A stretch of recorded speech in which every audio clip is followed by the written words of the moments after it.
Tyrion. They had warned him to dress warmly. Tyrion Lannister took them at their word. He was garbed in heavy quilted breeches and a woolen doublet, and over it all he had thrown the shadow-skin cloak he had acquired in the Mountains of the Moon. The cloak was absurdly long, made for a man twice his height. When he was not a horse, the only way to wear the thing was to wrap it around him several times, which made him look like a ball of striped fur. Even so, he was glad he had listened. The chill in the long, dank vault went bone-deep. Timid had chosen to retreat back up to the cellar after a brief taste of the cold below. They were somewhere under the Hill of Rhaenys, behind the Guildhall of the Alchemists.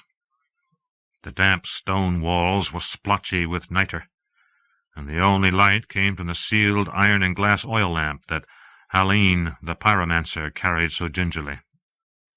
Gingerly, indeed. And these would be the ginger jars. Tyrion lifted one for inspection. It was round and ruddy, a fat clay grapefruit. A little big for his hand, but it would fit comfortably in the grip of a normal man, he knew. The pottery was thin, so fragile that even he had been warned not to squeeze too tightly, lest he crush it in his fist. The clay felt roughened, pebbled. Hálin told him that was intentional. A smooth pot is more apt to slip from a man's grasp. The wildfire oozed slowly toward the lip of the jar when Tyrion tilted it to peer inside. The color would be a murky green, he knew, but the poor light made that impossible to confirm. "Thick," he observed. "That is from the cold, my lord," said Hálin, a pallid man with soft, damp hands and an obsequious manner. He was dressed in striped black and scarlet robes, trimmed with sable, but the fur looked more than a little patchy and moth-eaten. "As it warms, the substance will flow more easily, like lamp oil." The substance was the pyromancer's own term for wildfire. They called each other wisdom as well, which Tyrion found almost as annoying as their custom of hinting at the vast secret stores of knowledge that they wanted him to think they possessed. Once theirs had been a powerful guild, but in recent centuries the maesters of the Citadel had supplanted the alchemists almost everywhere. Now only a few of the older order remained, and they no longer even pretended to transmute metals. But they could make wildfire. "Water will not quench it, I am told." "That is so. Once it takes fire, the substance will burn fiercely until it is no more. More, it will seep into cloth, wood, leather, even steel, so they take fire as well." Tyrion remembered the red priest, Thoros, of Myr, and his flaming sword.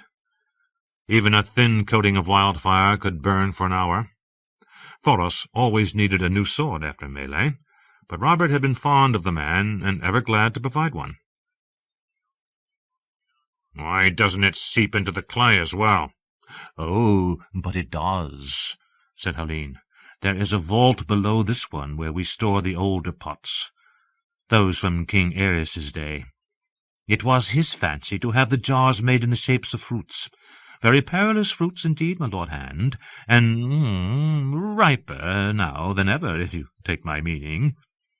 We have sealed them with wax and pumped the lower vault full of water, but even so, by rights they ought to have been destroyed, but so many of our masters were murdered during the sack of King's Landing, the few acolytes who remained were unequal to the task, and much of the stock we made for Aerys was lost. Only last year 200 jars were discovered in a storeroom beneath the great sept of Baelor.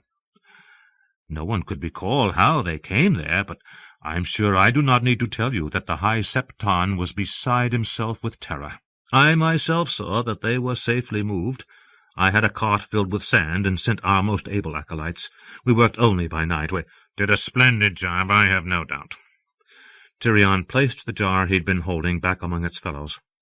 They covered the table, standing in orderly rows of 4 and marching away into the subterranean dimness. And there were other tables beyond, many other tables. "These fruits of the late King Aerys, can they still be used?" "Oh, yes, most certainly, but carefully, my lord, ever so carefully. As it ages, the substance grows ever more fickle, let us say. Any flame will set it afire, any spark. Too much heat and jars will blaze up of their own accord. It is not wise to let them sit in sunlight, even for a short time. Once the fire begins within, the heat causes the substance to expand violently, and the jars shortly fly to pieces. If other jars should happen to be stored in the same vicinity, those go up as well, and so—" "How many jars do you have at present?" "This morning the wisdom Munsighter told me that we had 7,840. That count includes 4,000 jars from King Ares' day, to be sure." "Our overripe fruits?" Helene bobbed his head. "Wisdom Maillard believes we shall be able to provide a full 10,000 jars, as was promised the Queen." "I concur." The pyromancer looked indecently pleased with that prospect. "Assuming our enemies give you the time." The pyromancers kept their recipe for wildfire a closely guarded secret, but Tyrion knew that it was a lengthy, dangerous, and time-consuming process. He had assumed the promise of 10,000 jars was a wild boast, like that of the bannerman who vows to marshal 10,000 swords for his lord, and shows up on the day of battle with 102. If they can truly give us 10,000... He did not know whether he ought to be delighted or terrified. Perhaps a smidge of both. "I trust that your guild brothers are not engaging in any unseemly haste, Wisdom. We do not want 10,000 jars of defective wildfire, nor even one. And we most certainly do not want any mishaps." "There will be no mishaps, my lord Hand. The substance is prepared by trained acolytes in a series of bare stone cells, and each jar is removed by an apprentice and carried down here the instant it is ready. Above each work cell is a room filled entirely with sand. A protective spell has been laid on the floors, most powerful. Any fire in the cell below causes the floors to fall away, and the sand smothers the blaze at once." "Not to mention the careless acolyte." By spell, Tyrion imagined Helene meant clever trick. He thought he would like to inspect one of these false-ceilinged cells to see how it worked, but this was not the time. Perhaps when the war was won. "My brethren are never careless," Helene insisted. "If I may be frank—" "Oh, do." "The substance flows through my veins and lives in the heart of every pyromancer. We respect its power, but the common soldier, the crew of one of the Queen's Spitfires, say, in the unthinking frenzy of battle, any little mistake can bring catastrophe. That cannot be said too often. My father often told King Ares as much, as his father told old King Jaehaerys." "They must have listened," Tyrion said. "If they had burned the city down, someone would have told me. So, your counsel is that we had best be careful." "Be very careful," said Helene. "Be very, very careful." "These clay jars, do you have an ample supply?" "We do, my lord, and thank you for asking." "You won't mind if I take some, then? A few thousand?" "A few thousand?" "Or however many your guild can spare, without interfering with production. It's empty pots I'm asking for, understand. Have them sent round to the captains on each of the city gates." "I will, my lord, but why—" Tyrion smiled up at him. "When you tell me to dress warmly, I dress warmly. When you tell me to be careful, well—" He gave a shrug. "I've seen enough. Perhaps you would be so good as to escort me back up to my litter?" "It would be my great pleasure, my lord." Helene lifted the lamp and led the way back to the stairs. "It was good of you to visit us. A great honor. It has been too long since the king's hand graced us with his presence. Not since Lord Rossart, and he was of our order. That was back in King Ares' day. King Ares took a great interest in our work. King Ares used you to roast the flesh off his enemies. His brother Jaime had told him a few stories of the Mad King and his pet pyromancers. Joffrey will be interested as well, I have no doubt. Which is why I'd best keep him well away from you. It is our great hope to have the king visit our Guildhall in his own royal person. I have spoken of it to your royal sister, a great feast. It was growing warmer as they climbed. His Grace has prohibited all feasting until such time as the war is won. At my insistence. The king does not think it fitting to banquet on choice food while his people go without bread. A most loving gesture, my lord. Perhaps instead some few of us might call upon the king at the Red Keep. A small demonstration of our powers, as it were, to distract his grace from his many cares for an evening. Wildfire is but one of the dread secrets of our ancient order. Many and wondrous are the things we might show you. I will take it up with my sister.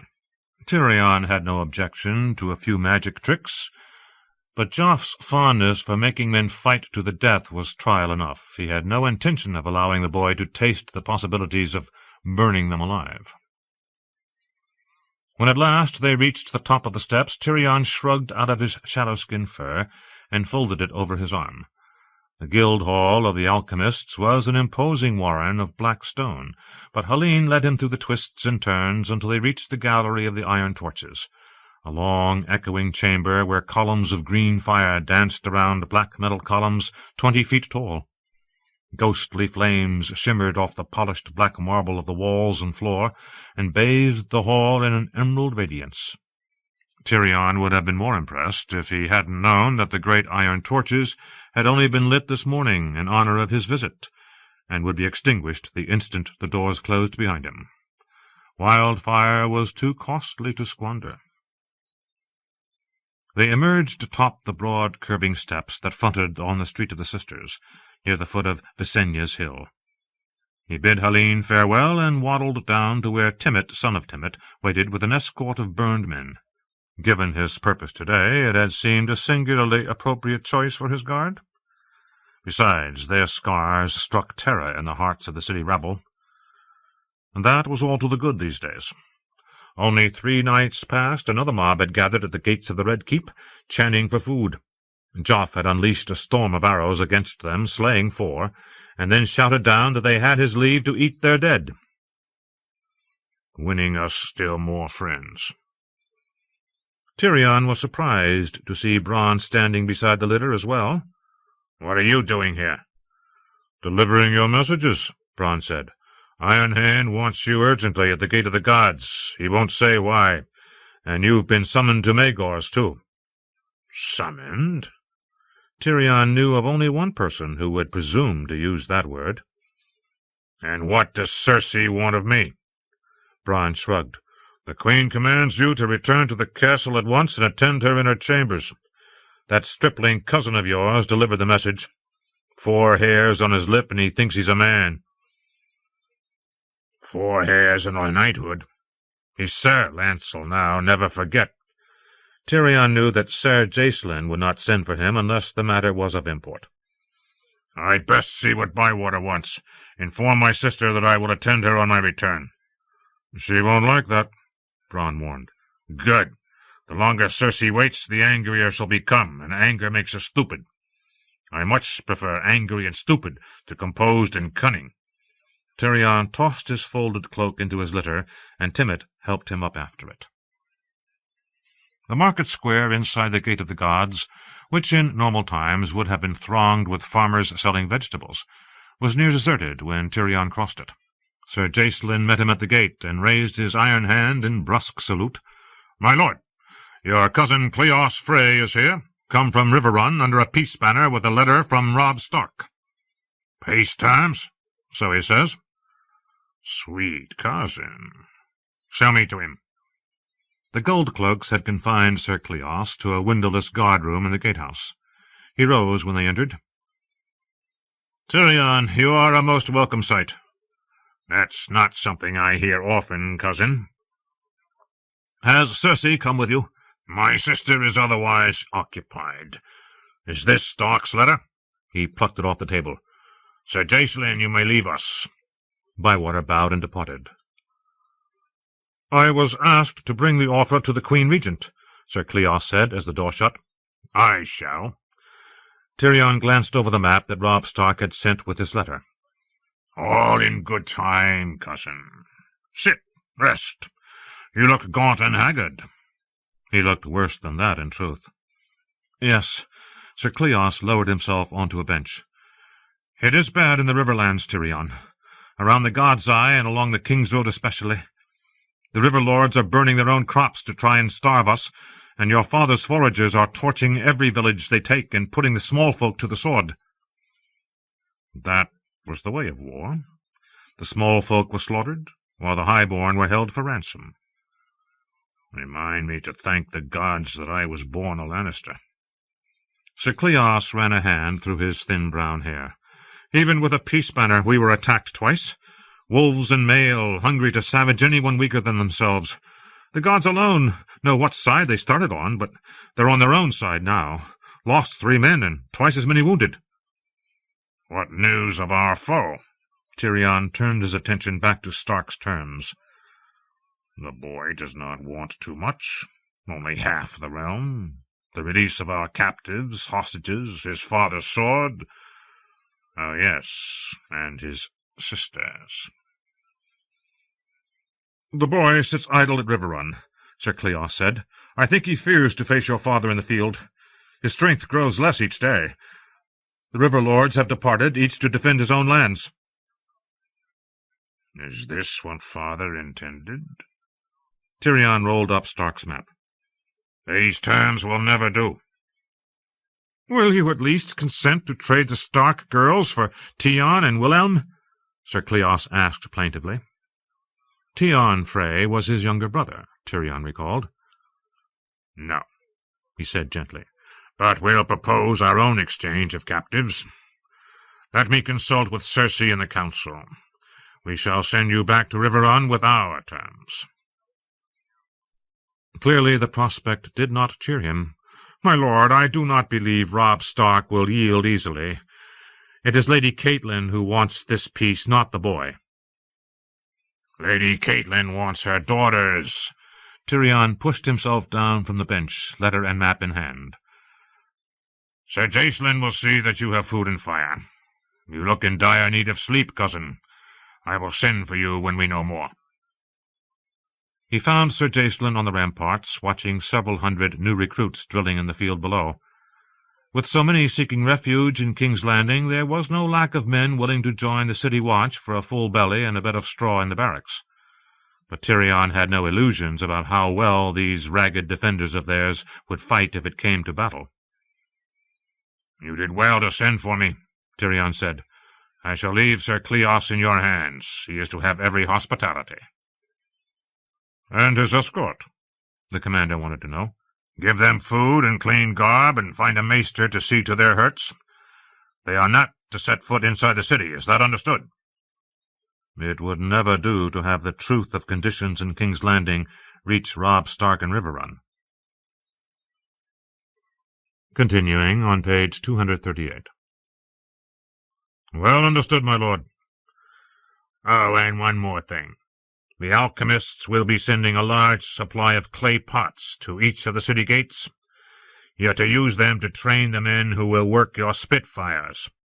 Fill the pots with green paint, and have them drill at loading and firing. Any man who spatters should be replaced. When they have mastered the paint pots, substitute lamp oil, and have them work at lighting the jars and firing them while aflame. Once they learn to do that without burning themselves, they may be ready for wildfire." Sir Jacelyn scratched at his cheek with his iron hand. "Wise measures, though I have no love for that alchemist's piss. Nor I, but I use what I'm given." Once back inside his litter, Tyrion Lannister drew the curtains and plumped a cushion under his elbow. Cersei would be displeased to learn that he had intercepted Stark's letter, but his father had sent him here to rule, not to please Cersei. It seemed to him that Robb Stark had given them a golden chance. Let the boy wait at Riverrun, dreaming of an easy peace. Tyrion would reply with terms of his own, giving the king in the north just enough of what he wanted to keep him hopeful. Let Sir Cleos wear out his bony, Frey rump riding to and fro with offers and counters. All the while their cousin Sir Stafford would be training and arming the new host he'd raised at Casterly Rock. Once he was ready, he and Lord Tywin could smash the Tullys and Starks between them. Now, if only Robert's brothers would be so accommodating. Glacial as his progress was, still Renly Baratheon crept north and east with his huge southern host, and scarcely a night passed that Tyrion did not dread being awakened with the news that Lord Stannis was sailing his fleet up the Blackwater Rush. Well, it would seem I have a goodly stock of wildfire, but still— The sound of some hubbub in the street intruded on his worries. Tyrion peered out cautiously between the curtains. They were passing through Cobbler Square, where a sizable crowd had gathered beneath the leather awnings to listen to the rantings of a prophet. A robe of undyed wool, belted with a hempen rope, marked him for one of the begging brothers. "Corruption!" the man cried shrilly. "There is the warning! Behold the Father's scourge!" He pointed at the fuzzy red wound in the sky.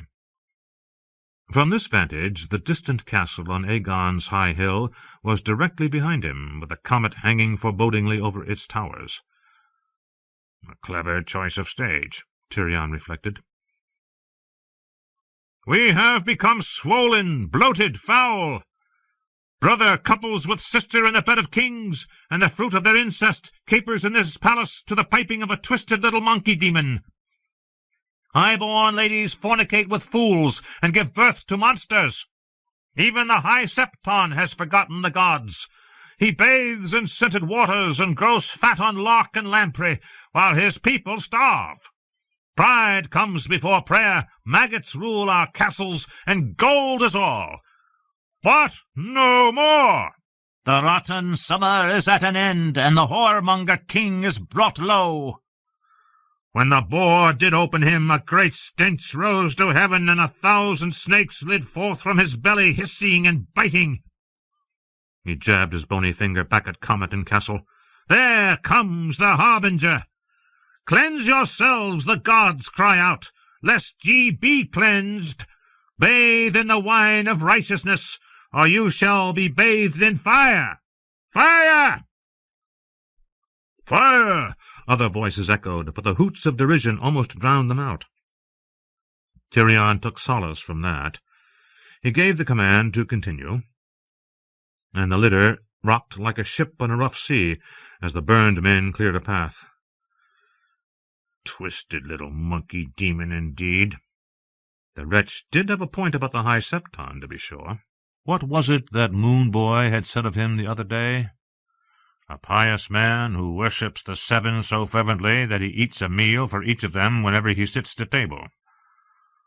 The memory of the fool's jape made Tyrion smile. He was pleased to reach the Red Keep without further incident. As he climbed the steps to his chambers, Tyrion felt a deal more hopeful than he had at dawn. Time, that's all I truly need. Time to piece it all together. Once the chain is done. He opened the door to his solar. Cersei turned away from the window, her skirts swirling around her slender hips. "How dare you ignore my summons?" "Who admitted you to my tower?" "Your tower. This is my son's royal castle." "So they tell me." Tyrion was not amused. Cron would be even less so. His moon brothers had the guard today. "I was about to come to you, as it happens." "Were you?" He swung the door shut behind him. "You doubt me?" "Always, and with good reason." "I'm hurt." Tyrion waddled to the sideboard for a cup of wine. He knew no surer way to work up a thirst than talking with Cersei. "If I've given you offence, I would know how." "What a disgusting little worm you are. Myrcella is my only daughter. Did you truly imagine that I would allow you to sell her like a bag of oats?" Myrcella, he thought. Well, that egg has hatched. Let's see what color the chick is. Hardly a bag of oats. Myrcella is a princess. Some would say this is what she was born for. Or did you plan to marry her to Tommen?" Her hand lashed out, knocking the wine-cup from his hand to spill on the floor. "Brother or no, I should have your tongue out for that. I am Joffrey's regent, not you, and I say that Myrcella will not be shipped off to this Dornishman the way I was shipped to Robert Baratheon." Tyrion shook wine off his fingers and sighed. "Why not? She'd be a deal safer in Dorne than she is here." "Are you utterly ignorant, or simply perverse? You know as well as I that the Martells have no cause to love us." "The Martells have every cause to hate us. Nonetheless, I expect them to agree. Prince Doran's grievance against House Lannister goes back only a generation, but the Dornishmen have warred against Storm's End and Highgarden for 1,000 years, and Renly has taken Dorne's allegiance for granted. Myrcella is 9, Trystane Martell 11. I have proposed they wed when she reaches her 14th year. Until such time she would be an honored guest at Sunspear under Prince Doran's protection." "A hostage," Cersei said, mouth tightening. "An honored guest," Tyrion insisted, "and I suspect Martell will treat Myrcella more kindly than Joffrey has treated Sansa Stark. I had in mind to send Sir Aris Oakheart with a knight of the Kingsguard as her sworn shield. No one is like to forget who or what she is." "Small good Sir Aris will do her if Doran Martell decides that my daughter's death would wash out his sister's." "Martell is too honorable to murder a 9-year-old girl, particularly one as sweet and innocent as Myrcella. So long as he holds her, he can be reasonably certain that we'll keep faith on our side, and the terms are too rich to refuse. Myrcella is the least part of it. I've also offered him his sister's killer, a council seat, some castles on the marches." "Too much." Cersei paced away from him, restless as a lioness, skirts swirling. "You've offered too much, and without my authority or consent." "This is the Prince of Dorne we are speaking of. If I'd offered less, he'd have likely spit in my face." "Too much," Cersei insisted, whirling back. "What would you have offered him? That hole between your legs?" Tyrion said, his own anger flaring. This time he saw the slap coming. His head snapped around with a crack. "Sweet, sweet sister," he said, "I promise you that was the last time you will ever strike me." His sister laughed. "Don't threaten me, little man. Do you think Father's letter keeps you safe? A piece of paper. Eddard Stark had a piece of paper, too, for all the good it did him." "Eddard Stark did not have the city watch," Tyrion thought, "nor my clansmen, nor the sellswords that Bran has hired. I do." Or so he hoped. Trusting in Varys, in Sir Jacelyn Bywater, in Bran, Lord Stark had probably had his delusions as well. Yet he said nothing. A wise man did not pour wildfire on a brazier. Instead he poured a fresh cup of wine. "How safe do you think Myrcella will be if King's Landing falls? Renly and Stannis will mount her head beside yours." And Cersei began to cry. Tyrion Lannister could not have been more astonished if Aegon the Conqueror himself had burst into the room, riding on a dragon and juggling lemon pies. He had not seen his sister weep since they were children together at Casterly Rock. Awkwardly he took a step toward her. "When your sister cries, you are supposed to comfort her." "But this was Cersei." He reached a tentative hand for her shoulder. "Don't touch me," she said, wrenching away. It should not have hurt, yet it did, more than any slap. Red-faced, as angry as she was grief-stricken, Cersei struggled for breath. "Don't look at me. Not like this. Not you." Politely, Tyrion turned his back. "I did not mean to frighten you. I promise you nothing will happen to Myrcella." "Liar," she said behind him. "I'm not a child to be soothed with empty promises. You told me you would free Jaime, too. Well, where is he? In River Run, I should imagine. Safe and under guard until I find a way to free him. Cersei sniffed. I should have been born a man. I would have no need of any of you then. None of this would have been allowed to happen. How could Jaime let himself be captured by that boy? And father, I trusted in him, fool that I am. But where is he now that he's wanted? What is he doing? Making war. From behind the walls of Harrenhal, she said scornfully. A curious way of fighting. It looks suspiciously like hiding. Look again. What else would you call it? Father sits in one castle and Robb Stark sits in another, and no one does anything. There is sitting, and there is sitting, Tyrion suggested. Each one waits for the other to move. But the lion is still, poised, his tail twitching, while the fawn is frozen by fear, bowels turned to jelly. No matter which way he bounds, the lion will have him, and he knows it. And you're quite certain that father is the lion? Tyrion grinned. It's on all our banners. She ignored the jest. If it was father who'd been taken captive, Jaime would not be sitting by idly, I promise you.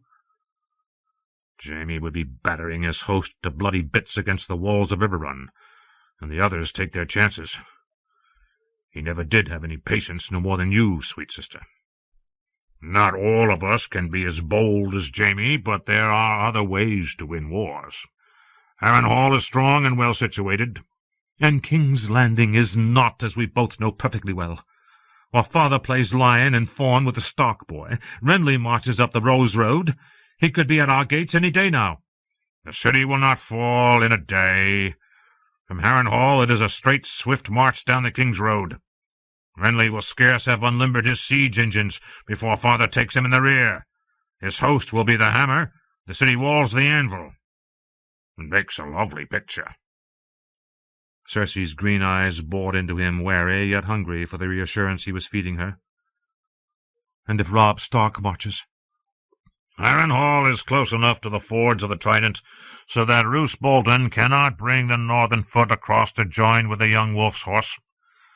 Stark cannot march on King's Landing without taking Harrenhal first, and even with Bolton he is not strong enough to do that. Tyrion tried his most winning smile. Meanwhile, father lives off the fat of the Riverlands, while our Uncle Stafford gathers fresh levies at the Rock. Cersei regarded him suspiciously. How could you know all this? Did father tell you his intentions when he sent you here? No. I glanced at a map. Her look turned to disdain. You've conjured up every word of this in that grotesque head of yours, haven't you, imp?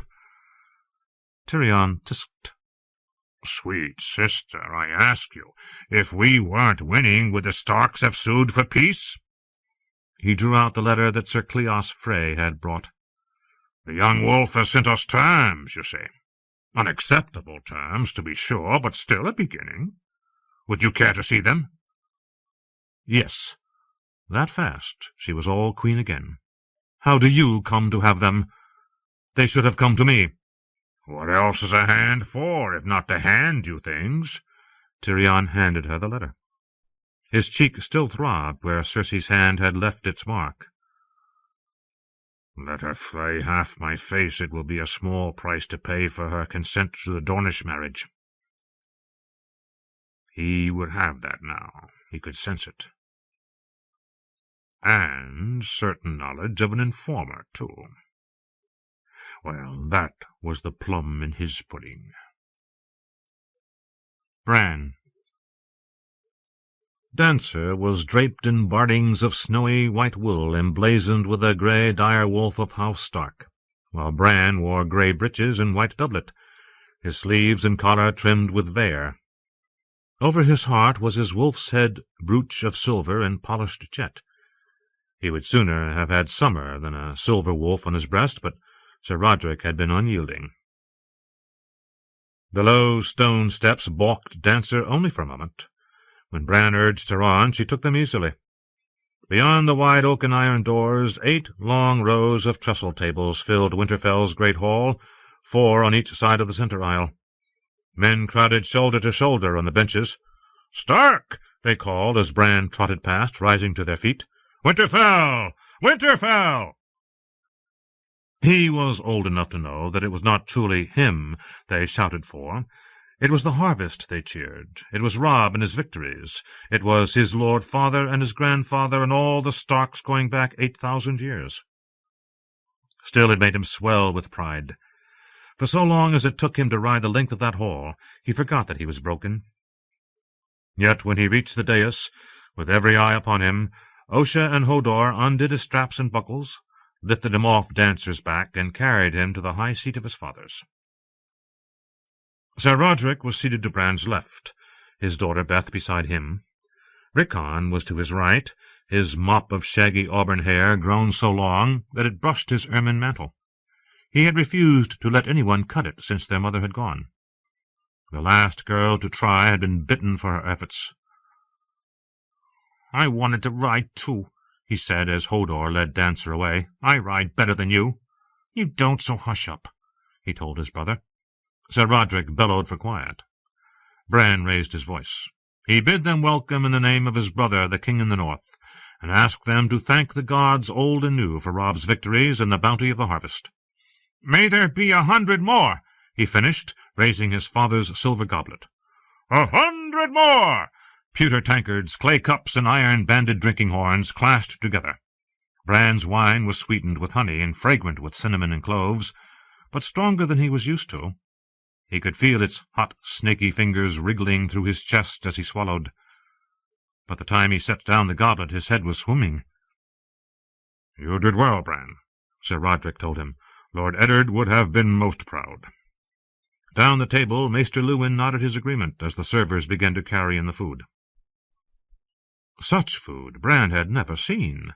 Course after course after course, so much that he could not manage more than a bite or two of each dish. There were great joints of aurochs, roasted with leeks, venison pies, chunky with carrots, bacon, and mushrooms, mutton chops sauced in honey and cloves, savoury duck, peppered boar, goose, skewers of pigeon and capon, beef and barley stew, cold fruit soup. Lord Wyman had brought 20 casks of fish from White Harbour, packed in salt and seaweed, whitefish and winkles, crabs and mussels, clams, herring, cod, salmon, lobster, and lampreys. There was black bread and honey cakes and oaten biscuits. There were turnips and peas and beets, beans and squash and huge red onions. There were baked apples and berry tarts and pears poached in strong wine. Wheels of white cheese were set at every table, above and below the salt, and flagons of hot spice wine and chilled autumn ale were passed up and down the tables. Lord Wyman's musicians played bravely and well, but harp and fiddle and horn were soon drowned beneath a tide of talk and laughter, the clash of cup and plate, and the snarling of hounds fighting for table scraps. The singer sang good songs, Iron Lances, and The Burning of the Ships, and The Bear and the Maiden Fair, but only Hodor seemed to be listening. He stood beside the piper, hopping from one foot to the other. The noise swelled to a steady rumbling roar, a great heady stew of sound. Sir Roderick talked with Maester Luwin above Beth's curly head, while Rickon screamed happily at the Walders. Bran had not wanted the phrase at the high table, but the Maester reminded him that they would soon be kin. Robb was to marry one of their aunts, and Arya one of their uncles. "She never will," Bran said. "Not Arya." But Maester Luwin was unyielding, so there they were beside Rickon. The serving men brought every dish to Bran first, that he might take the Lord's portion if he chose. By the time they reached the ducks, he could eat no more. After that he nodded approval at each course in turn, and waved it away. If the dish smelled especially choice, he would send it to one of the lords on the dais, a gesture of friendship and favour that Maester Luwin told him he must make. He sent some salmon down to poor sad Lady Hornwood, the boar to the boisterous Umbers, a dish of goosenberries to Clay Serwyn, and a huge lobster to Joseph, the master of horse, who was neither lord nor guest, but had seen to Dancer's training and made it possible for Bran to ride. He sent sweets to Hodor and old Nan as well, for no reason but he loved them. Sir Roderick reminded him to send something to his foster brothers, so he sent little Walder some boiled beets, and big Walder the buttered turnips. On the benches below, Winterfell men mixed with small folk from the winter town, friends from the nearer holdfasts, and the escorts of their lordly guests. Some faces Bran had never seen before. Others he knew as well as his own, yet they all seemed equally foreign to him. He watched them as from a distance, as if he still sat in the window of his bedchamber, looking down on the yard below, seeing everything, yet a part of nothing. Osha moved among the tables, pouring ale. One of Leopold Tallheart's men slid a hand up under her skirts, and she broke the flagon over his head, to roars of laughter.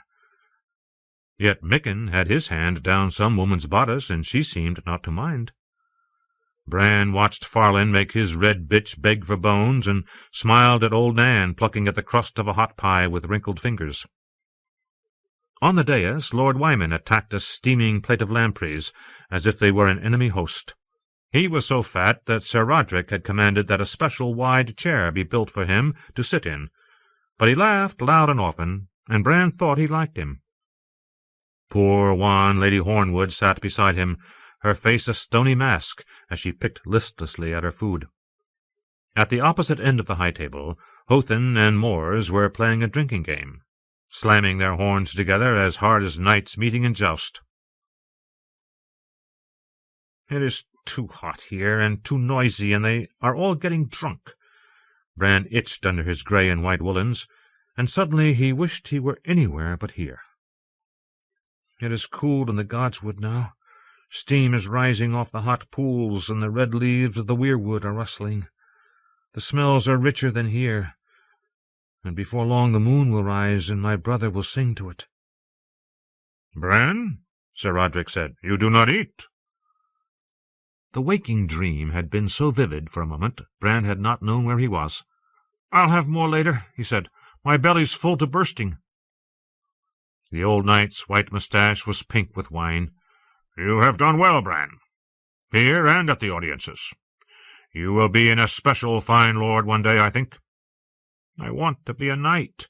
Bran took another sip of the spiced honey wine from his father's goblet, grateful for something to clutch. The lifelike head of a snarling dire-wolf was raised on the side of the cup.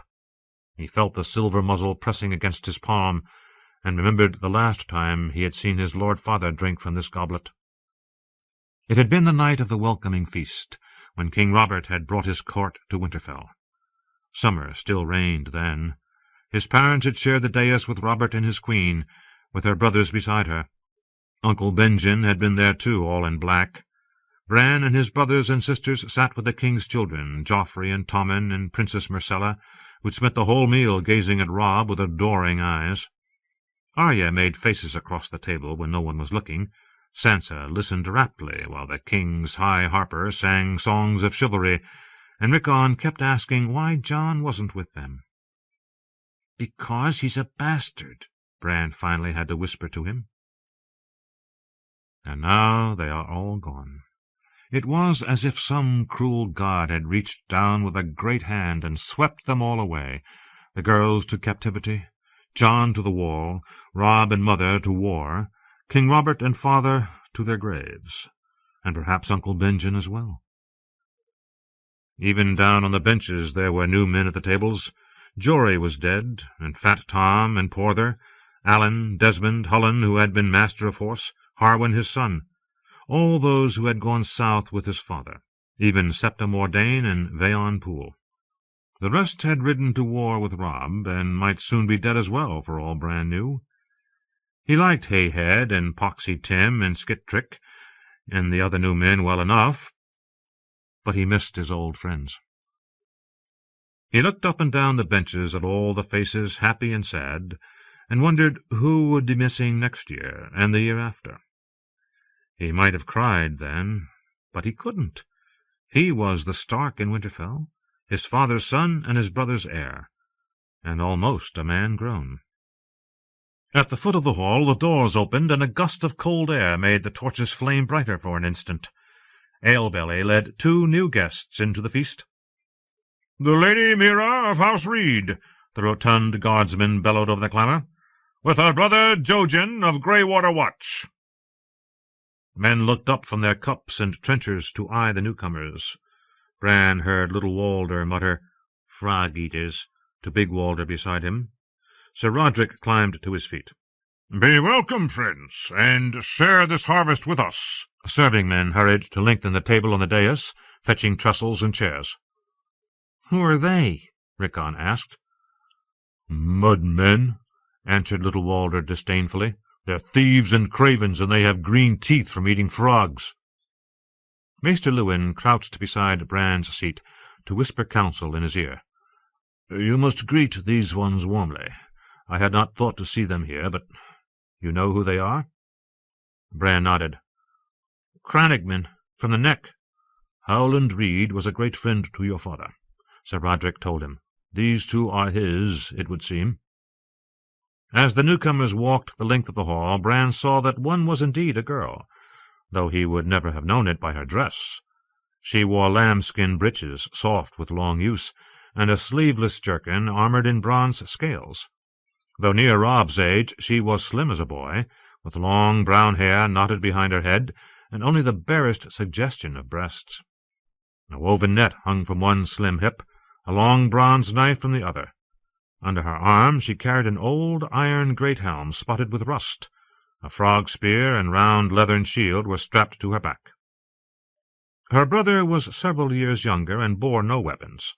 All his garb was green, even to the leather of his boots, and when he came closer Bran saw that his eyes were the colour of moss, though his teeth looked as white as anyone else's. Both Reeds were slight of build, slender as swords, and scarcely taller than Bran himself. They went to one knee before the dais. "My lords of Stark," the girl said, "the years have passed in their hundreds and their thousands since my folk first swore their fealty to the king in the north. My lord father has sent us here to say the words again, for all our people." "She's looking at me," Bran realized. He had to make some answer.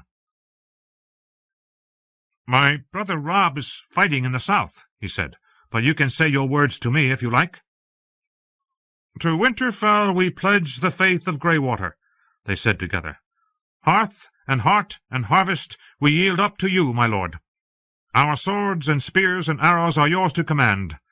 Grant mercy to our weak, help to our helpless, and justice to all, and we shall never fail you." "I swear it by earth and water," said the boy in green. "I swear it by bronze and iron," his sister said. "We swear it by ice and fire," they finished together. Bran groped for words.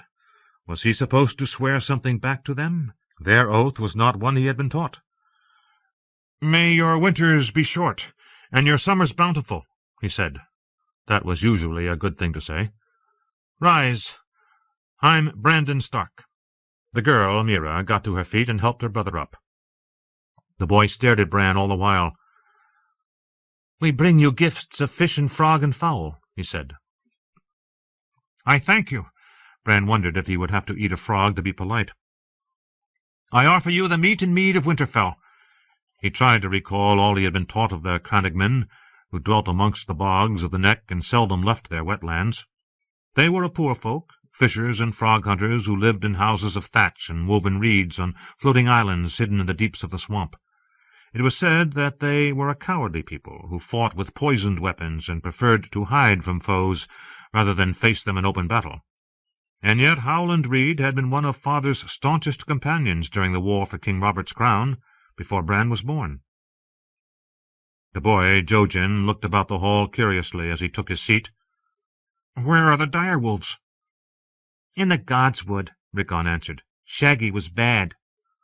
"My brother would like to see them," the girl said. Little Walder spoke up loudly. "He'd best watch they don't see him, or they'll take a bite out of him." "They won't bite if I'm there." Bran was pleased that they wanted to see the wolves. "Summer won't, anyway, and he'll keep Shaggy Dog away." He was curious about these mudmen. He could not recall ever seeing one before.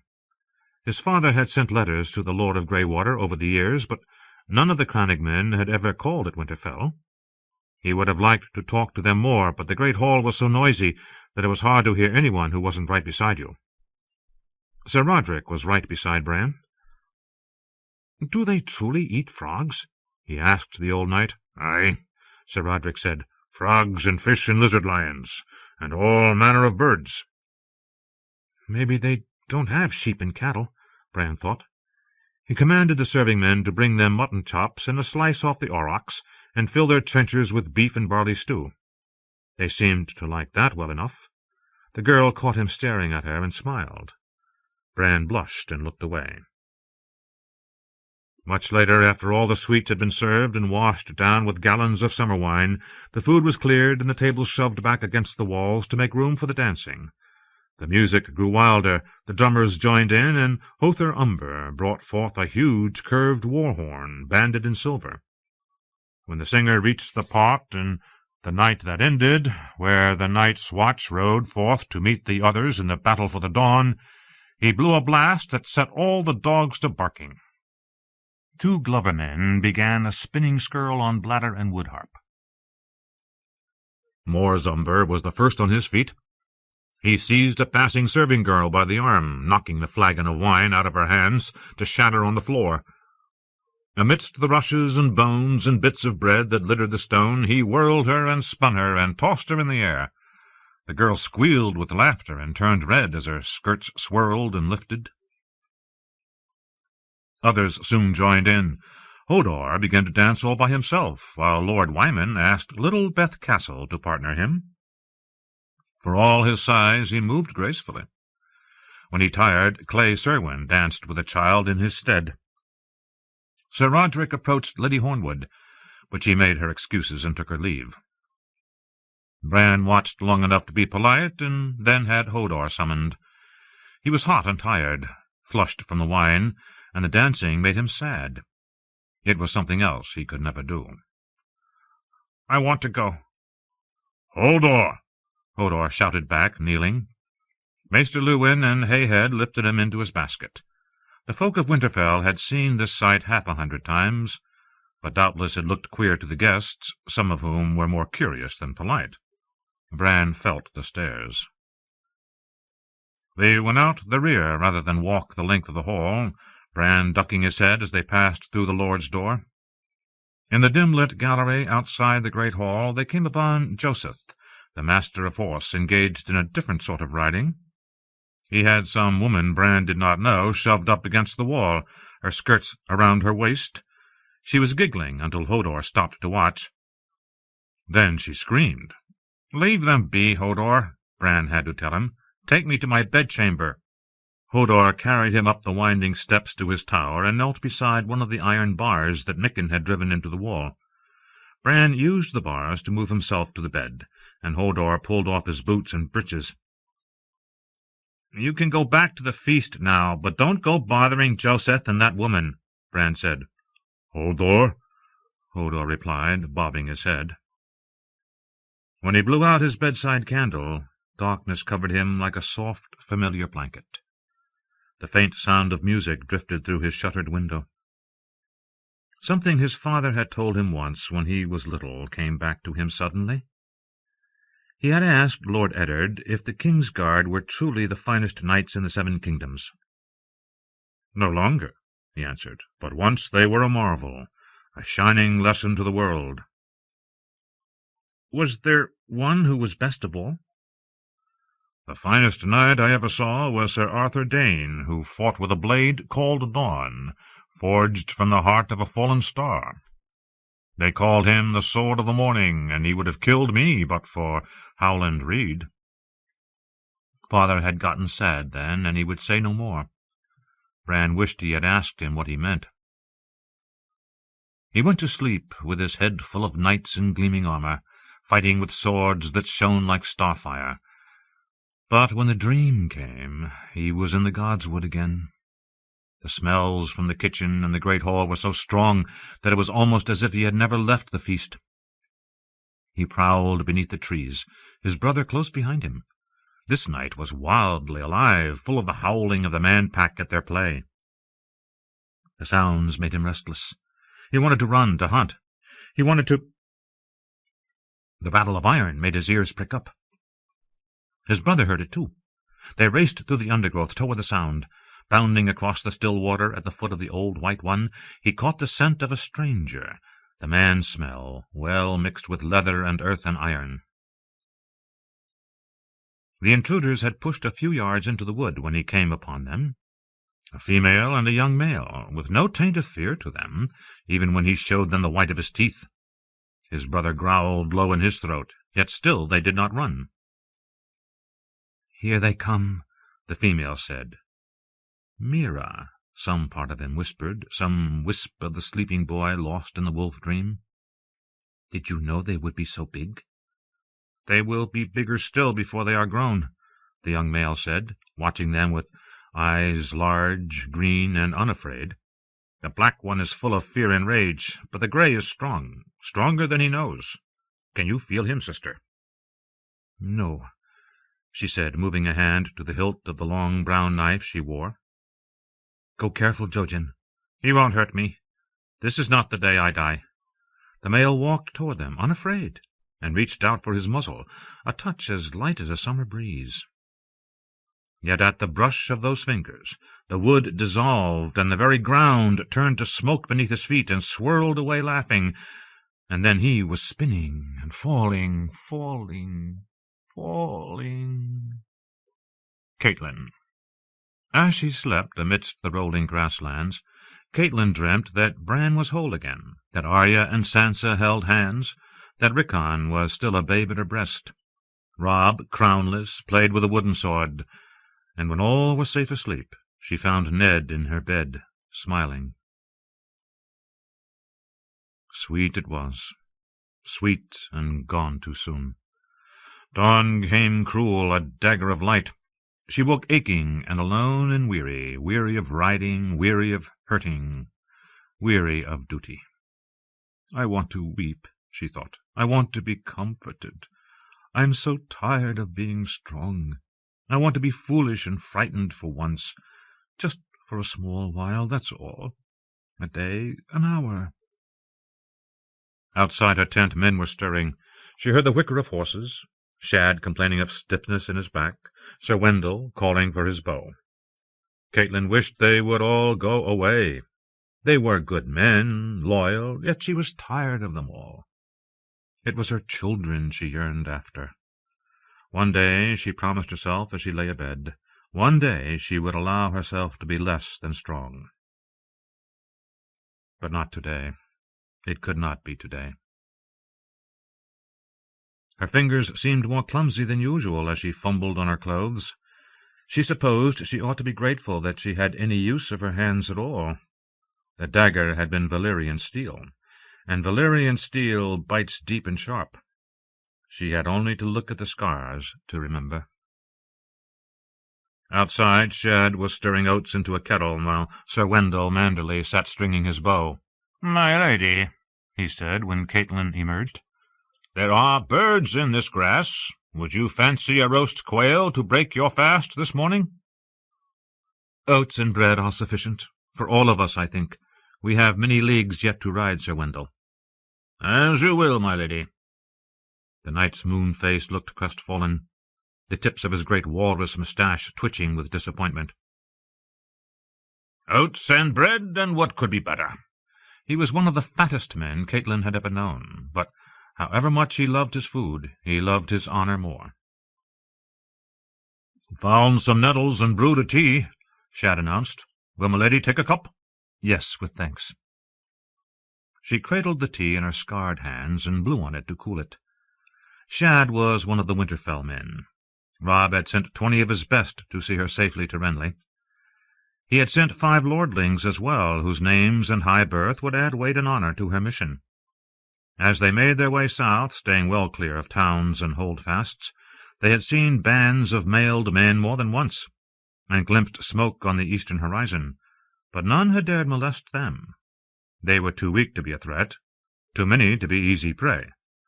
Once across the Blackwater, the worst was behind. For the past 4 days they had seen no signs of war. Catelyn had never wanted this. She had told Robb as much back in River Run. "When last I saw Renly, he was a boy no older than Bran. I do not know him. Send someone else.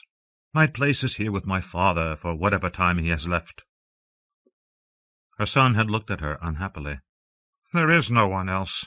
I cannot go myself. Your father's too ill. The Blackfish is my eyes and ears. I dare not lose him. Your brother I need to hold River Run when we march." March? No one had said a word to her of marching. "I cannot sit at River Run, waiting for peace. It makes me look as if I were afraid to take the field again. When there are no battles to fight, men start to think of hearth and harvest. Father told me that. Even my Northmen grow restless." My Northmen, she thought. He is even starting to talk like a king. No one has ever died of restlessness, but rashness is another matter. We've planted seeds, let them grow. Robb shook his head stubbornly. "We've tossed some seeds in the wind, that's all. If your sister Lisa was coming to aid us, we would have heard by now. How many birds have we sent to the Eyrie? 4? I want peace too, but why should the Lannisters give me anything, if all I do is sit here while my army melts away around me swift as summer snow?" "So rather than look craven, you will dance to Lord Tywin's pipes?" She threw back. "He wants you to march on Harrenhal. Ask your Uncle Brynden if—" "I said nothing of Harrenhal," Robb said. "Now, will you go to Renly for me, or must I send the Great John?" The memory brought a wan smile to her face. Such an obvious ploy that, yet deft for a boy of 15. Robb knew how ill-suited a man like Great John Umber would be to treat with a man like Renly Baratheon, and he knew that she knew it as well. What could she do but accede, praying that her father would live until her return? Had Lord Hoster been well, he would have gone himself, she knew. Still, that leave-taking was hard, hard. He did not even know her when she came to say farewell. "Minisa," he called her. "Where are the children? My little cat, my sweet Lisa?" Catelyn had kissed him on the brow and told him his babes were well. "Wait for me, my lord," she said as his eyes closed. "I waited for you, oh, so many times. Now you must wait for me." Fate drives me south and south again, Catelyn thought as she sipped the astringent tea. When it is north I should be going, north to home. She had written to Bran in Rickon last night at River Run. "I do not forget you, my sweet ones. You must believe that. It is only that your brother needs me more." "We ought to reach the upper Mander today, my lady," Sir Wendell announced, while Shad spooned out the porridge. "Lord Renly will not be far, if the talk be true." "And what do I tell him when I find him? That my son holds him no true king?" She did not relish this meeting. They needed friends, not more enemies, yet Robb would never bend the knee in homage to a man he felt had no claim to the throne. Her bowl was empty, though she could scarce remember tasting the porridge. She laid it aside. It is time we were away. The sooner she spoke to Renly, the sooner she could turn for home. She was the first one mounted, and she set the pace for the column. Hal Mullen rode beside her, bearing the banner of House Stark, the grey dire-wolf on an ice-white field. They were still a half-day's ride from Renly's camp when they were taken. Robin Flint had ranged ahead to scout, and he came galloping back with word of a Far Eyes watching from the roof of a distant windmill. By the time Catelyn's party reached the mill, the man was long gone. They pressed on, covering not quite a mile before Renly's outriders came swooping down on them, 20 men, mailed and mounted, led by a grizzled greybeard of a knight with blue jays on his surcoat.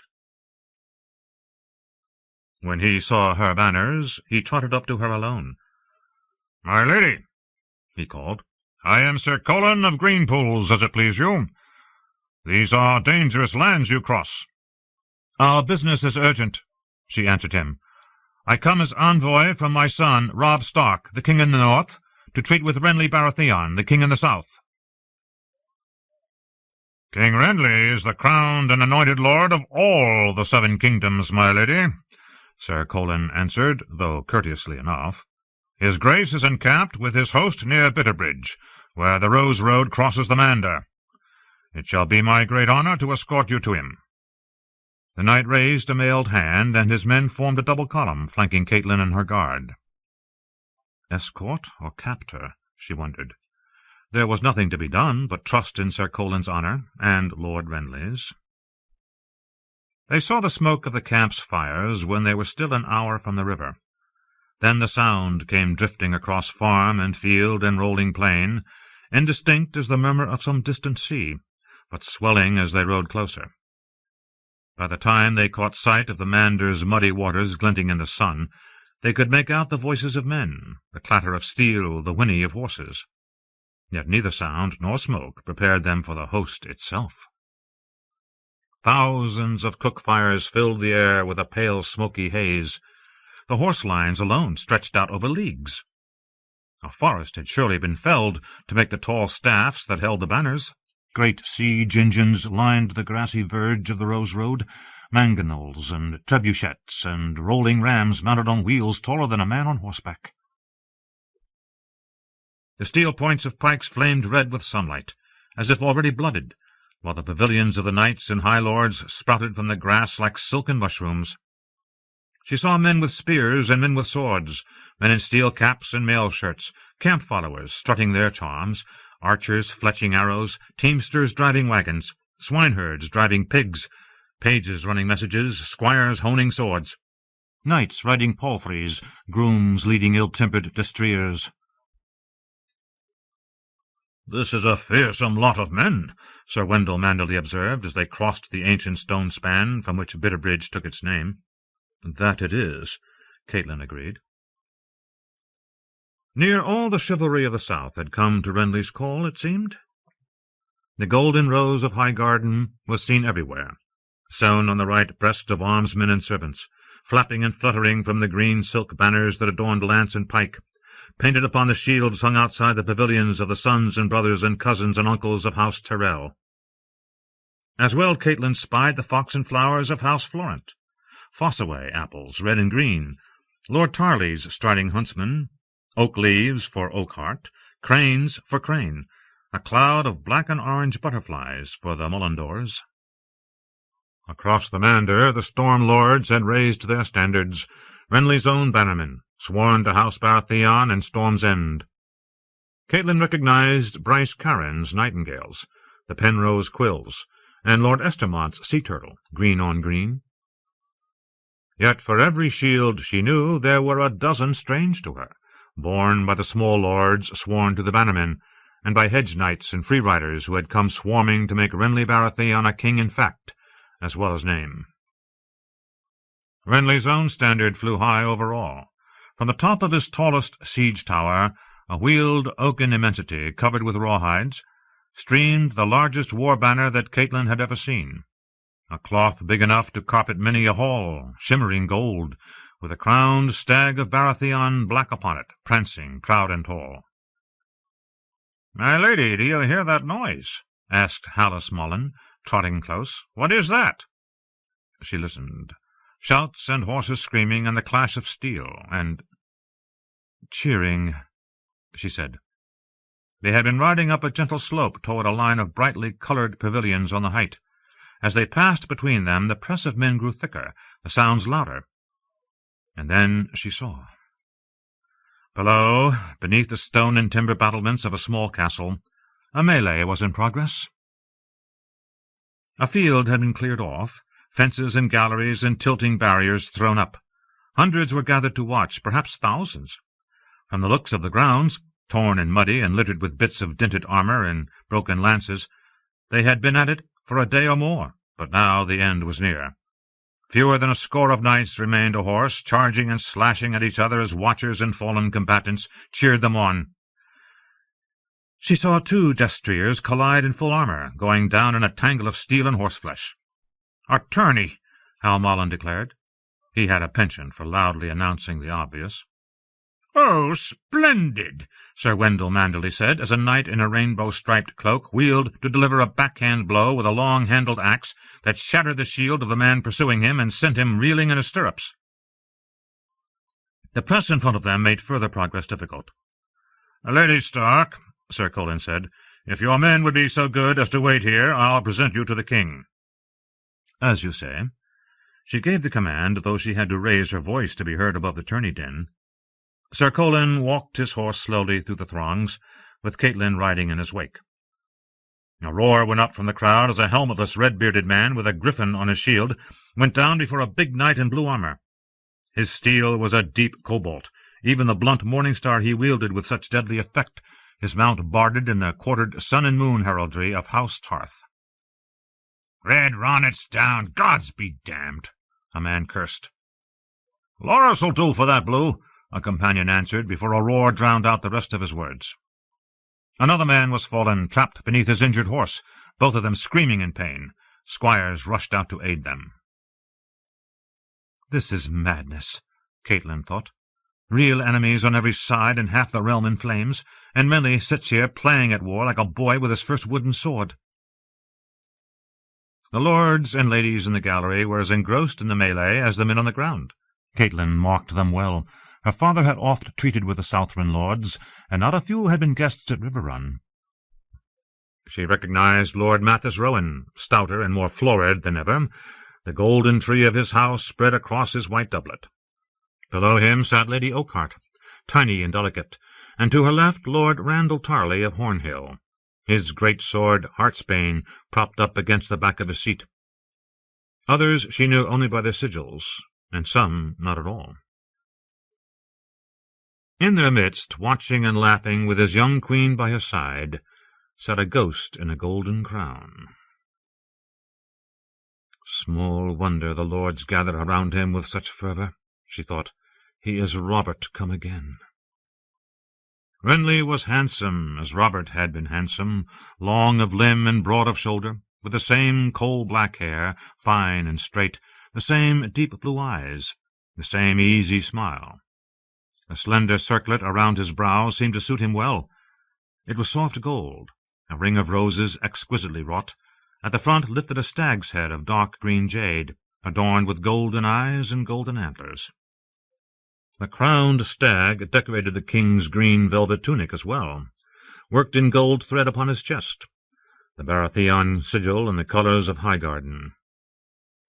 The girl who shared the high seat with him was also of Highgarden, his young queen, Margaery, daughter to Lord Mace Tyrell. Their marriage was the mortar that held the great Southron alliance together, Catelyn knew. Renly was 21, the girl no older than Robb, very pretty, with a doe's soft eyes and a mane of curling brown hair that fell about her shoulders in lazy ringlets. Her smile was shy and sweet. Out in the field another man lost his seat to the knight in the rainbow-striped cloak, and the king shouted approval with the rest. "Loras!" she heard him call. "Loras! Highgarden!" The queen clapped her hands together in excitement. Catelyn turned to see the end of it. Only 4 men were left in the fight now, and there was small doubt whom king and commons favoured. She had never met Sir Loras Tyrell, but even in the distant north one heard tales of the prowess of the young Knight of Flowers.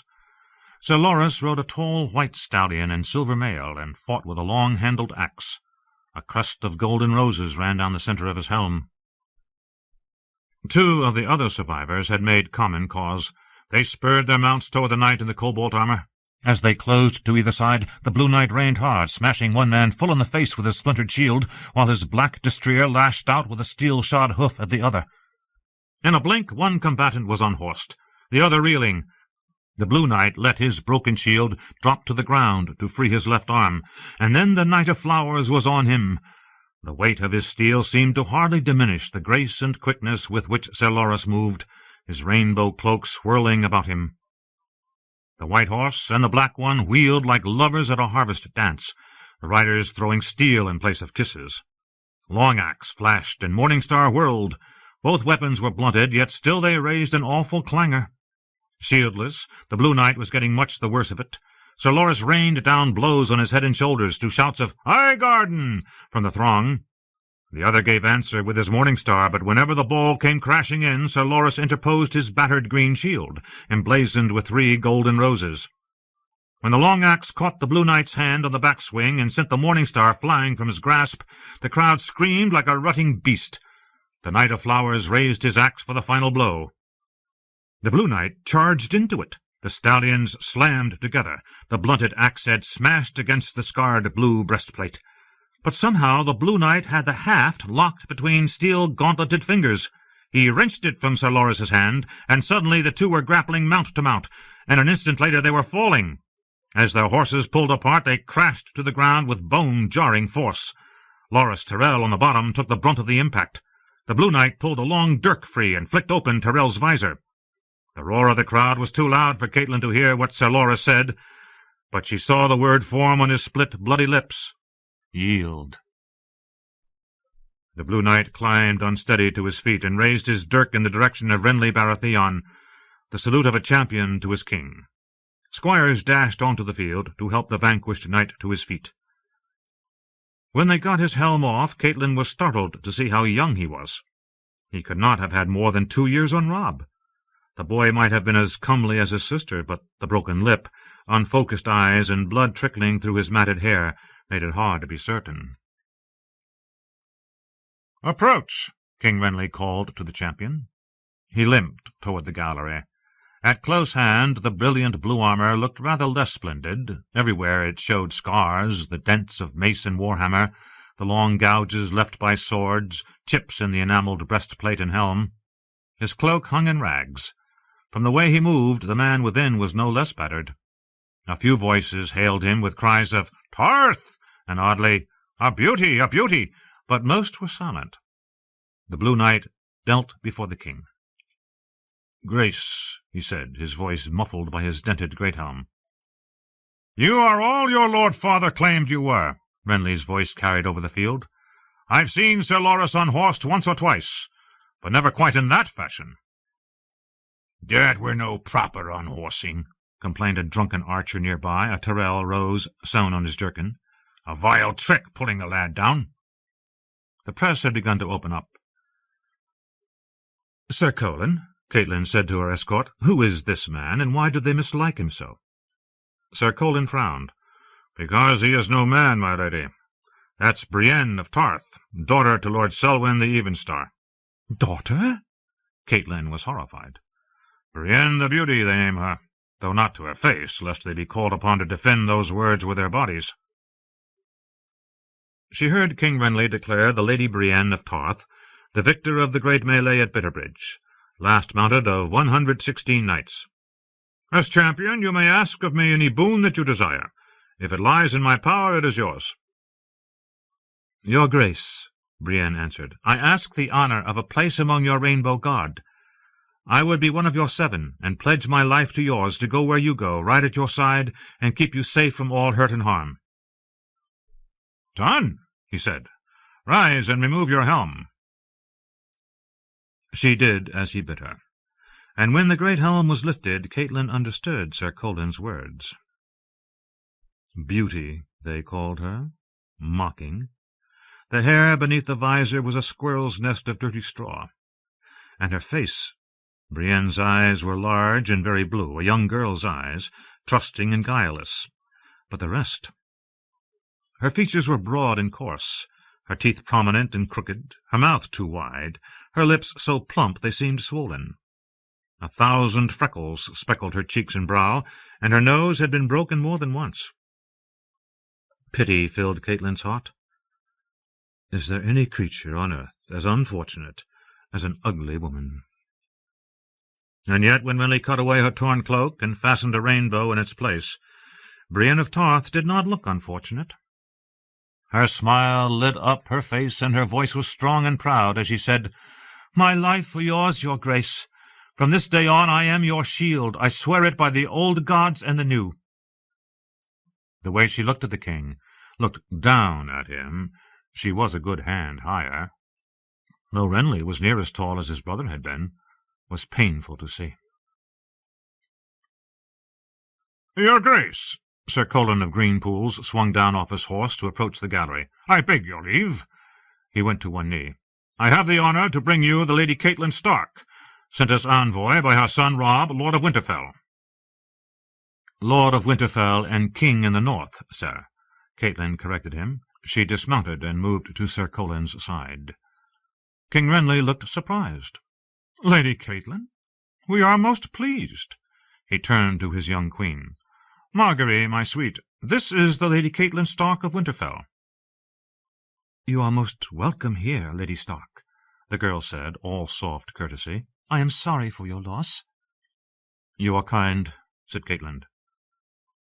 "My lady, I swear to you, I will see that the Lannisters answer for your husband's murder," the king declared. "When I take King's Landing, I'll send you Cersei's head."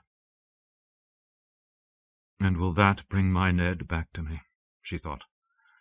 "It will be enough to know that justice has been done, my lord."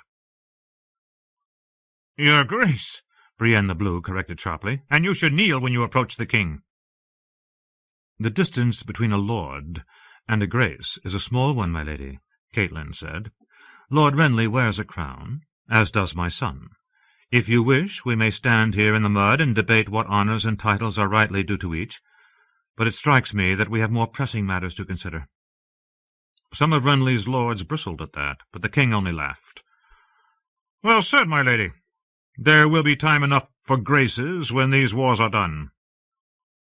Tell me, when does your son mean to march against Harrenhal?" Until she knew whether this king was friend or foe, Catelyn was not about to reveal the least part of Robb's dispositions. "I do not sit on my son's war councils, my lord." "So long as he leaves a few Lannisters for me, I'll not complain. What has he done with the Kingslayer?" "Jaime Lannister is held prisoner at River Run." "Still alive?" Lord Mathis Rowan seemed dismayed. Bemused, Renly said, "It would seem the direwolf is gentler than the lion." "Gentler than the Lannisters," murmured Lady Oakheart with a bitter smile, "is drier than the sea." "I call it weak." Lord Randall Tarley had a short, bristly grey beard and a reputation for blunt speech. "No disrespect to you, Lady Stark, but it would have been more seemly had Lord Robb come to pay homage to the king himself, rather than hiding behind his mother's skirts." "King Robb is warring, my lord," Catelyn replied with icy courtesy, "not playing at tourney." Renly grinned. "Go softly, Lord Randall. I fear you're overmatched." He summoned a steward in the livery of Storm's End. "Find a place for the ladies' companions, and see that they have every comfort. Lady Catelyn shall have my own pavilion. Since Lord Caswell has been so kind as to give me use of his castle, I have no need of it. My lady, when you are rested, I would be honoured if you would share our meat and mead at the feast Lord Caswell is giving us tonight. A farewell feast. I fear his lordship is eager to see the heels of my hungry horde." "Not true, your grace," protested a wispy young man who must have been Caswell. "What is mine is yours." "Whenever someone said that to my brother Robert, he took them at their word," Renly said. "Do you have daughters?" "Yes, your grace, 2. "Then thank the gods that I am not Robert. My sweet queen is all the woman I desire." Renly held out his hand to help Margaery to her feet. "We'll talk again when you've had a chance to refresh yourself, Lady Catelyn." Renly led his bride back toward the castle, while his steward conducted Catelyn to the king's green silk pavilion. "If you have need of anything, you have only to ask, my lady." Catelyn could scarcely imagine what she might need that had not already been provided. The pavilion was larger than the common rooms of many an inn, and furnished with every comfort: feather mattress and sleeping furs, a wood and copper tub large enough for 2, braziers to keep off the night's chill, slung leather camp chairs, a writing table with quills and inkpot, bowls of peaches, plums, and pears, a flagon of wine with a set of matched silver cups, cedar chests packed full of Renly's clothing, books, maps, game-boards, a high harp, a tall bow and a quiver of arrows, a pair of red-tailed hunting-hawks, a veritable armory of fine weapons. "He does not stint himself, this Renly," she thought as she looked about. "Small wonder this host moves so slowly." Beside the entrance the king's armour stood sentry, a suit of forest green plate, its fittings chased with gold, the helm crowned by a great rack of golden antlers. The steel was polished to such a high sheen that she could see her reflection in the breastplate, gazing back at her as if from the bottom of a deep green pond. The face of a drowned woman, Catelyn thought. Can you drown in grief? She turned away sharply, angry with her own frailty. She had no time for the luxury of self-pity. She must wash the dust from her hair and change into a gown more fitting for a king's feast. Sir Wendell Manderley, Lucas Blackwood, Sir Perwyn Frey, and the rest of her high-born companions accompanied her to the castle. The great hall of Lord Caswell's keep was great only by courtesy, yet room was found on the crowded benches for Catelyn's men, amidst Renly's own knights. Catelyn was assigned a place on the dais between red-faced Lord Mathis Rowan and genial Sir John Fossaway of the Green Apple Fossaways. Sir John made jests, while Lord Mathis inquired politely after the health of her father, brother, and children. Brienne of Tarth had been seated at the far end of the high table. She did not gown herself as a lady, but chose a knight's finery instead, a velvet doublet quartered rose and azure, breeches and boots, and a fine-tooled sword-belt, her new rainbow cloak flowing down her back. No garb could disguise her plainness, though. The huge freckled hands, the wide flat face, the thrust of her teeth. Out of armour her body seemed ungainly, broad of hip and thick of limb, with hunched muscular shoulders, but no bosom to speak of. And it was clear from her every action that Brienne knew it, and suffered for it. She spoke only in answer, and seldom lifted her gaze from her food. Of food there was plenty. The war had not touched the fabled bounty of Highgarden.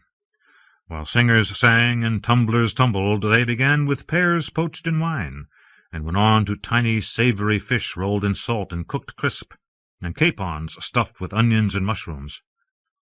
There were great loaves of brown bread, mounds of turnips and sweet corn and peas, immense hams and roast geese, and trenchers dripping full of venison stewed with beer and barley. For the sweet, Lord Caswell's servants brought down trays of pastries from his castle kitchens, cream swans and spun-sugar unicorns, lemon cakes in the shape of roses, spiced honey biscuits and blackberry tarts, apple crisps and wheels of buttery cheese. The rich foods made Catelyn queasy, but it would never do to show frailty when so much depended on her strength. She ate sparingly, while she watched this man who would be king. Renly sat with his young bride on his left hand and her brother on the right. Apart from the white linen bandage around his brow, Sir Lorra seemed none the worse for the day's misadventures. He was indeed as comely as Catelyn had suspected he might be. When not glazed, his eyes were lively and intelligent, his hair an artless tumble of brown locks that many a maid might have envied. He had replaced his tattered tourney cloak with a new one, the same brilliantly striped silk of Renly's rainbow guard, clasped with the golden rose of Highgarden. From time to time King Renly would feed Margaery some choice morsel off the point of his dagger, or lean over to plant the lightest of kisses on her cheek. But it was Sir Loras who shared most of his jests and confidences. The king enjoyed his food and drink, that was plain to see, yet he seemed neither glutton nor drunkard. He laughed often and well, and spoke amiably to high-born lords and lowly serving wenches alike. Some of his guests were less moderate. They drank too much and boasted too loudly, to her mind. Lord Willem's sons, Joshua and Elias, disputed heatedly about who would be first over the walls of King's Landing. Lord Varner dandled a serving girl on his lap, nuzzling at her neck while one hand went exploring down her bodice. Guyard the Green, who fancied himself a singer, diddled a harp and gave them a verse about tying lions' tails in knots, parts of which rhymed. Sir Mark Mullendore brought a black-and-white monkey and fed him morsels from his own plate, while Sir Tanton of the Red Apple Fossaways climbed on the table and swore to slay Sandor Clegane in single combat. The vow might have been taken more solemnly if Sir Tanton had not had one foot in a gravy boat when he made it. The height of folly was reached when a plump fool came capering out in gold-painted tin with a cloth lion's head, and chased a dwarf around the tables, whacking him over the head with a bladder. Finally, King Renly demanded to know why he was beating his brother. "Why, your grace, I'm the kinslayer," the fool said. "It's King-slayer, fool of a fool," Renly said, and the hall rang with laughter. Lord Rowan beside her did not join the merriment. "They are all so young," he said. It was true. The Knight of Flowers could not have reached his second name-day when Robert slew Prince Rhaegar on the Trident. Few of the others were very much older. They had been babes during the sack of King's Landing, and no more than boys when Balon Greyjoy raised the Iron Islands in rebellion. They are still unblooded, Catelyn thought, as she watched Lord Bryce goad Sir Robar into juggling a brace of daggers. It is all a game to them still, a tourney writ large, and all they see is the chance for glory and honour and spoils. They are boys drunk on song and story, and like all boys, they think themselves immortal. War will make them old, Catelyn said, as it did us. She had been a girl when Robert and Ned and Jon Arryn raised their banners against Aerys Targaryen, a woman by the time the fighting was done. I pity them. Why?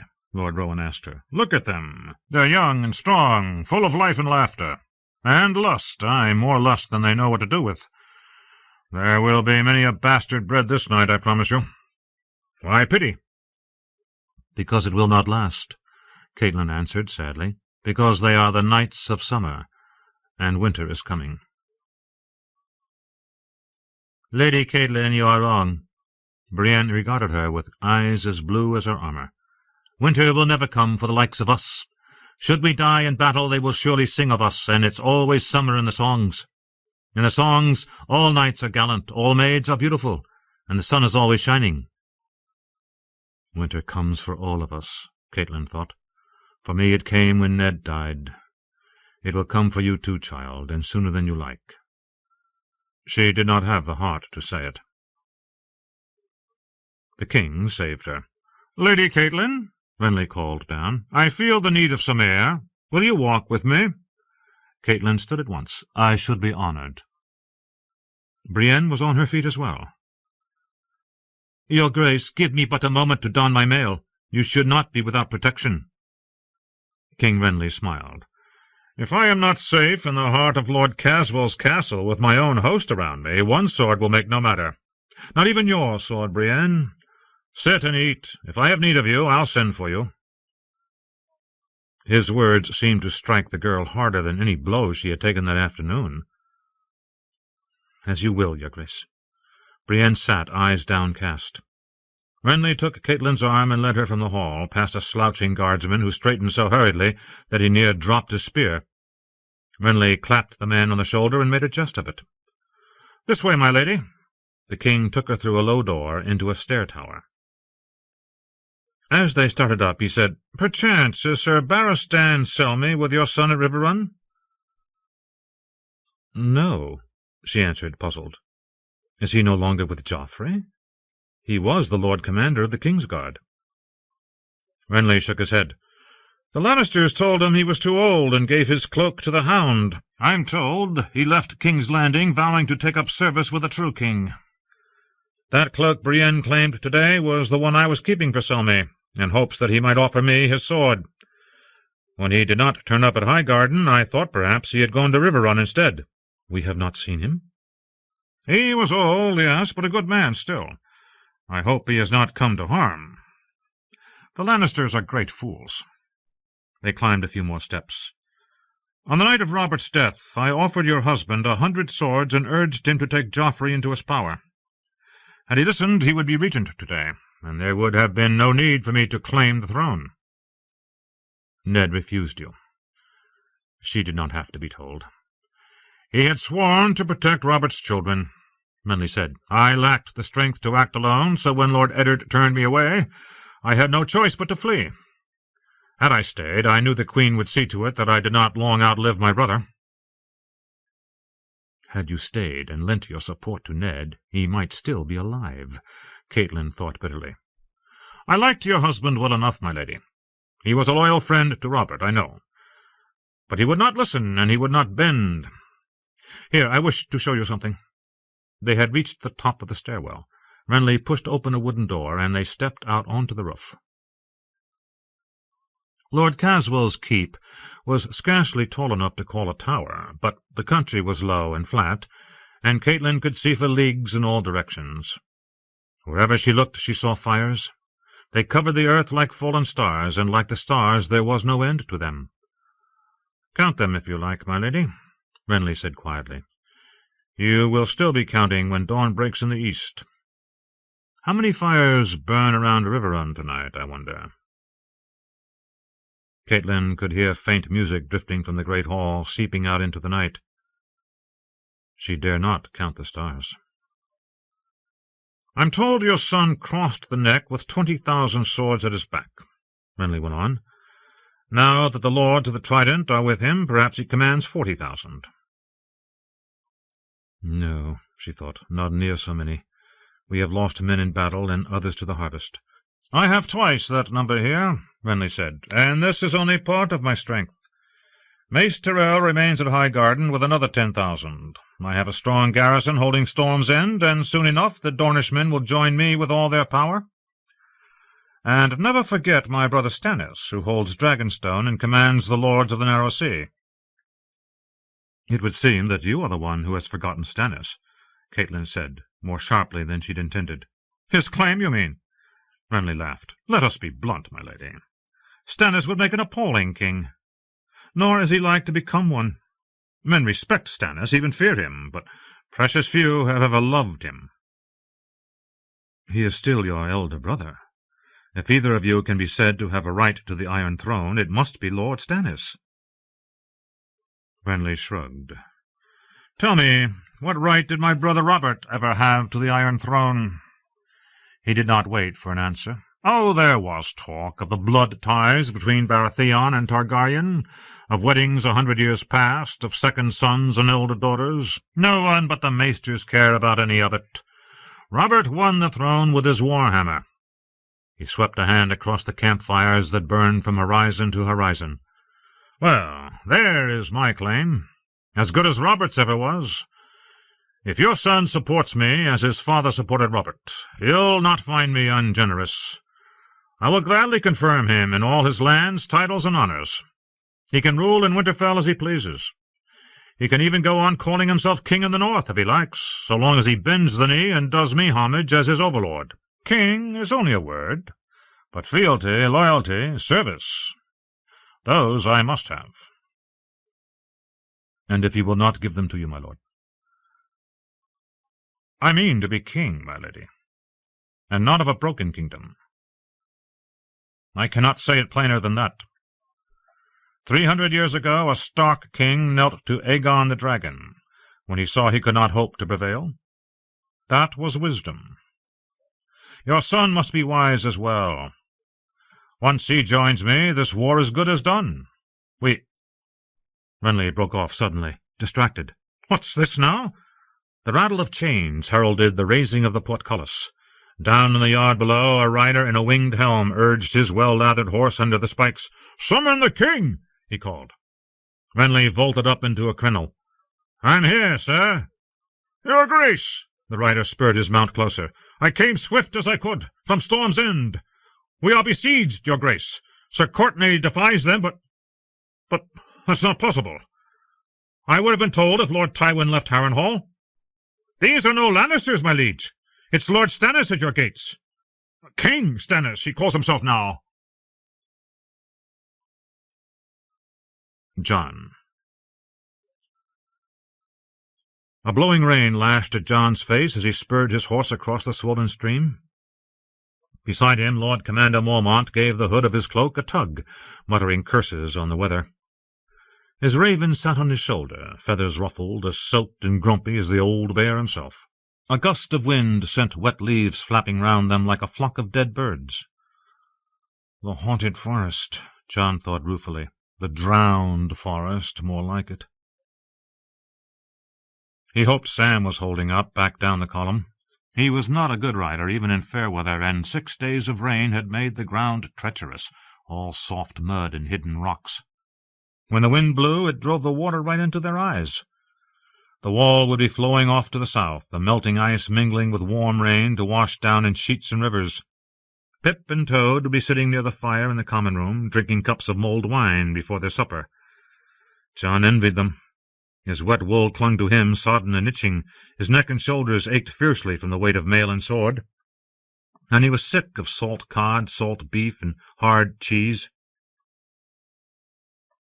Up ahead a hunting horn sounded a quavering note. half drowned beneath the constant patter of the rain. "Buckwhale's horn," the old bear announced. "The gods are good. Craster's still there." His raven gave a single flap of his big wings, croaked "Corn," and ruffled his feathers up again. John had often heard the Black brothers tell tales of Craster and his keep. Now he would see it with his own eyes. After 7 empty villages, they had all come to dread finding Crasters as dead and desolate as the rest, but it seemed they would be spared that. Perhaps the old bear will finally get some answers, he thought.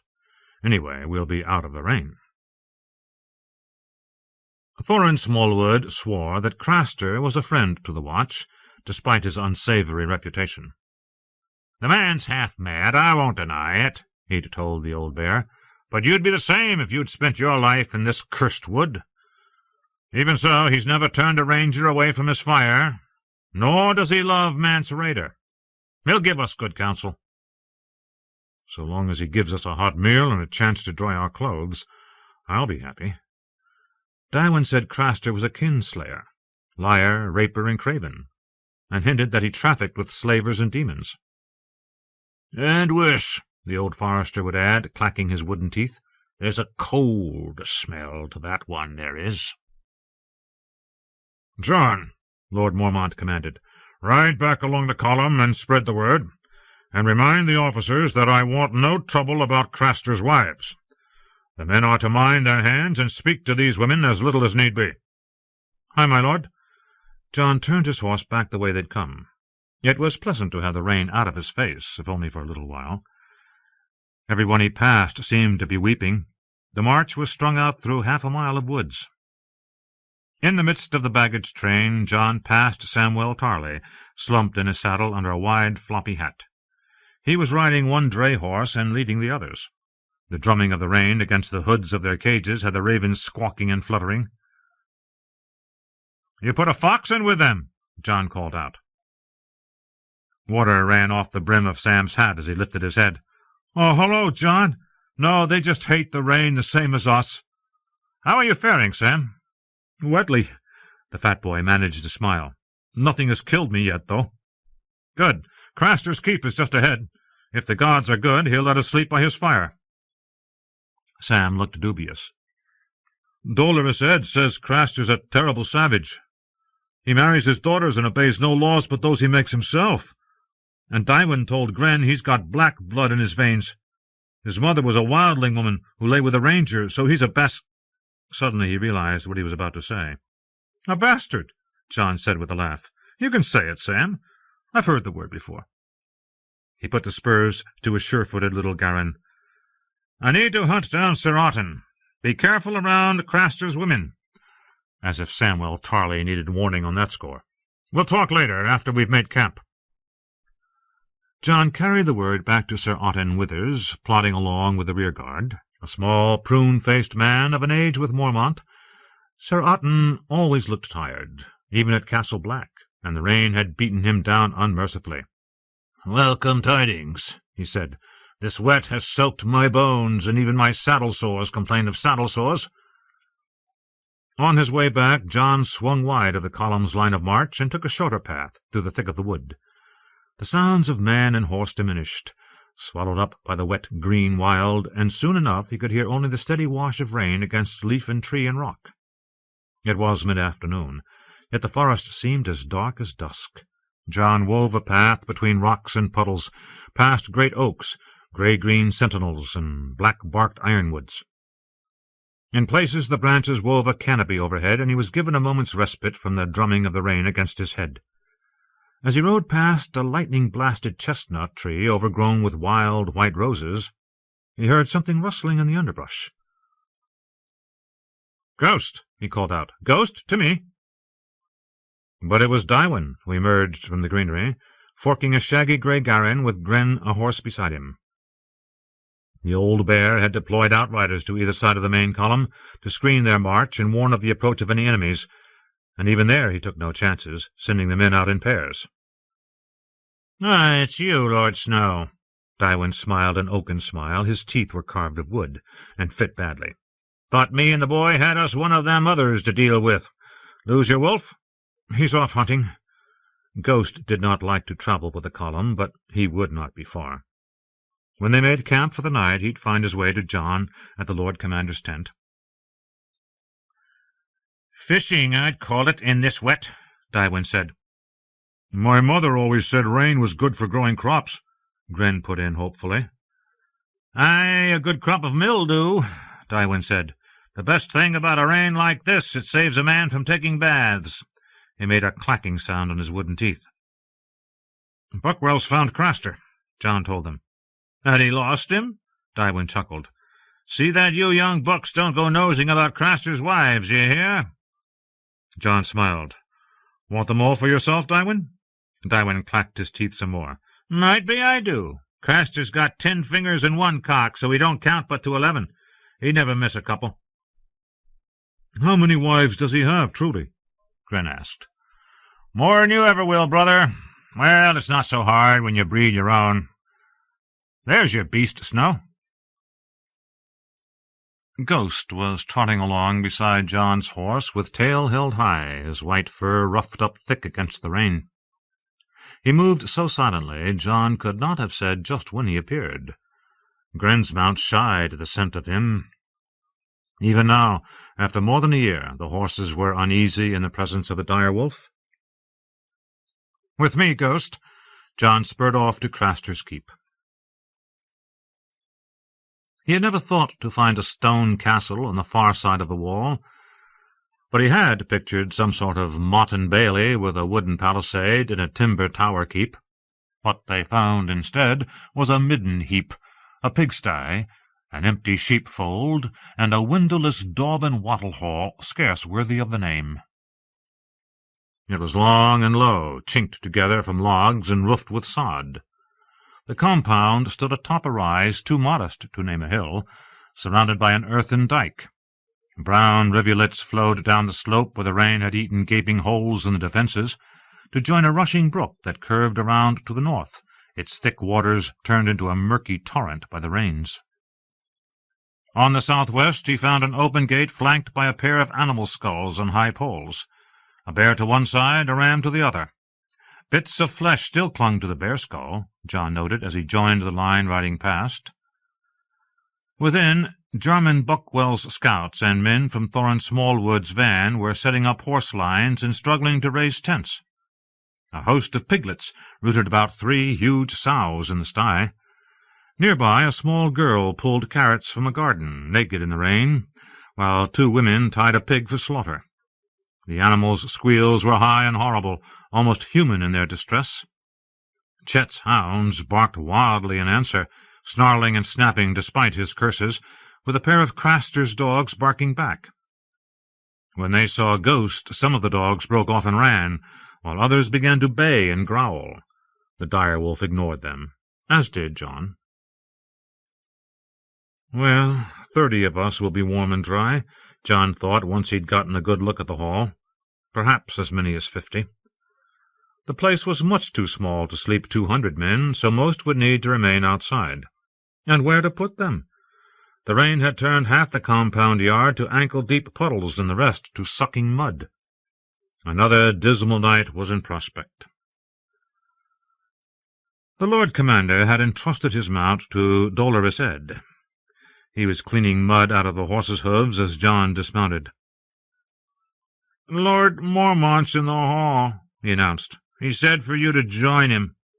Best leave the wolf outside. He looks hungry enough to eat one of Craster's children." "Well, truth be told, I'm hungry enough to eat one of Craster's children, so long as he was served hot. Go on, I'll see to your horse. If it's warm and dry inside, don't tell me. I wasn't asked in." He flicked the glob of wet mud out from under a horseshoe. "Does this mud look like shit to you? Could it be that this whole hill is made of Craster shit?" John smiled. "Well, I hear he's been here a long time." "You cheer me not. Go see the old bear." "Ghost, stay," he commanded. The door to Craster's keep was made of 2 flaps of deer-hide. John shoved between them, stooping to pass under the low lintel. 24 of the chief rangers had preceded him, and were standing around the fire-pit in the center of the dirt floor, while puddles collected about their boots. The hall stank of soot, dung, and wet dog. The air was heavy with smoke, yet somehow still damp. Rain leaked through the smoke-hole in the roof. It was all a single room, with the sleeping loft above reached by a pair of splintery ladders. John remembered how he'd felt the day they had left the wall, nervous as a maiden, but eager to glimpse the mysteries and wonders beyond each new horizon. "Well, here's one of the wonders," he told himself, gazing about the squatted, foul-smelling hole. The acrid smoke was making his eyes water. A pity that Pip and Toad can't see all they're missing. Craster sat above the fire, the only man to enjoy his own chair. Even Lord Commander Mormont must seat himself on the common bench, with his raven muttering on his shoulder. Jarman Buckwell stood behind, dripping from patched mail and shiny wet leather, beside Thorin Smallwood in the late Sir Jeremy's heavy breastplate and sable-trimmed cloak. Craster's sheepskin jerkin and cloak of sewn skins made a shabby contrast, but around one thick wrist was a heavy ring that had the glint of gold. He looked to be a powerful man, though well into the winter of his days now, his mane of hair grey, going to white. A flat nose and a drooping mouth gave him a cruel look, and one of his ears was missing. So this is a wild thing. John remembered old Nan's tales of the savage folk who drank blood from human skulls. Craster seemed to be drinking a thin yellow beer from a chipped stone cup. Perhaps he had not heard the stories. "I've not seen Benjen Stark for 3 years," he was telling Mormont. "And if truth be told, I never once missed him." A half-dozen black puppies and the odd pig or two skulked among the benches, while women in ragged deerskins passed horns of beer, stirred the fire, and chopped carrots and onions into a kettle. "He ought to have passed here last year," said Thorin Smallwood. A dog came sniffing round his leg. He kicked it and sent it off yipping. Lord Mormont said, "Ben was searching for Sir Waymar Royce, who'd vanished with Garrett and young Will." "Aye, those 3 I recall. The lordling no older than one of these pups. Too proud to sleep under my roof, him in his sable cloak and black steel. My wives give him big cow eyes all the same." He turned to squint on the nearest of the women. "Garrett says they were chasing raiders. I told him, with a commander that green, best not catch 'em. Garrett wasn't half bad, for a crow. Had less ears than me, that one. The bite took him, same as mine." Craster laughed. "Now I hear he got no head, neither. The bite do that, too?" John remembered a spray of red blood on white snow, and the way Theon Greyjoy had kicked the dead man's head. The man was a deserter. On the way back to Winterfell, John and Robb had raced and found 6 direwolf pups in the snow. 1,000 years ago. "When Sir Waymar left you, where was he bound?" Craster gave a shrug. "Happens I have better things to do than tend to the comings and goings of crows." He drank a pull of beer and set the cup aside. "Had no good Southron wine up here for a bear's night. I could use me some wine, and a new axe. Mine's lost its bite, can't have that. I got me women to protect." He gazed around at his scurrying wives. "You are few here, and isolated," Mormont said. "If you like, I'll detail some men to escort you south to the wall." The raven seemed to like the notion. "Wall!" it screamed, spreading black wings like a high collar behind Mormont's head. Their host gave a nasty smile, showing a mouthful of broken brown teeth. "And what would we do there? Serve you at supper? We're free folk here. Craster serves no man." "These are bad times to dwell alone in the wild. The cold winds are rising." "Let them rise. My roots are sunk deep." Craster grabbed a passing woman by the wrist. "Tell him, wife. Tell the Lord Crow how well content we are." The woman licked at thin lips. "This is our place. Craster keeps us safe. Better to die free than live a slave." Slave, muttered the raven. Mormont leaned forward. Every village we have passed has been abandoned. Yours are the first living faces we've seen since we left the wall. The people are gone. Whether dead, fled, or taken, I could not say. The animals as well. Nothing is left. And earlier we found the bodies of 2 of Ben Stark's rangers only a few leagues from the wall. They were pale and cold, with black hands and black feet, and wounds that did not bleed. Yet when we took them back to Castle Black, they rose in the night and killed. One slew Sir Jeremy Riker, and the other came for me, which tells me that they remember some of what they knew when they lived. But there was no human mercy left in them. The woman's mouth hung open, a wet pink cave, but Craster only gave a snort. We've had no such troubles here, and I'll thank you not to tell such evil tales under my roof. I'm a godly man, and the gods keep me safe. If whites come walking, I'll know how to send them back to their graves. Though I could use me a sharp new axe. He sent his wife scurrying with a slap on her leg and a shout of, More beer! And be quick about it! No trouble from the dead, Drummond Buckwell said. But what of the living, my lord? What of your king? King, cried Mormont's raven. King, king, king. That Mance Raider? Craster spit into the fire. King beyond the wall. What do free folk want with kings? He turned his squint on Mormont. There's much I could tell your raider and his doings, if I had a mind. This of the empty villages, that's his work. You would have found this hall abandoned as well, if I were a man to scrape to such. He sends a rider, tells me I must leave my own keep to come grovel at his feet. I sent the man back, but kept his tongue. It's nailed to that wall there. He pointed. Might be that I could tell you where to seek Mance Rider, if I had a mind. The brown smile again. But we'll have time enough for that. You'll be wanting to sleep beneath my roof, belike, and eat me out of pigs. A roof would be most welcome, my lord, Mormont said. We've had hard riding and too much wet. And you'll guest here for a night. No longer. I'm not that fond of crows. The loft's for me and mine, but you'll have all the floor you like. I've meat and beer for 20, no more. The rest of your black crows can pick after their own corn. We've packed in our own supplies, my lord, said the old bear. We should be pleased to share our food and wine. Craster wiped his drooping mouth with the back of a hairy hand. I'll taste your wine, Lord Crow, that I will. One more thing. Any man lays a hand on my wives, he loses the hand. Your roof, your rule, said Thorin Smallwood, and Lord Mormont nodded stiffly, though he looked none too pleased. That's settled, then. Craster grudged them a grunt. Do you have a man can draw a map?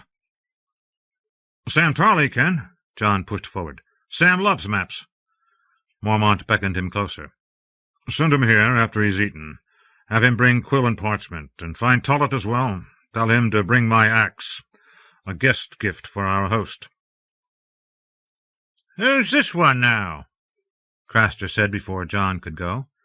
He has the look of a Stark. My steward and squire, Jon Snow. A bastard, is it? Craster looked John up and down. Man wants to bed a woman, seems like he ought to take her to wife. That's what I do. He shooed John off with a wave. Well, run and do your service, bastard, and see that axe is good and sharp now. I've no use for dull steel. Jon Snow bowed stiffly and took his leave. Sir Otton Withers was coming in as he was leaving, and they almost collided at the deer-hide door. Outside, the rain seemed to have slackened. Tents had gone up all over the compound. John could see the tops of others under the trees. Dolorous Ed was feeding the horses. "Give the wildling an axe, why not?" He pointed out Mormont's weapon, a short-hafted battle-axe with gold scroll-work inlaid on the black steel blade.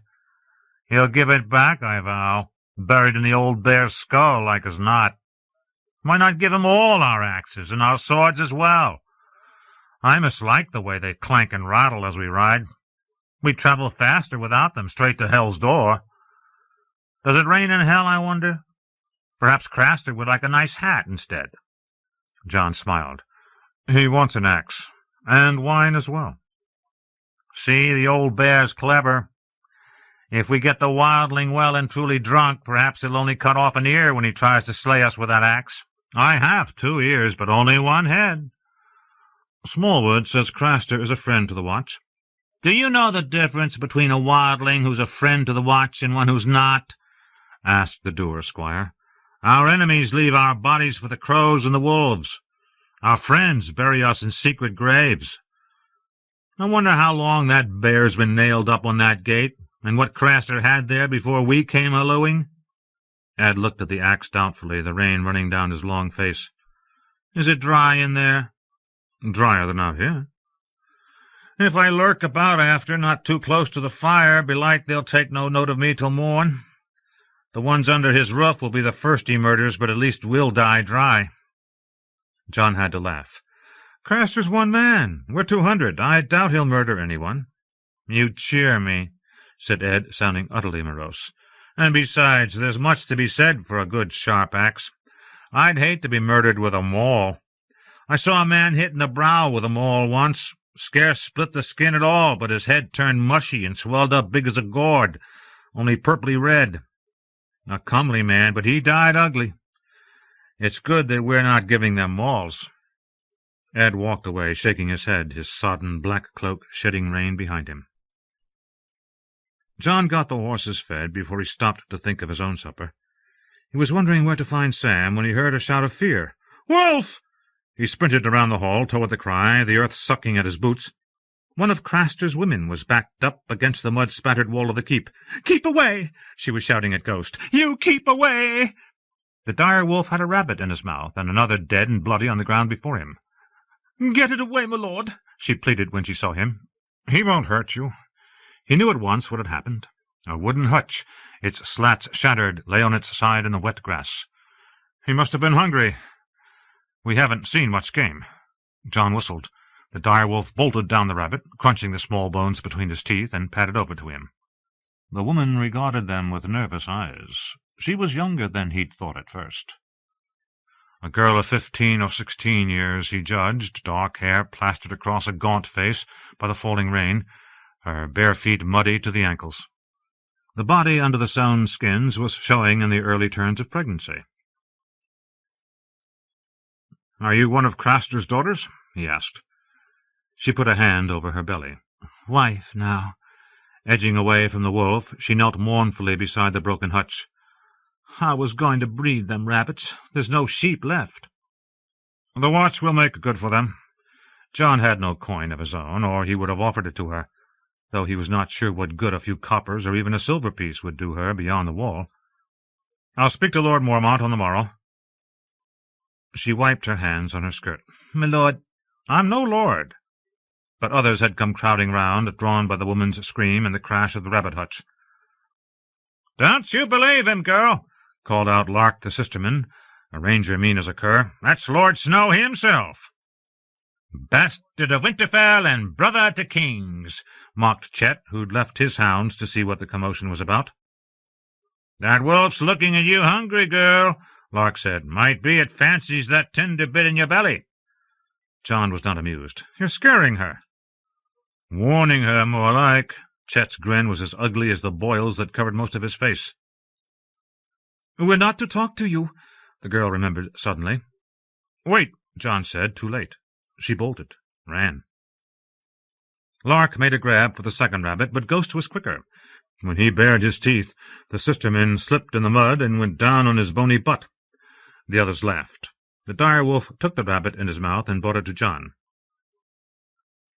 "There was no call to scare the girl," he told them. "We'll hear no scolds from you, bastard."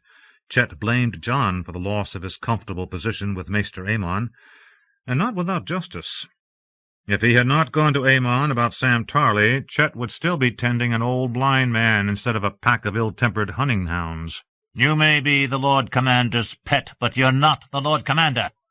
"And you wouldn't talk so bloody bold without that monster of yours always about."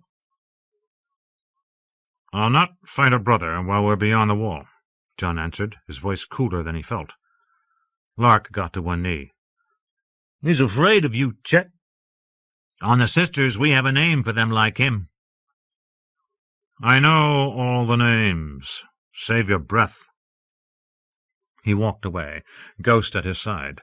The rain had dwindled to a thin drizzle by the time he reached the gate. Dusk would be on them soon, followed by another wet, dark, dismal night. The clouds would hide moon and stars, and Mormont's torch turning the woods black as pitch. Every piss would be an adventure, if not quite of the sort Jon Snow had once envisioned. Out under the trees, some rangers had found enough duff and dry wood to start a fire beneath a slanting ridge of slate. Others had raised tents or made rude shelters by stretching their cloaks over low branches. Giant had crammed himself inside the hollow of a dead oak. "Ah, do you like my castle, Lord Snow?" "You look snug. You know where Sam is?" "Keep on the way you were. If you come on Sir Otton's pavilion, you've gone too far." Giant smiled. "Unless Sam's found him a tree, too. What a tree that would be!" It was Ghost who found Sam in the end. The direwolf shot ahead like a quarrel from a crossbow. Under an outcrop of rock that gave some small degree of shelter from the rain, Sam was feeding the ravens. His boots squished when he moved. "My feet are soaked through," he admitted miserably. "When I climbed off my horse, I stepped in a hole and went in up to my knees." "Take off your boots and dry your stockings. I'll find some dry wood. If the ground's not wet under the rock, we might be able to get a fire burning." Jon showed Sam the rabbit. "And we'll feast." "Won't you be attending Lord Mormont in the hall?" "No, but you will. The old bear wants you to map for him. Craster says he'll find a Mance Raider for us." "Oh."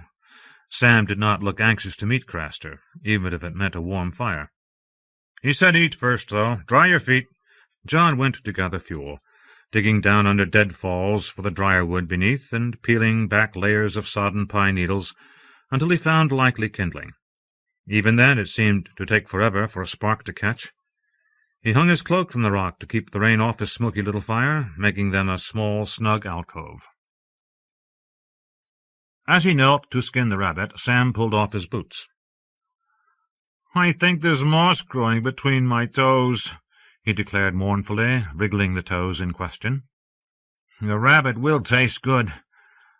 I don't even mind about the blood and all." He looked away. "Well, only a little."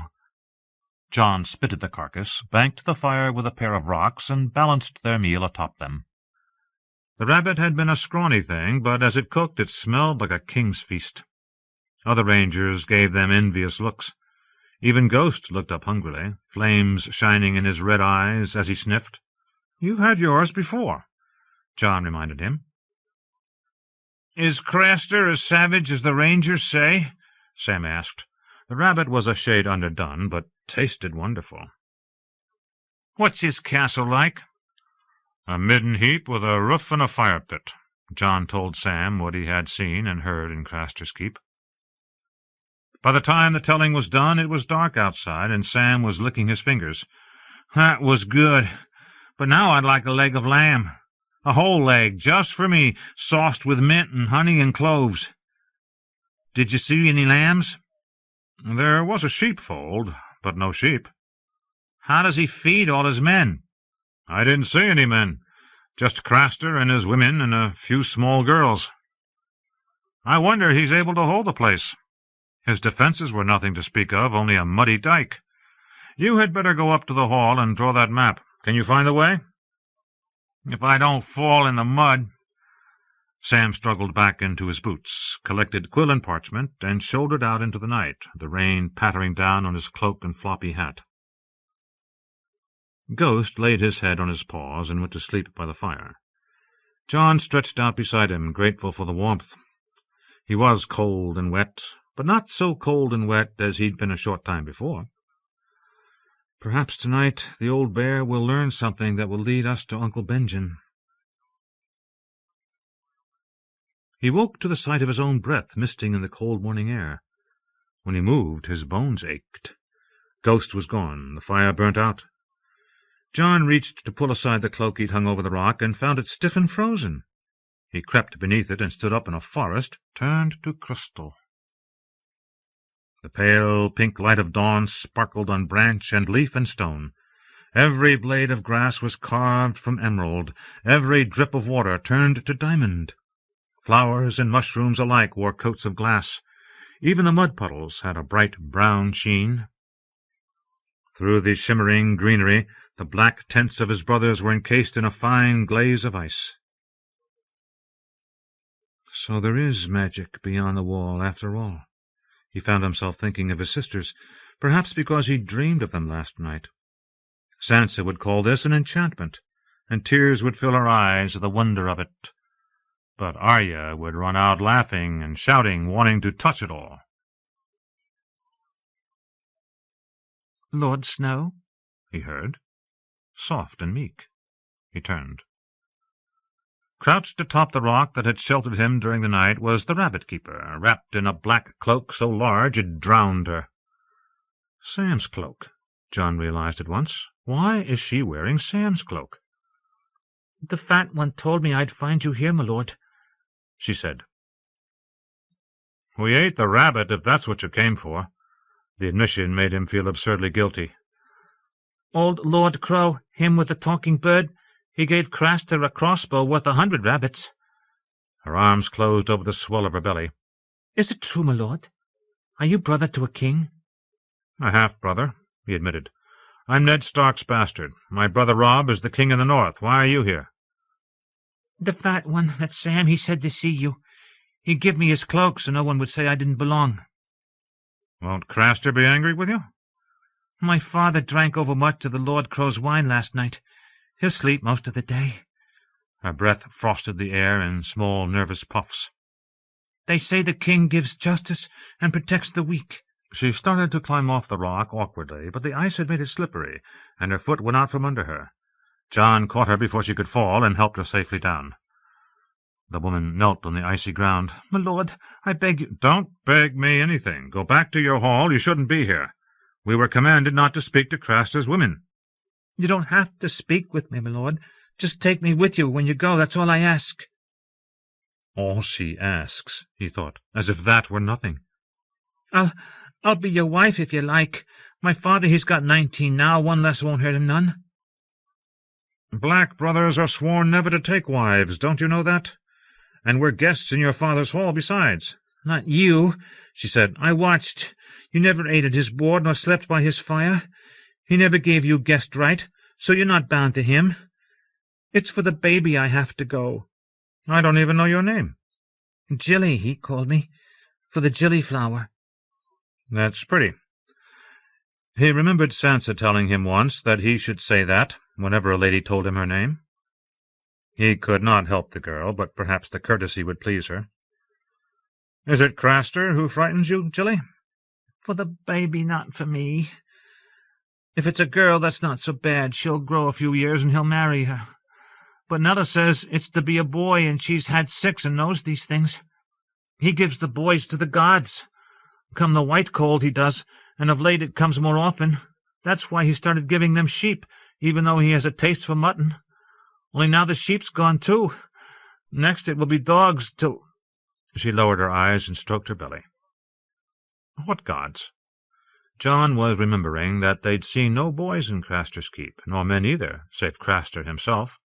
"The cold gods," she said. "The ones in the night, the white shadows." And suddenly John was back in the Lord Commander's tower again. A severed hand was climbing his calf, and when he pried it off with the point of his longsword, it lay writhing, fingers opening and closing. The dead man rose to his feet, blue eyes shining in that gashed and swollen face.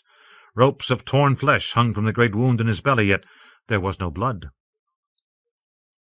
"What color are their eyes?" he asked her. "Blue, as bright as blue stars, and as cold." She has seen them, he thought. Craster lied. "Will you take me, just so far as the wall?" "We do not ride for the wall. We ride north, after Mance Rayder and these others, these white shadows and their whites. We seek them, Jilly. Your babe would not be safe with us." Her fear was plain on her face. "You will come back, though? When your warring's done, you'll pass this way again?" "We may." If any of us still live. That's for the old bear to say, the one you call the Lord Crow. I'm only his squire. I do not choose the road I ride. No. He could hear the defeat in her voice. Sorry to be of trouble, my lord. They said the king keeps people safe, and I thought— Despairing, she ran, Sam's cloak flapping behind her like great black wings. John watched her go, his joy in the morning's brittle beauty gone. Damn her, he thought resentfully, and damn Sam twice for sending her to me. What did he think I could do for her? We're here to fight wildlings, not save them. Other men were crawling from their shelters, yawning and stretching.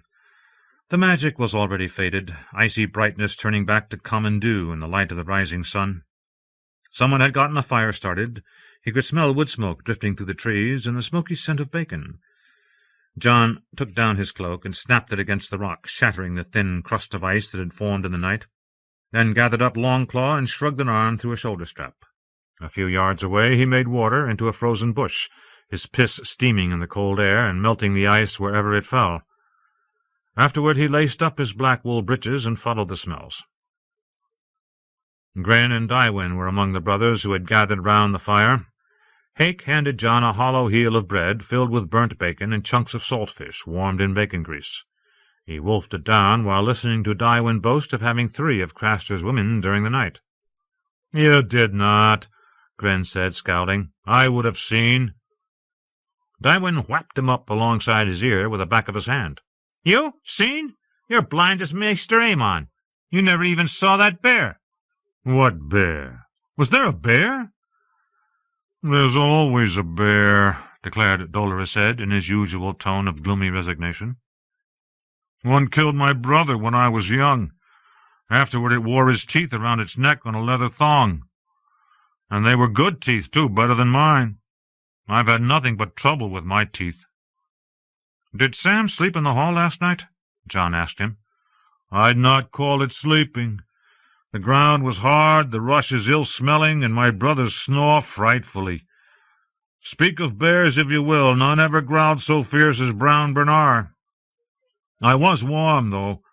Some dogs crawled atop me during the night. My cloak was almost dry when one of them pissed in it. Or perhaps it was Brown Bernard. Have you noticed that the rain stopped the instant I had a roof above me? It will start again now that I'm back out. Gods and dogs alike delight to piss on me." "I'd best go see to Lord Mormont," said John. The rain might have stopped, but the compound was still a morass of shallow lakes and slippery mud. Black brothers were folding their tents, feeding their horses, and chewing on strips of salt beef. Jarman Buckwell's scouts were tightening the girths on their saddles before setting out. "John," Buckwell greeted him from horseback, "keep a good edge on that bastard sword of yours. We'll be needing it soon enough." Craster's hall was dim after daylight. Inside, the night's torches had burned low, and it was hard to know that the sun had risen. Lord Mormont's raven was the first to spy him enter. 3 lazy flaps of its great black wings, and it perched atop Longclaw's hilt. "Corn!" It nipped at a strand of John's hair. "Ignore that wretched beggar bird, John. It's just had half my bacon." The old bear sat at Craster's board, breaking his fast with the other officers on fried bread, bacon, and sheep-cut sausage. Craster's new axe was on the table, its gold inlay gleaming faintly in the torchlight. Its owner was sprawled unconscious in the sleeping loft above, but the women were all up, moving about and serving. "What sort of day do we have?" "Cold, but the rain has stopped." "Very good. See that my horse is saddled and ready. I mean for us to ride within the hour. Have you eaten? Craster serves plain fare, but filling." "I will not eat Craster's food," he decided suddenly.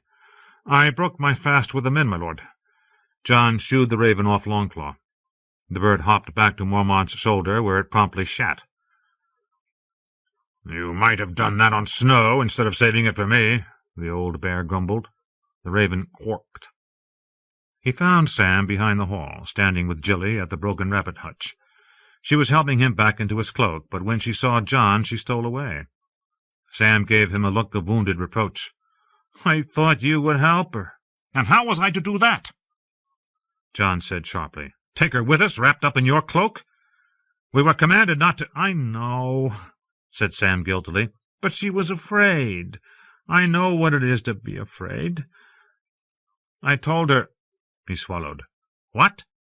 That we'd take her with us?" Sam's fat face blushed a deep red. "On the way home." He could not meet John's eyes. "She's going to have a baby." "Sam, have you taken leave of all your sense? We may not even return this way, and if we do you think the old bear is going to let you pack off one of Craster's wives?"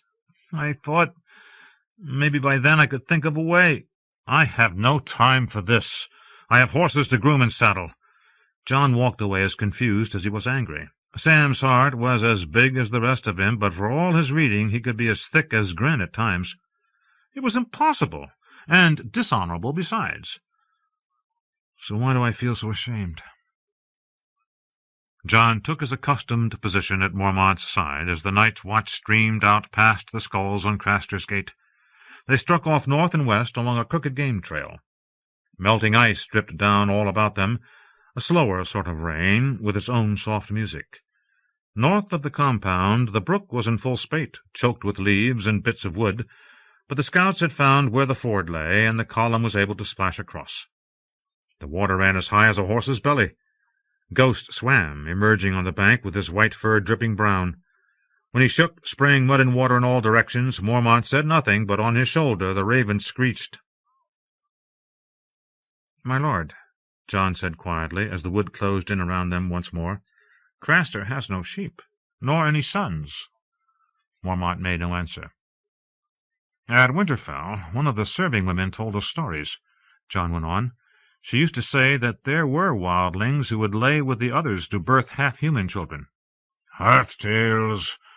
Does Craster seem less than human to you?" "In 100 ways. He gives his sons to the wood." A long silence. Then, "Yes." And "Yes," the raven muttered, strutting. "Yes, yes, yes." "You knew?" "Smallwood told me. Long ago. All the rangers know, though few will talk of it." "Did my uncle know?" "All the rangers," Mormont repeated. "You think I ought to stop him?" "Kill him, if need be." The old bear sighed. "Were it only that he wished to rid himself of some mouths, I'd gladly send Yoren or Conwys to collect the boys. We could raise them to the black, and the watch would be that much the stronger. But the wildlings serve crueler gods than you or I. These boys are Craster's offerings, his prayers, if you will." His wives must offer different prayers, John thought. "How is it you came to know this?" the old bear asked him. "From one of Craster's wives?" "Yes, my lord," John confessed. "I would sooner not tell you which. She was frightened and wanted help." "The wide world is full of people wanting help, John. Would that some could find the courage to help themselves. Craster sprawls in his loft even now, stinking of wine and lost to sense. On his board below lies a sharp new axe. Were it me, I'd name it Answered Prayer and make an end." Yes. John thought of Jilly. She and her sisters. They were 19, and Craster was 1, but— "Yet it would be an ill day for us if Craster died. Your uncle could tell you of the times Craster's keep made the difference between life and death for our rangers." "My father—" he hesitated. "Go on, John. Say what you would say." "My father once told me that some men are not worth having," John finished. "A bannerman who is brutal or unjust dishonors his liege lord as well as himself." "Craster is his own man. He has sworn us no vows, nor is he subject to our laws. Your heart is noble, John, but learn a lesson here. We cannot set the world to rights. That is not our purpose. The Night's Watch has other wars to fight." Other wars. Yes, I must remember. German Buckwell said I might have need of my sword soon.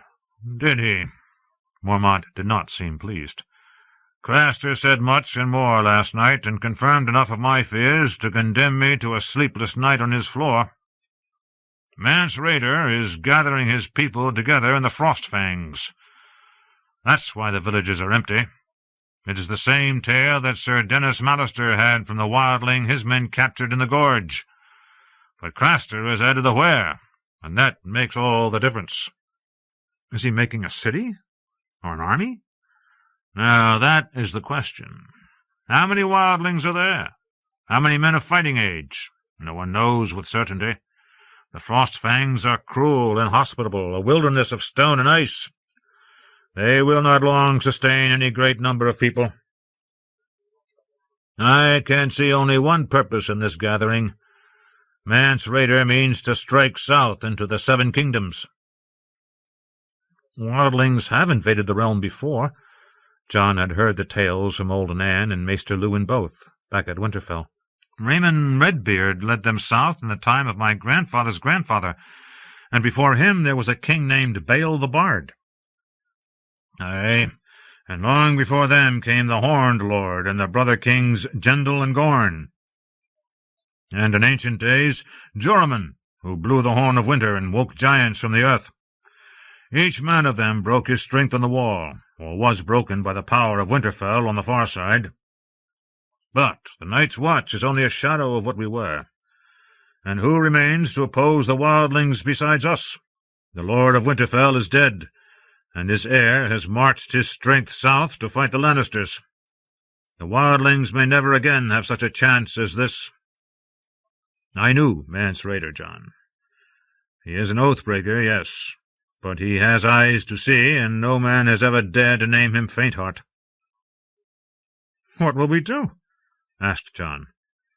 "Find him," said Mormont. "Fight him. Stop him." 300, thought John, against the fury of the wild. His fingers opened and closed. Theon. She was undeniably a beauty. "But your first is always beautiful," Theon Greyjoy thought. "Now there's a pretty grin," a woman's voice said behind him. "The lordling likes the look of her, does he?" Theon turned to give her an appraising glance. He liked what he saw. Ironborn, he knew at a glance, lean and long-legged, with black hair cut short, wind-chafed skin, strong, sure hands, a dirk at her belt. Her nose was too big and too sharp for her thin face, but her smile made up for it. He judged her a few years older than he was, but no more than 25. She moved as if she were used to a deck beneath her feet. "Yes, she's a sweet sight," he told her, "though not half so sweet as you." "Oh-ho," she grinned. "I'd best be careful. This lordling has a honeyed tongue." "Taste it and see." "Is it that way, then?" she said, eyeing him boldly. There were women on the Iron Islands, not many but a few, who crewed the longships along with their men, and it was said that salt and sea changed them, gave them a man's appetites. "Have you been that long at sea, lordling?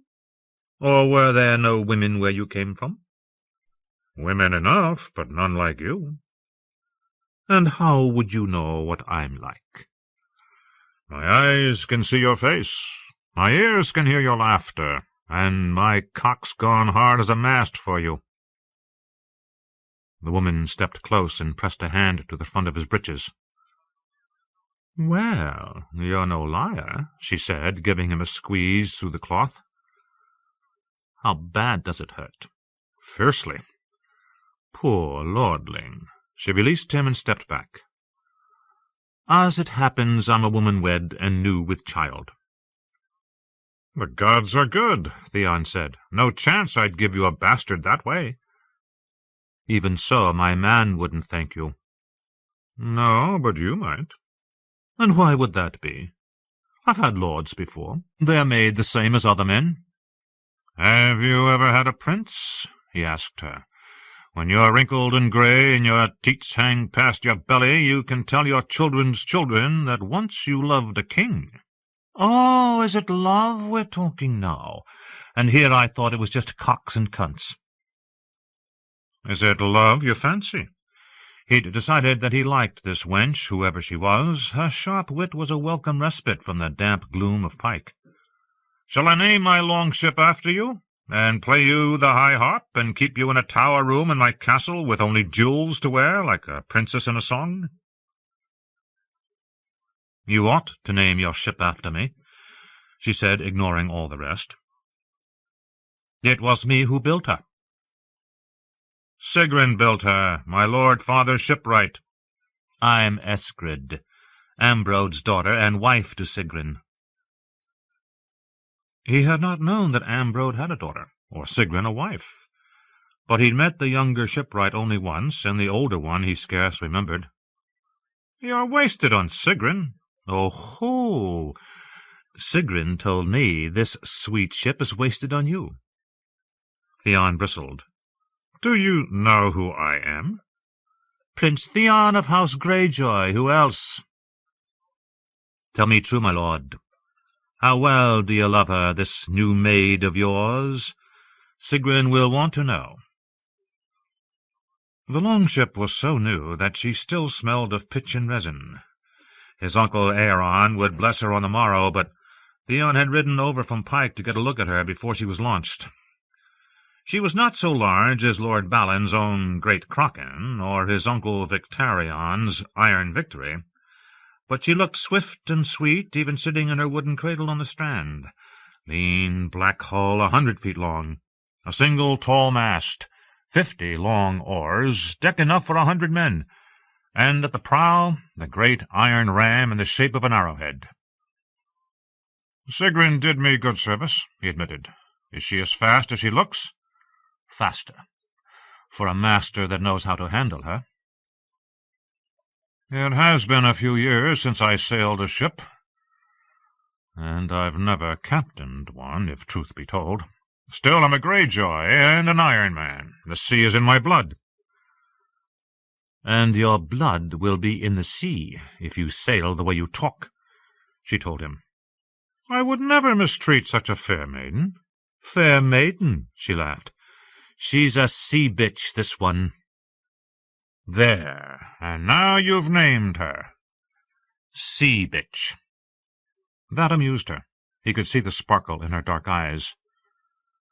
And you said you'd name her after me, she said in a voice of wounded reproach. I did. He caught her hand. Help me, my lady. In the Green Lands they believe a woman with child means good fortune for any man who beds her. And what would they know about ships in the Green Lands? Or women, for that matter? Besides, I think you made that up. If I confess, will you still love me? Still? When have I ever loved you? Never, he admitted. But I am trying to repair that lack, my sweet Eskrid. The wind is cold. Come aboard my ship and let me warm you. On the morrow my uncle Aeron will pour sea-water over her prow and mumble a prayer to the drowned god, but I'd sooner bless her with the milk of my loins, and yours. The drowned god might not take that kindly. Bugger the drowned god. If he troubles us, I'll drown him again. We're off to war within a fortnight. Would you send me into battle all sleepless with longing? Gladly. A cruel maid. My ship is well named. If I steer her onto the rocks in my distraction, you'll have yourself to blame. Do you plan to steer with this? Eskrid brushed the front of his breeches once more and smiled as a finger traced the iron outline of his manhood. Come back to Pike with me, he said suddenly, thinking, what will Lord Balon say? And why should I care? I am a man grown. If I want to bring a wench to bed, it is no one's business but my own. And what would I do in Pike? Her hand stayed where it was. My father will feast his captains tonight. He had them to feast every night, while he waited for the last stragglers to arrive, but Theon saw no need to tell all that. Would you make me your captain for the night, my lord prince? She had the wickedest smile he'd ever seen on a woman. I might, if I knew you'd steer me safe into port. Well, I know which end of the oar goes in the sea, and there's no one better with ropes and knots. One-handed she undid the lacing of his breeches, then grinned and stepped lightly away from him. A pity I'm a woman wed and new with child. Flustered, Theon laced himself back up. I need to start back to the castle. If you do not come with me, I may lose my way for grief, and all the islands would be poorer. We couldn't have that. But I have no horse, my lord. You could take my squire's mount.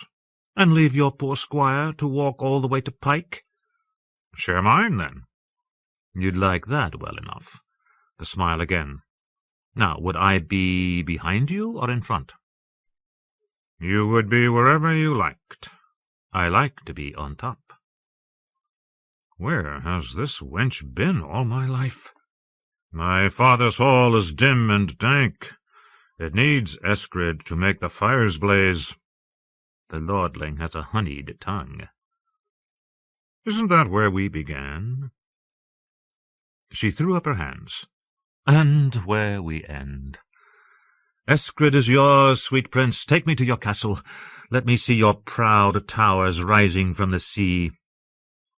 I left my horse at the inn. Come. They walked down the strand together, and when Theon took her arm, she did not pull away. He liked the way she walked. There was a boldness to it, part saunter and part sway, that suggested she would be just as bold beneath the blankets.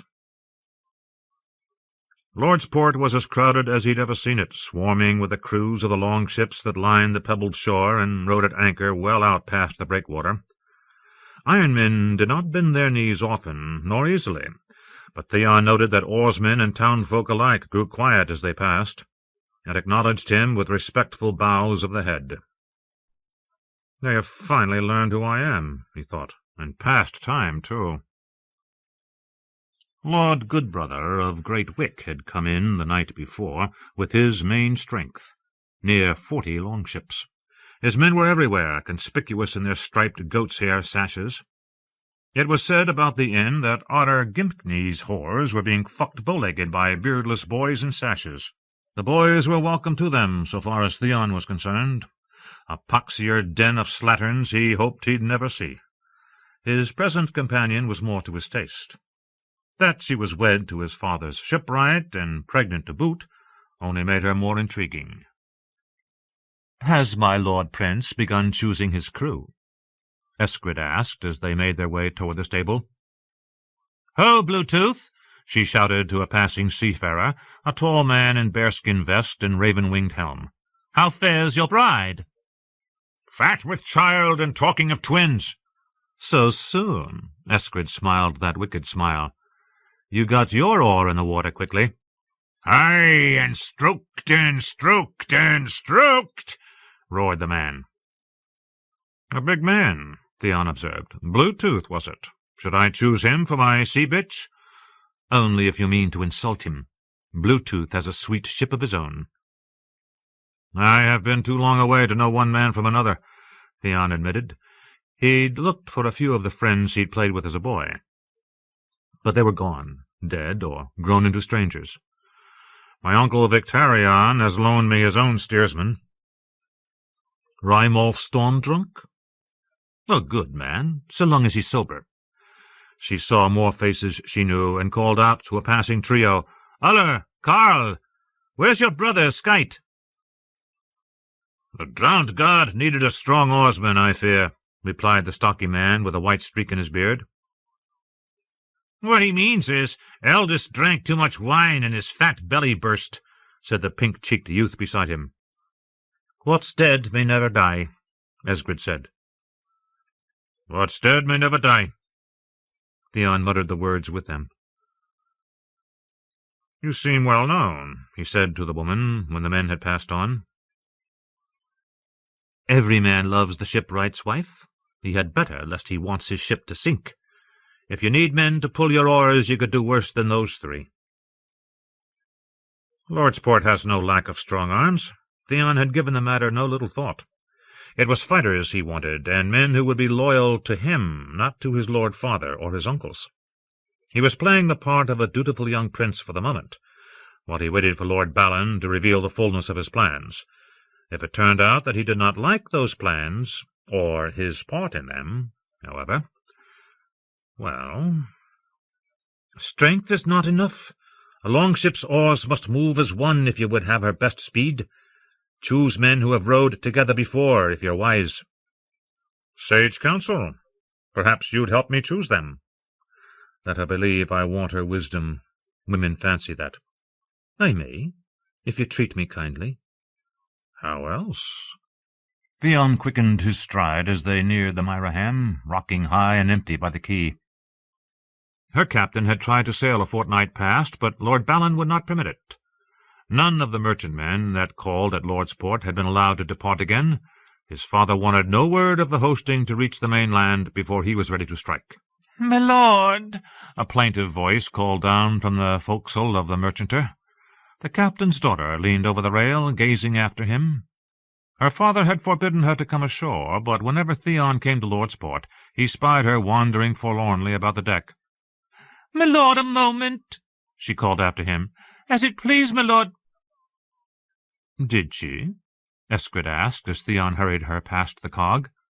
"Please, my lord." He saw no sense in being coy with this one. "For a time. Now she wants to be my salt wife." "Oh-ho! Well, she'd profit from some salting, no doubt. Too soft and bland, that one. Or am I wrong?" "You're not wrong." Soft and bland, precisely. How had she known? He had told Wex to wait at the inn. The common room was so crowded that Theon had to push his way through the door. Not a seat was to be had at bench nor table, nor did he see his squire. "Wex!" he shouted over the din and clatter. "If he's up with one of those poxy whores, I'll strip the hide off him," he was thinking, when he finally spied the boy dicing near the hearth, and winning, too, by the look of the pile of coins before him. "Time to go," Theon announced. When the boy paid him no mind, he seized him by the ear and pulled him from the game. Wex grabbed up a fistful of coppers and came along without a word. That was one of the things Theon liked best about him. Most squires have loose tongues, but Wex had been born dumb, which didn't seem to keep him from being clever, as any 12-year-old had a right to be. He was a base-born son of one of Lord Botley's half-brothers. Taking him as squire had been part of the price Theon had paid for his horse. When Wex saw Eskrid, his eyes went round. "You'd think he'd never seen a woman before," Theon thought. "Eskrid will be riding with me back to Pike. Saddle the horses, and be quick about it." The boy had ridden in on a scrawny little garran from Lord Balin's stable, but Theon's mount was quite another sort of beast. "Where did you find that hell-horse?" Eskrid asked when she saw him, but from the way she laughed he knew she was impressed. "Lord Botley bought him in Lannisport a year past, but he proved to be too much horse for him, so Botley was pleased to sell. The Iron Islands were too sparse and rocky for breeding good horses. Most of the islanders were indifferent riders at best, more comfortable on the deck of a long-ship than in the saddle. Even the lords rode garrans or shaggy Harlaw ponies, and ox-carts were more common than drays. The small folk, too poor to own either one, pulled their own ploughs through the thin, stony soil. But Theon had spent 10 years in Winterfell, and did not intend to go to war without a good mount beneath him. Lord Botley's misjudgment was his good fortune. A stallion with a temper as black as his hide, larger than a courser, if not quite so big as most destriers. As Theon was not quite so big as most knights, that suited him admirably. The animal had fire in his eyes. When he'd met his new owner, he'd pulled back his lips and tried to bite off his face. "Does he have a name?" Eskrid asked Theon as he mounted. "Smiler." He gave her a hand and pulled her up in front of him, where he could put his arms around her as they rode. "I knew a man once who told me that I smiled at the wrong things." "Do you?" "Only by the lights of those who smile at nothing." He thought of his father and his Uncle Aeron. "Are you smiling now, my Lord Prince?" "Oh, yes." Theon reached around her to take the reins. She was almost of a height with him. Her hair could have used a wash, and she had a faded pink scar on her pretty neck, but he liked the smell of her, salt and sweat and woman. The ride back to Pike promised to be a good deal more interesting than the ride down had been. When they were well beyond Lordsport, Theon put a hand on her breast. Eskrid reached up and plucked it away. "I'd keep both hands on the reins, or this black beast of yours is like to fling us both off and kick us to death." I broke him of that. Amused, Theon behaved himself for a while, chatting amiably of the weather, grey and overcast, as it had been since he arrived, with frequent rains, and telling her of the men he'd killed in the Whispering Wood. When he reached the part about coming that close to the Kingslayer himself, he slid his hand back up to where it had been. Her breasts were small, but he liked the firmness of them. "You don't want to do that, my Lord Prince." "Oh, but I do." Theon gave her a squeeze. "Your squire is watching you." "Let him. He'll never speak of it, I swear." Eskrid pried his fingers off her breast. This time she kept him firmly prisoned. She had strong hands. "I like a woman with a good tight grip," she snorted. "I'd not have thought it by that wench on the waterfront." "You must not judge me by her. She was the only woman on the ship." "Tell me of your father. Will he welcome me kindly to his castle?" "Why should he? He scarcely welcomed me, his own blood, the heir to Pike and the Iron Islands." "Are you?" she asked mildly. "It's said that you have uncles, brothers, a sister."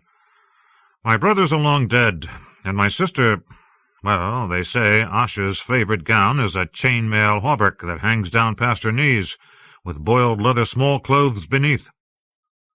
Man's garb won't make her a man, though. I'll make a good marriage alliance with her once we've won the war, if I can find a man to take her. As I recall, she had a nose like a vulture's beak, a ripe crop of pimples, and no more chest than a boy." "You can marry off your sister," Eskrid observed, "but not your uncles."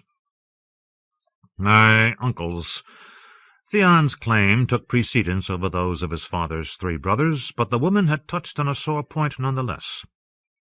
In the islands it was scarce unheard of for a strong, ambitious uncle to dispossess a weak nephew of his rights, and usually murder him in the bargain.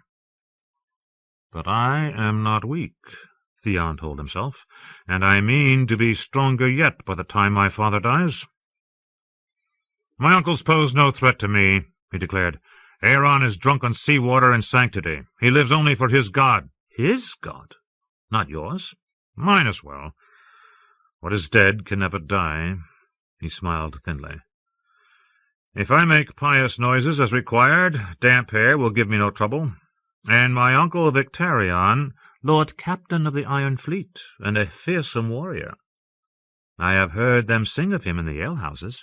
"During my lord father's rebellion he sailed into Lannisport with my uncle Euron and burned the Lannister fleet where it lay at anchor," Theon recalled. "The plan was Euron's, though. Victarion is like some great grey bullock, strong and tireless and dutiful, but not like to win any races. No doubt he'll serve me as loyally as he has served my lord father.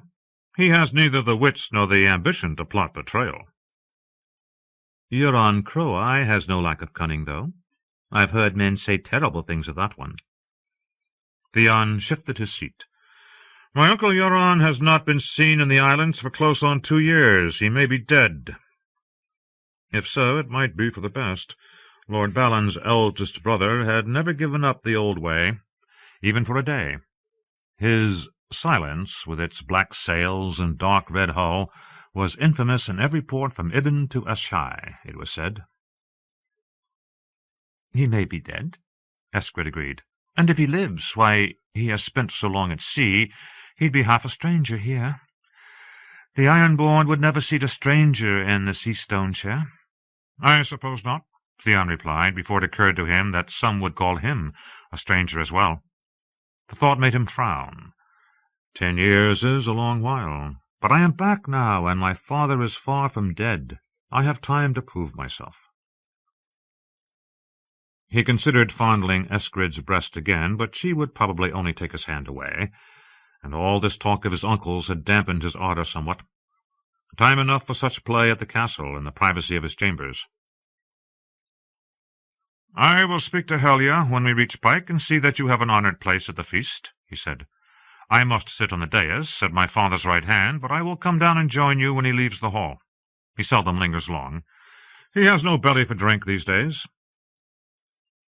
A grievous thing when a great man grows old. Lord Balon is but the father of a great man. A modest lordling. Only a fool humbles himself when the world is so full of men eager to do that job for him. He kissed her lightly on the nape of her neck. What shall I wear to this great feast? She reached back and pushed his face away. I'll ask Helya to garb you. One of my lady mother's gowns might do. She is off on Harlaw and not expected to return. The cold winds have worn her away, I hear. Would you not go see her? Harlaw is only a day's sail, and surely Lady Greyjoy yearns for a last sight of her son. Would that I could. I am kept too busy here. My father relies on me now that I am returned. Come peace, perhaps. Your coming might bring her peace.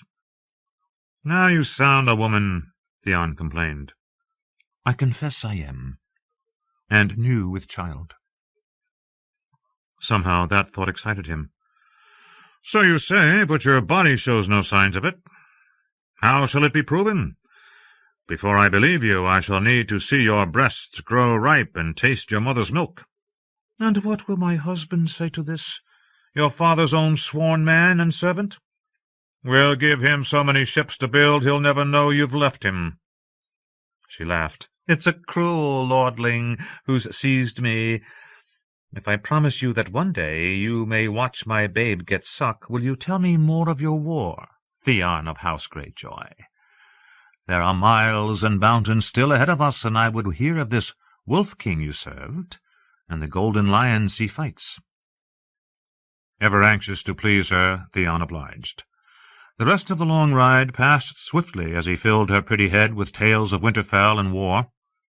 Some of the things he said astonished him. She is easy to talk to, Gods praise her, he reflected. I feel as though I've known her for years. If the wench's pillow play is half the equal of her wit, I'll need to keep her.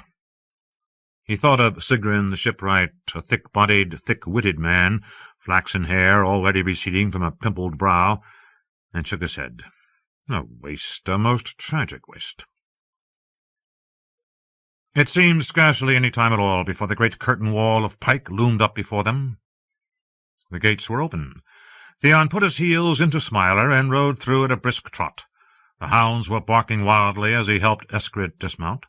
Several came bounding up, tails wagging.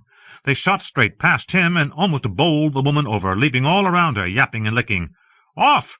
Theon shouted, aiming an ineffectual kick at one big brown bitch, but Eskrid was laughing and wrestling with them. A stableman came pounding up after the dogs. "Take the horse," Theon commanded him, "and get these damned dogs away." The lout paid him no mind. His face broke into a huge, gap-toothed smile, and he said, "Lady Arya, you're back." "Last night," she said, "I sailed from Great Wick with Lord Goodbrother, and spent the night at the inn. My little brother was kind enough to let me ride with him from Lordsport." She kissed one of the dogs on the nose and grinned at Theon. All he could do was stand and gape at her. Arya. No, she cannot be Arya. He realized suddenly that there were two Aryas in his head. One was the little girl he had known. The other, more vaguely imagined, looked something like her mother. Neither looked a bit like this. The pimples went when the breasts came, she explained while she tussled with the dog. But I kept the vulture's beak. Theon found his voice. "Why didn't you tell me?" Arya let go of the hound and straightened. "I wanted to see who you were first. And I did." She gave him a mocking half-bow. "And now, little brother, pray excuse me. I need to bathe and dress for the feast. I wonder if I still have that chain-mail gown I like to wear over my boiled leather small-clothes." She gave him that evil grin and crossed the bridge with that walk he'd liked so well, half saunter and half sway. When Theon turned away, Wex was smirking at him. He gave the boy a clap on the ear. "That's for enjoying this so much." And another, harder. "And that's for not warning me. Next time grow a tongue." His own chambers in the guest keep had never seemed so chilly. though the thralls had left a brazier burning. Theon kicked his boots off, let his cloak fall to the floor, and poured himself a cup of wine, remembering a gawky girl with knobbed knees and pimples. "She unlaced my breeches," he thought, outraged. "And she said— oh, gods, and I said—" He groaned. He could not possibly have made a more appalling fool of himself. "No," he thought then. "She was the one who made me a fool. The evil bitch must have enjoyed every moment of it. And the way she kept reaching for my cock." He took his cup and went to the window-seat, where he sat drinking and watching the sea while the sun darkened over Pike. "I have no place here," he thought, "and Asha is the reason. May the others take her." The water below turned from green to grey to black. By then he could hear distant music, and he knew it was time to change for the feast. Theon chose plain boots and plainer clothes, sombre shades of black and grey to fit his mood. No ornament. He had nothing bought with iron. I might have taken something off that wildling I killed to save Bran Stark, but he had nothing worth his taking. That's my cursed luck. I kill the poor. The long, smoky hall was crowded with his father's lords and captains when Theon entered, near 400 of them. Dagmar Cleftjaw had not yet returned from Old Wick with the stone houses and drums, but all the rest were there. Harlaws from Harlaw, Blacktides from Blacktide, Spars, Merlins, and Goodbrothers from Great Wick, Saltcliffs and Sunderleys from Saltcliff, and Botleys and Winches from the other side of Pike. The thralls were pouring ale, and there was music, fiddles, and skins and drums.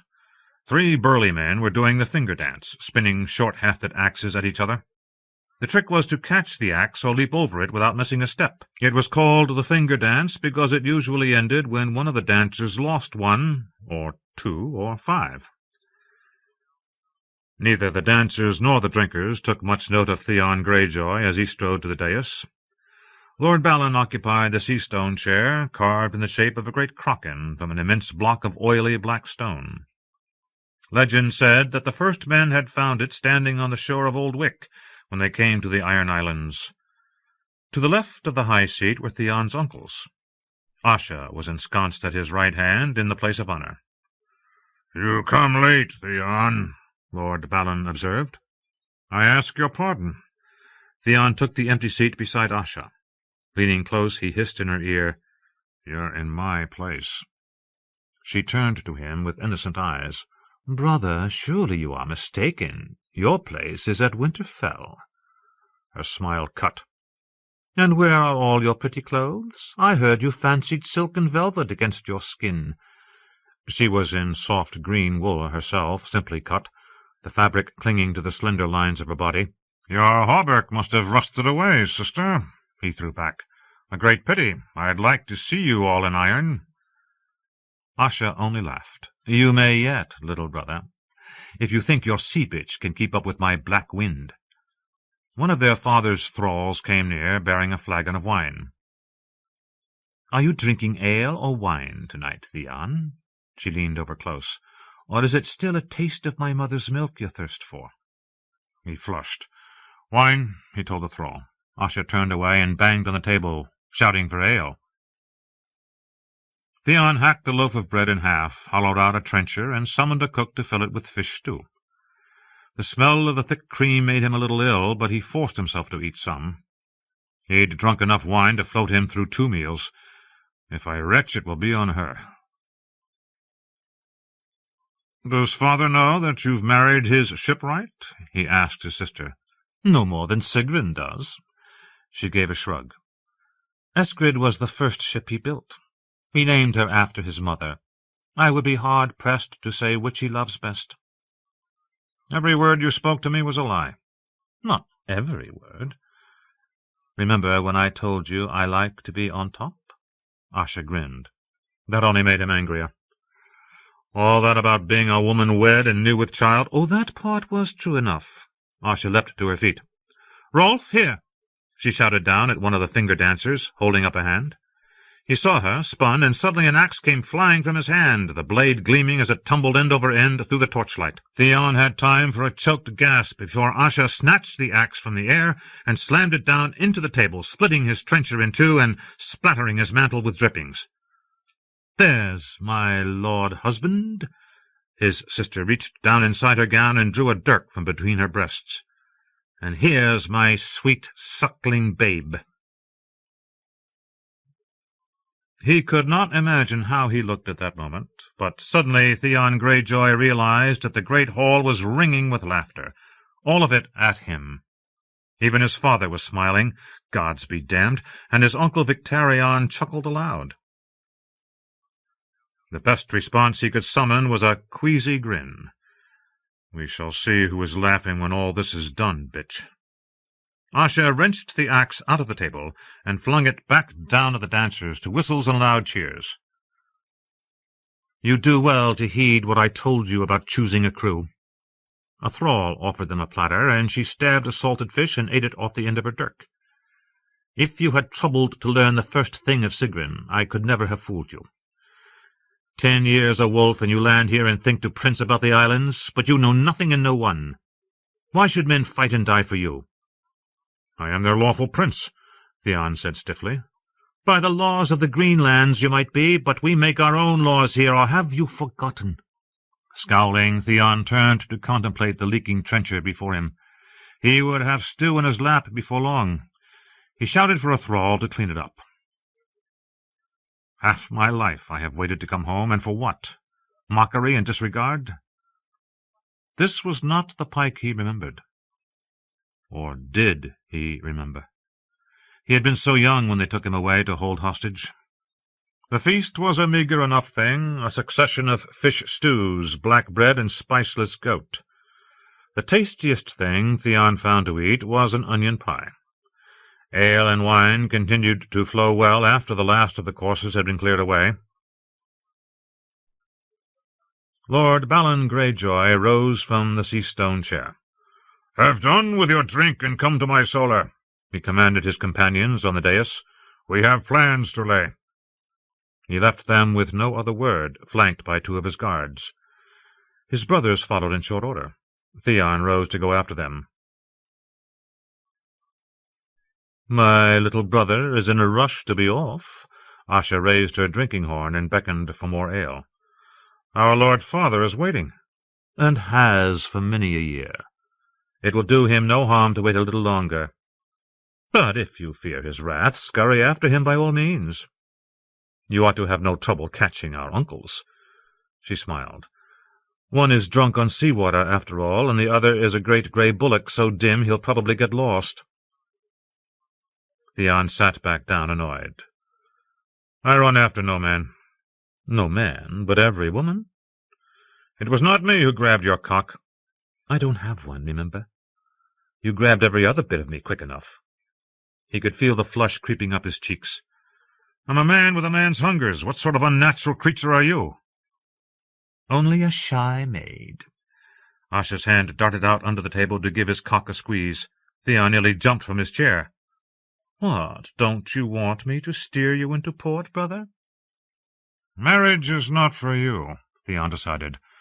"When I rule, I believe I will pack you off to the Silent Sisters." He lurched to his feet and strode off unsteadily to find his father. Rain was falling by the time he reached the swaying bridge out to the sea tower. His stomach was crashing and churning like the waves below, and wine had unsteadied his feet. Theon gritted his teeth and gripped the rope tightly as he made his way across, pretending that it was Asha's neck he was clutching. The solar was as damp and draughty as ever. Buried under his sealskin robes, his father sat before the brazier with his brothers on either side of him. Victarion was talking of tides and winds when Theon entered, but Lord Balon waved him silent. "I have made my plans. It is time you heard them. I have some suggestions." "When I require your counsel, I shall ask for it," his father said. "We have had a bird from Old Wick. Dagmar is bringing the drums and stone houses. If the god grants us good winds, we will sail when they arrive. Or you will. I mean for you to strike the first blow, Theon. You shall take 8 longships north. 8? His face reddened. What can I hope to accomplish with only 8 longships? You are to harry the stony shore, raiding the fishing villages and sinking any ships you chance to meet. It may be that you will draw some of the northern lords out from behind their stone walls. Aeron will accompany you, and Dagmar Cleftjaw. May the drowned god bless our swords, the priest said. Theon felt as if he'd been slapped. He was being sent to do reavers' work, burning fishermen out of their hovels and raping their ugly daughters, and yet it seemed Lord Balon did not trust him sufficiently to do even that much. Bad enough to have to suffer the damp hair's scowls and chidings. With Dagmar Cleftjaw along as well, his command would be purely nominal. Asha, my daughter, Lord Balon went on, and Theon turned to see that his sister had slipped in silently. You shall take 30 longships of picked men round Sea Dragon Point. Land upon the tidal flats north of Deepwood Motte. March quickly, and the castle may fall before they even know you are upon them. Asha smiled like a cat in cream. I've always wanted a castle, she said sweetly. Then take one. Theon had to bite his tongue. Deepwood Motte was the stronghold of the Glovers. With both Robert and Golbart warring in the south, it would be lightly held, and once the castle fell, the Iron Men would have a secure base in the heart of the north. I should be the one sent to take Deepwood. He knew Deepwood Motte. He had visited the Glovers several times with Eddard Stark. Victarion, Lord Balon said to his brother, the main thrust shall fall to you. When my sons have struck their blows, Winterfell must respond. You should meet small opposition as you sail up Salt Spear and the Fever River. At the headwaters you will be less than 20 miles from Moat Cailin. The Neck is the key to the kingdom.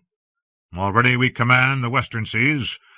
Once we hold Moat Cailin, the pup will not be able to win back to the north, and if he is fool enough to try, his enemies will seal the south end of the causeway behind him, and Rob, the boy, will find himself caught like a rat in a bottle. Theon could keep silent no longer. A bold plan, father, but the lords in their castles. Lord Balon rode over him. The lords are gone south with the pup.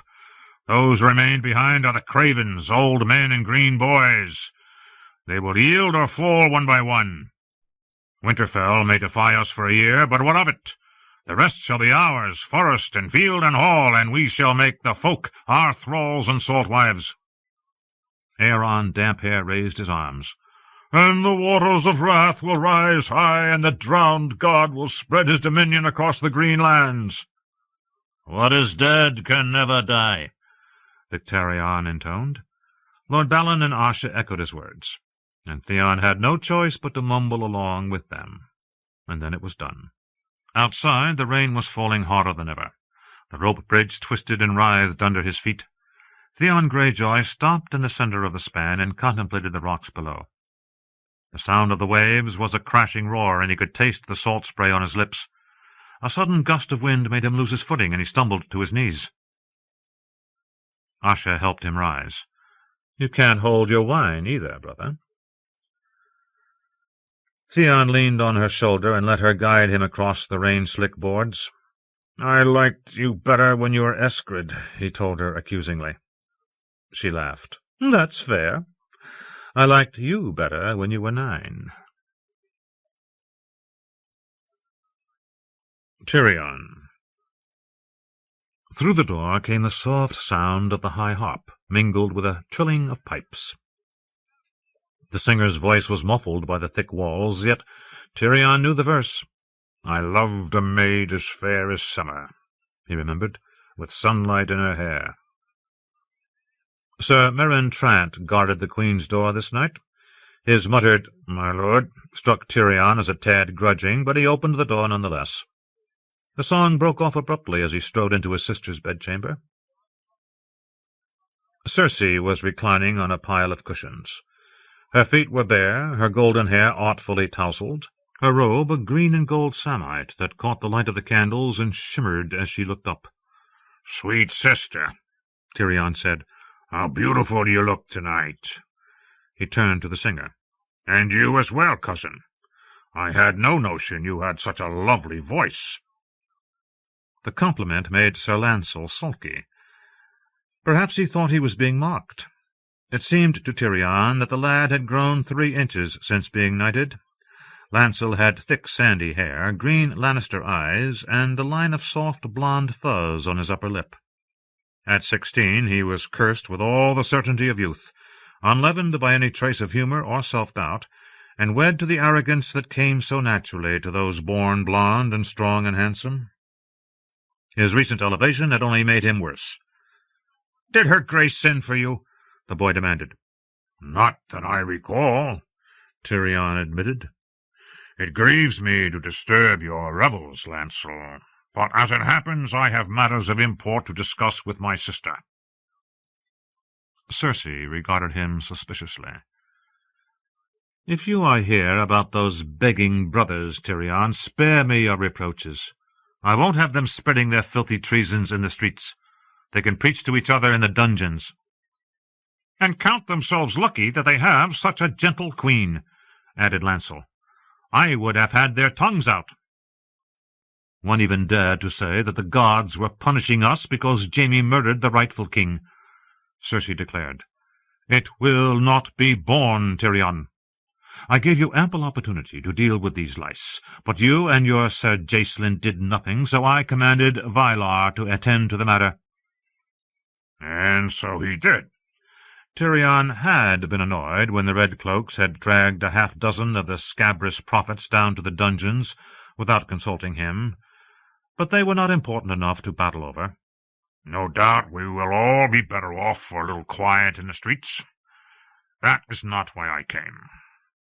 I have tidings I know you will be anxious to hear, sweet sister, but they are best spoken of privily." "Very well." The harpist and the piper bowed and hurried out, while Cersei kissed her cousin chastely on the cheek. "Leave us, Lancel. My brother's harmless when he's alone. If he'd brought his pets, we'd smell them."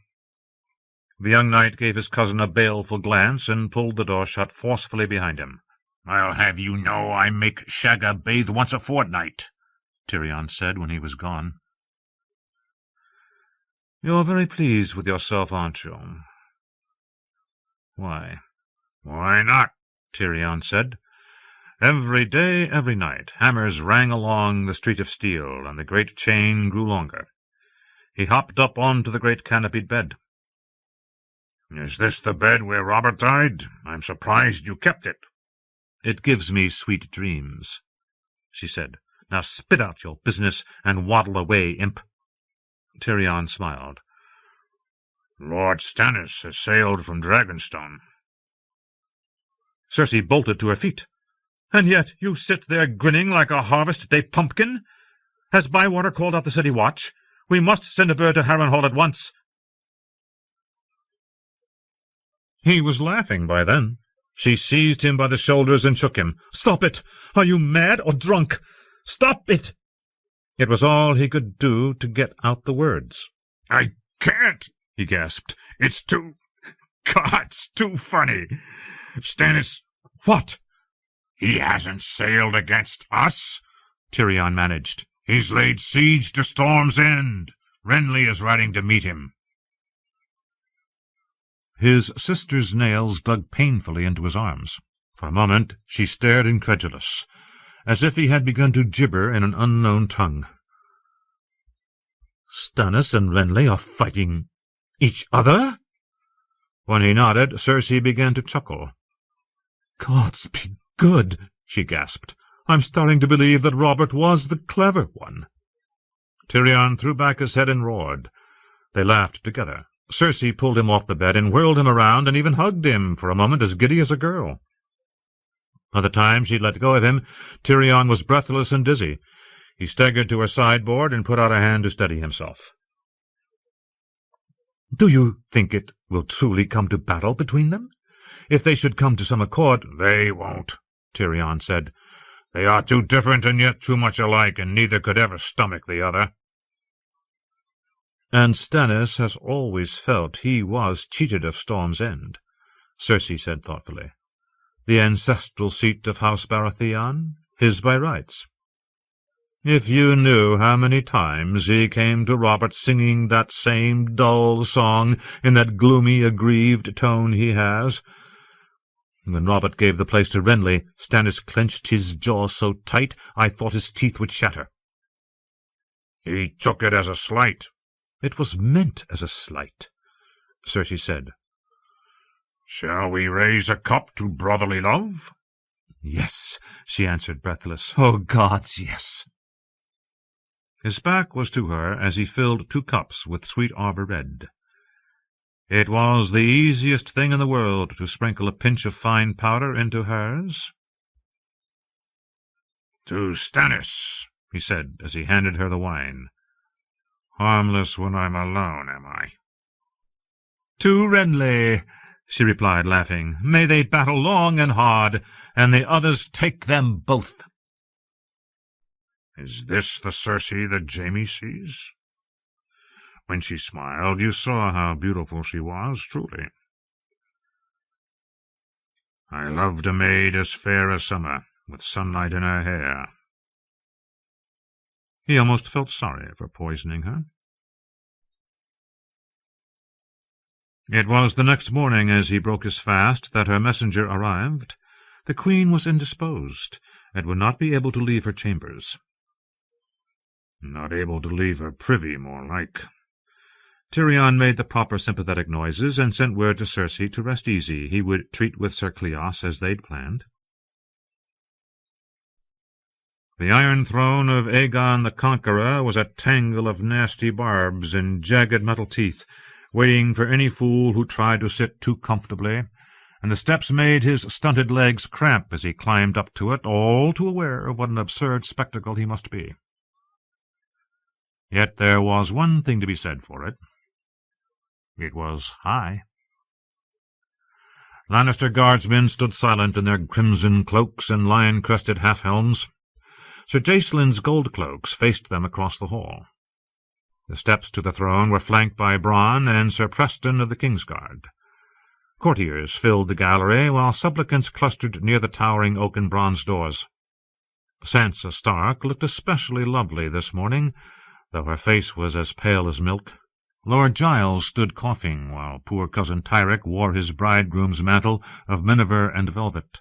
Since his marriage to little Lady Amisand 3 days past, the other squires had taken to calling him wet-nurse, and asking him what sort of swaddling clothes his bride wore on their wedding night.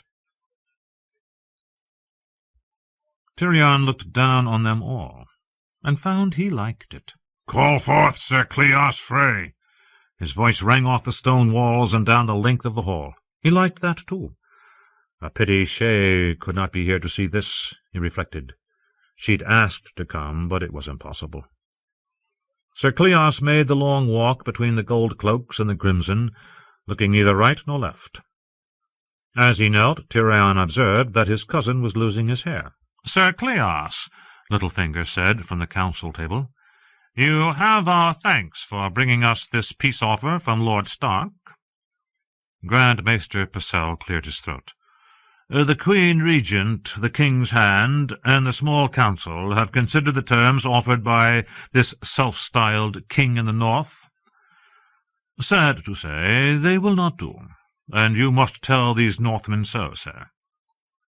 "Here are our terms," said Tyrion. "Robb Stark must lay down his sword, swear fealty, and return to Winterfell.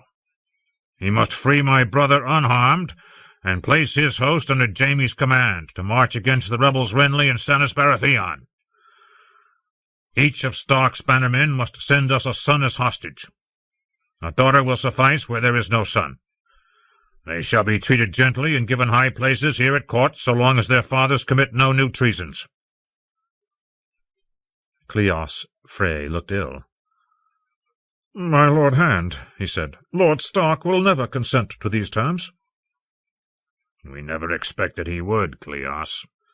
Tell him that we have raised another great host at Casterly Rock, that soon it will march on him from the west, while my lord father advances from the east. Tell him that he stands alone without hope of allies. Stannis and Renly Baratheon war against each other. and the Prince of Dorne has consented to wed his son Trystane to the Princess Myrcella." Murmurs of delight and consternation alike arose from the gallery and the back of the hall. "As to this of my cousins," Tyrion went on, "we offer Harrion Karstark and Sir Willis Manderley for Willem Lannister, and Lord Serwyn and Sir Donald Locke for your brother Theon. Tell Stark that 2 Lannisters are worth 4 Northmen in any season." He waited for the laughter to die. "His father's bones he shall have as a gesture of Joffrey's good faith." "Lord Stark asked for his sister's and his father's sword as well," Sir Cleos reminded him. Sir Ilan Payne stood mute, the hilt of Eddard Stark's great sword rising over one shoulder. "Ice," said Tyrion. "He'll have that when he makes his peace with us, not before." "As you say. And his sisters." Tyrion glanced toward Sansa and felt a stab of pity as he said, "Until such time as he frees my brother Jaime unharmed, they shall remain here as hostages. How well they are treated depends on him. And if the gods are good, Bywater will find Arya alive before Robb learns she's gone missing." "I shall bring him your message, my lord." Tyrion plucked at one of the twisted blades that sprang from the arm of the throne. "And now the thrust. Vylar," he called. "My lord." "The men Stark sent are sufficient to protect Lord Eddard's bones, but a Lannister should have a Lannister escort," Tyrion declared. "Sir Cleos is the Queen's cousin and mine. We shall sleep more easily if you would see him safely back to River Run." "As you command. How many men should I take?" "Why, all of them." Vylar stood like a man made of stone. It was Grand Maester Pycelle who rose, gasping, "My Lord Hand, that cannot— Your father, Lord Tywin himself, he sent these good men to our city to protect Queen Cersei and her children." "The King's Guard and the City Watch protect them well enough. The gods speed you on your way, Vylar." At the council table, Varys smiled knowingly. Littlefinger sat feigning boredom, and Pycelle gaped like a fish, pale and confused. A herald stepped forward. "If any man has other matters to set before the King's hand, let him speak now or go forth and hold a silence." "I will be heard." A slender man all in black pushed his way between the Redwyne twins. "Sir Alliser!" Tyrion exclaimed. "Why, I had no notion that you'd come to court. You should have sent me word." "I have, as well you know." Thorn was as prickly as his name. A spare, sharp-featured man of 50, hard-eyed and hard-handed, his black hair streaked with grey. "I have been shunned, ignored, and left to wait like some base-born servant." "Truly."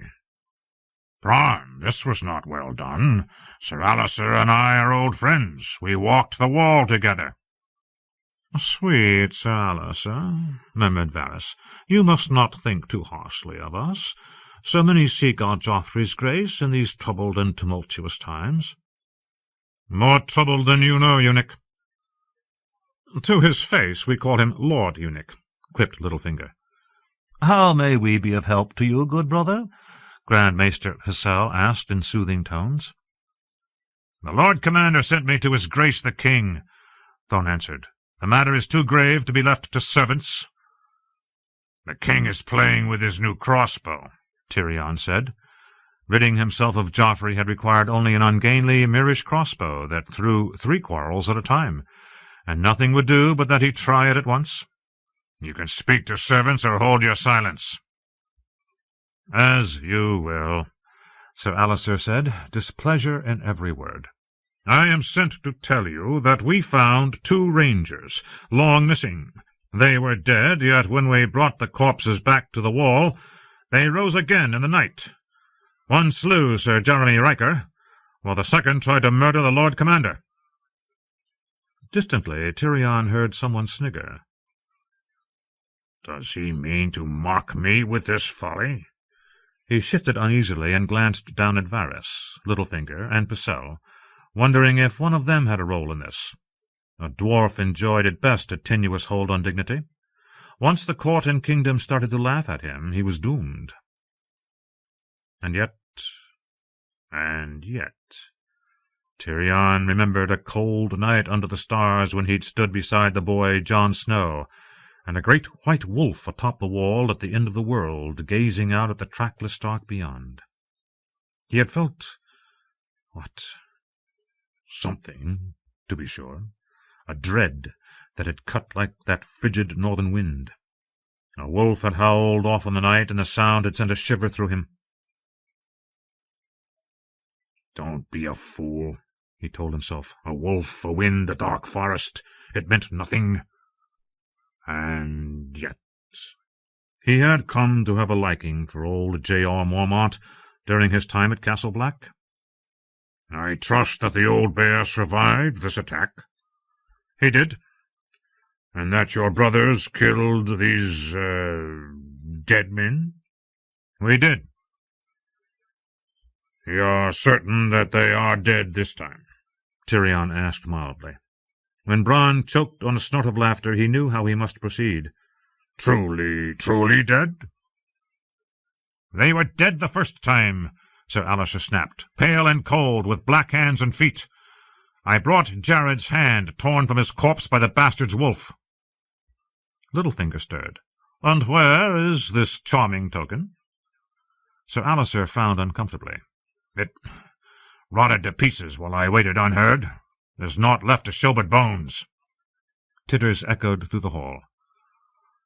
"Lord Baelish," Tyrion called down to Littlefinger, "buy our brave Sir Alistair 100 spades to take back to the wall with him." "Spades?" Sir Alistair narrowed his eyes suspiciously. "If you bury your dead, they won't come walking," Tyrion told him, and the court laughed openly. "Spades will end your troubles with some strong backs to wield them. Sir Jacelyn, see that the good brother has his pick of the city dungeons." Sir Jacelyn Bywater said, "As you will, my lord, but the cells are near empty. Yoren took all the likely men." "Arrest some more, then," Tyrion told him, "or spread the word that there's bread and turnips on the wall, and they'll go of their own accord." The city had too many mouths to feed, and the Night's Watch a perpetual need of men. At Tyrion's signal, the herald cried an end, and the hall began to empty. Sir Alistair Thorne was not so easily dismissed. He was waiting at the foot of the Iron Throne when Tyrion descended. "Do you think I sailed all the way from Eastwatch by the sea to be mocked by the likes of you?" he fumed, blocking the way. "This is no jape. I saw it with my own eyes. I tell you, the dead walk." "You should try to kill them more thoroughly." Tyrion pushed past. Sir Alistair made to grab his sleeve, but Preston Greenfield thrust him back. "No closer, sir." Thorne knew better than to challenge a knight of the Kingsguard. "You are a fool, imp!" he shouted at Tyrion's back. The dwarf turned to face him. "Me? Truly? Then why were they laughing at you, I wonder?" He smiled wanly. "You came for men, did you not?" "The cold winds are rising. The wall must be held." "And to hold it you need men, which I've given you, as you might have noted if your ears heard anything but insults. Take them, thank me, and be gone before I'm forced to take a crab fork to you again. Give my warm regards to Lord Mormont, and to Jon Snow as well." Bran seized Sir Alistair by the elbow and marched him forcefully from the hall. Grand Maester Purcell had already scuttled off, but Varys and Littlefinger had watched it all start to finish. "I grow ever more admiring of you, my lord," confessed the eunuch. "You appease the Stark boy with his father's bones, and strip your sister of her protectors in one swift stroke. You give that black brother the men he seeks, rid the city of some hungry mouths, yet make it all seem mockery, so none may say that the dwarf fears snarks and grumpkins. Oh, deftly done." Littlefinger stroked his beard. "Do you truly mean to send away all your guards, Lannister?" "No, I mean to send away all my sister's guards." "The Queen will never allow that." "Oh, I think she may. I am her brother, and when you've known me longer, you'll learn that I mean everything I say. Even the lies? Especially the lies. Lord Peter, I sense that you are unhappy with me. I love you as much as I ever have, my lord, though I do not relish being played for a fool. If Myrcella weds Trystane Martell, she can scarcely wed Robert Arryn, can she? Not without causing a great scandal, he admitted. I regret my little ruse, Lord Peter, but when we spoke I could not know the Dornishmen would accept my offer. Littlefinger was not appeased. I do not like being lied to, my lord. Leave me out of your next deception. Only if you'll do the same for me, Tyrion thought, glancing at the dagger sheathed at Littlefinger's hip. If I have given offence, I am deeply sorry. All men know how much we love you, my lord, and how much we need you. Try and remember that. With that, Littlefinger left them. Walk with me, Varys, said Tyrion. They left through the king's door behind the throne, the eunuch's slippers whisking lightly over the stone. Lord Baelish has the truth of it, you know. The Queen will never permit you to send away her guard. She will. You'll see to that. A smile flickered across Varys's plump lips. Will I? Oh, for a certainty. You'll tell her it is part of my scheme to free Jaime. Varys stroked a powdered cheek. This would doubtless involve the 4 men your man Bran searched for so diligently in all the low places of King's Landing. A thief, a poisoner, a mummer, and a murderer. Put them in crimson cloaks and lion helms. They'll look no different from any other guardsmen. I searched for some time for a ruse that might get them into Riverrun before I thought to hide them in plain sight. They'll ride in by the main gate, flying Lannister banners and escorting Lord Eddard's bones. He smiled crookedly. 4 men alone would be watched vigilantly. 4 among 100 can lose themselves. So I must send the true guardsmen as well as the false, as you'll tell my sister. And for the sake of her beloved brother, she will consent, despite her misgivings. They made their way down a deserted colonnade. Still, the loss of her red cloaks will surely make her uneasy. I like her uneasy, said Tyrion. Sir Cleos Frey left that very afternoon, escorted by Vylar and 100 red-cloaked Lannister guardsmen. The men Robb Stark had sent joined them at the King's Gate for the long ride west. Tyrion found Timett dicing with his burned men in the barracks. "Come to my solar at midnight." Timett gave him a hard, one-eyed stare, a curt nod. He was not one for long speeches. That night he feasted with the Stone Crows and Moon Brothers in the small hall, though he shunned the wine for once. He wanted all his wits about him. "Shagga, what moon is this?" Shagga's frown was a fierce thing. "Black, I think. In the West they call that a traitor's moon. Try not to get too drunk tonight, and see that your axe is sharp." "A Stone Crow's axe is always sharp, and Shagga's axes are sharpest of all. Once I cut off a man's head, but he did not know it until he tried to brush his hair. Then it fell off." "Is that why you never brush yours?" The Stone Crows roared and stamped their feet, Shagga hooting loudest of all. By midnight the castle was silent and dark. Doubtless a few gold cloaks on the walls spied them leaving the Tower of the Hand, but no one raised a voice. He was the Hand of the King, and where he went was his own affair. The thin wooden door split with a thunderous crack beneath the heel of Shagga's boot. Pieces went flying inward, and Tyrion heard a woman's gasp of fear. Shagga hacked the door apart with 3 great blows of his axe and kicked his way through the ruins. Timett followed, and then Tyrion, stepping gingerly over the splinters. The fire had burned down a few glowing embers, and shadows lay thick across the bedchamber. When Timett ripped the heavy curtains off the bed, the naked serving girl stared up with wide, white eyes. "Please, my lords," she pleaded, "don't hurt me."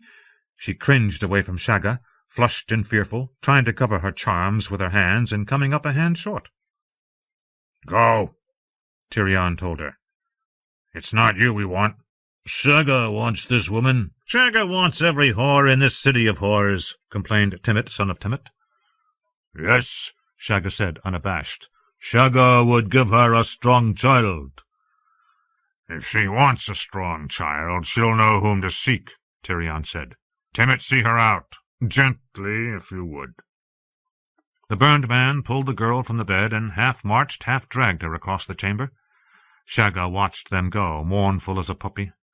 The girl stumbled over the shattered door and out into the hall, helped along by a firm shove from Timett. Above their heads the ravens were screeching. Tyrion dragged the soft blanket off the bed, uncovering Grand Maester Pycelle beneath. "Tell me, does the citadel approve of you bedding the serving wenches, maester?" The old man was as naked as the girl, though he made a markedly less attractive sight. For once his heavy-lidded eyes were open wide. "What is the meaning of this? I am an old man, your loyal servant." Tyrion hoisted himself onto the bed. "So loyal that you sent only one of my letters to Doran Martell. The other you gave to my sister." "No," squealed Pycelle. "No, falsehood, I swear it. It was not me. Varys, it was Varys, the spider. I warned you." "Do all maesters lie so poorly? I told Varys that I was giving Prince Doran my nephew Tommen to foster. I told Littlefinger that I planned to wed Myrcella to Lord Robert of the Eyrie. I told no one that I had offered Myrcella to the Dornish. That truth was only in the letter I entrusted to you." Pycelle clutched for a corner of the blanket. "Birds are lost, messages stolen or sold. It was Varys. There are things I might tell you of that eunuch that would chill your blood." "My lady prefers my blood hot." "Make no mistake, for every secret the eunuch whispers in your ear he holds 7 back. And Littlefinger, that one—" "I know all about Lord Peter. He's almost as untrustworthy as you. Shagga, cut off his manhood and feed it to the goats." Shagga hefted the huge double-bladed axe. "There are no goats, half-man." "Make do." Roaring, Shagga leapt forward. Pycelle shrieked and wet the bed, urine spraying in all directions as he tried to scramble back out of reach. The wildling caught him by the end of his billowy white beard and hacked off 3/4 of it with a single slash of the axe. "Timett, do you suppose our friend will be more forthcoming without those whiskers to hide behind?" Tyrion used a bit of the sheet to wipe the piss off his boots. "He will tell the truth soon." Darkness pooled in the empty pit of Timett's burned eye. "I can smell the stink of his fear." Shagga tossed a handful of hair down to the rushes and seized what beard was left. "Hold still, maester," urged Tyrion. "When Shagga gets angry, his hands shake." "Shagga's hands never shake," the huge man said indignantly, pressing the great crescent blade under Pycelle's quivering chin and sawing through another tangle of beard. "How long have you been spying for my sister?" Tyrion asked. Pycelle's breathing was rapid and shallow. "All I did for House Lannister." A sheen of sweat covered the broad dome of the old man's brow, and wisps of white hair clung to his wrinkled skin. "Always, for years. Your lord father, ask him. I was ever his true servant. 'Twas I who bid Aerys open his gates." That took Tyrion by surprise.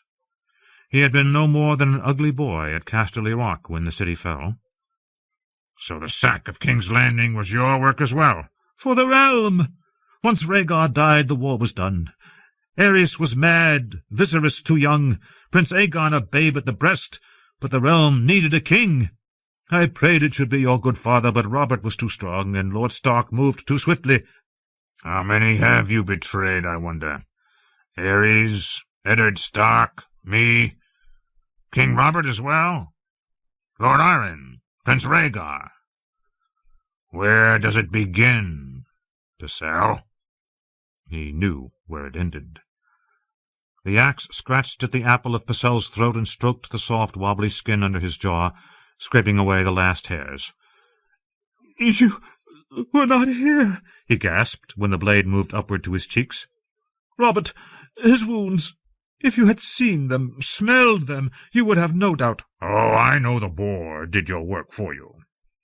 But if he'd left the job half done, doubtless you would have finished it.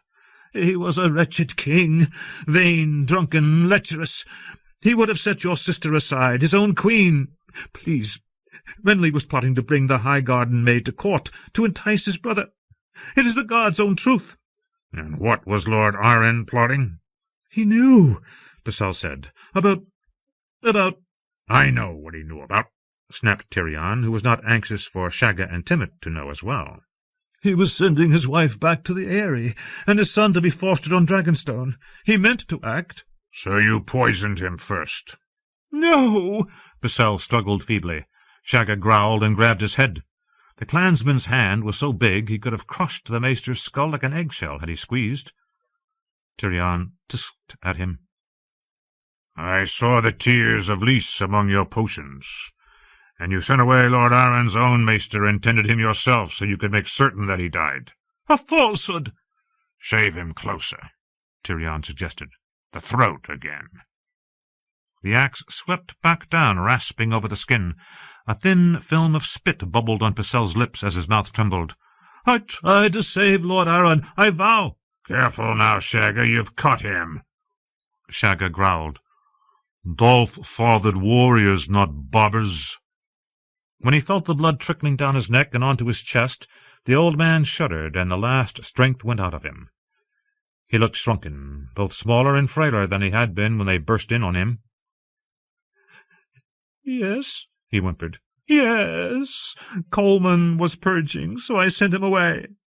The Queen needed Lord Arryn dead. She did not say so, could not. Varys was listening, always listening. But when I looked at her, I knew. It was not me who gave him the poison, though I swear it. The old man wept. Varys will tell you. It was the boy, his squire. Hugh, he was called. He must surely have done it. Ask your sister, ask her. Tyrion was disgusted. Bind him and take him away, he commanded. Throw him down in one of the black cells. They dragged him out the splintered door. Lannister, he moaned. All I've done has been for Lannister. When he was gone, Tyrion made a leisurely search of the quarters and collected a few more small jars from his shelves. The ravens muttered above his head as he worked, a strangely peaceful noise. He would need to find someone to tend the birds until the citadel sent a man to replace Basel. He was the one I'd hoped to trust. Varys and Littlefinger were no more loyal, he suspected, only more subtle, and thus more dangerous. Perhaps his father's way would have been best. Summon ill and pain, mount 3 heads above the gates, and have done. And wouldn't that be a pretty sight, he thought. Arya. Fear cuts deeper than swords, Arya would tell herself, but that did not make the fear go away. It was as much a part of her days as stale bread and the blisters on her toes after a long day of walking the hard, rutted road. She had thought she had known what it meant to be afraid, but she learned better in that storehouse beside the God's Eye. 8 days she had lingered there before the mountain gave the command to march, and every day she had seen someone die. The mountain would come into the storehouse after he had broken his fast, and pick one of the prisoners for questioning. The village folk would never look at him. Maybe they thought that if they did not notice him, he would not notice them. But he saw them anyway, and picked whom he liked. There was no place to hide, no tricks to play, no way to be safe. One girl shared a soldier's bed 3 nights running. The mountain picked her on the 4th day, and the soldier said nothing. A smiley old man mended their clothing and babbled about his son, off serving in the Gold Cloaks at King's Landing. "A king's man he is," he would say. "A good king's man like me, all for Joffrey." He said it so often the other captives began to call him All for Joffrey whenever the guards weren't listening. All for Joffrey was picked on the 5th day.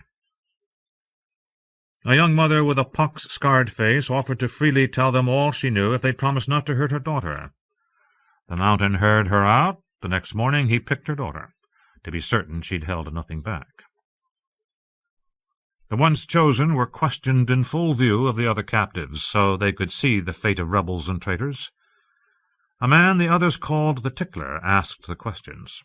His face was so ordinary and his garb so plain that Arya might have thought him one of the villagers before she had seen him at his work.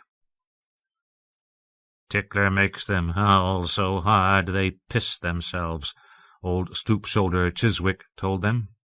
He was the man she'd tried to bite, who'd called her a fierce little thing and smashed her head with a mailed fist. Sometimes he helped the Tickler. Sometimes others did that. Sir Gregor Clegane himself would stand motionless, watching and listening, until the victim died. The questions were always the same. Was there gold hidden in the village? Silver? Gems? Was there more food?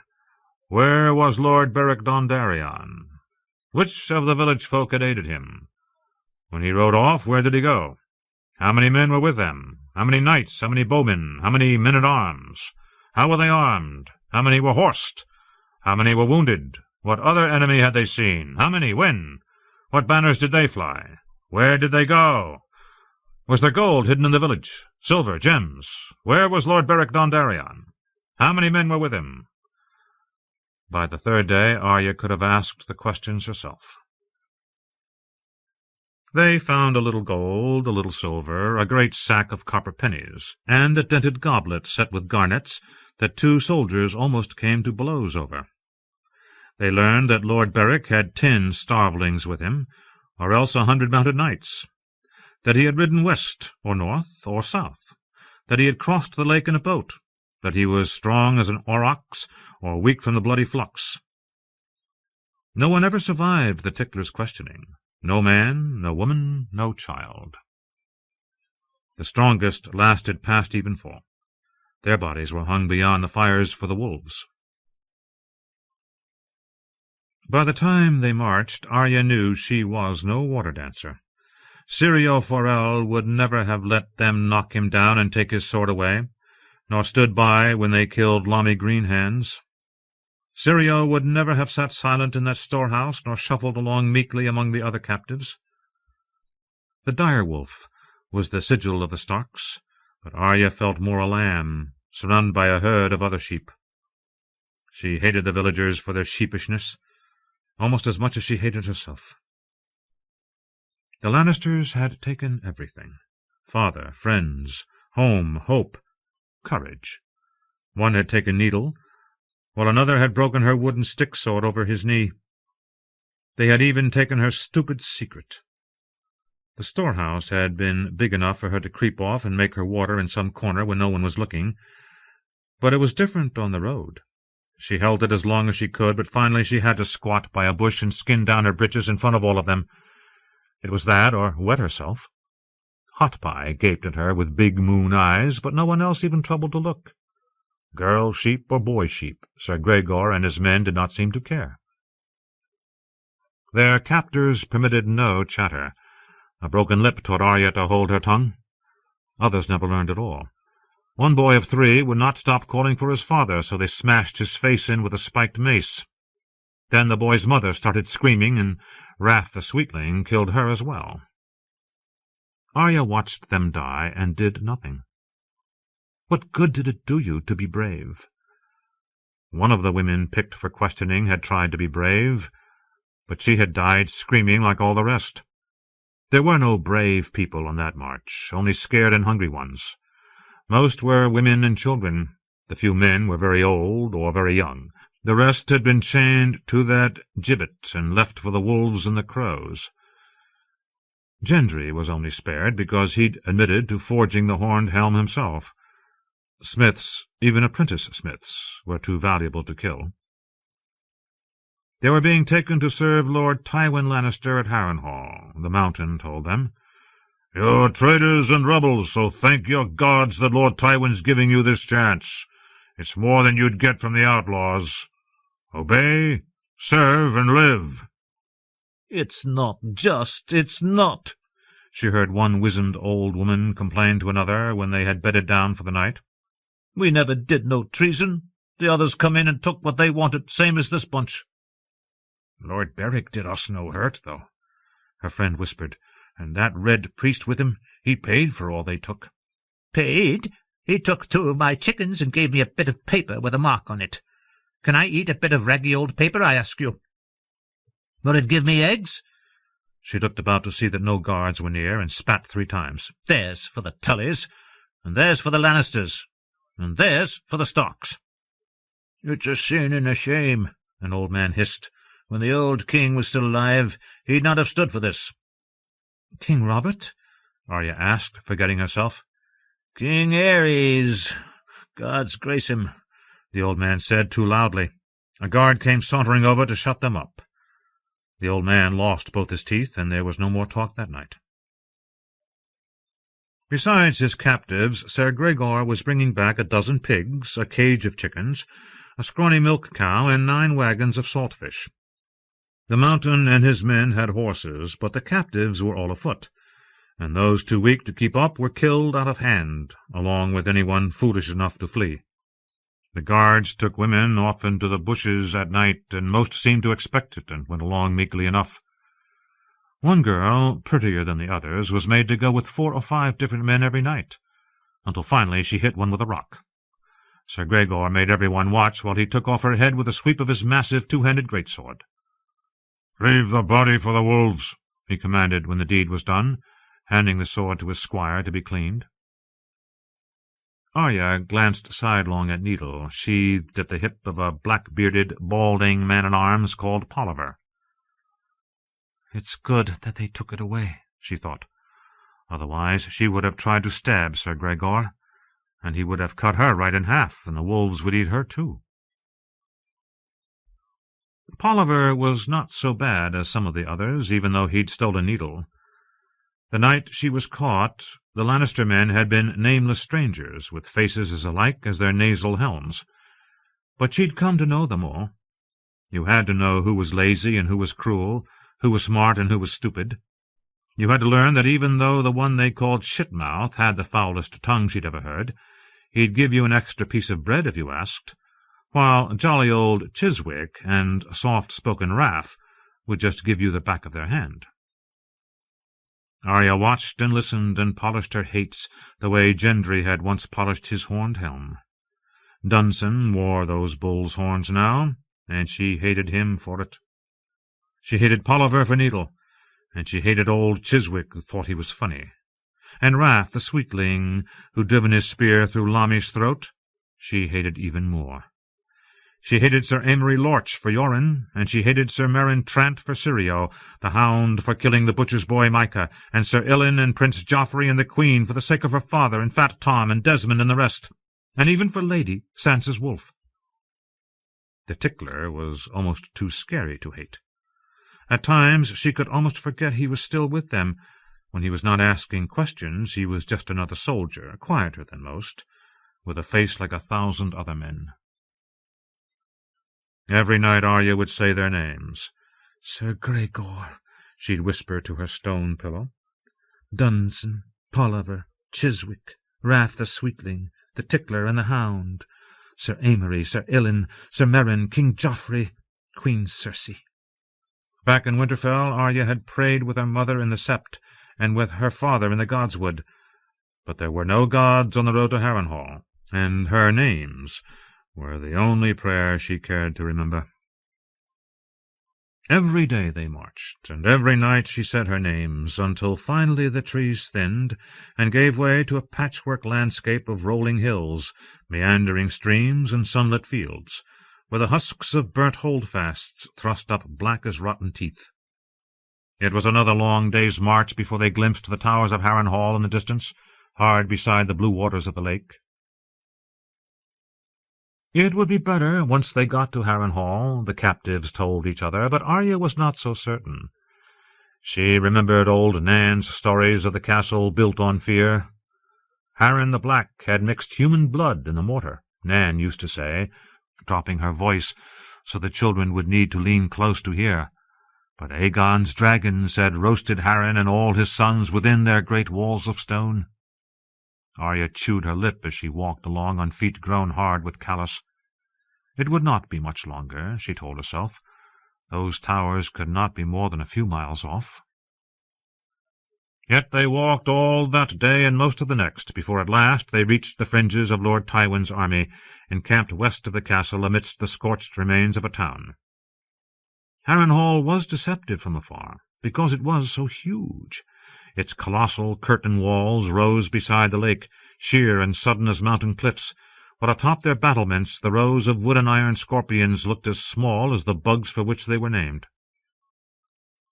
The stink of the Lannister host reached Arya well before she could make out the devices on the banners that sprouted along the lake shore, atop the pavilions of the Westermen. From the smell Arya could tell that Lord Tywin had been here some time. The latrines that ringed the encampment were overflowing and swarming with flies, and she saw faint greenish fuzz on many of the sharpened stakes that protected the perimeters.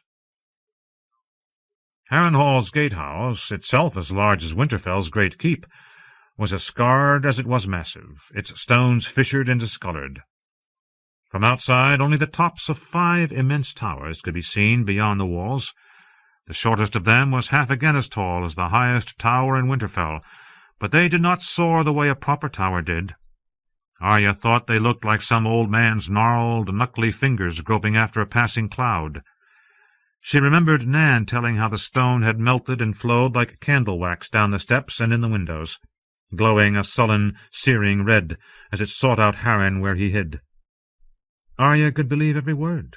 Each tower was more grotesque and misshapen than the last, lumpy and runnelled and cracked. "I don't want to go there," Hot Pie squeaked as Harrenhal opened its gates to them. "There's ghosts in there." Chiswick heard him, but for once he only smiled. "Baker boy, here's your choice. Come join the ghosts or be one." Hot Pie went in with the rest of them. In the echoing stone-and-timber bathhouse, the captives were stripped and made to scrub and scrape themselves raw in tubs of scalding hot water. 2 fierce old women supervised the process, discussing them as bluntly as if they were newly acquired donkeys. When Arya's turn came round, Goodwife Amabel clucked in dismay at the sight of her feet, while Goodwife Hara felt the callus on her fingers that long hours of practice with needle had earned her. "Got those churning butter, I'll wager," she said. "Some farmer's whelp, are you? Well, never you mind, girl. You have a chance to win a higher place in this world if you work hard. If you won't work hard, you'll be beaten. And what do they call you?" Arya dared not say her true name, but Ari was no good either. It was a boy's name, and they could see she was no boy. "Weasel," she said, naming the first girl she could think of. "Lommy called me Weasel." "I can see why," sniffed Goodwife Amabel. "That here is a fright and a nest for lice as well. We'll have it off, and then you're for the kitchens." "I'd sooner tend the horses." Arya liked horses, and maybe if she was in the stables she'd be able to steal one and escape. Goodwife Hara slapped her so hard that her swollen lip broke open all over again. "And keep that tongue to yourself, or you'll get worse. No one asked your views." The blood in her mouth had a salty metal tang to it. Arya dropped her gaze and said nothing. "If I still had needles, she wouldn't dare hit me," she thought sullenly. "Lord Tywin and his knights have grooms and squires to tend their horses. They don't need the likes of you," Goodwife Amabel said. "The kitchens are snug and clean, and there's always a warm fire to sleep by and plenty to eat. You might have done well there, but I can see you're not a clever girl. Hara, I believe we should give this one to Whis." "If you think so, Amabel." They gave her a shift of grey rough-spun wool and a pair of ill-fitting shoes and sent her off. Whis was under-steward for the whaling tower, a squat man with a fleshy carbuncle of a nose and a nest of angry red boils near one corner of his plump lips. Arya was one of 6 sent to him. He looked them all over with a gimlet eye. "The Lannisters are generous to those who serve them well, and honour none of your sort deserve. But in war a man makes do with what's to hand. Work hard and mind your place, and might be one day you'll rise as high as me. If you think to presume on his lordship's kindness, though, you'll find me waiting after my lord is gone, you see." He stuttered up and down before them, telling them how they must never look the high-born in the eye, nor speak until spoken to, nor get in his lordship's way. "My nose never lies," he boasted. "I can smell defiance, I can smell pride, I can smell disobedience. I catch a whiff of any such stinks, you'll answer for it. When I sniff you, all I want to smell is fear." Daenerys. On the walls of Qarth, men beat gongs to herald her coming, while others blew curious horns that encircled their bodies like great bronze snakes. A column of cavalry emerged from the city as her honor guards. The riders wore scaled copper armor and snouted helms with copper tusks and long black silk plumes, and sat high on saddles inlaid with rubies and garnets. Their camels were dressed in blankets of 100 different hues. "Qarth is the greatest city that ever was or ever will be," Piot Pri had told her, back amongst the bones of Vaes Taloro. "It is the center of the world, the gate between north and south, the bridge between east and west, ancient beyond memory of man, and so magnificent that Sathos the Wise put out his eyes after gazing upon Qarth for the first time, because he knew that all he saw thereafter should look squalid and ugly by comparison." Dany took the warlock's words well salted, but the magnificence of the great city was not to be denied. 3 thick walls encircled Qarth, elaborately carved. The outer was red sandstone, 30 feet high and decorated with animals, snakes slithering, kites flying, fish swimming, intermingled with wolves of the red waste and striped zorses and monstrous elephants. The middle wall, 40 feet high, was grey granite alive with scenes of war, the clash of sword and shield and spear, arrows in flight, heroes at battle, and babes being butchered, pyres of the dead. The innermost wall was 50 feet of black marble, with carvings that made Dany blush until she told herself that she was being a fool. She was no maid. If she could look on the grey walls scenes of slaughter, why should she avert her eyes from the sight of men and women giving pleasure to one another? The outer gates were banded with copper, the middle with iron. The innermost were studded with golden eyes. All opened at Dany's approach. As she rode her silver into the city, small children rushed out to scatter flowers in her path. They wore golden sandals and bright paint. No more. All the colours that had been missing from Vaes Taloro had found their way to Qarth. Buildings crowded about her, fantastical as a fever dream in shades of rose, violet, and umber.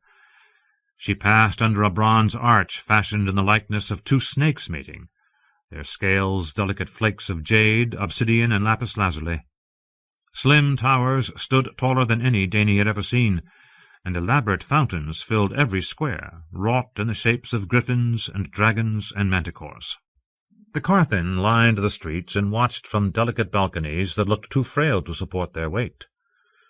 They were tall, pale folk in linen and samite and tiger fur, every one a lord or lady to her eyes. The women wore gowns that left one breast bare, while the men favoured beaded silk shirts. Dany felt shabby and barbaric as she rode past them in her lion-skin robe with black drogon on one shoulder. Her Dothraki called the Qartheen milkmen for their paleness, and Khal Drogo had dreamed of the day when he might sack the great cities of the East. She glanced at her blood riders, their dark, almond-shaped eyes giving no hint of their thoughts. Is it only the plunder they see? She wondered. How savage we must seem to these Qartheen. Piot Pri conducted her little Khalasar down the centre of a great arcade, where the city's ancient heroes stood thrice life-size on columns of white and green marble. They passed through a bazaar and a cavernous building whose lattice-work ceiling was home to 1,000 gaily coloured birds. Trees and flowers bloomed on the terraced walls above the stalls, while below it seemed as if everything the gods had put into the world was for sale. Her silver shied as the merchant prince Zaro Jean Doxos rode up to her. The horses could not abide the close presence of camels, she had found. "If you see here anything that you would desire, O most beautiful of women, you have only to speak, and it is yours," Zaro called down from his ornate horned saddle. Carth itself is hers. She has no need of baubles, blue-lipped Piat Pri sang out from her other side. It shall be as I promised, Khaleesi. Come with me to the house of the Undying, and you shall drink of truth and wisdom. Why should she need your palace of dust, when I can give her sunlight and sweet water and silks to sleep in? Xaro said to the warlock. The 13 shall set a crown of black jade and fire opals upon her lovely head. The only palace I desire is the Red Castle at King's Landing, my lord Piat. Denny was wary of the warlock. The Magi Miri Mazdur had soured her on those who played at sorcery. And if the great of Qarth would give me gifts, Xaro, let them give me ships and swords to win back what is rightfully mine. Piat's blue lips curled upward in a gracious smile. It shall be as you command, Khaleesi. He moved away, swaying with his camel's motion, his long beaded robes trailing behind. The young queen is wise beyond her years, Xaro Jean Daxos murmured down at her from his high saddle. There is a saying in Qarth, a warlock's house is built of bones and lies. Then why do men lower their voices when they speak of the warlocks of Qarth? All across the east their power and wisdom are revered. Once they were mighty, Xaro agreed. But now they are as ludicrous as those feeble old soldiers who boast of their prowess long after strength and skill have left them. They read their crumbling scrolls, drink shade of the evening until their lips turn blue, and hint of dread powers, but they are hollow husks compared to those who went before. Piat Pri's gifts will turn to dust in your hands, I warn you. He gave his camel a lick of his whip and sped away. The crow calls the raven black, muttered Ser Jorah in the common tongue of Westeros. The exile knight rode at her right hand, as ever.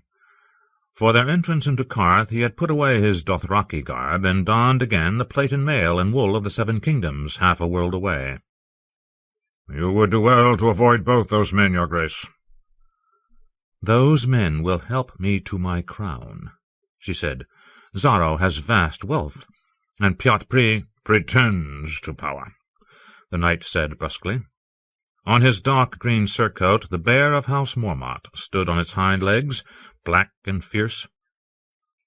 Jorah looked no less ferocious as he scowled at the crowd that filled the bazaar. I would not linger here long, my queen. I mislike the very smell of this place. Dany smiled. Perhaps it's the camels you're smelling. The Qartheen themselves seem sweet enough to my nose. Sweet smells are sometimes used to cover foul ones. My great bear, Dany thought. I am his queen, but I will always be his cub as well, and he will always guard me. It made her feel safe, but sad as well. She wished she could love him better than she did.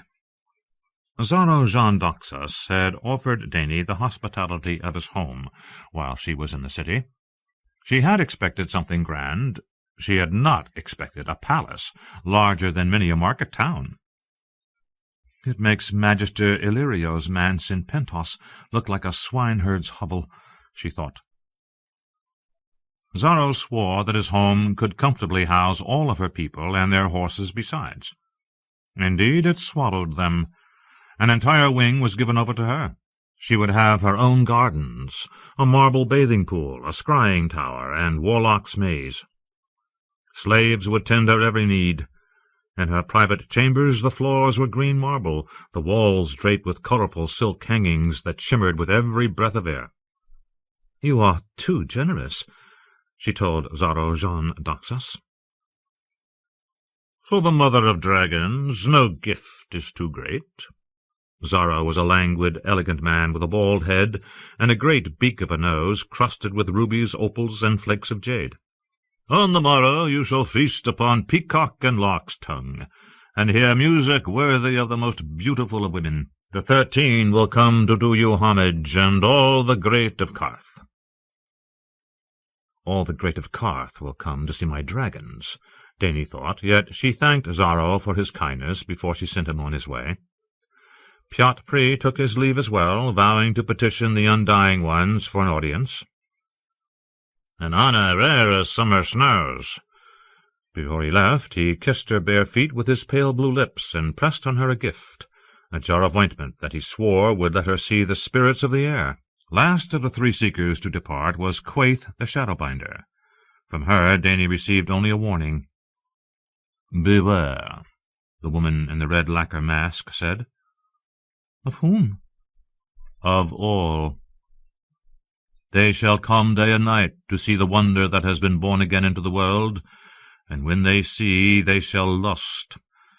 For dragons are fire made flesh, and fire is power." When Quaithe, too, was gone, Ser Jorah said, "She speaks truly, my queen, though I like her no more than the others." "I do not understand her." Pyot and Xaro had showered Dany with promises from the moment they first glimpsed her dragons, declaring themselves her loyal servants in all things. But from Quaithe she had gotten only the rare, cryptic word. And it disturbed her that she had never seen the woman's face. "Remember Mirri Maz Dur," she told herself. "Remember treachery." She turned to her blood riders. "We will keep our own watch so long as we are here. See that no one enters this wing of the palace without my leave, and take care that the dragons are always well guarded." "It shall be done, Khaleesi," Aggo said. "We have seen only the parts of Qarth that Pyot Pri wished us to see," she went on. "Rakharo, go forth and look on the rest, and tell me what you find. Take good men with you, and women to go places where men are forbidden." "As you say, I do, blood of my blood," said Rakharo. "Ser Jorah, find the docks, and see what manner of ships lay at anchor. It has been half a year since I last heard tidings from the Seven Kingdoms. Perhaps the gods will have blown some good captain here from Westeros, with a ship to carry us home." The knight frowned. "That would be no kindness. The usurper will kill you sure as sunrise." Mormont hooked his thumbs through his sword-belt. "My place is here at your side." "Jogo can guard me as well. You have more languages than my blood-riders, and the Dothraki mistrust the sea and those who sail her. Only you can serve me in this. Go among the ships and speak to the crews. Learn where they are from, and where they are bound, and what manner of men command them." Reluctantly the exile nodded. "As you say, my queen." When all the men had gone, her handmaids stripped off the travel-stained silks she wore, and Dany padded out to where the marble pool sat in the shade of a portico. The water was deliciously cool, and the pool was stocked with tiny golden fish that nibbled curiously at her skin and made her giggle. It felt good to close her eyes and float, knowing she could rest as long as she liked. She wondered whether Aegon's Red Keep had a pool like this, and fragrant gardens full of lavender and mint. It must, surely. Viserys always said the Seven Kingdoms were more beautiful than any other place in the world. The thought of home disquieted her. If her sun and stars had lived, he would have led his Khalasar across the poison water and swept away her enemies. But his strength had left the world. Her blood-riders remained, sworn to her for life and skilled in slaughter, but only in the ways of the horse-lords. The Dothraki sacked cities and plundered kingdoms. They did not rule them. Dany had no wish to reduce King's Landing to a blackened ruin full of unquiet ghosts. She had supped enough on tears. "I want to make my kingdom beautiful, to fill it with fat men and pretty maids and laughing children. I want my people to smile when they see me ride by, the way Viserys said they smiled for my father." But before she could do that, she must conquer. "The usurper will kill you sure as sunrise," Mormont had said. Robert had slain her gallant brother Rhaegar, and one of his creatures had crossed the Dothraki Sea to poison her and her unborn son. They said Robert Baratheon was strong as a bull and fearless in battle, a man who loved nothing better than war. And with him stood the great lords her brother had named the usurper's dogs, cold-eyed Eddard Stark with his frozen heart, And the golden Lannisters, father and son, so rich, so powerful, so treacherous. How could she hope to overthrow such men? When Khal Drogo had lived, men trembled and made him gifts to stay his wrath. If they did not, he took their cities, wealth and wives and all. But his Khalasar had been vast, while hers was meagre. Her people had followed her across the Red Waste as she chased her comet, and would follow her across the poison water too, but they would not be enough. Even her dragons might not be enough. Viserys had believed that the realm would rise for its rightful king, but Viserys had been a fool, and fools believe in foolish things. Her doubts made her shiver. Suddenly the water felt cold to her, and the little fish prickling at her skin annoying. Dany stood and climbed from the pool. "Irri," she called. "Cheeky?" As the handmaids towelled her dry and wrapped her in a sand-silk robe, Dany's thoughts went to the three who had sought her out in the City of Bones. "The Bleeding Star led me to Qarth for a purpose. Here I will find what I need, if I have the strength to take what is offered, and the wisdom to avoid the traps and snares. If the gods mean for me to conquer, they will provide, they will send me a sign, and if not... It was near evenfall, and Dany was feeding her dragons when Irri stepped through the silken curtains to tell her that Ser Jorah had returned from the docks, and not alone. "Send him in, with whomever he has brought," she said, curious. When they entered, she was seated on a mound of cushions, her dragons all about her. The man he brought with him wore a cloak of green and yellow feathers, and had skin as black as polished jet. "Your Grace," the knight said, "I bring you Cuhuro Mo, captain of the Cinnamon Wind, out of Tall Trees Town." The black man knelt. "I am greatly honored, my queen," he said, not in the tongue of the Summer Isles, which Dany did not know, but in the liquid Valyrian of the 9 free cities. "The honor is mine, Cuhuro Mo," said Dany in the same language. "Have you come from the Summer Isles?" "This is so, your grace. But before, not half a year past, we called at Old Town. From there I bring you a wondrous gift." "A gift?" "A gift of news. Dragon-mother Stormborn, I tell you true, Robert Baratheon is dead." Outside her walls dusk was settling over Qarth, but a sun had risen in Dany's heart. "Dead?" she repeated. In her lap, black Drogon hissed, and pale smoke rose before her face like a veil. "You are certain? The usurper is dead?" "So it is said in Old Town, and Dawn, and Lys, and all the other ports where we have called." "He sent me poisoned wine, yet I live and he is gone. What was the manner of his death?" On her shoulder, pale Viserion flapped wings the color of cream, stirring the air. "Torn by a monstrous boar whilst hunting in his kingswood, or so I heard in Old Town.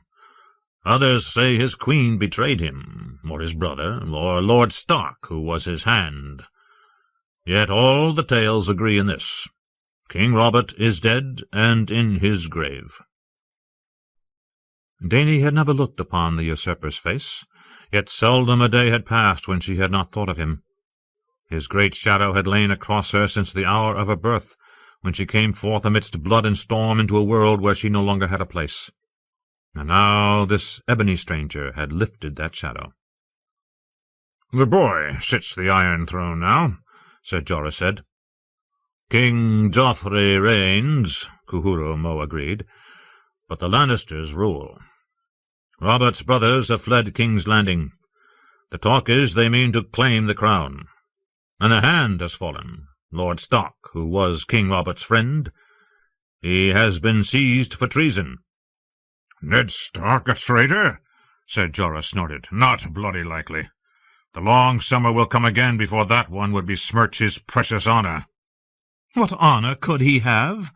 Dany said. "He was a traitor to his true king, as were these Lannisters." It pleased her to hear that the usurper's dogs were fighting amongst themselves, though she was unsurprised. The same thing happened when her Drogo died, and his great Khalasar tore itself to pieces. My brother is dead as well. Viserys, who was the true king, she told the Summer Islander. Khal Drogo, my lord husband, killed him with a crown of molten gold. Would her brother have been any wiser had he known that the vengeance he had prayed for was so close at hand? Then I grieve for you, Dragon Mother, and for bleeding Westeros, bereft of its rightful king.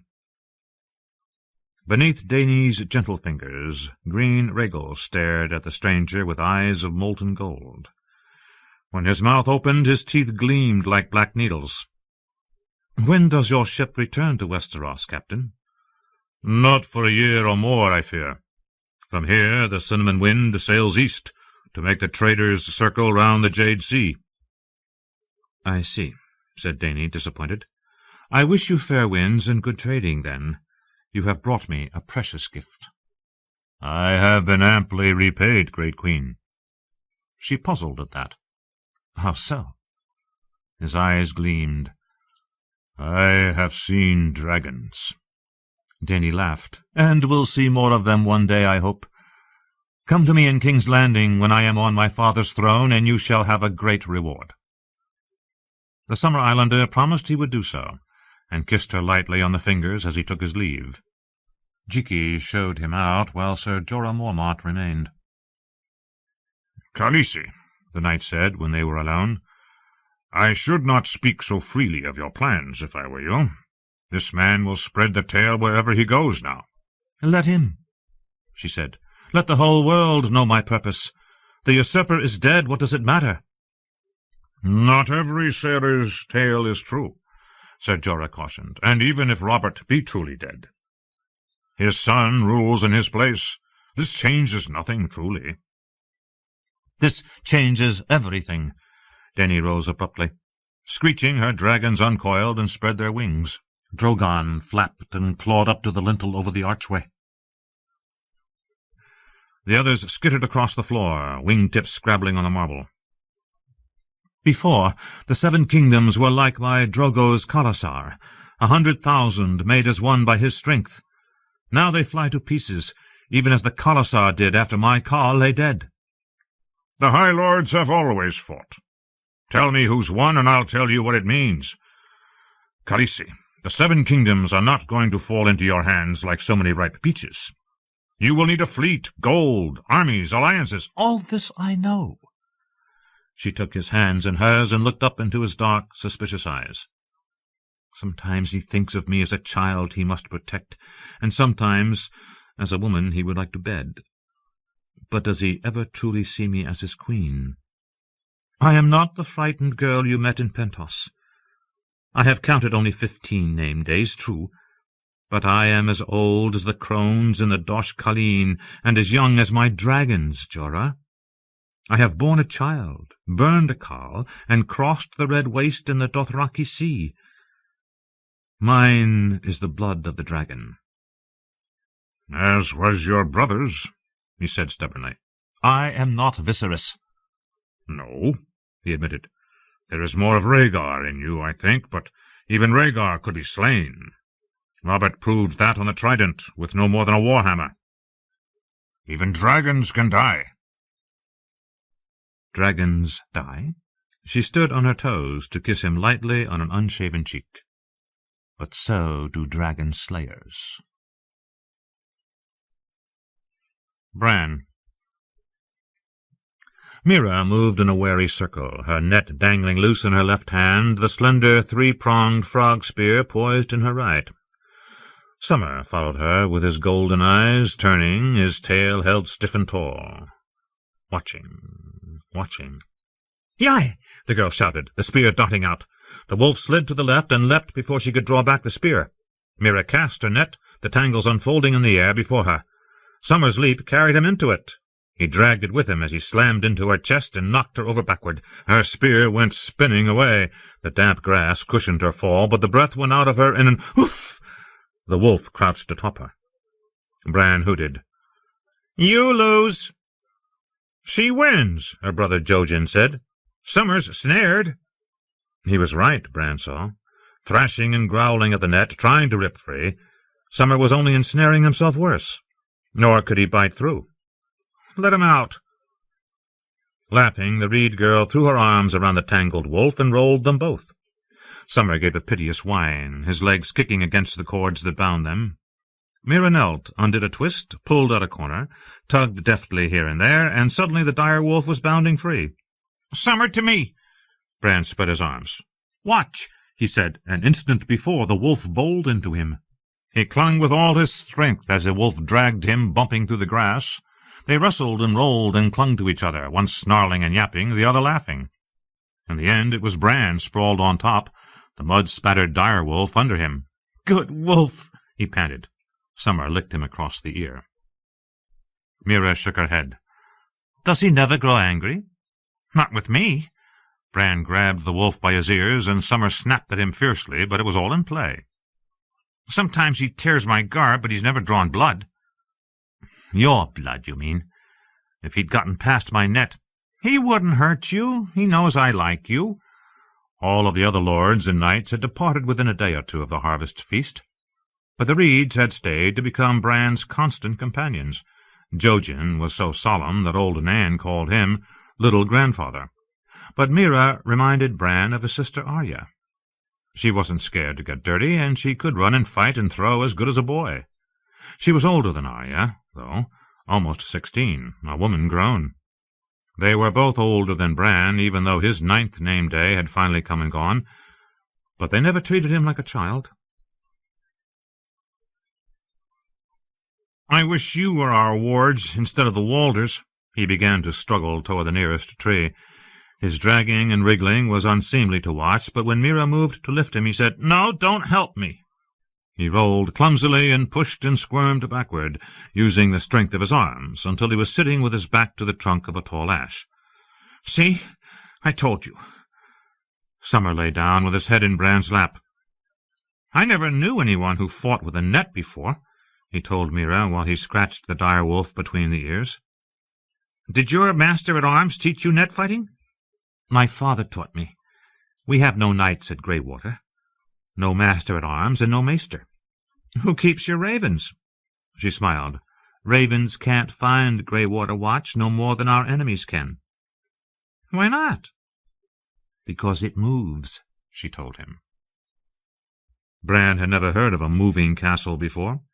He looked at her uncertainly, but he couldn't tell whether she was teasing him or not. "I wish I could see it.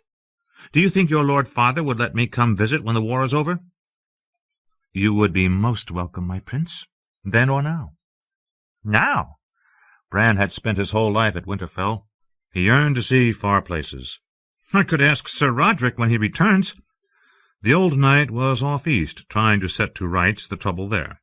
Roose Bolton's bastard had started it by seizing Lady Hornwood as she returned from the harvest feast, marrying her that very night, even though he was young enough to be her son. Then Lord Manderley had taken her castle. To protect the Hornwood holdings from the Boltons, he had written, but Sir Roderick had been almost as angry with him as with the bastard. "Sir Roderick might let me go. Maester Luwin never would."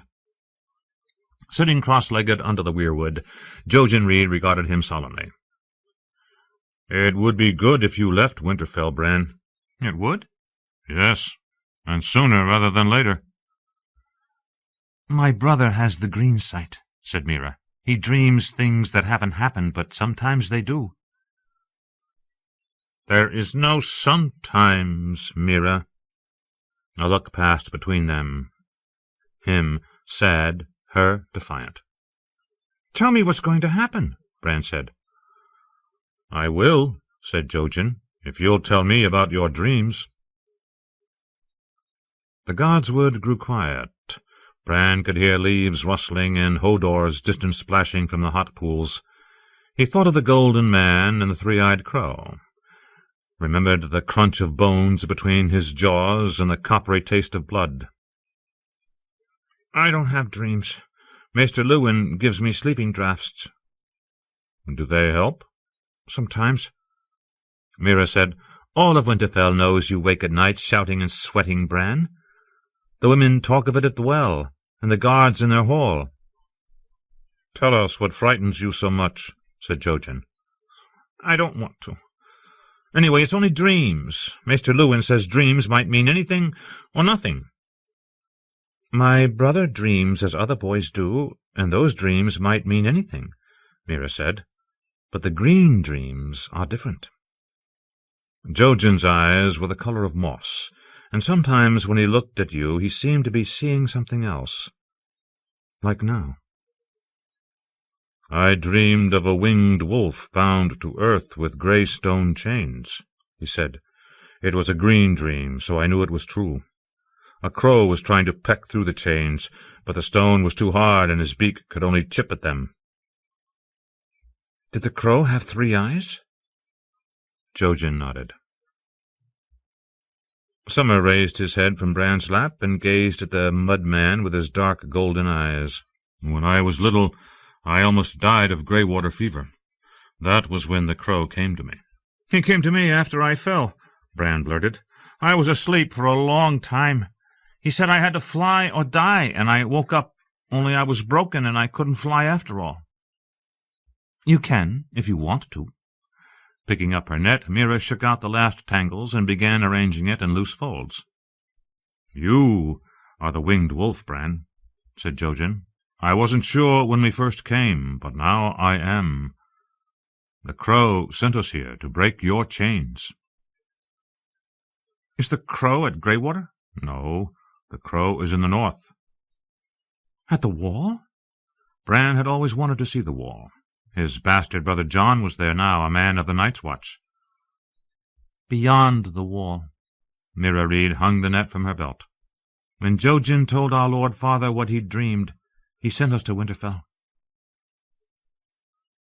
How would I break the chains, Jojen? Bran asked. Open your eye. They are open. Can't you see? 2 are open. Jojen pointed. 1, 2. I only have 2. You have 3. The crow gave you the 3rd, but you will not open it. He had a slow, soft way of speaking. With 2 eyes you see my face. With 3 you could see my heart. With 2 you can see that oak tree there. With 3 you could see the acorn the oak grew from, and the stump that it will one day become. With 2 you see no farther than your walls.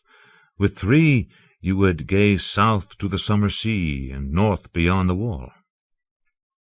Summer got to his feet. I don't need to see so far. Bran made a nervous smile.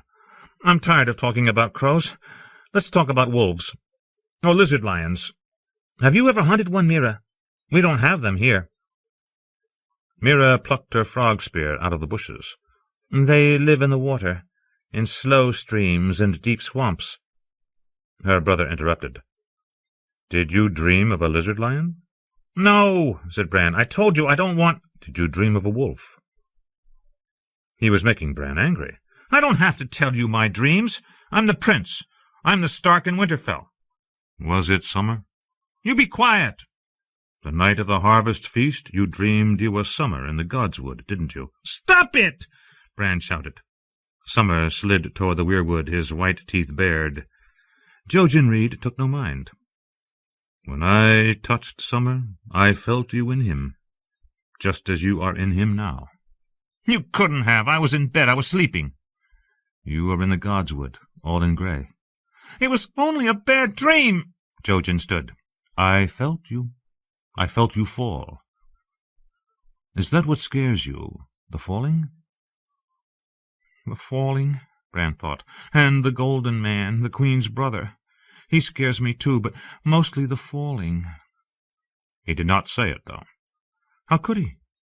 He had not been able to tell Sir Roderick or Maester Lewin, and he could not tell the Reeds either.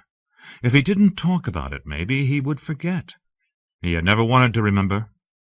It might not even be a true remembering. Do you fall every night, Bran? Jojen asked quietly. A low, rumbling growl rose from Summer's throat, and there was no play in it. He stalked forward, all teeth and hot eyes. Mira stepped between the wolf and her brother, spear in hand. Keep him back, Bran. Jojen is making him angry. Mira shook out her net. It's your anger, Bran, her brother said. Your fear. It isn't. I'm not a wolf. Yet he'd howled with them in the night and tasted blood in his wolf dreams. Part of you is Summer, and part of Summer is you. You know that, Bran.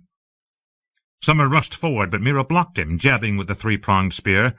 The wolf twisted aside, circling, stalking. Meera turned to face him. Call him back, Bran. Summer! Bran shouted. To me, Summer!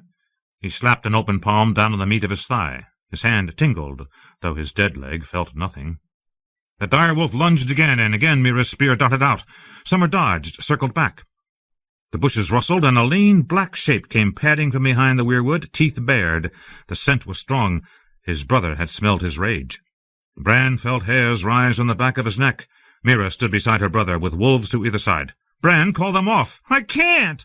Jojen, up the tree. There's no need. Today is not the day I die. Do it! She screamed, and her brother scrambled up the trunk of the weirwood, using the face for his handholds. The direwolves closed. Meera abandoned spear and net, jumped up, and grabbed the branch above her head. Shaggy's jaw snapped shut beneath her ankle as she swung up and over the limb. Summer sat back on his haunches and howled, while Shaggy Dog worried the net, shaking it in his teeth. Only then did Bran remember that they were not alone. He cupped hands around his mouth. "Hodor!" he shouted. "Hodor! Hodor!" He was badly frightened and somehow ashamed. "They won't hurt Hodor," he assured his treed friends. A few moments passed before they heard a tuneless humming. Hodor arrived half-dressed and mud-spattered from his visit to the hot pools. But Bran had never been so glad to see him. "Hodor, help me! Chase off the wolves! Chase them off!" Hodor went to it gleefully, waving his arms and stamping his huge feet, shouting, "Hodor! Hodor!" running first at one wolf and then the other. Shaggy Dog was the first to flee, slinking back into the foliage with a final snarl. When Summer had enough, he came back to Bran and lay down beside him. No sooner did Meera touch ground than she snatched up her spear and net again. Jojen never took his eyes off Summer. "We will talk again," he promised Bran. "It was the wolves, it wasn't me." He did not understand why they'd gotten so wild. Maybe Maester Luwin was right to lock them in the Godswood. "Hodor," he said, "bring me to Maester Luwin." The Maester's turret below the rookery was one of Bran's favorite places. Luwin was hopelessly untidy, but his clutter of books and scrolls and bottles was as familiar and comforting to Bran as his bald spot and the flapping sleeves of his loose grey robes. He liked the ravens, too. He found Luwin perched on a high stool, writing. With Sir Roderick gone, all of the governance of the castle had fallen on his shoulders. "My prince," he said when Hodor entered, "you're early for lessons today." The Maester spent several hours every afternoon tutoring Bran, Rickon, and the Walder Freys. "Hodor, stand still."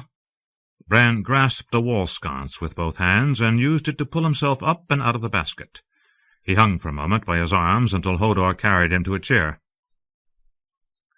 "Meera says her brother has the green sight." Maester Luwin scratched at the side of his nose with his writing quill. "Does she now?" He nodded. "You told me that the children of the forest had the green sight. I remember." "Some claimed to have that power. Their wise men were called green-seers." "Was it magic?" "Call it that, for want of a better word, if you must. At heart, it was only a different sort of knowledge." "What was it?" Luwin set down his quill. "No one truly knows, Bran. The children are gone from the world, and their wisdom with them. It had to do with the faces in the trees, we think. The first men believed that the green-seers could see through the eyes of the weirwoods. That was why they cut down the trees whenever they warred upon the children. Supposedly the green-seers also had power over the beasts of the wood and the birds in the trees, even fish. Does the Reed boy claim such powers?" "No, I don't think. But he has dreams that come true sometimes, Meera says." "All of us have dreams that come true sometimes. You dreamed of your Lord Father in the crypts before we knew he was dead, remember?" "Rickon did, too. We dreamed the same dream." Call it green sight if you wish. But remember as well all those tens of thousands of dreams that you and Rickon have dreamed that did not come true. Do you perchance recall what I taught you about the chain collar that every maester wears? Bran thought for a moment, trying to remember. A maester forges his chain in the citadel of Old Town. It's a chain because you swear to serve. And it's made of different metals because you serve the realm, and the realm has different sorts of people. Every time you learn something, you get another link. Black iron is for ravenry, silver for healing, gold for sums and numbers. I don't remember them all. Lewin slid a finger up under his collar and began to turn it, inch by inch. He had a thick neck for a small man, and the chain was tight, but a few pulls had it all the way around. "This is Valyrian steel," he said when the link of dark grey metal lay against the apple of his throat. "Only one maester in 100 wears such a link. This signifies that I have studied what the Citadel calls the higher mysteries, magic, for want of a better word. A fascinating pursuit, but of small use, which is why so few maesters trouble themselves with it. All those who study the higher mysteries try their own hand at spells soon or late. I yielded to the temptation, too, I must confess it. Well, I was a boy, and what boy does not secretly wish to find hidden powers in himself? I got no more for my efforts than 1,000 boys before me and 1,000 since. Sad to say, magic does not work." "Sometimes it does," Bran protested. "I had that dream, and Rickon did too. And there are mages and warlocks in the East." "There are men who call themselves mages and warlocks," Maester Lewin said. "I had a friend at the Citadel who could pull a rose out of your ear, but he was no more magical than I was. Oh, to be sure, there is much we do not understand. The years pass in their hundreds and their thousands, and what does any man see of life but a few summers, a few winters? We look at mountains and call them eternal, and so they seem. But in the course of time, mountains rise and fall, rivers change their courses, stars fall from the sky, and great cities sink beneath the sea. Even gods die, we think. Everything changes. Perhaps magic was once a mighty force in the world, but no longer. What little remains is no more than the wisp of smoke that lingers in the air after a great fire has burned out, and even that is fading. Valyria was the last ember, and Valyria is gone.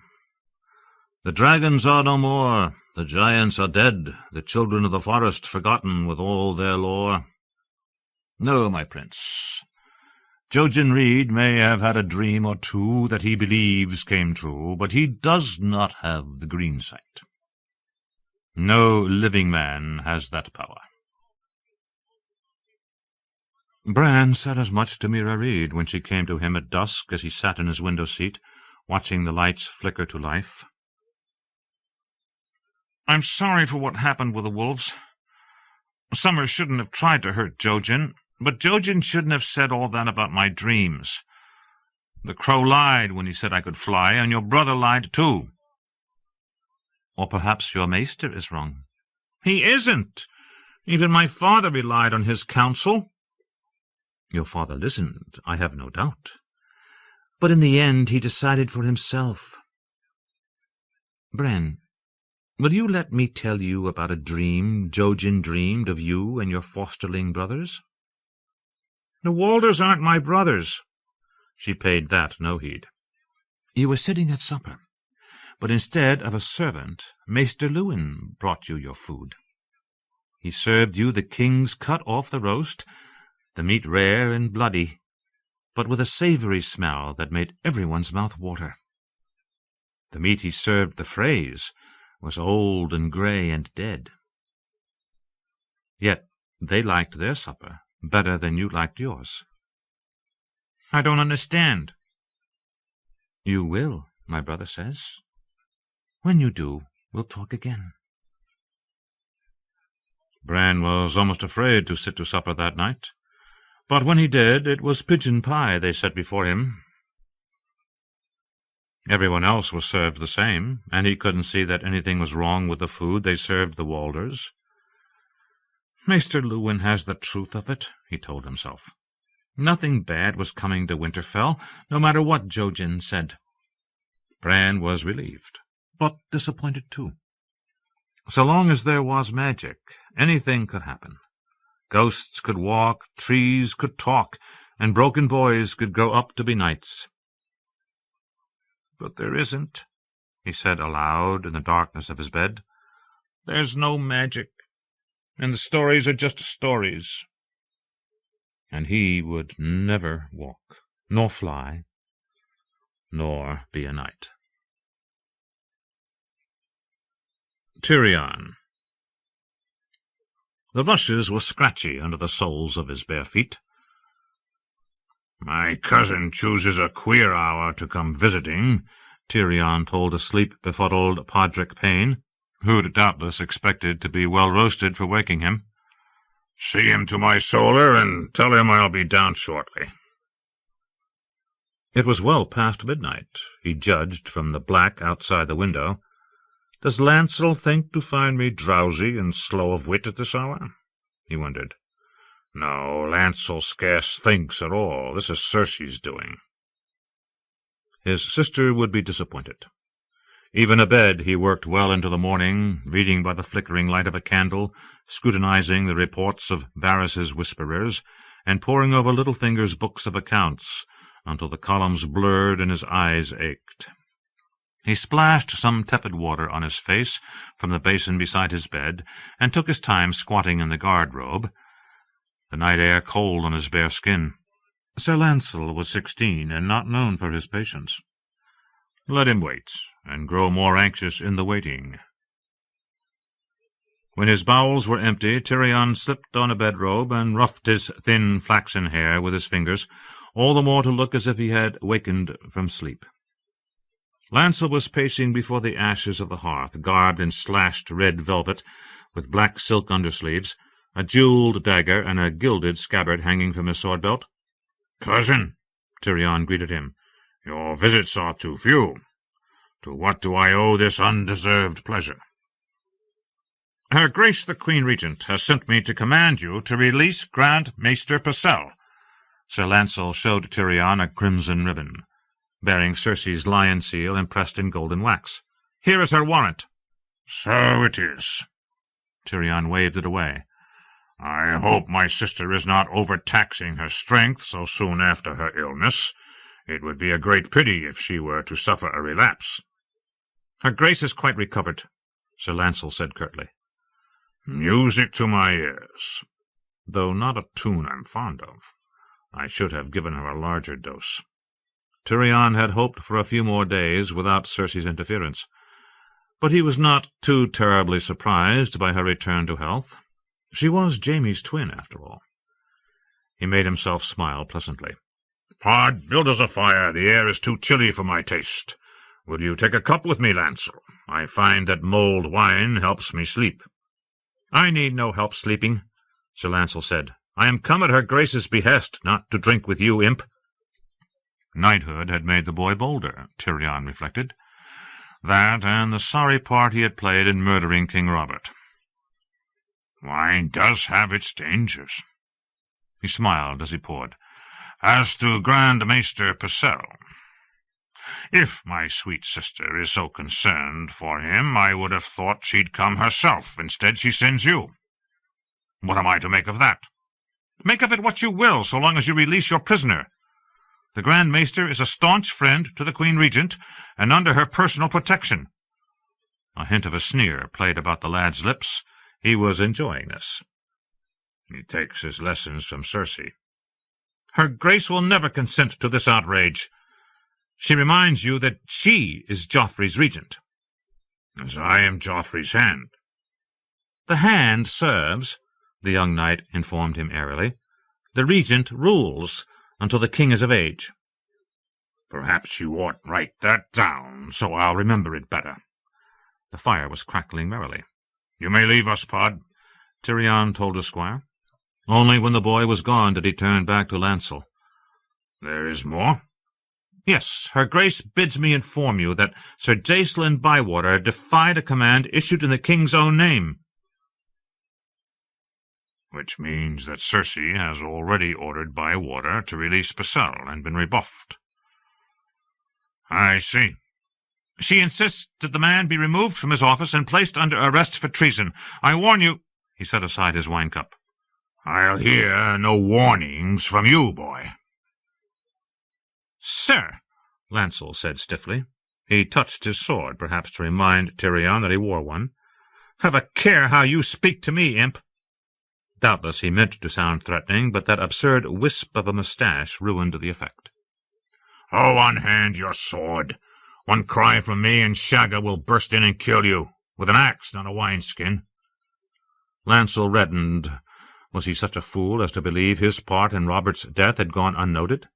"I am a knight." "So I've noted. Tell me, did Cersei have you knighted before or after she took you into her bed?" The flicker in Lancel's green eyes was all the admission Tyrion needed. So Varys told it true. "Well, no one can ever claim that my sister does not love her family." "What, nothing to say? No more warnings for me, sir?" "You will withdraw these filthy accusations, or—" "Please. Have you given any thought to what Joffrey will do when I tell him you murdered his father to bed his mother?" "It was not like that," Lancel protested, horrified. "No? What was it like, pray?" "The queen gave me the strong wine. Your own father, Lord Tywin, when I was named the king's squire, he told me to obey her in everything." "Did he tell you to fuck her, too?" Look at him.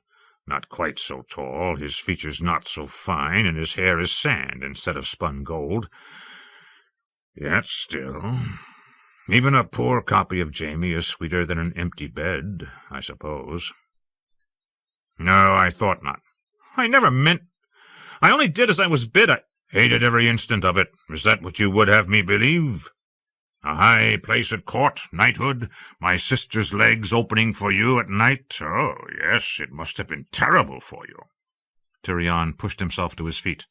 "Wait here. His Grace will want to hear this." The defiance went from Lancel all at once. The young knight fell to his knees, a frightened boy. "Mercy, my lord, I beg you." "Save it for Joffrey. He likes a good beg." "My lord, it was your sister's bidding, the queen, as you said, but his grace, he'd never understand." "Would you have me keep the truth from the king?" "For my father's sake. I'll leave the city. It will be as if it never happened. I swear I will end it." It was hard not to laugh. "I think not." Now the lad looked lost. "My lord?" "You heard me. My father told you to obey my sister? Very well, obey her. Stay close to her side, keep her trust. Pleasure her as often as she requires it. No one need ever know, so long as you keep faith with me.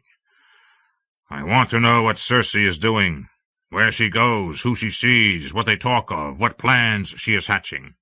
All. And you will be the one to tell me, won't you?" "Yes, my lord." Lancel spoke without a moment's hesitation. Tyrion liked that. "I will, I swear it, as you command." "Rise." Tyrion filled the second cup and pressed it on him. "Drink to our understanding. I promise there are no boars in the castle that I know of." Lancel lifted the cup and drank, albeit stiffly. "Smile, cousin. My sister is a beautiful woman, and it's all for the good of the realm.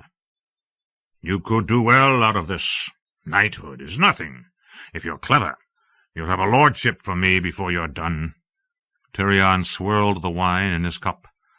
"We want Cersei to have every faith in you. Go back and tell her I beg her forgiveness. Tell her that you frightened me, that I want no conflict between us, that henceforth I shall do nothing without her consent."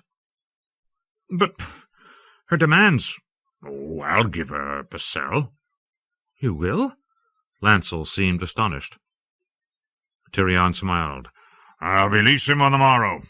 I could swear that I hadn't harmed a hair on his head, but it wouldn't be strictly true. In any case, he's well enough, though I won't vouch for his vigor. The Black Cells are not a healthy place for a man his age. Cersei can keep him as a pet or send him to the wall, I don't care which, but I won't have him on the council." "And Sir Jacelyn?" "Tell my sister you believe you can win him away from me, given time. That ought to content her for a while." "As you say." Lancel finished his wine. "One last thing. With King Robert dead, it would be most embarrassing should his grieving widow suddenly grow great with child." "My lord, the Queen has commanded me not to—" His ears had turned Lannister crimson. "I spill my seed on her belly, my lord." "A lovely belly, I have no doubt. Moisten it as often as you wish, but see that your dew falls nowhere else. I want no more nephews, is that clear?" Sir Lancel made a stiff bow and took his leave. Tyrion allowed himself a moment to feel sorry for the boy. "Another fool, and a weakling as well. But he does not deserve what Cersei and I are doing to him." It was a kindness that his uncle Kevin had 2 other sons.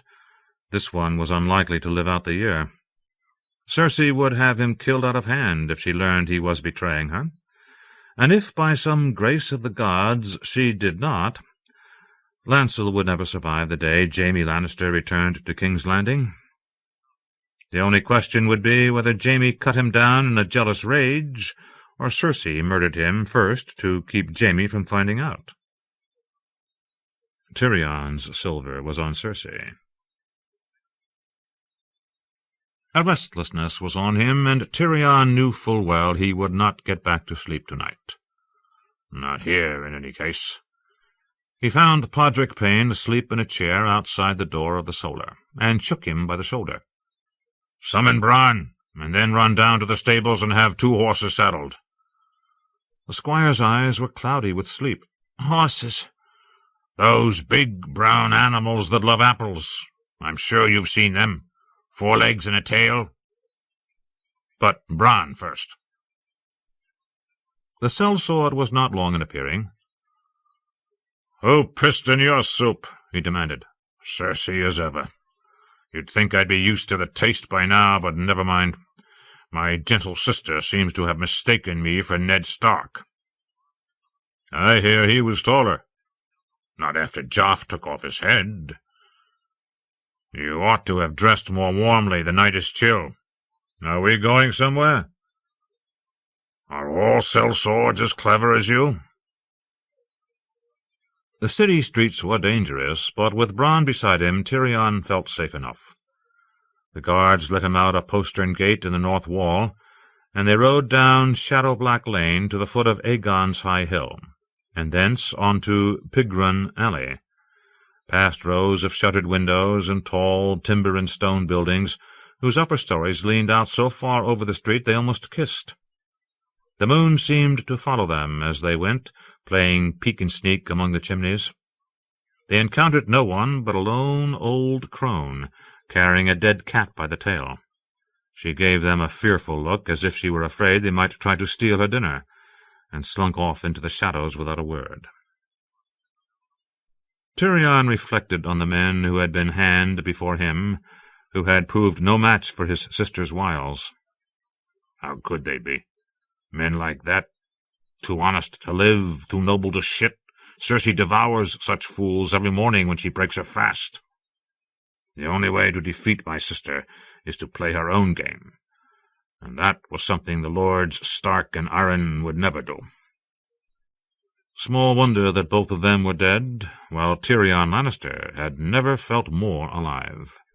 His stunted legs might make him a comic grotesque at a harvest ball, but this dance he knew. Despite the hour, the brothel was crowded. Chataya greeted them pleasantly and escorted them to the common room. Bran went upstairs with a dark-eyed girl from Dorne, but Arya was busy entertaining. "She will be so pleased to know you've come," said Chataya.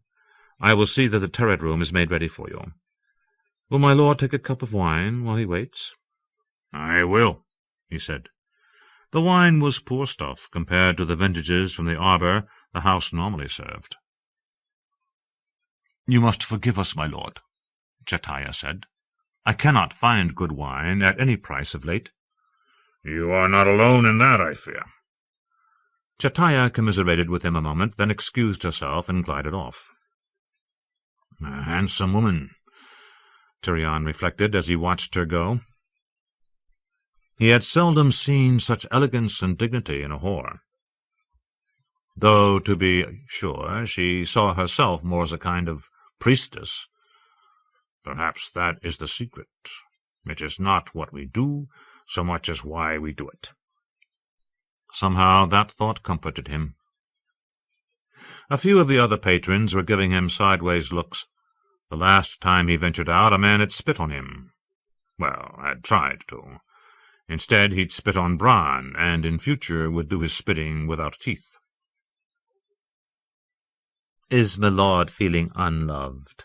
Dancy slid into his lap and nibbled at his ear. "I have a cure for that." Smiling, Tyrion shook his head. "You are too beautiful for words, sweetling, but I have grown fond of Arya's remedy." "You've never tried mine. My lord never chooses anyone but Yaya. She's good, but I'm better. Don't you want to see?" "Next time, perhaps." Tyrion had no doubt that Dancy would be a lively handful. She was pug-nosed and bouncy, with freckles and a mane of thick red hair that tumbled down past her waist. But he had Shay waiting for him at the manse. Giggling, she put her hand between his thighs and squeezed him through his breeches. "I don't think he wants to wait till next time," she announced. "He wants to come out and count all my freckles, I think." "Dancy." Arya stood in the doorway, dark and cool in gauzy green silk.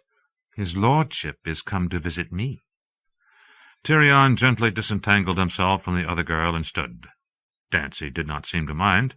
"Next time," she reminded him. She put a finger in her mouth and sucked it. As the black-skinned girl led him up the stairs, she said, "Poor Dancy. She has a fortnight to get my lord to choose her. Elsewise she loses her black pearls to Marie." Marie was a cool, pale, delicate girl Tyrion had noticed once or twice. Green eyes and porcelain skin, long, straight, silvery hair, very lovely, but too solemn by half. "I'd hate to have the poor child lose her pearls on account of me." "Then take her upstairs next time." "Maybe I will." She smiled. "I think not, my lord." She's right, Tyrion thought. I won't. Shay may be only a whore, but I am faithful to her after my fashion. In the turret room, as he opened the door of the wardrobe, he looked at Arya curiously. "What do you do while I'm gone?" She raised her arms and stretched like some sleek black cat. "Sleep? I am much better rested since you began to visit us, my lord, and Marie is teaching us to read. Perhaps soon I will be able to pass the time with a book."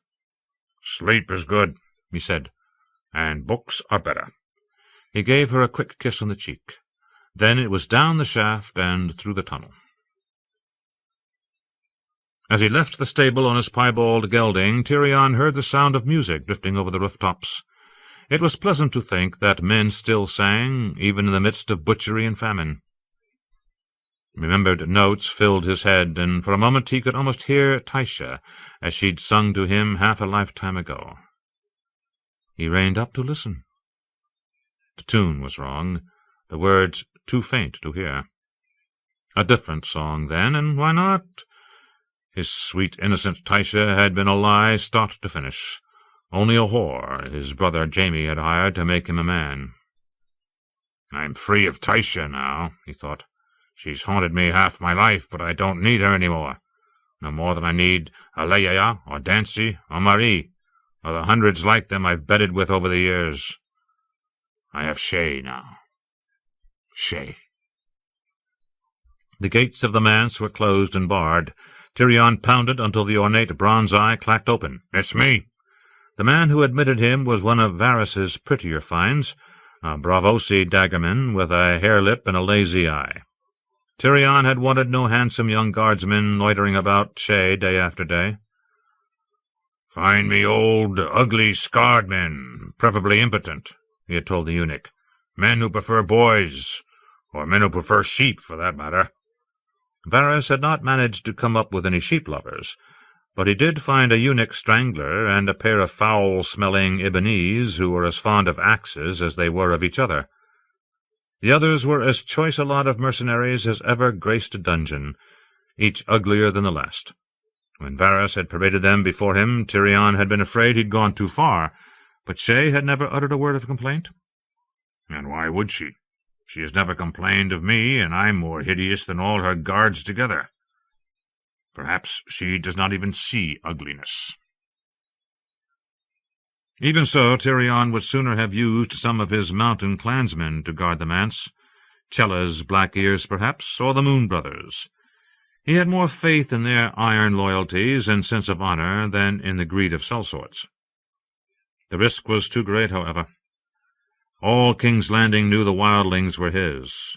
If he sent the Black Ears here, it would only be a matter of time until the whole city knew the king's hand was keeping a concubine. One of the Ibonese took his horse. "Have you woken her?" Tyrion asked him. "No, my lord." "Good." The fire in the bedchamber had burned down to embers, but the room was still warm. Shay had kicked off her blankets and sheets as she slept.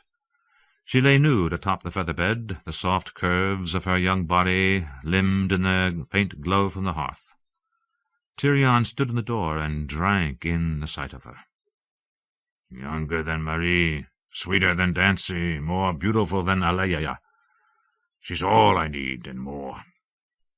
How could a whore look so clean and sweet and innocent, he wondered. He had not intended to disturb her, but the sight of her was enough to make him hard.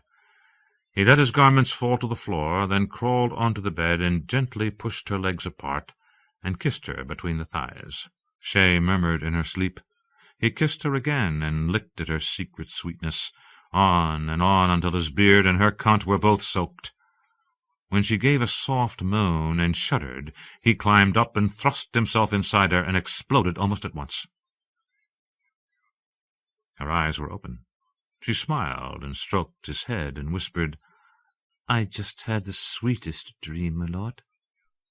Tyrion nipped at her small, hard nipple and nestled his head on her shoulder. He did not pull out of her. Would that he never had to pull out of her. "This is no dream," he promised her. "It is real, all of it," he thought. "The wars, the intrigues, the great bloody game, and me in the center of it. Me, the dwarf, the monster, the one they scorned and laughed at. But now I hold it all, the power, the city, the girl. This was what I was made for, and gods forgive me, but I do love it. And her. And her." Arya. Whatever names Harren the Black had meant to give his towers were long forgotten.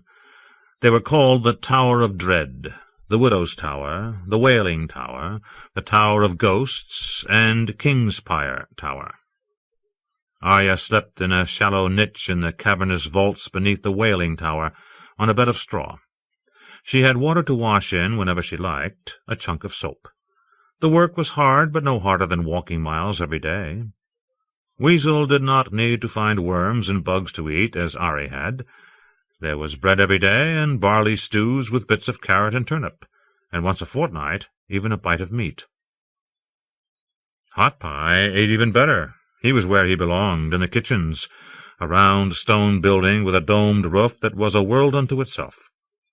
Arya took her meals at a trestle table in the undercroft, with Whis and his other charges, But sometimes she would be chosen to help fetch their food, and she and Hot Pie could steal a moment to talk.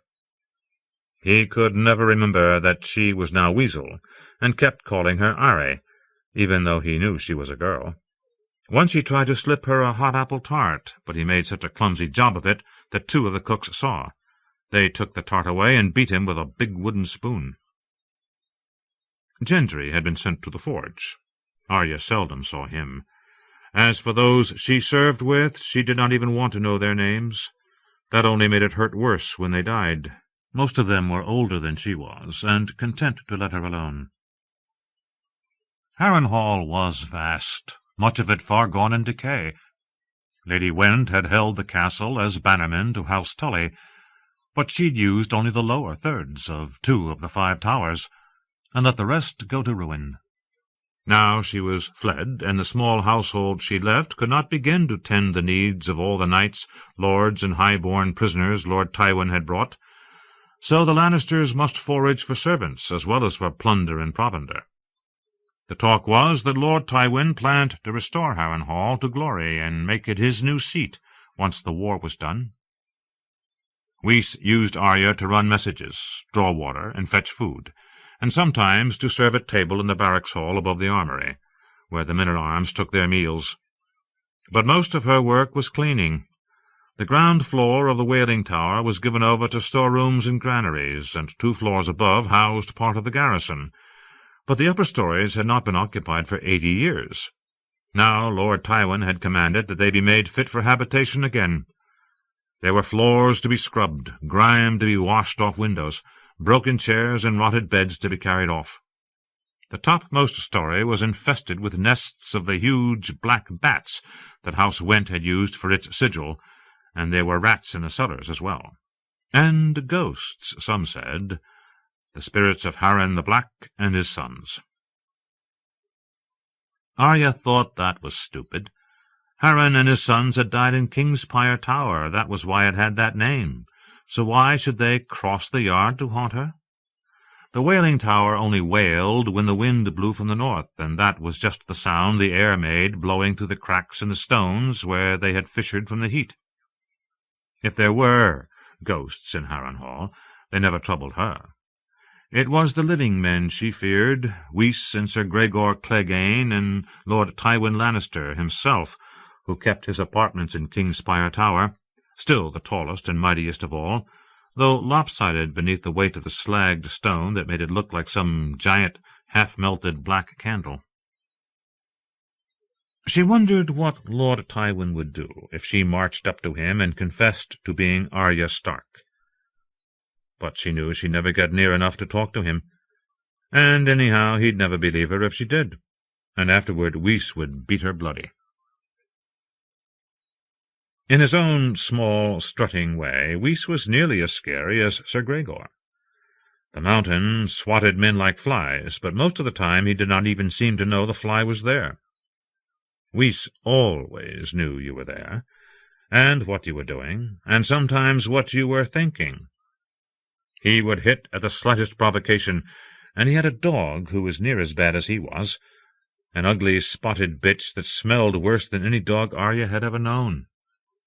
Once she saw him set the dog on a latrine boy who'd annoyed him. She tore a big chunk out of the boy's calf, while Wyse laughed. It took him only 3 days to earn the place of honor in her nightly prayers. "Wyse," she would whisper first of all, "Dunsin, Chiswick, Polliver, Wrath the Sweetling, the Tickler and the Hound, Sir Gregor, Sir Amory, Sir Ilyn, Sir Meryn, King Joffrey, Queen Cersei." If she let herself forget even one of them, how would she ever find him again to kill him? On the road Arya had felt like a sheep, but Harrenhal turned her into a mouse. She was grey as a mouse in her scratchy wool shift, and, like a mouse, she kept to the crannies and crevices and dark holes of the castle, scurrying out of the way of the mighty. Sometimes she thought they were all mice within those thick walls, even the knights and the great lords. The size of the castle made even Gregor Clegane seem small.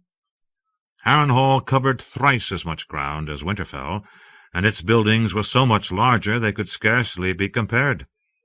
Its stables housed 1,000 horses. Its godswood covered 20 acres. Its kitchens were as large as Winterfell's great hall, and its own great hall, grandly named the Hall of 100 Hearths, even though it only had 30 in some. Arya had tried to count them twice, but she came up with 33 once and 35 the other time, was so cavernous that Lord Tywin could have feasted his entire host, though he never did. Walls, doors, halls, steps, everything was built to an inhuman scale that made Arya remember the stories old Nan used to tell of the giants who lived beyond the wall. And as lords and ladies never noticed the little grey mice under their feet, Arya heard all sorts of secrets just by keeping her ears open as she went about her duties. Pretty Pia from the buttery was a slut who was working her way through every night in the castle. The wife of the jailer was with child, but the real father was either Sir Alan Stackspear or a singer called White Smile Watt. Lord Lefford made mock of ghosts at table, but always kept a candle burning by his bed. Sir Donover's squire, Judge, could not hold his water when he slept. The cooks despised Sir Harris Swift and spit in all his food. Once she even overheard Maester Tothmuir's serving-girl confiding to her brother about some message that said Joffrey was a bastard, and not the rightful king at all. "Lord Tywin told him to burn the letter and never speak such filth again," the girl whispered. King Robert's brothers Stannis and Renly had joined the fighting, she heard. "And both of them kings now," we said. "Realm's got more kings than a castle's got rats." Even Lannister men questioned how long Joffrey would hold the Iron Throne. "The lad's got no army but them gold cloaks, and he's ruled by a eunuch, a dwarf, and a woman," she heard a lordling mutter in his cups. "What good will the likes of them be if it comes to battle?" There was always talk of Beric Dondarrion. A fat archer once said the bloody mummers had slain him, but the others only laughed. "Lort's killed the man at Rushing Falls, and the mountain's slain him twice. Got me a silver stag, says he don't stay dead this time neither." Arya did not know who bloody mummers were until a fortnight later, when the queerest company of men she'd ever seen arrived at Harrenhal. Beneath the standard of a black goat with bloody horns rode copper men with bells in their braids, lancers astride striped black and white horses, bowmen with powdered cheeks, squat hairy men with shaggy shields, brown-skinned men in feathered cloaks, a wispy fool in green and pink motley, swordsmen with fantastic forked beards dyed green and purple and silver, spearmen with coloured scars that covered their cheeks, a slender man in septon's robes, a fatherly one in maester's grey, and a sickly one whose leather cloak was fringed with long blonde hair. At their head was a man stick-thin and very tall, with a drawn, emaciated face, made even longer by the ropey black beard that grew from his pointed chin nearly to his waist. The helm that hung from his saddle-horn was black steel, fashioned in the shape of a goat's head. About his neck he wore a chain made of linked coins of many different sizes, shapes, and metals, and his horse was one of the strange black and white ones. "You don't want to know that lot, Weasel," Weiss said when he saw her looking at the goat-helmed man. Two of his drinking friends were with him, men-at-arms in service to Lord Lefford. "Who are they?" she asked. One of the soldiers laughed. "The footmen, girl. Toes of the goat. Lord Tywin's bloody mummers." "Peace for wits. You get her flayed, you can scrub the bloody steps," said Weiss. "They're sellswords, Weasel girl. Call themselves the Brave Companions. Don't use them other names where they can hear, or they'll hurt you bad. The goat-helm's their captain, Lord Vargo Hoat." "There's no fucking lord," said the second soldier. "I heard Sir Amory say so. He's just some sellsword with a mouthful of slobber and a high opinion of hisself." "Aye," said Weiss, "but she better call him lord if she wants to keep all her parts." Arya looked at Vargo Hoat again. "How many monsters does Lord Tywin have?" The brave companions were housed in the widow's tower, so Arya need not serve them. She was glad of that. On the very night they arrived, fighting broke out between the sellswords and some Lannister men. Sir Harris Swift's squire was stabbed to death, and 2 of the bloody mummers were wounded. The next morning Lord Tywin hanged them both from the gatehouse walls, along with one of Lord Liddon's archers. Wyse said the archer had started all the trouble by taunting the sellswords over Beric Dondarrion. After the hanged men had stopped kicking, Vargo Hoat and Sir Harris embraced and kissed and swore to love each other always, as Lord Tywin looked on. Arya thought it was funny the way Vargo Hoat lisped and slobbered, but she knew better than to laugh. The bloody mummers did not linger long in Harrenhal, but before they rode out again, Arya heard one of them saying how a northern army under Roose Bolton had occupied the Ruby Ford of the Trident. "If he crosses, Lord Tywin will smash him again like he did on the Green Fork," a Lannister bowman said, but his fellows jeered him down. "Bolton'll never cross, not till the young wolf marches from Riverrun with his wild Northmen and all them wolves." Arya had not known her brother was so near. Riverrun was much closer than Winterfell, though she was not certain where it lay in relation to Harrenhal. "I could find out somehow. I know I could, if only I could get away." When she thought of seeing Robb's face again, Arya had to bite her lip. "And I want to see Jon, too, and Bran and Rickon, and Mother, even Sansa. I'll kiss her and beg her pardons like a proper lady. She'll like that." From the courtyard talk she had learned that the upper chambers of the Tower of Dread housed 36 captives taken during some battle on the Green Fork of the Trident. Most had been given freedom of the castle in return for their pledge not to attempt escape. They vowed not to escape, Arya told herself, but they never swore not to help me escape.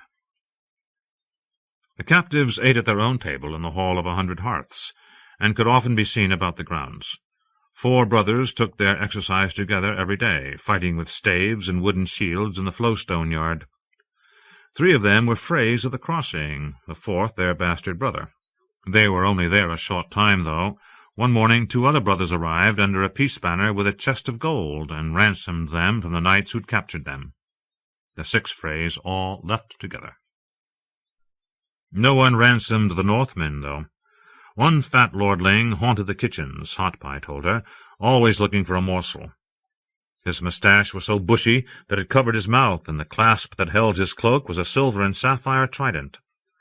He belonged to Lord Tywin, but the fierce bearded young man who liked to walk the battlements alone in a black cloak patterned with white suns had been taken by some hedge knight who meant to get rich off him.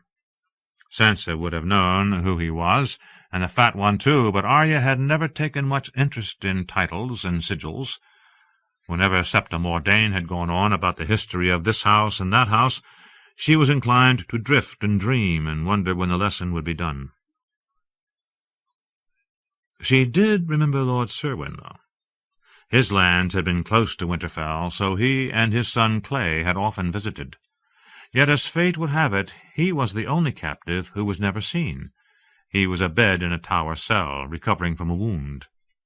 For days and days Arya tried to work out how she might steal past the door guards to see him. If he knew her, he would be honor-bound to help her. A lord would have gold for a certainty. They all did. Perhaps he would pay some of Lord Tywin's own sellswords to take her to Riverrun. Father had always said that most sellswords would betray anyone for enough gold.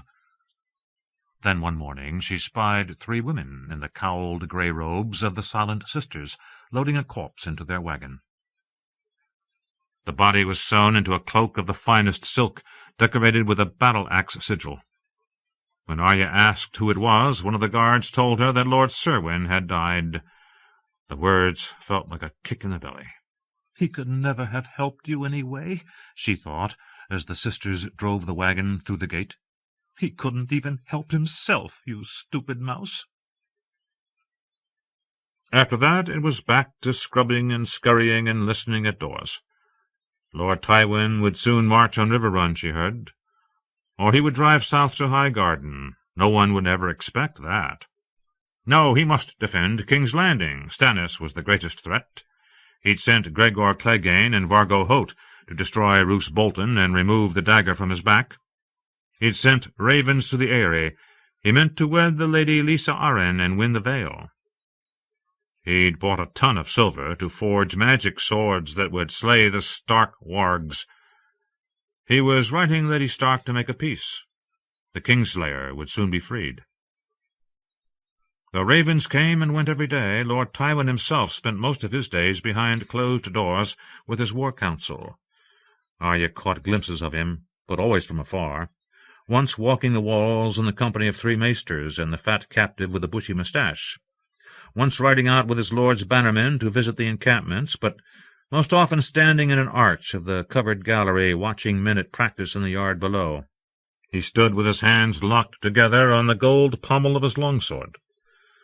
They said Lord Tywin loved gold most of all. He even shit gold, she heard one squire jest. The Lannister lord was strong-looking for an old man, with stiff golden whiskers and a bald head. There was something in his face that reminded Arya of her own father, even though they looked nothing alike. He has a lord's face, that's all, she told herself. She remembered hearing her lady mother tell father to put on his lord's face and go deal with some matter. Father had laughed at that. She could not imagine Lord Tywin ever laughing at anything. One afternoon, while she was waiting her turn to draw a pail of water from the well, she heard the hinges of the east gate groaning. A party of men rode under the portcullis at a walk. When she spied the Manticore crawling across the shield of their leader, a stab of hate shot through her. In the light of day, Sir Amory Lorch looked less frightening than he had by torchlight, but he still had the pig's eyes she recalled. One of the women said that his men had ridden all the way around the lake, chasing Beric Dondarrion and slaying rebels. We weren't rebels, Arya thought. We were the Night's Watch. The Night's Watch takes no side. Sir Amory had fewer men than she remembered, though, and many wounded. I hope their wounds fester. I hope they all die. Then she saw the 3 near the end of the column. Rorge had donned a black half-helm with a broad iron nasal that made it hard to see that he did not have a nose. Biter rode ponderously beside him on a destrier that looked ready to collapse under his weight. Half-healed burns covered his body, making him even more hideous than before. But Jaqen H'ghar still smiled. His garb was still ragged and filthy, but he had found time to wash and brush his hair. It streamed down across his shoulders, red and white and shiny, and Arya heard the girls giggling to each other in admiration. I should have let the fire have them. Gendry said to. I should have listened. If she hadn't thrown them that axe, they'd all be dead. For a moment she was afraid, but they rode past her without a flicker of interest. Only Jaqen H'ghar so much as glanced in her direction, and his eyes passed right over her. He does not know me, she thought. Ari was a fierce little boy with a sword, and I'm just a grey mouse girl with a pail.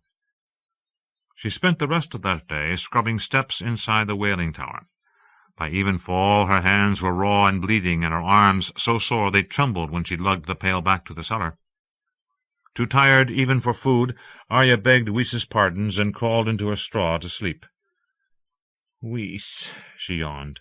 Dunson, Chiswick, Polliver, Raff the Sweetling, the Tickler and the Hound, Sir Gregor, Sir Amory, Sir Ilyn, Sir Meryn, King Joffrey, Queen Cersei.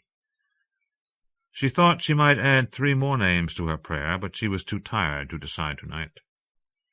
Arya was dreaming of wolves running wild through the wood, when a strong hand clamped down over her mouth like smooth, warm stone, solid and unyielding. She woke at once, squirming and struggling. A girl says nothing, a voice whispered close behind her ear. A girl keeps her lips closed, no one hears, and friends may talk in secret. Yes. Heart-pounding, Arya managed the tiniest of nods. Jaqen H'ghar took his hand away. The cellar was black as pitch, and she could not see his face, even inches away. She could smell him, though. His skin smelled clean and soapy, and he had scented his hair. "A boy becomes a girl," he murmured. "I was always a girl. I didn't think you saw me." "A man sees, a man knows." She remembered that she hated him. "You scared me. You're one of them now. I should have let you burn. What are you doing here? Go away, or I'll yell for Whis." "A man pays his debts. A man owes 3. 3? The Red God has his due, sweet girl, and only death may pay for life. This girl took 3 that were his. This girl must give 3 in their places. Speak the names, and a man will do the rest." "He wants to help me," Arya realized with a rush of hope that made her dizzy. "Take me to Riverrun. It's not far. If we stole some horses we could—" He laid a finger on her lips. 3 lives you shall have of me, no more, no less. 3, and we are done. So a girl must ponder. He kissed her hair softly, but not too long. By the time Arya lit her stub of a candle, only a faint smell remained of him, a whiff of ginger and cloves lingering in the air. The woman in the next niche rolled over on her straw and complained of the light, so Arya blew it out.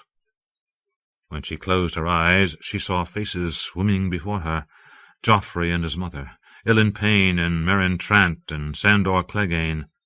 But they were in King's Landing, hundreds of miles away, and Sir Gregor had lingered only a few nights before departing again for more foraging, taking Raff and Chiswick and the Tickler with him.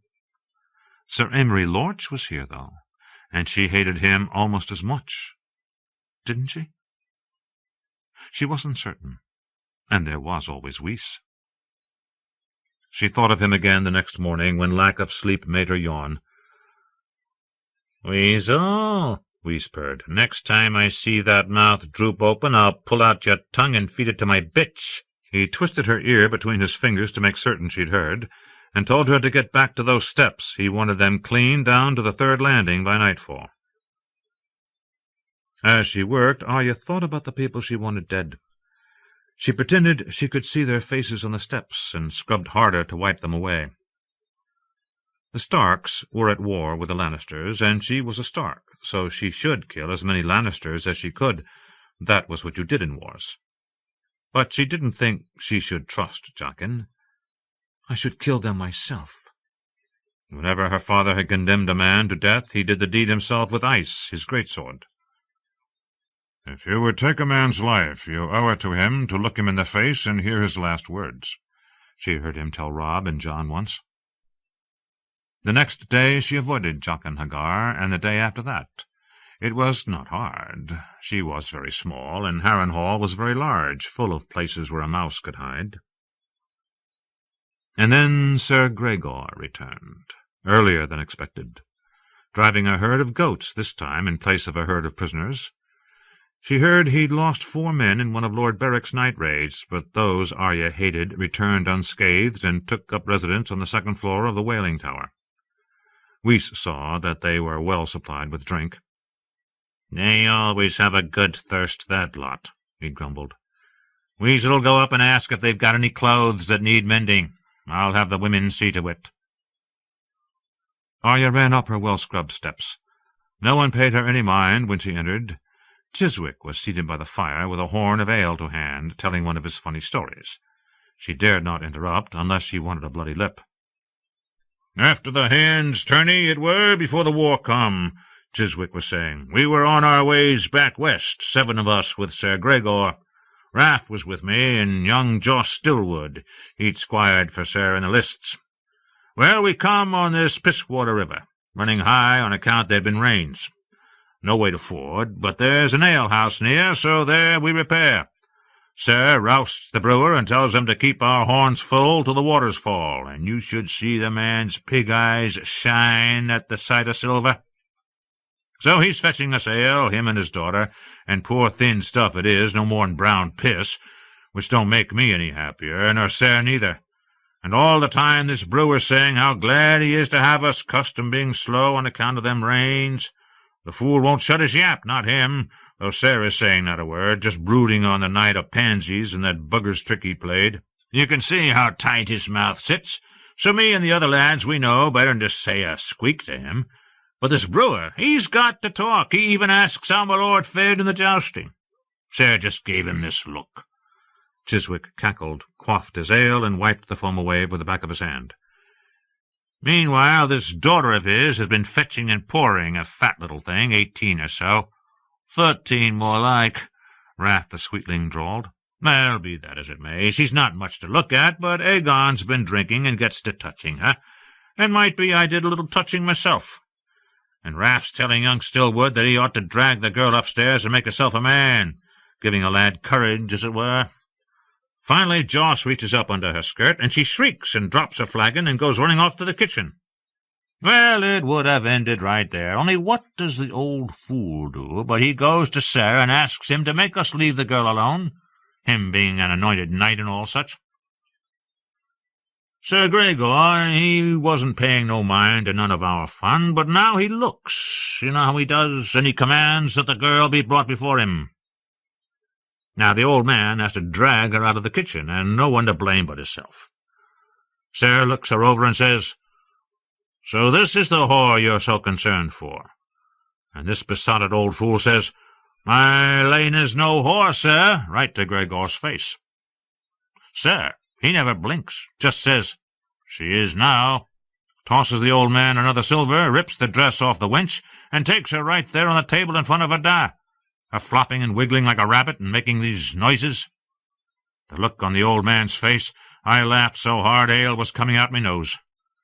Then this boy hears the noise, the son, I figure, and comes rushing up from the cellar, so Raff has to stick a dirk in his belly. By then Sir's done, so he goes back to his drinking, and we all have a turn. Toppet, you know how he is. He flops her over and goes in the back way. The girl was done fighting by the time I had her. Maybe she decided she liked it, after all, though to tell the truth I wouldn't have minded a little wiggling. And now here's the best bit. When it's all done, Sir tells the old man that he wants his change. The girl wasn't worth a silver, he says. And damned if that old man didn't fetch a fistful of coppers, beg my lord's pardon, and thank him for the custom. The men all roared, none louder than Chiswick himself, who laughed so hard at his own story that snot dribbled from his nose down into his scraggy grey beard. Arya stood in the shadows of the stairwell and watched him. She crept back down to the cellars without saying a word. When Weiss found that she hadn't asked about the clothes, he yanked down her breeches and caned her till blood ran down her thighs, but Arya closed her eyes and thought of all the sayings Syrio had taught her, so she scarcely felt it. 2 nights later he sent her to the barracks hall to serve at table. She was carrying a flagon of wine and pouring when she glimpsed Jaqen H'ghar at his trencher across the aisle. Chewing her lip, Arya glanced around warily to make certain Weiss was not in sight.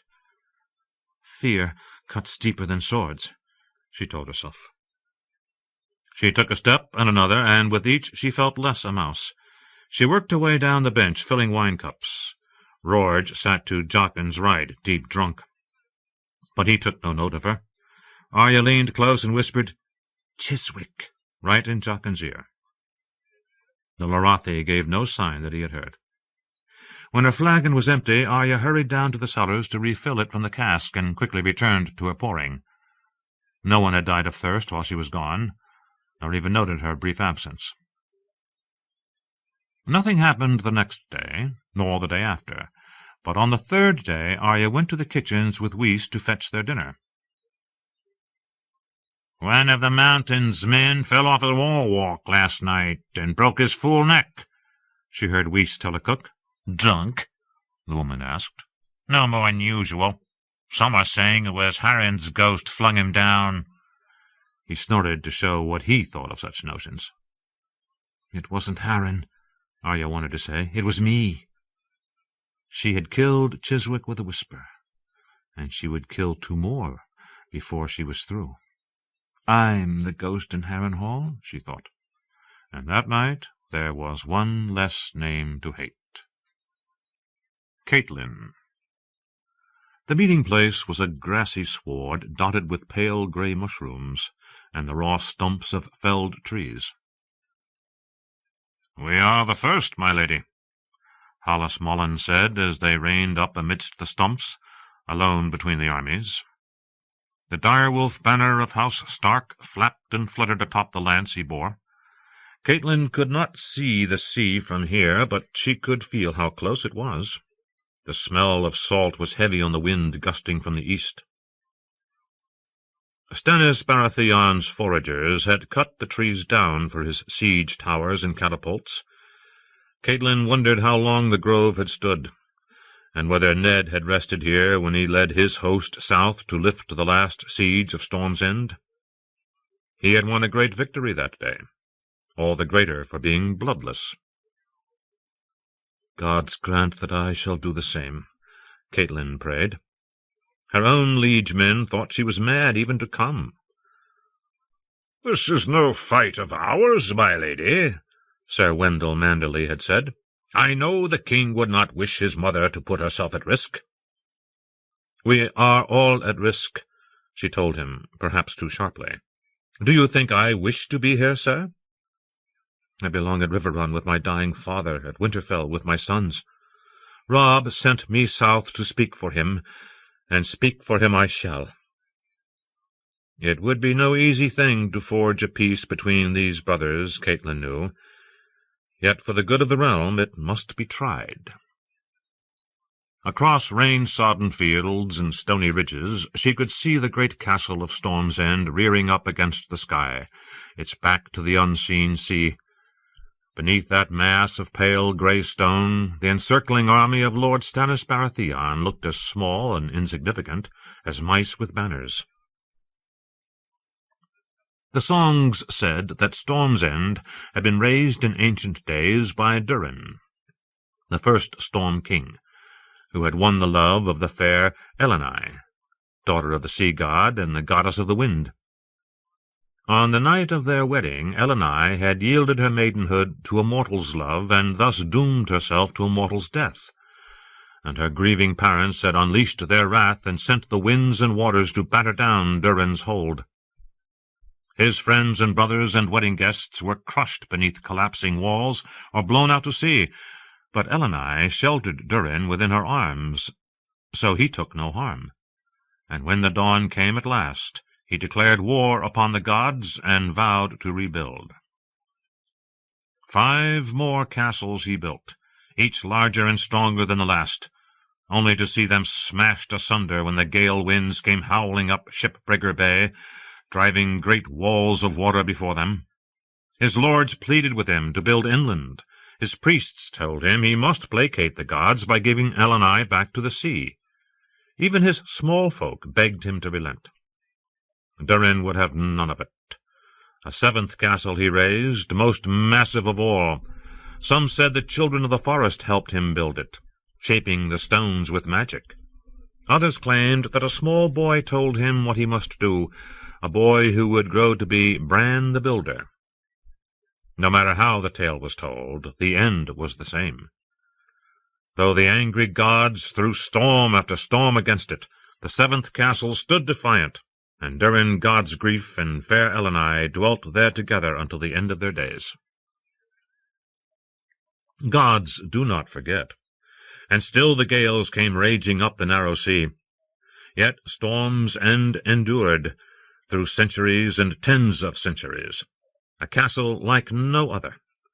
Its great curtain wall was 100 feet high, unbroken by arrow slit or postern, everywhere rounded, curving, smooth. Its stones fit so cunningly together that nowhere was crevice, nor angle, nor gap by which the wind might enter. That wall was said to be 40 feet thick at its narrowest, and near 80 on the seaward face, a double course of stones with an inner core of sand and rubble. Within that mighty bulwark, the kitchens and stables and yards sheltered safe from wind and wave.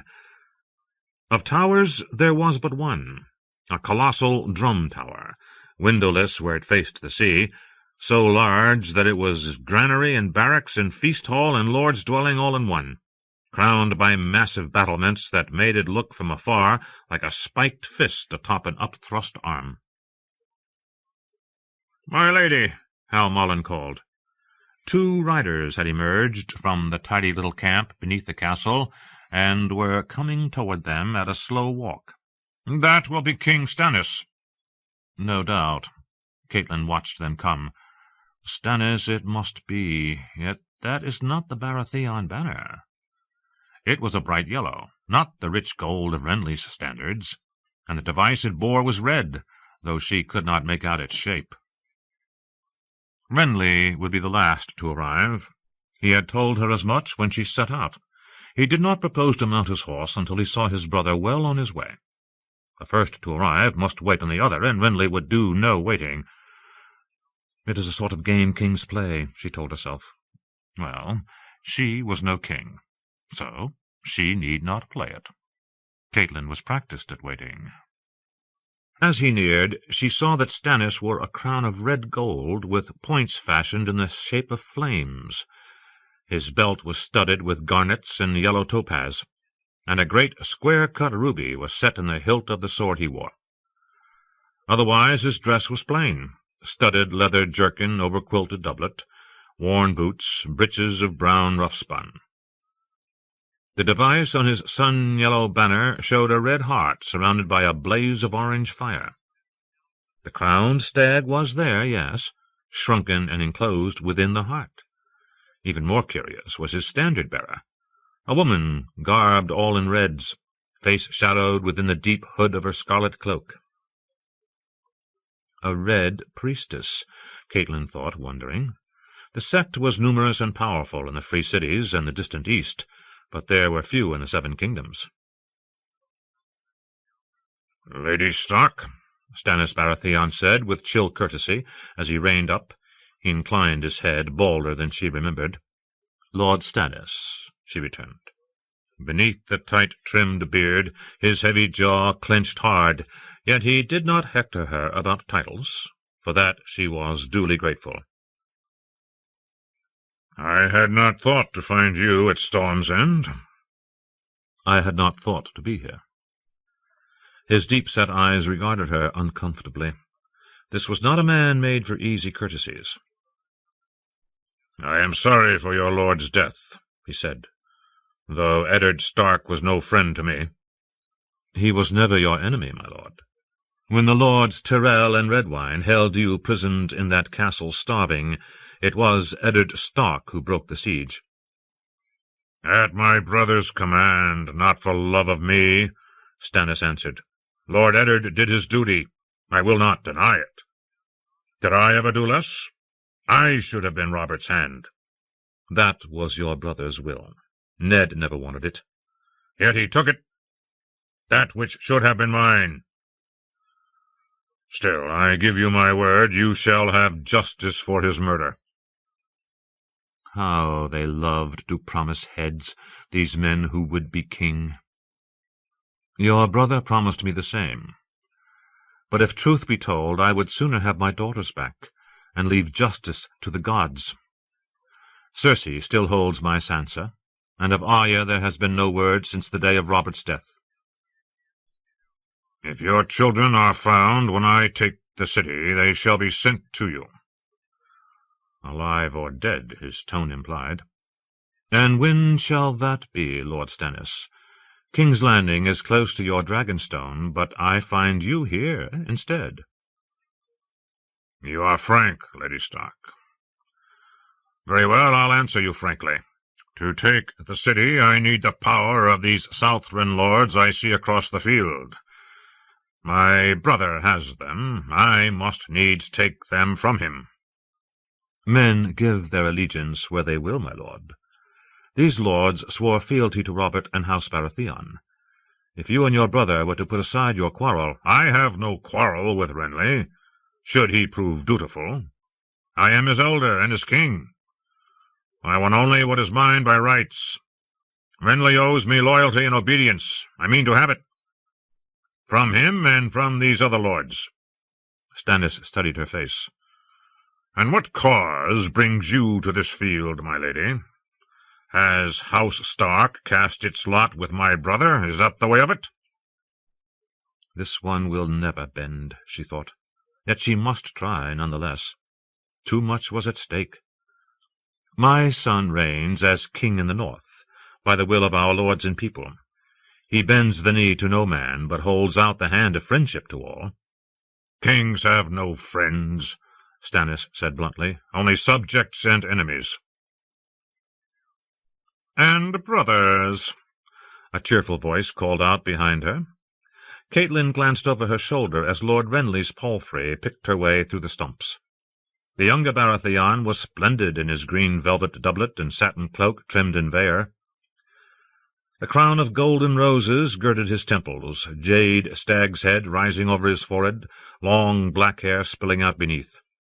Jagged chunks of black diamond studded his sword-belt, and a chain of gold and emeralds looped around his neck.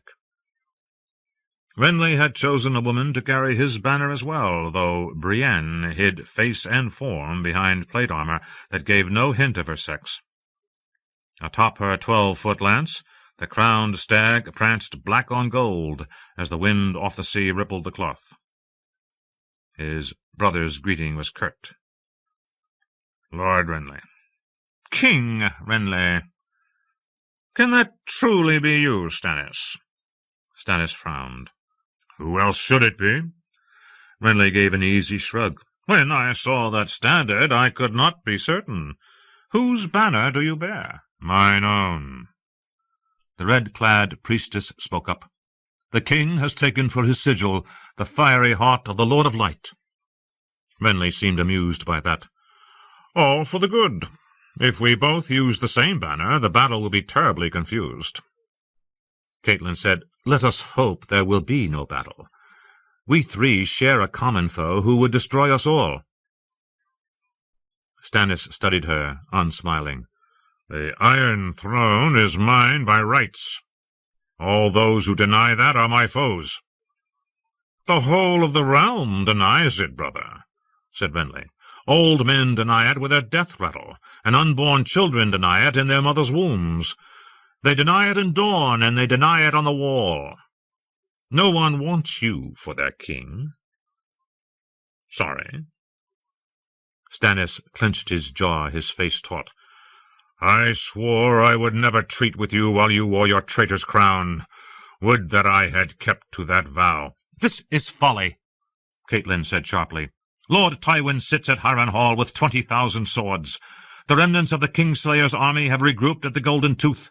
Another Lannister host gathers beneath the shadow of Casterly Rock, and Cersei and her son hold King's Landing and your precious Iron Throne. You each name yourself king, yet the kingdom bleeds, and no one lifts a sword to defend it but my son." Renly shrugged. "Your son has won a few battles. I shall win the war. The Lannisters can wait my pleasure." "If you have proposals to make them," Stannis said brusquely, "or I will be gone." "Very well," said Renly. "I propose that you dismount, bend your knee, and swear me your allegiance." Stannis choked back rage. "That you shall never have. You served Robert, why not me? Robert was my elder brother. You are the younger." "Younger, bolder, and far more comely. And a thief and a usurper besides." Renly shrugged. "The Targaryens called Robert usurper. He seemed to be able to bear the shame. So shall I." "This will not do. Listen to yourselves. If you were sons of mine, I would bang your heads together and lock you in a bedchamber until you remembered that you were brothers." Stannis frowned at her. "You presume too much, Lady Stark. I am the rightful king, and your son no less a traitor than my brother here. His day will come as well." The naked threat fanned her fury. "You are very free to name others traitor and usurper, my lord. Yet how are you any different? You say you alone are the rightful king, yet it seems to me that Robert had 2 sons. By all the laws of the 7 kingdoms, Prince Joffrey is his rightful heir, and Tommen after him.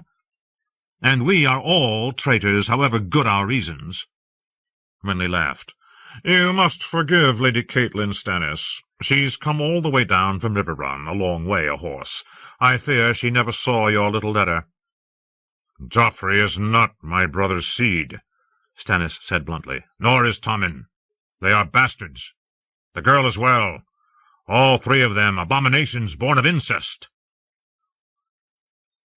Would even Cersei be so mad? Catelyn was speechless. Isn't that a sweet story, my lady? Renly asked. I was camped at Horn Hill when Lord Tully received his letter, and I must say it took my breath away. He smiled at his brother. I had never suspected you were so clever, Stannis. Were it only true, you would indeed be Robert's heir. Were it true?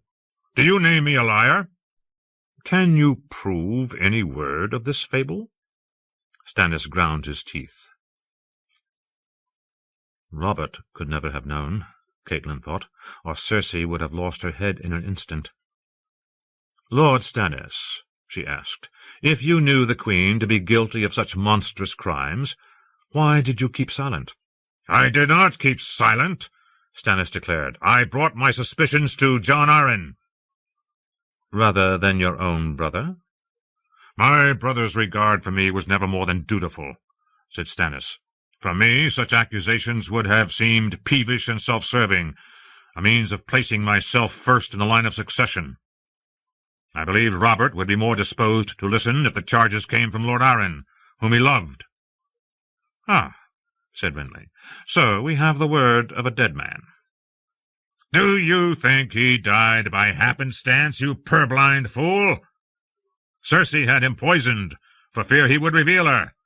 Lord John had been gathering certain proofs, which doubtless died with him. How inconvenient. Catelyn was remembering, fitting pieces together. My sister Lisa accused the Queen of killing her husband in a letter she sent me at Winterfell, she admitted. Later, in the Eyrie, she laid the murder at the feet of the Queen's brother Tyrion. Stannis snorted. If you step in a nest of snakes, does it matter which one bites you first?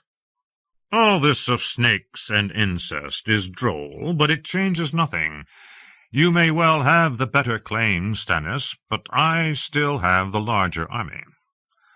Renly's hand slid inside his cloak. Stannis saw, and reached at once for the hilt of his sword, but before he could draw steel, his brother produced a peach. Would you like one, brother? Renly asked, smiling. From Highgarden. You've never tasted anything so sweet, I promise you. He took a bite.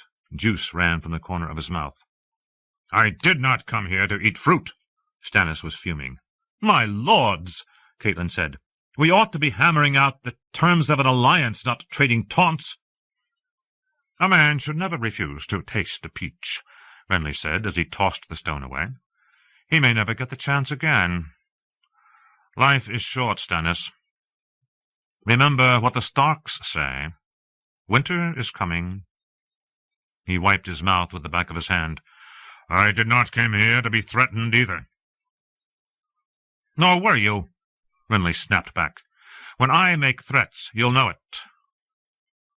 If truth be told, I've never liked you, Stannis, but you are my own blood, and I have no wish to slay you. So if it is Storm's End you want, take it, as a brother's gift. As Robert once gave it to me, I give it to you. It is not yours to give, it is mine by rights. Sighing, Renly half turned in the saddle. What am I to do with this brother of mine, Brienne? He refuses my peach, he refuses my castle. He even shunned my wedding. We both know your wedding was a mummer's farce. A year ago you were scheming to make the girl one of Robert's whores. A year ago I was scheming to make the girl Robert's queen, Renly said. But what does it matter? The boar got Robert, and I got Margaery. You'll be pleased to know she came to me a maid. In your bed, she's like to die that way. Oh, I expect I'll get a son on her within the year. Pray, how many sons do you have, Stannis? Oh, yes, none. Renly smiled innocently. As to your daughter, I understand. If my wife looked like yours, I'd send my fool to service her as well. Enough! Stannis roared. I will not be mocked to my face, do you hear me? I will not! He yanked his long sword from its scabbard. The steel gleamed strangely bright in the wan sunlight, now red, now yellow, now blazing white. The air around it seemed to shimmer as if from heat. Catelyn's horse whinnied and backed away a step, but Brienne moved between the brothers, her own blade in hand. "Put up your steel!" she shouted at Stannis. Cersei Lannister is laughing herself breathless, Catelyn thought wearily. Stannis pointed his shining sword at his brother. "I am not without mercy," thundered he who was notoriously without mercy. "Nor do I wish to sully Lightbringer with a brother's blood. For the sake of the mother who bore us both, I will give you this night to rethink your folly, Renly. Strike your banners and come to me before dawn, and I will grant you Storm's End and your old seat in the council, and even name you my heir, until a son is born to me. Otherwise I shall destroy you." Renly laughed. "Stannis, that's a very pretty sword, I'll grant you, but I think the glow off it has ruined your eyes. Look across the fields, brother. Can you see all those banners?" "Do you think a few bolts of cloth will make you king?" "Tyrell's swords will make me king. Rowan and Tarley and Karen will make me king, with axe and mace and war-hammer. Tarth arrows and Penrose lances. Fossaway, Quay, Mullendore, Estermont, Selmy, Hightower, Oakhart, Crane, Caswell, Blackbar, Morrigan, Beesbury, Shermer, Dunn, Footley. Even House Florent, your own wife's brothers and uncles, they will make me king. All the chivalry of the South rides with me, and that is the least part of my power. My foot is coming behind, 100,000 swords and spears and pikes, and you will destroy me? With what, pray? That paltry rabble I see there huddled under the castle walls? I'll call them 5,000 and be generous, codfish lords and onion knights and sellswords. Half of them are like to come over to me before the battle starts.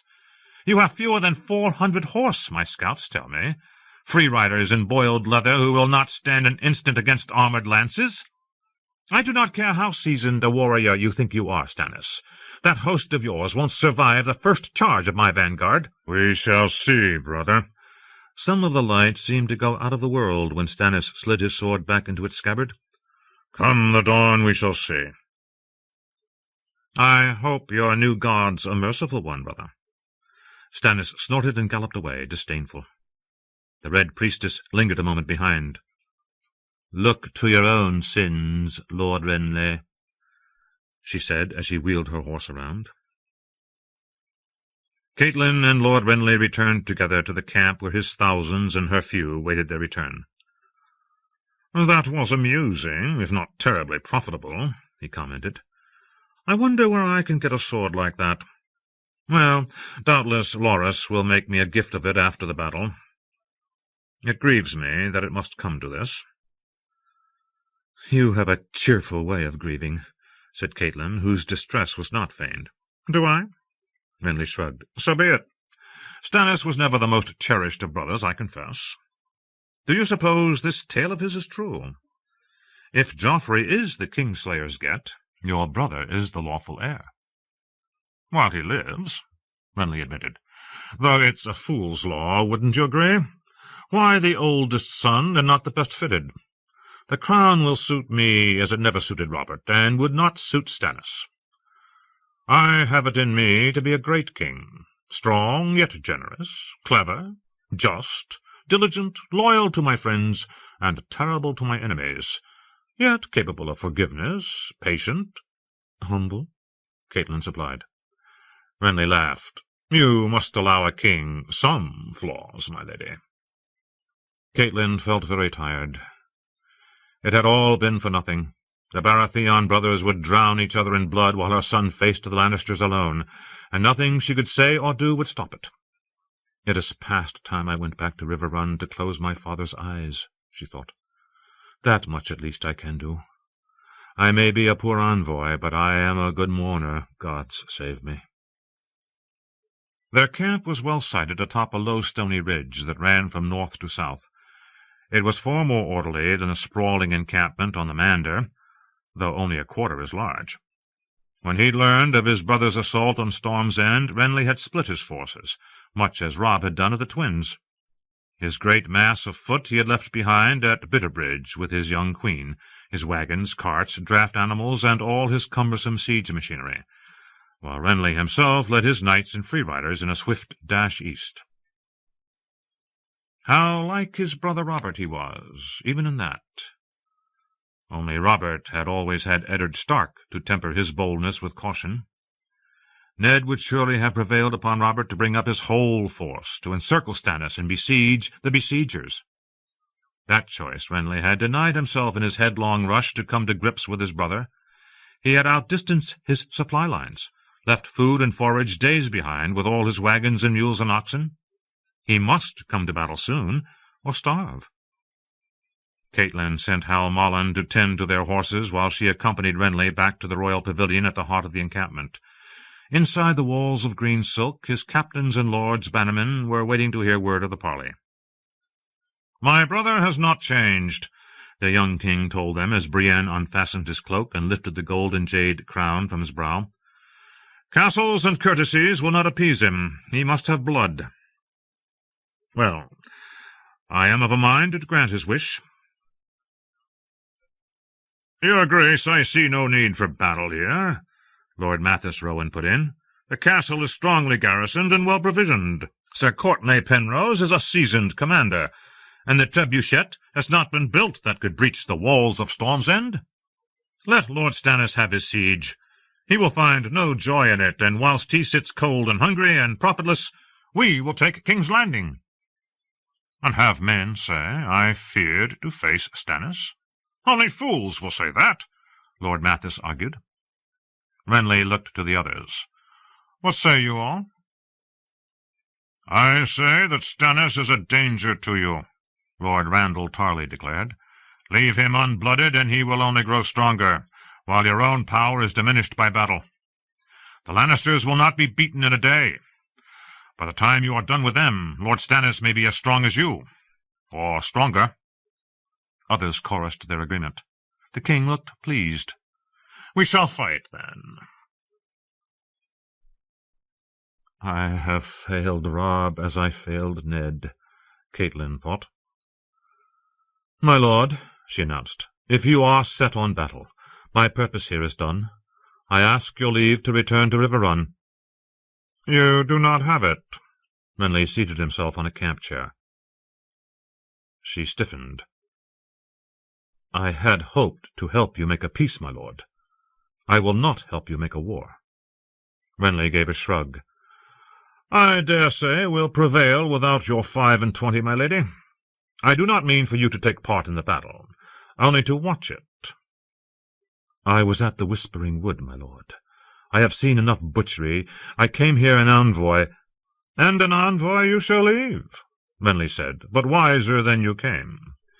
You shall see what befalls rebels with your own eyes, so your son can hear it from your own lips. We'll keep you safe, never fear." He turned away to make his dispositions. "Lord Mathis, you shall lead the centre of my main battle. Bryce, you'll have the left. The right is mine. Lord Estamont, you shall command the reserve." "I shall not fail you, your Grace," Lord Estamont replied. Lord Mathis Rowan spoke up. "Who shall have the van?" "Your Grace," said Sir John Fossaway, "I beg the honour." "Beg all you like," said Sir Guyard the Green. "By rights it should be one of the 7 who strikes the first blow." "It takes more than a pretty cloak to charge a shield wall," Randall Tarley announced. "I was leading Mace Tyrrell's van when you were still sucking on your mother's teat, Guyard." A clamour filled the pavilion as other men loudly set forth their claims. The Knights of Summer, Catelyn thought. Renly raised a hand. "Enough, my lords. If I had a 12 vans, all of you should have one. But the greatest glory by rights belongs to the greatest knight. Sir Loras shall strike the first blow."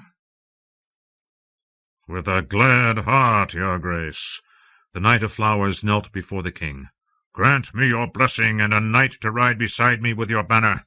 Let the Stag and Rose go to battle side by side." Renly glanced about him. "Brienne." "Your Grace." She was still armoured in her blue steel, though she had taken off her helm. The crowded tent was hot, and sweat plastered limp yellow hair to her broad homely face. "My place is at your side. I am your sworn shield." "1 of 7, the king reminded her. "Never fear, 4 of your fellows will be with me in the fight." Brienne dropped to her knees. If I must part from your grace, grant me the honour of arming you for battle." Catelyn heard someone snigger behind her. "She loves him, poor thing," she thought sadly. "She'd play his squire just to touch him, and never care how great a fool they think her." "Granted," Renly said.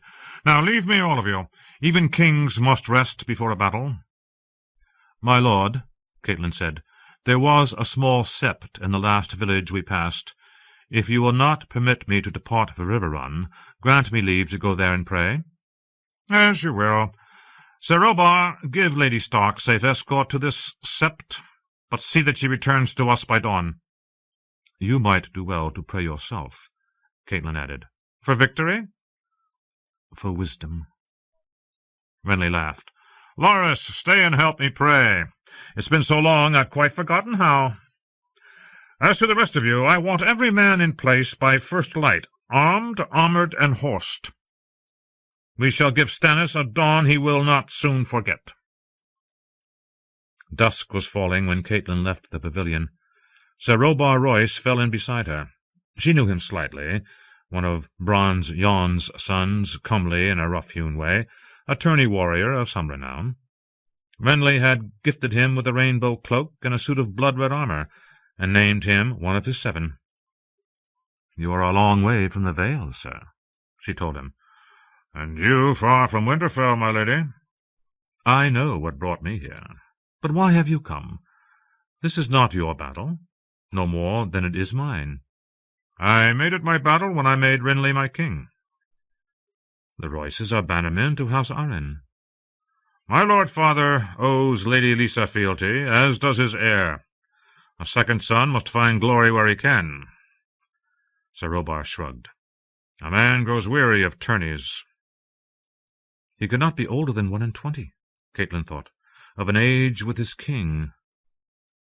But her king, her Robb, had more wisdom at 15 than this youth had ever learned. Or so she prayed. In Catelyn's small corner of the camp, Shad was slicing carrots into a kettle, Hal Mullen was dicing with 3 of his Winterfell men, and Lucas Blackwood sat sharpening his dagger.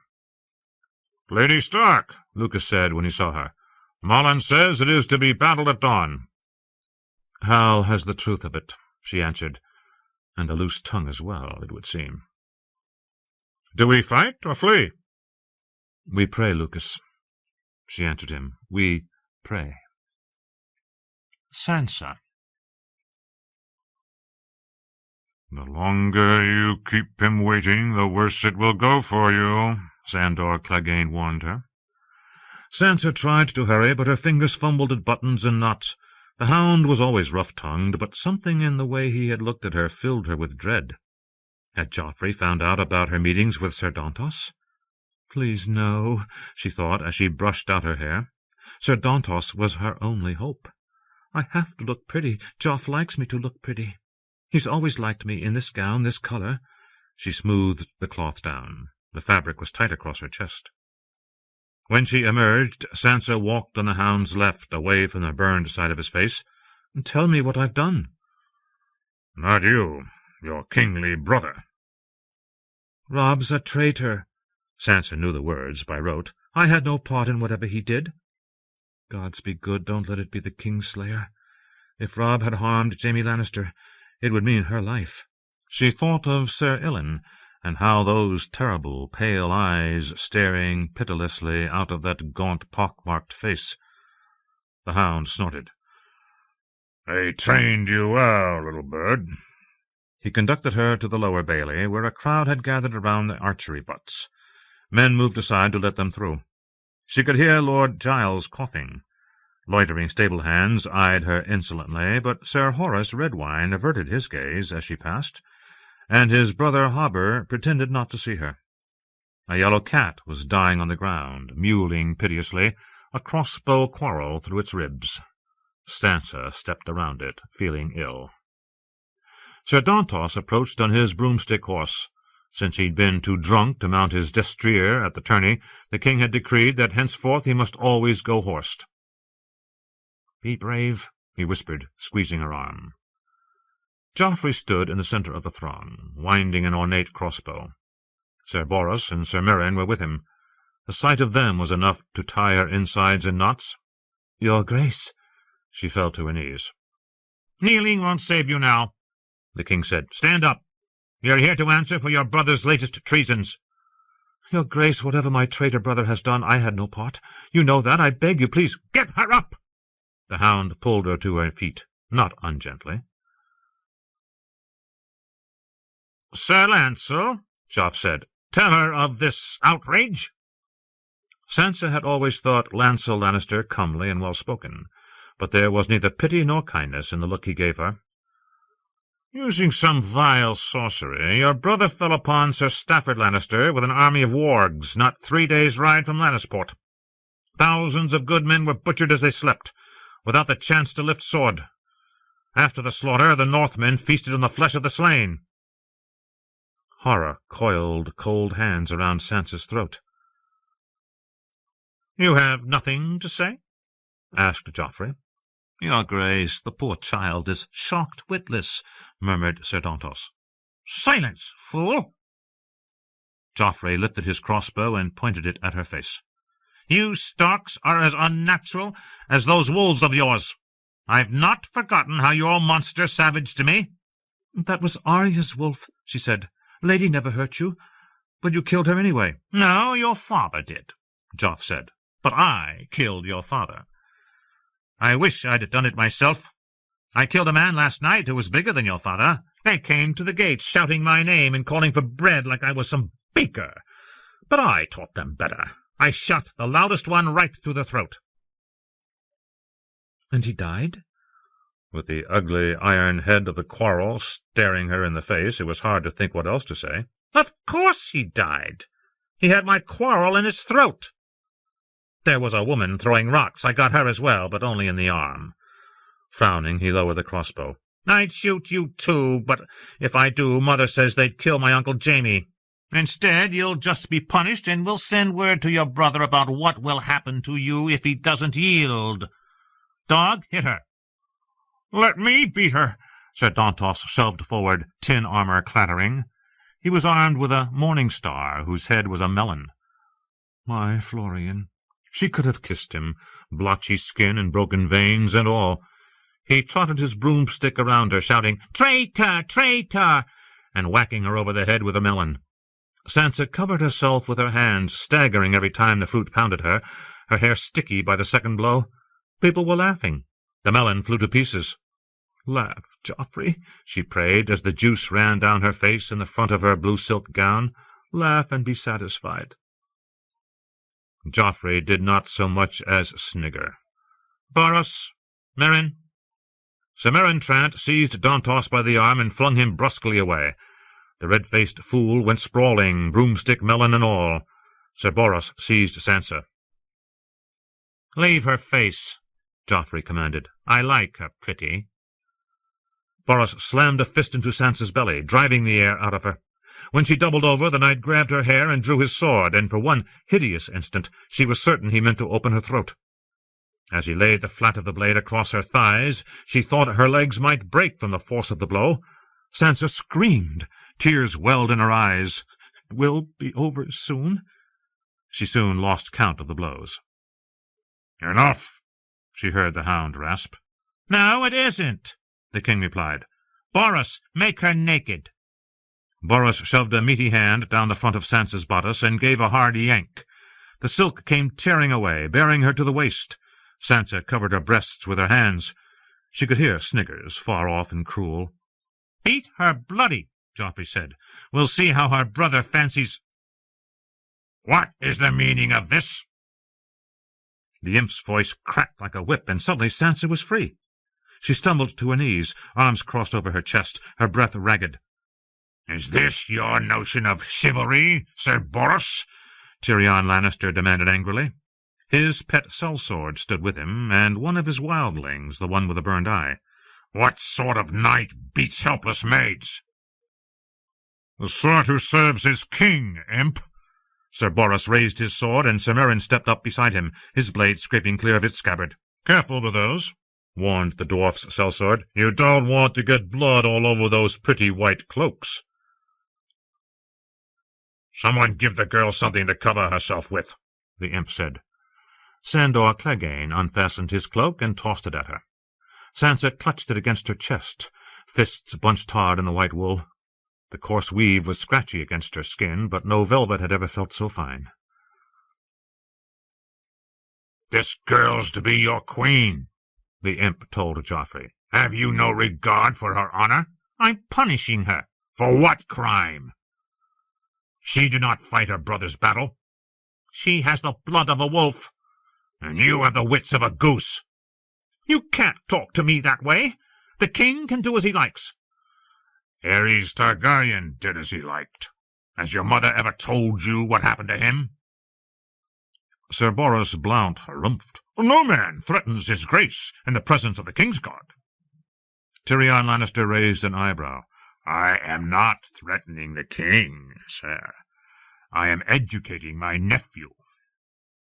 Bran, Timett, the next time Sir Boros opens his mouth, kill him." The dwarf smiled. "Now that was a threat, sir. See the difference?" Sir Boros turned a dark shade of red. "The queen will hear of this." "No doubt she will. And why wait? Joffrey, shall we send for your mother?" The king flushed. "Nothing to say, your grace?" his uncle went on. "Good. Learn to use your ears more and your mouth less, or your reign will be shorter than I am. Wanton brutality is no way to win your people's love, or your queen's."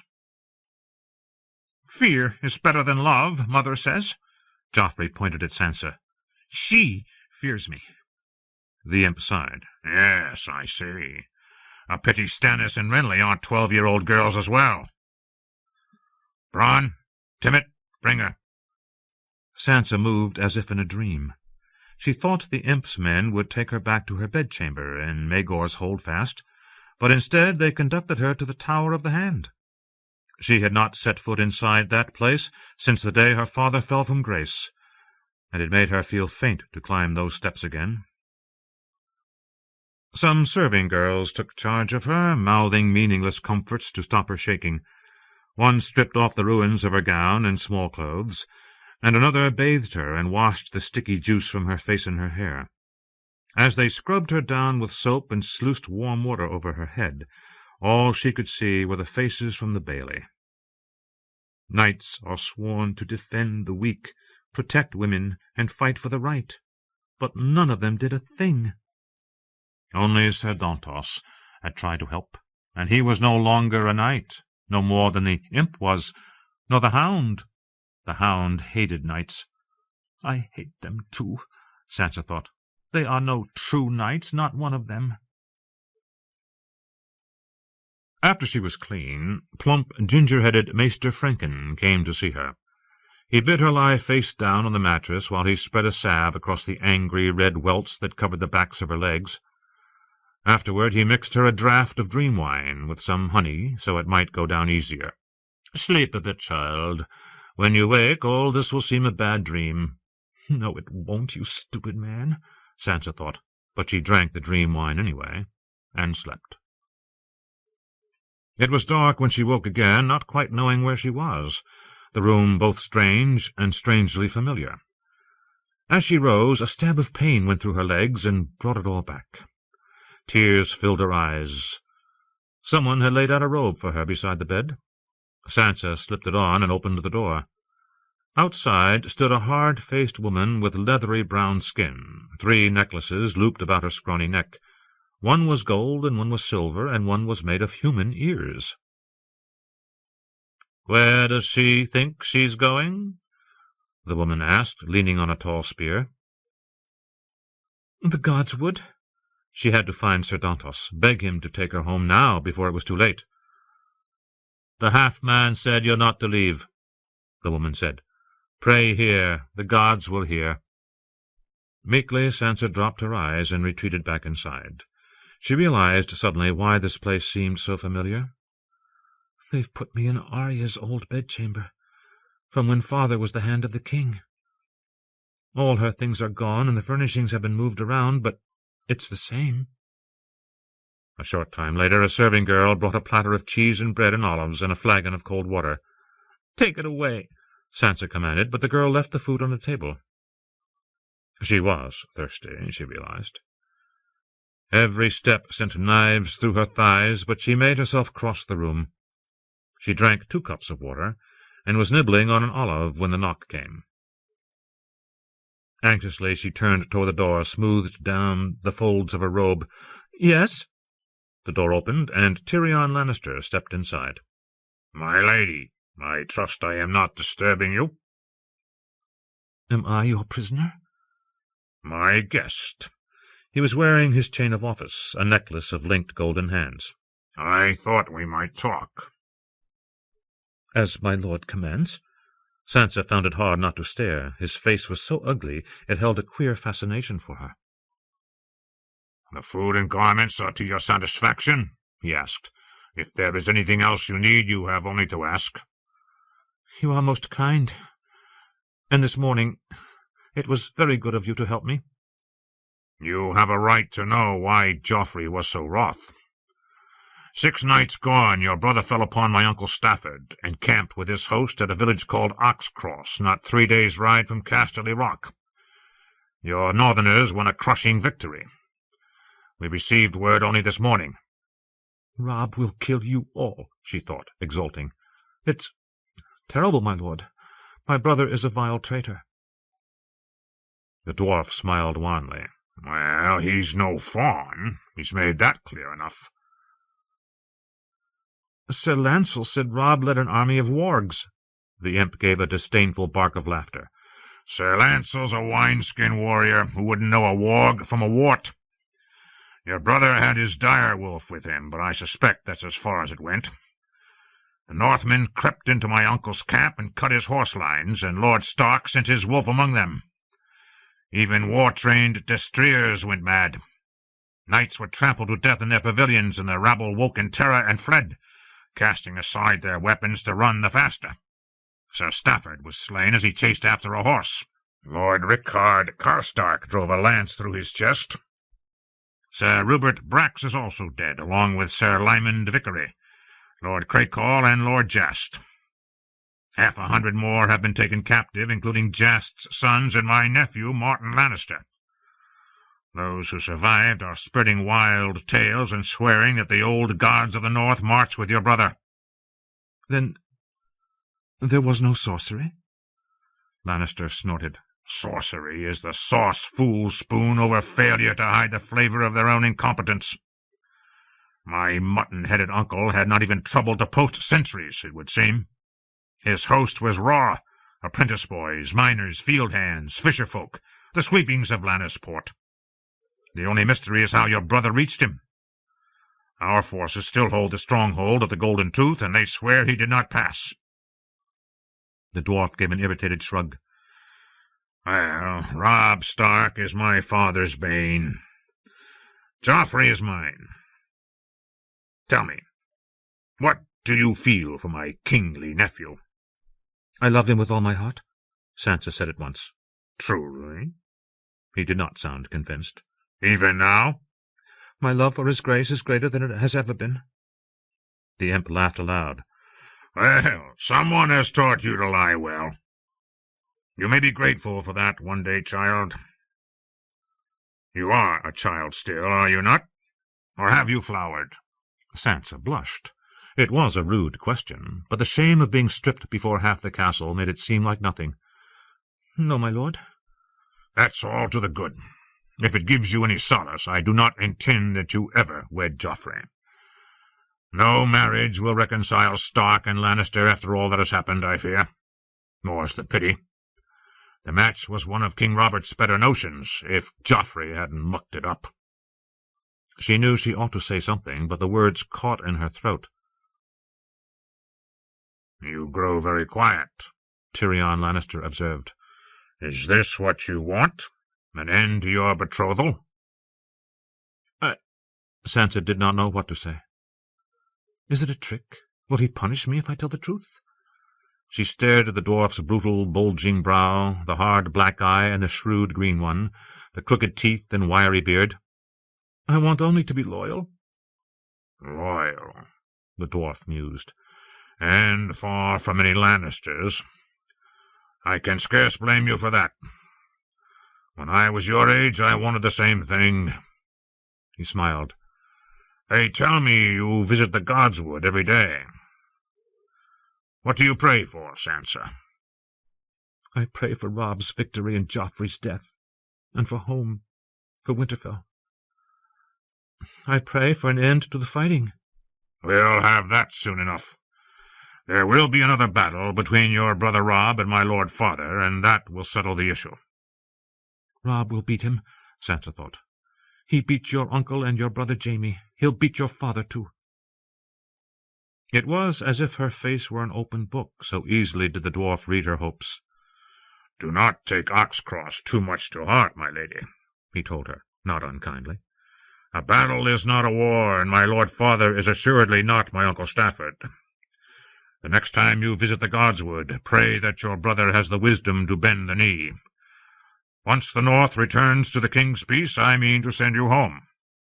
He hopped down off the window-seat and said, "You may sleep here tonight. I'll give you some of my own men as a guard, some stone-crows, perhaps." "No!" Sansa blurted out aghast.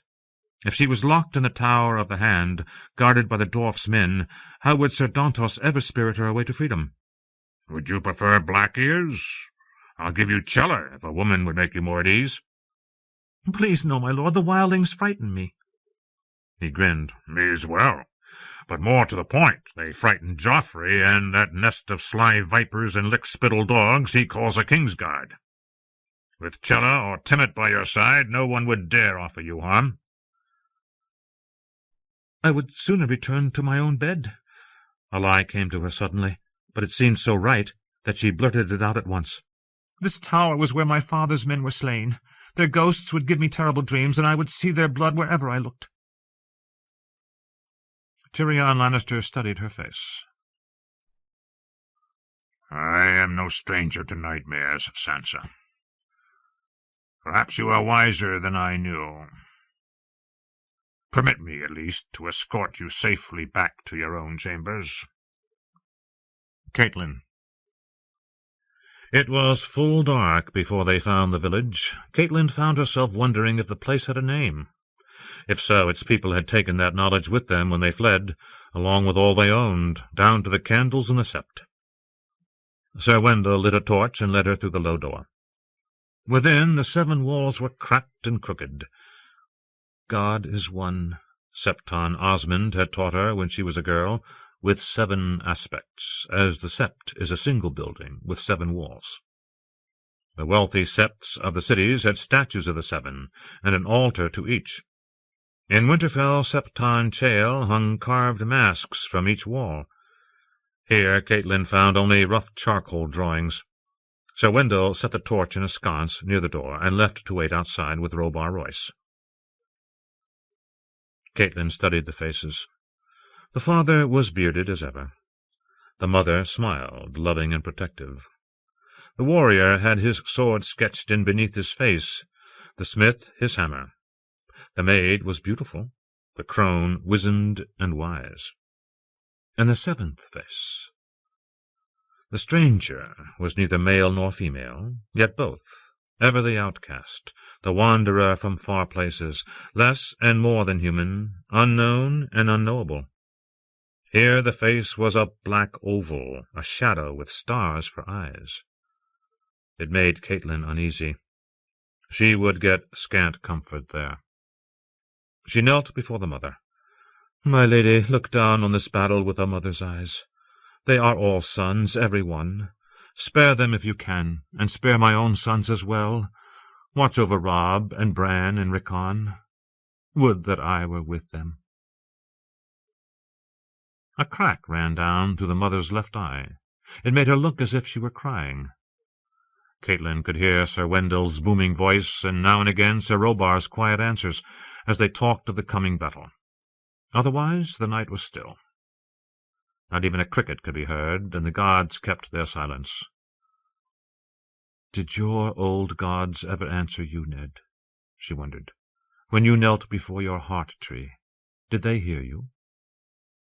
Flickering torchlight danced across the walls, making the faces seem half alive, twisting them, changing them. The statues in the great septs of the cities wore the faces the stonemasons had given them, but these charcoal scratchings were so crude they might be anyone. The father's face made her think of her own father, dying in his bed at River Run.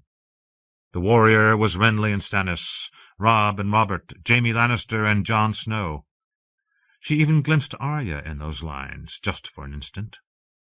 Then a gust of wind through the door made the torch sputter, and the semblance was gone, washed away in orange glare. The smoke was making her eyes burn. She rubbed at them with the heels of her scarred hands. When she looked up at the mother again, it was her own mother she saw. Lady Manisa Tully had died in childbed, trying to give Lord Hoster a second son. The baby had perished with her, and afterward some of the life had gone out of father. She was always so calm, Catelyn thought, remembering her mother's soft hands, her warm smile. If she had lived, how different our lives might have been. She wondered what Lady Manisa would make of her eldest daughter, kneeling here before her. I have come so many thousands of leagues, and for what? Who have I served? I have lost my daughters. Robb does not want me, and Bran and Rickon must surely think me a cold and unnatural mother. I was not even with Ned when he died. Her head swam, and the sept seemed to move around her. The shadows swayed and shifted, furtive animals racing across the cracked white walls. Catelyn had not eaten today. Perhaps that had been unwise. She told herself that there had been no time, but the truth was that food had lost its savour in a world without Ned. When they took his head off, they killed me too. Behind her the torch spit, and suddenly it seemed to her that it was her sister's face on the wall, though the eyes were harder than she recalled, not Lisa's eyes, but Cersei's. Cersei is a mother too. No matter who fathered those children, she felt them kick inside her, brought them forth with her pain and blood, nursed them at her breast. If they are truly Jaime's— "Does Cersei pray to you too, my lady?" Catelyn asked the mother.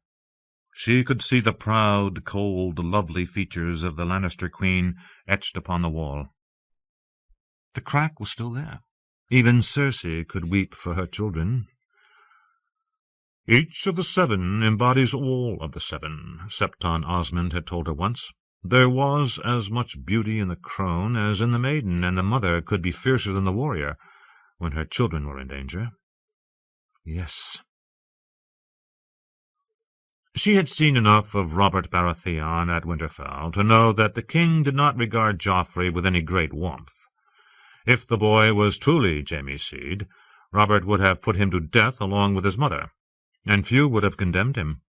Bastards were common enough, but incest was a monstrous sin to both old gods and new, and the children of such wickedness were named abominations in sept and godswood alike. The dragon kings had wed brother to sister, but they were the blood of old Valyria, where such practices had been common, and like their dragons the Targaryens answered to neither gods nor men. Ned must have known, and Lord Arryn before him. Small wonder that the queen had killed them both. Would I do any less for my own? Catelyn clenched her hands, feeling the tightness in her scarred fingers where the assassin's steel had cut to the bone as she fought to save her son. "Bran knows too," she whispered, lowering her head. "Gods be good, he must have seen something, heard something. That was why they tried to kill him in his bed." Lost and weary, Catelyn Stark gave herself over to her gods. She knelt before the smith, who fixed things that were broken, and asked that he give her sweet Bran his protection. She went to the maid and beseeched her to lend her courage to Arya and Sansa, to guard them in their innocence.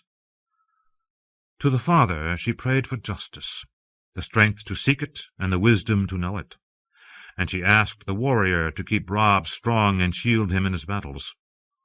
Lastly she turned to the crone, whose statues often showed her with a lamp in one hand Guide me, wise lady, she prayed. Show me the path I must walk, and do not let me stumble in the dark places that lie ahead. Finally there were footsteps behind her and a noise at the door. "My lady," Sir Robar said gently, "pardon, but our time is at an end. We must be back before the dawn breaks." Catelyn rose stiffly. Her knees ached, and she would have given much for a feather bed and a pillow just then. "Thank you, sir. I am ready." They rode in silence through sparse woodland, where the trees leaned drunkenly away from the sea. The nervous whinny of horses and the clank of steel guided them back to Renly's camp. The long ranks of man and horse were armored in darkness, as black as if the smith had hammered night itself into steel. There were banners to her right, banners to her left, and rank on rank of banners before her, but in the pre-dawn gloom neither colours nor sigils could be discerned. A grey army, Catelyn thought, grey men on grey horses beneath grey banners. As they sat their horses waiting, Renly's shadow knights pointed their lances upward, so she rode through a forest of tall, naked trees, bereft of leaves and life. Where Storm's End stood was only a deeper darkness, a wall of black through which no stars could shine, but she could see torches moving across the fields where Lord Stannis had made his camp.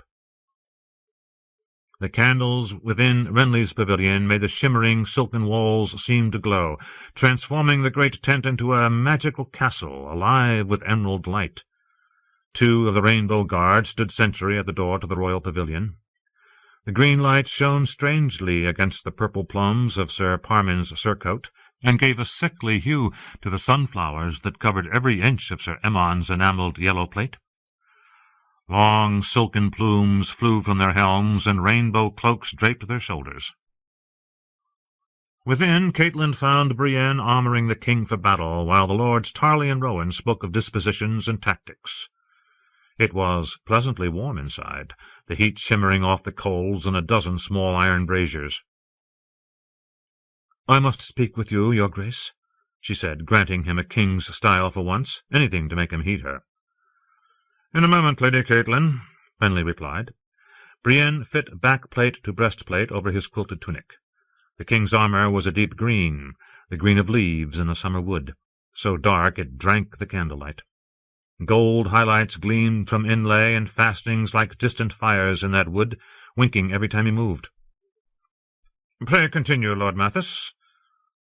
"Your Grace," Mathis Rowan said, with a sideways glance at Catelyn, "as I was saying, our battles are well drawn up. Why wait for daybreak? Sound the advance." "And have it said that I won by treachery, with an unchivalrous attack? Dawn was the chosen hour." "Chosen by Stannis," Randall Tarly pointed out. "He'd have us charge into the teeth of the rising sun. We'll be half blind." "Only until first shock," Renly said confidently. "Sir Loras will break them, and after that it will be chaos." Brienne tightened green leather straps and buckled golden buckles. "When my brother falls, see that no insult is done to his corpse. He is my own blood. I will not have his head paraded about on a spear."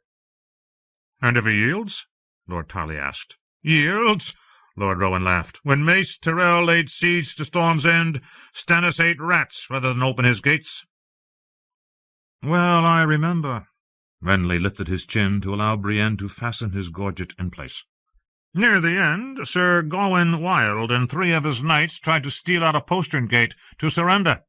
Stannis caught them and ordered them flung from the walls with catapults. I can still see Gawain's face as they strapped him down. He had been our master-at-arms." Lord Rowan appeared puzzled. "No men were hurled from the walls. I would surely remember that." "Maester Cresson told Stannis that we might be forced to eat our dead, and there was no gain in flinging away good meat." Renly pushed back his hair. Brienne bounded with a velvet tie and pulled a padded cap down over his ears to cushion the weight of his helm. "Thanks to the Onion Knight, we were never reduced to dining on corpses, but it was a close thing. Too close for Sir Gawain, who died in his cell." "Your Grace," Catelyn had waited patiently, but time grew short. "You promised me a word." Renly nodded. "See to your battles, my lords. Oh, and if Barristan Selmy is at my brother's side, I want him spared." "There's been no word of Sir Barristan since Joffrey cast him out," Lord Rowan objected. "I know that old man. He needs a king to guard, or who is he? Yet he never came to me, and Lady Catelyn says he is not with Robb Stark at Riverrun, or else but with Stannis." "As you say, your grace, no harm will come to him." The lords bowed deeply and departed. "Say your say, Lady Stark," Renly said. Brienne swept his cloak over his broad shoulders. It was cloth of gold, heavy, with a crowned stag of Baratheon picked out in flakes of jet. "The Lannisters tried to kill my son Bran. 1,000 times I have asked myself why. Your brother gave me my answer. There was a hunt the day he fell. Robert and Ned and most of the other men rode out after boar, but Jaime Lannister remained at Winterfell, as did the Queen." Renly was not slow to take the implication. "So you believe the boy caught them at their incest?" "I beg you, my lord, grant me leave to go to your brother Stannis and tell him what I suspect." "To what end?" "Robb will set aside his crown if you and your brother will do the same," she said, hoping it was true. She would make it true if she must. Robb would listen to her, even if his lords would not. "Let the 3 of you call for a great council, such as the realm has not seen for 100 years. We will send to Winterfell, so Bran may tell his tale, and all men may know the Lannisters for the true usurpers. Let the assembled lords of the 7 kingdoms choose who shall rule them." Renly laughed. "Tell me, my lady, do direwolves vote on who should lead the pack?" Brienne brought the king's gauntlets and great helm, crowned with golden antlers that would add 1.5 feet to his height. "The time for talk is done. Now we see who is stronger." Renly pulled a lobstered green and gold gauntlet over his left hand, while Brienne knelt to buckle on his belt, heavy with the weight of longsword and dagger. "I beg you in the name of the mother," Catelyn began, when a sudden gust of wind flung open the door of the tent. She thought she glimpsed movement, but when she turned her head it was only the king's shadow shifting against the silken walls. She heard Renly begin a jest, his shadow moving, lifting its sword, black on green, candles guttering, shivering. Something was queer, wrong. And then she saw Renly's sword still in its scabbard, sheathed still. But the shadow sword.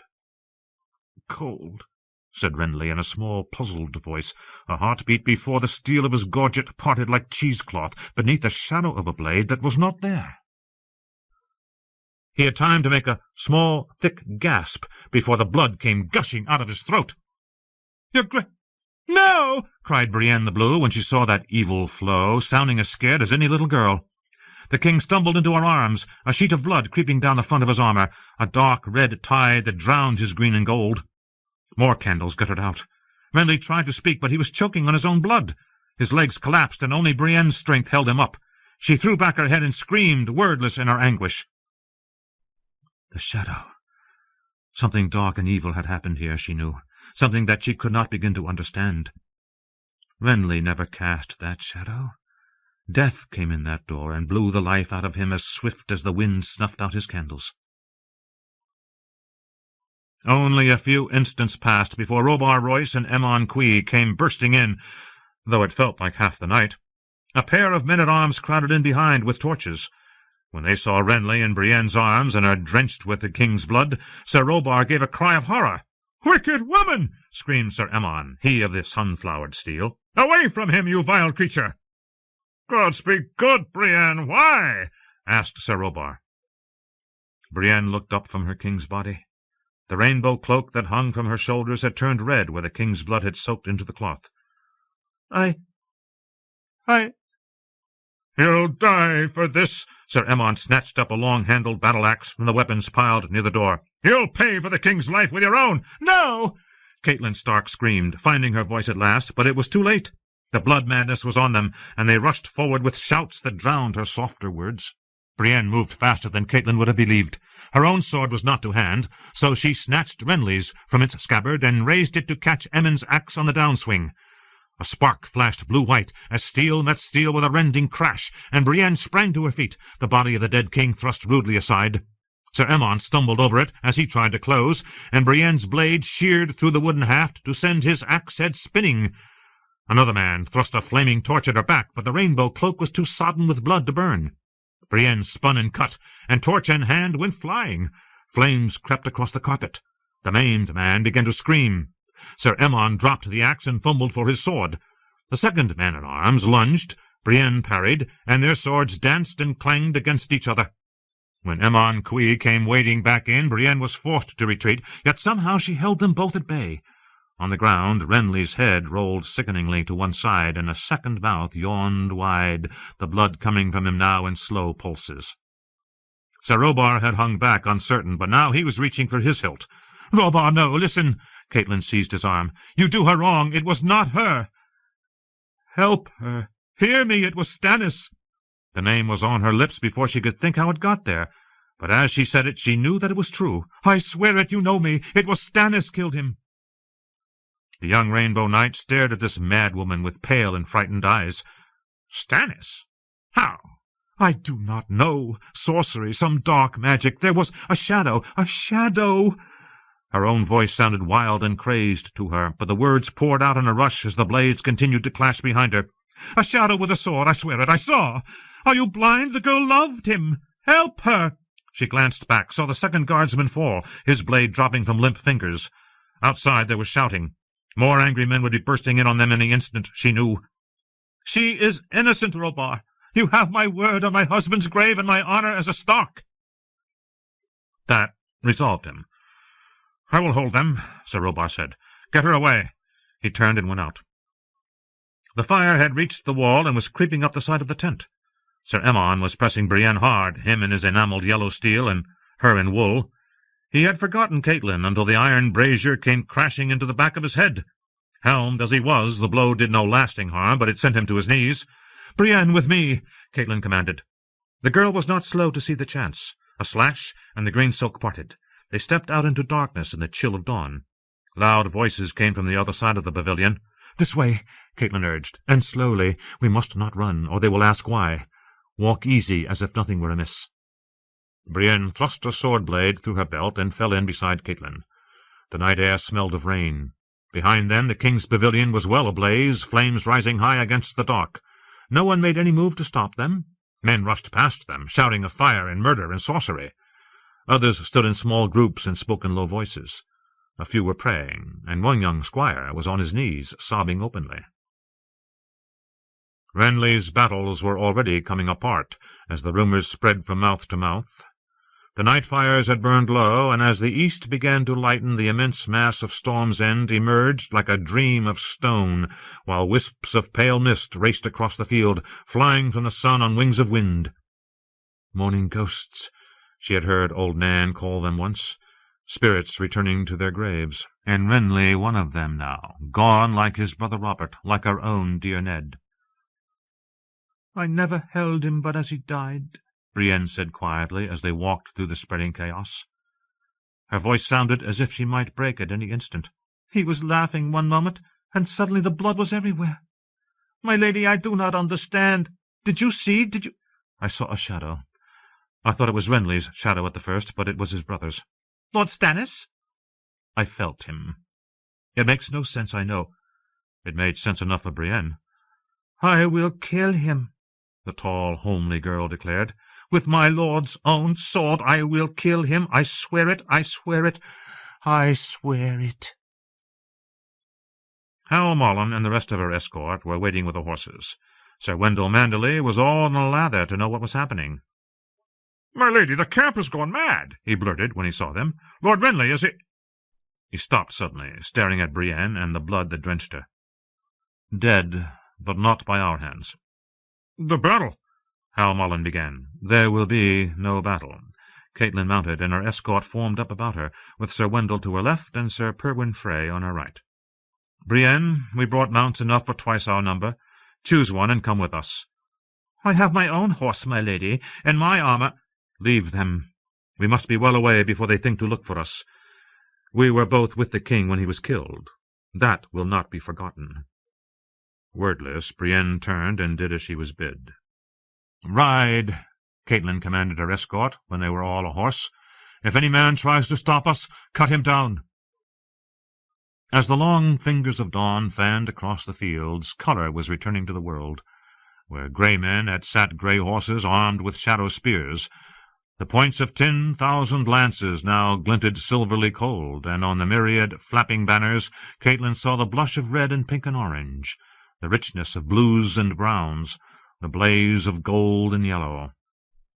All the power of Storm's End and Highgarden, the power that had been Renly's an hour ago. They belong to Stannis now, she realized, even if they do not know it themselves yet. Where else are they to turn, if not to the last Baratheon? Stannis has won all with a single evil stroke. "I am the rightful king," he had declared, his jaw clenched hard as iron, "and your son no less a traitor than my brother here. His day will come as well." A chill went through her. Jon. The hill jutted above the dense tangle of forest, rising solitary and sudden, its wind-swept heights visible from miles off. The wildlings called it the Fist of the First Men, Ranger said. It did look like a fist, Jon Snow thought, punching up through earth and wood, its bare brown slopes knuckled with stone. He rode to the top with Lord Mormont and the officers, leaving Ghost below under the trees. The direwolf had run off 3 times as they climbed, twice returning reluctantly to Jon's whistle. The 3rd time the Lord Commander lost patience and snapped, "Let him go, boy! I want to reach the crest before dusk. Find the wolf later." The way up was steep and stony, the summit crowned by a chest-high wall of tumbled rocks. They had to circle some distance west before they found a gap large enough to admit the horses. "This is good ground, Thorin," the old bear proclaimed when at last they attained the top. "We could scarce hope for better. We'll make our camp here to await Halfhand." The Lord Commander swung down off his saddle, dislodging the raven from his shoulder. Complaining loudly, the bird took to the air. The views atop the hill were bracing, yet it was the ring-wall that drew Jon's eye, the weathered grey stones with their white patches of lichen, their beards of green moss. It was said that the Fist had been a ring-fort of the first men in the Dawn Age. "An old place and strong," Thorin Smallwood said. "Halt!" Mormont's raven screamed as it flapped in noisy circles about their heads. "Halt! Halt! Halt!" "Quiet!" Mormont growled up at the bird. The old bear was too proud to admit to weakness, but Jon was not deceived. The strain of keeping up with younger men was taking its toll. "These heights will be easy to defend if need be," Thorin pointed out as he walked his horse along the ring of stones, his sable-trimmed cloak stirring in the wind. "Yes, this place will do." The old bear lifted a hand to the wind, and the raven landed on his forearm, claws scrabbling against his black ring-mail. "What about water, my lord?" Jon wondered. "We crossed a brook at the foot of the hill." "A long climb for a drink," Jon pointed out, "and outside the ring of stones." Thorin said, "Are you too lazy to climb a hill, boy?" When Lord Mormont said, "We're not like to find another place as strong. We'll carry water and make certain we are well supplied," Jon knew better than to argue. So the command was given, and the brothers of the Night's Watch raised their camp behind the stone ring the first men had made. Black tents sprouted like mushrooms after a rain, and blankets and bedrolls covered the bare ground. Stewards tethered the garrons in long lines and saw them fed and watered. Foresters took their axes to the trees in the waning afternoon light to harvest enough wood to see them through the night. A score of builders set to clearing brush, digging latrines, and untying their bundles of fire-hardened stakes. "I will have every opening in the ring wall ditched and staked before dark," the old bear had commanded. Once he'd put up the Lord Commander's tent and seen to their horses, Jon Snow descended the hill in search of Ghost. The direwolf came at once, all in silence. One moment Jon was striding beneath the trees, whistling and shouting, alone in the green, pine cones and fallen leaves under his feet. The next, the great white direwolf was walking beside him, pale as morning mist. But when they reached the ring fort, Ghost balked again. He padded forward warily to sniff at the gap in the stones, and then retreated, as if he did not like what he'd smelled. Jon tried to grab him by the scruff of his neck and haul him bodily inside the ring, No easy task. The wolf weighed as much as he did, and was stronger by far. "Ghost, what's wrong with you?" It was not like him to be so unsettled. In the end, John had to give it up. "As you will," he told the wolf. "Go, hunt." The red eyes watched him as he made his way back through the mossy stones. They ought to be safe here. The hill offered commanding views, and the slopes were precipitous to the north and west, and only slightly more gentle to the east. Yet as the dusk deepened and darkness seeped into the hollows between the trees, John's sense of foreboding grew. "This is the haunted forest," he told himself. "Maybe there are ghosts here, the spirits of the first men. This was their place once." "Stop acting the boy," he told himself. Clambering atop the piled rocks, John gazed off toward the setting sun. He could see the light shimmering like hammered gold off the surface of the milkwater as it curved away to the south. Upriver, the land was more rugged, the dense forest giving way to a series of bare stony hills that rose high and wild to the north and west. On the horizon stood the mountains like a great shadow, range on range of them receding into the blue-gray distance, their jagged peaks sheathed eternally in snow. Even from afar they looked vast and cold and inhospitable. Closer at hand it was the trees that ruled. To south and east the wood went on as far as John could see, a vast tangle of root and limb painted in 1,000 shades of green, with here and there a patch of red where a weirwood shouldered through the pines and sentinels, or a blush of yellow where some broadleafs had begun to turn. When the wind blew, he could hear the creak and groan of branches older than he was. 1,000 leaves fluttered, and for a moment the forest seemed a deep green sea, storm-tossed and heaving, eternal and unknowable. Ghost was not like to be alone down there, he thought. Anything could be moving under that sea, creeping toward the ring fort through the dark of the wood, concealed beneath those trees. Anything. How would they ever know? He stood there for a long time, until the sun vanished behind the saw-toothed mountains and darkness began to creep through the forest. "John," Samwell Tarly called up, "I thought it looked like you. Are you well?" "Well enough." John hopped down. "How did you fare today?" "Well, I fared well, truly." John was not about to share his disquiet with his friend, not when Samwell Tarly was at last beginning to find his courage. "The old bear means to wait here for Corran Halfhand and the men from the Shadow Tower." "It seems a strong place," said Sam. "A ring fort of the first men. Do you think there were battles fought here?" "No doubt. You'd best get a bird ready. Mormont will want to send back word." "I wish I could send them all. They hate being caged." "You would, too, if you could fly." "If I could fly, I'd be back at Castle Black eating a pork pie," said Sam.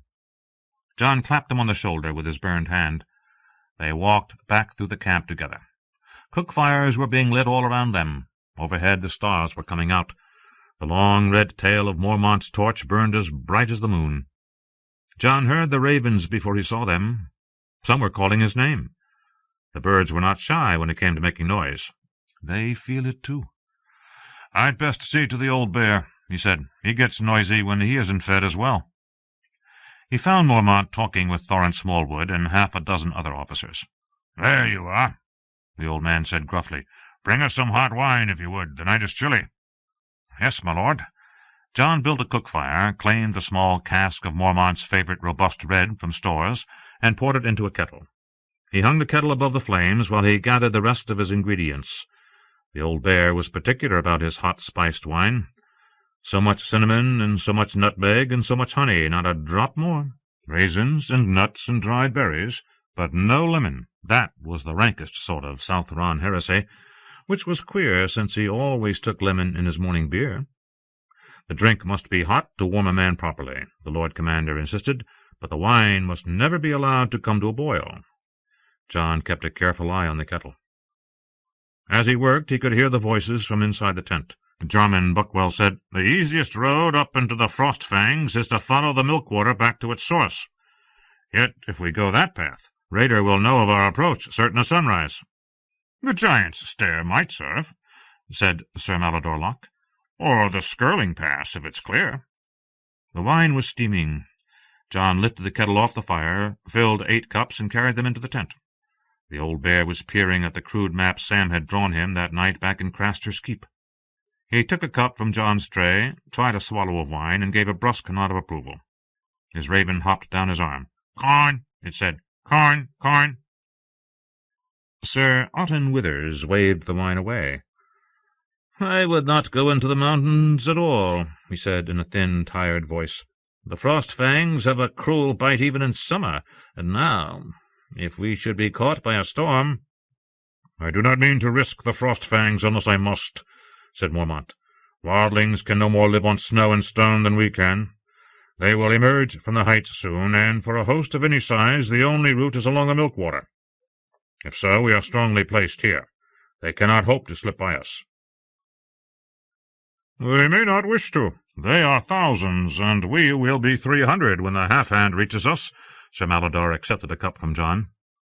"If it comes to battle, we could not hope for better ground than here," declared Mormont. "We'll strengthen the defences. Pits and spikes, caltrops scattered on the slopes, every breach mended.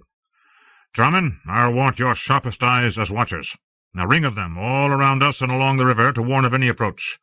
Hide them up in trees.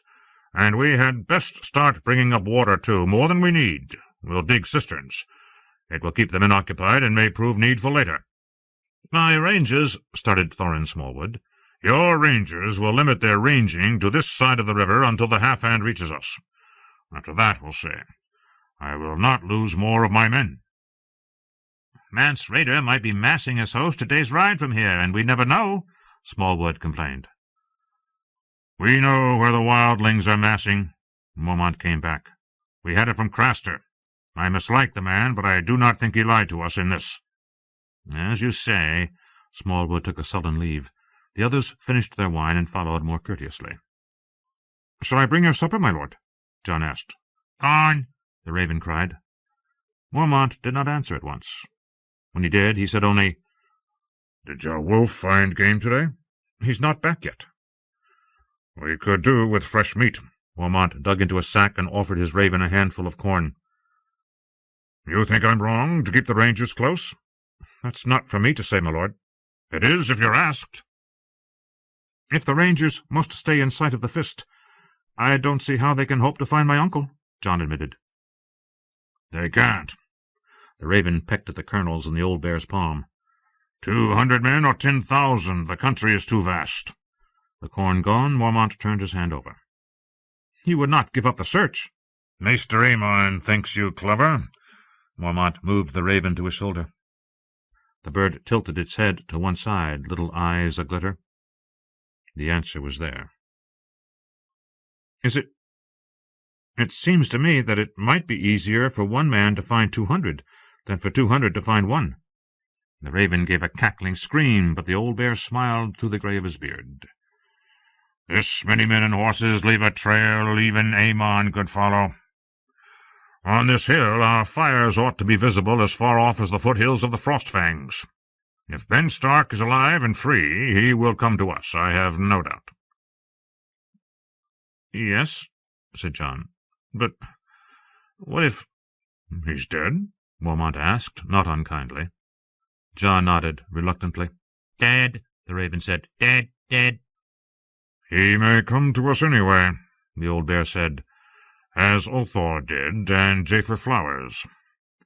I dread that as much as you, John, but we must admit the possibility." "Dead," his raven cawed, ruffling its wings. Its voice grew louder and more shrill. "Dead."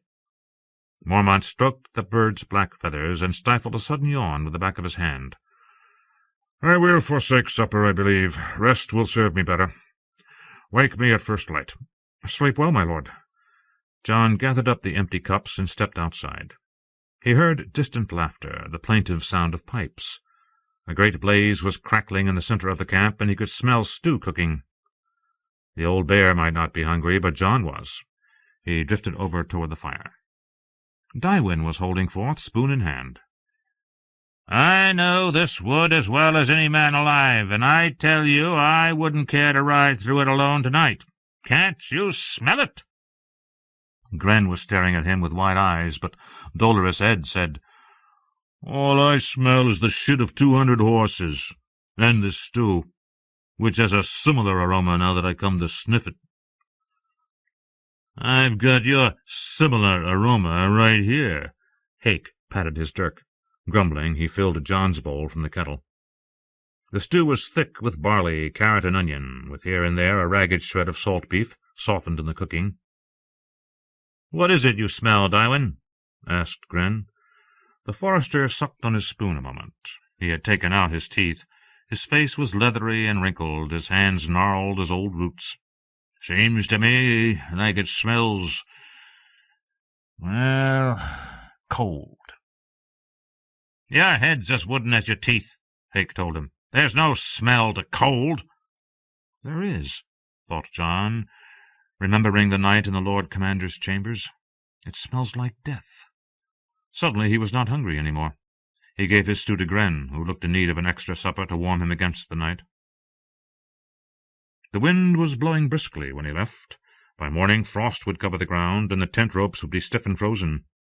A few fingers of spiced wine sloshed in the bottom of the kettle. John fed fresh wood to the fire and put the kettle over the flames to reheat. He flexed his fingers as he waited, squeezing and spreading until the hand tingled. The first watch had taken up their stations around the perimeter of the camp. Torches flickered all along the ring wall. The night was moonless, but 1,000 stars shone overhead. A sound rose out of the darkness, faint and distant, but unmistakable. The howling of wolves. Their voices rose and fell, a chilly song and lonely. It made the hairs rise along the back of his neck. Across the fire a pair of red eyes regarded him from the shadows. The light of the flames made them glow. "Ghost!" John breathed, surprised. "So you came inside after all, eh?" The white wolf often hunted all night. He had not expected to see him again till daybreak. "Was the hunting so bad?" he asked. "Here, to me, Ghost." The direwolf circled the fire, sniffing John, sniffing the wind, never still. It did not seem as if he were after meat right now. When the dead came walking, Ghost knew. He woke me, warned me. Alarmed, he got to his feet. "There's something out there? Ghost, do you have a scent?" Tywin said he smelled cold. The direwolf loped off, stopped, looked back. "He wants me to follow." Pulling up the hood of his cloak, John walked away from the tents, away from the warmth of his fire, past the lines of shaggy little garrons. One of the horses whickered nervously when Ghost padded by. John soothed him with a word and paused to stroke his muzzle. He could hear the wind whistling through cracks in the rocks as they neared the ring wall. A voice called out a challenge. John stepped into the torchlight. "I need to fetch water for the Lord Commander." "Go on, then," the guard said. "Be quick about it." Huddled beneath his black cloak, with his hood drawn up against the wind, the man never even looked to see if he had a bucket. John slipped sideways between two sharpened stakes, while Ghost slid beneath them. A torch had been thrust down into a crevice, its flames flying pale orange banners when the gusts came. He snatched it up as he squeezed through the gap between the stones. Ghost went racing down the hill. John followed more slowly, the torch thrust out before him as he made his descent. The camp sounds faded behind him. The night was black, the slope steep, stony, and uneven. A moment's inattention would be a sure way to break an ankle, or his neck. "What am I doing?" he asked himself as he picked his way down. The trees stood beneath him, warriors armored in bark and leaf, deployed in their silent ranks, awaiting the command to storm the hill. Black they seemed. It was only when his torchlight brushed against them that John glimpsed a flash of green. Faintly he heard the sound of water flowing over rocks. Ghost vanished in the underbrush. John struggled after him, listening to the call of the brook, to the leaves sighing in the wind. Branches clutched at his cloak, while overhead thick limbs twined together and shut out the stars. He found Ghost lapping from the stream. "Ghost!" he called. "To me, now!" When the direwolf raised his head, his eyes glowed red and baleful, and water streamed down from his jaws like slaver. There was something fierce and terrible about him in that instant. And then he was off, bounding past John, racing through the trees. "Ghost! No! Stay!" he shouted, but the wolf paid no heed. The lean white shape was swallowed by the dark, and John had only two choices, to climb the hill again, alone, or to follow. He followed, angry, holding the torch out low so he could see the rocks that threatened to trip him with every step, the thick roots that seemed to grab at his feet, the holes where a man could twist an ankle. Every few feet he called again for Ghost, but the night wind was swirling amongst the trees, and it drank the words. "This is madness," he thought as he plunged deeper into the trees. He was about to turn back when he glimpsed a flash of white off ahead and to the right, back toward the hill. He jogged after it, cursing under his breath. A quarter way around the fist he chased the wolf, before he lost him again. Finally he stopped to catch his breath amidst the scrub thorns and tumbled rocks at the base of the hill. Beyond the torchlight, the dark pressed close. A soft scrabbling noise made him turn. John moved toward the sound, stepping carefully among boulders and thorn bushes. Behind a fallen tree he came on Ghost again. The dire wolf was digging furiously, kicking up dirt. "What have you found?" John lowered the torch, revealing a rounded mound of soft earth. "A grave," he thought. "But whose?" He knelt, jammed the torch into the ground beside him. The soil was loose, sandy. John pulled it out by the fistful. There were no stones, no roots. Whatever was here had been put here recently. 2 feet down, his fingers touched cloth. He had been expecting a corpse, fearing a corpse. But this was something else. He pushed against the fabric and felt small, hard shapes beneath, unyielding. There was no smell, no sign of grave worms. Ghost backed off and sat on his haunches, watching. John brushed the loose soil away to reveal a rounded bundle, perhaps 2 feet across. He jammed his fingers down around the edges and worked it loose. When he pulled it free, whatever was inside shifted and clinked. Treasure, he thought, but the shapes were wrong to be coins, and the sound was wrong for metal. A length of frayed rope bound the bundle together. John unsheathed his dagger and cut it, groped for the edges of the cloth, and pulled. The bundle turned, and its contents spilled out onto the ground, glittering dark and bright. He saw a dozen knives, leaf-shaped spearheads, numerous arrowheads.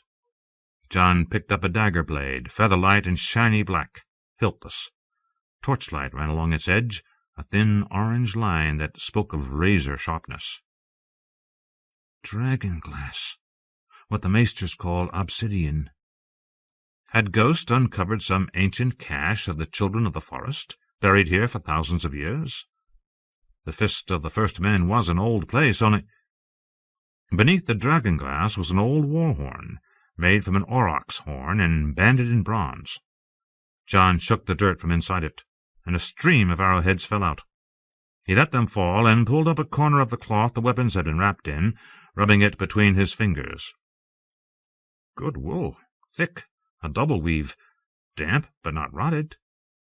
It could not have been long in the ground. And it was dark.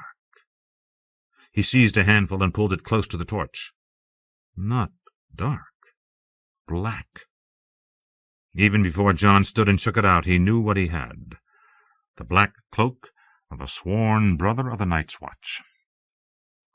Bran. Ale-belly found them in the forge, working the bellows for Micken. "Maester wants you in the turret, my lord prince. There's been a bird from the king." "From Rob?" Excited, Bran did not wait for Hodor, but let Ale-belly carry him up the steps. He was a big man, though not so big as Hodor, and nowhere near as strong. By the time they reached the maester's turret, he was red-faced and puffing. Rickon was there before them, and both Walder Freys as well.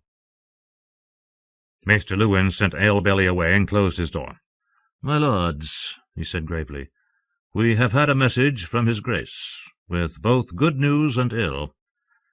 He has won a great victory in the west, shattering a Lannister army at a place named Oxcross, and has taken several castles as well. He writes us from Ashmark, formerly the stronghold of House Marbrand." Rickon tugged at the maester's robe. "Is Rob coming home?" "Not just yet, I fear. There are battles yet to fight." "Was it Lord Tywin he defeated?" asked Bran. "No," said the maester. "Sir Stafford Lannister commanded the enemy host. He was slain in the battle." Bran had never even heard of Sir Stafford Lannister. He found himself agreeing with Big Walder when he said, "Lord Tywin is the only one who matters." "Tell Rob I want him to come home," said Rickon. "He can bring his wolf home, too, and mother and father." Though he knew Lord Eddard was dead, sometimes Rickon forgot. Wilfully, Bran suspected. His little brother was stubborn as only a boy of 4 can be. Bran was glad for Robb's victory, but disquieted as well. He remembered what Osha had said the day that his brother had led his army out of Winterfell. "He's marching the wrong way," the wildling woman had insisted. "Sadly, no victory is without cost." Maester Luwin turned to the Walders. "My lords, your uncle Sir Stevron Frey was among those who lost their lives at Oxcross. He took a wound in the battle, Robb writes. It was not thought to be serious, but 3 days later he died in his tent, asleep." Big Walder shrugged. "He was very old, 65, I think. Too old for battles. He was always saying he was tired." Little Walter hooted. "Tired of waiting for our grandfather to die, you mean? Does this mean Sir Emmon's the heir now?" "Don't be stupid," his cousin said. "The sons of the first son come before the second son. Sir Ryman is next in line, and then Edwin and Blackwalder and Peter Pimple, and then Aegon and all his sons." "Ryman is old, too," said Little Walter. "Past 40, I bet. And he has a bad belly. Do you think he'll be lord?" "I'll be lord. I don't care if he is." Maester Luwin cut in sharply. "You ought to be ashamed of such talk, my lords. Where is your grief? Your uncle is dead." "Yes," said Little Walter. "We're very sad." They weren't, though. Bran got a sick feeling in his belly. "They like the taste of this dish better than I do." He asked Maester Luwin to be excused. "Very well." The maester rang for help. Hodor must have been busy in the stables. It was Osha who came. She was stronger than Nailbelly, though, and had no trouble lifting Bran in her arms and carrying him down the steps. "Osha," Bran asked as they crossed the yard, "do you know the way north? To the wall and even past?" "The way is easy. Look for the ice dragon and chase the blue star in the rider's eye." She backed through a door and started up the winding steps. "And there are still giants there? And the rest, the others, and the children of the forest, too?" "The giants I have seen, the children I have heard tell of, and the White Walkers. Why do you want to know?" "Did you ever see a three-eyed crow?" "No," she laughed, "and I can't say I'd want to." Osha kicked open the door to his bedchamber and set him in his window-seat, where he could watch the yard below. It seemed only a few heartbeats after she took her leave that the door opened again, and Jojen Reed entered unbidden, with his sister Mira behind him. "You heard about the bird?" Bran asked. The other boy nodded. "It wasn't a supper like you said. It was a letter from Robb, and we didn't eat it, but—" "The green dreams take strange shapes sometimes," Jojen admitted. "The truth of them is not always easy to understand." "Tell me the bad thing you dreamed," Bran said. "The bad thing that is coming to Winterfell." "Does my Lord Prince believe me now? Will he trust my words, no matter how queer they sound in his ears?" Bran nodded. "It is the sea that comes." "The sea?" "I dreamed that the sea was lapping all around Winterfell.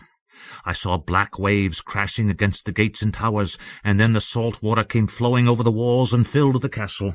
Drowned men were floating in the yard. When I first dreamed the dream back at Greywater, I didn't know their faces, but now I do. That Ale-belly is one, the guard who called our names at the feast. Your Septon's another. Your Smith as well." "Micken?" Bran was as confused as he was dismayed. "But the sea is hundreds and hundreds of leagues away, and Winterfell's walls are so high the water couldn't get in even if it did come." "In the dark of night the salt sea will flow over these walls," said Jojen. "I saw the dead bloated and drowned." "We have to tell them," Bran said. "Ale-belly and Micken, and Septon Chael. Tell them not to drown." "It will not save them," replied the boy in green. Mira came to the window-seat and put a hand on his shoulder. "They will not believe, Bran, no more than you did." Jojen sat on Bran's bed. "Tell me what you dream." He was scared, even then, but he had sworn to trust them, and a Stark of Winterfell keeps his sworn word. "There's different kinds," he said slowly. "There's the wolf dreams. Those aren't so bad as the others. I run and hunt and kill squirrels. And there's dreams where the crow comes and tells me to fly.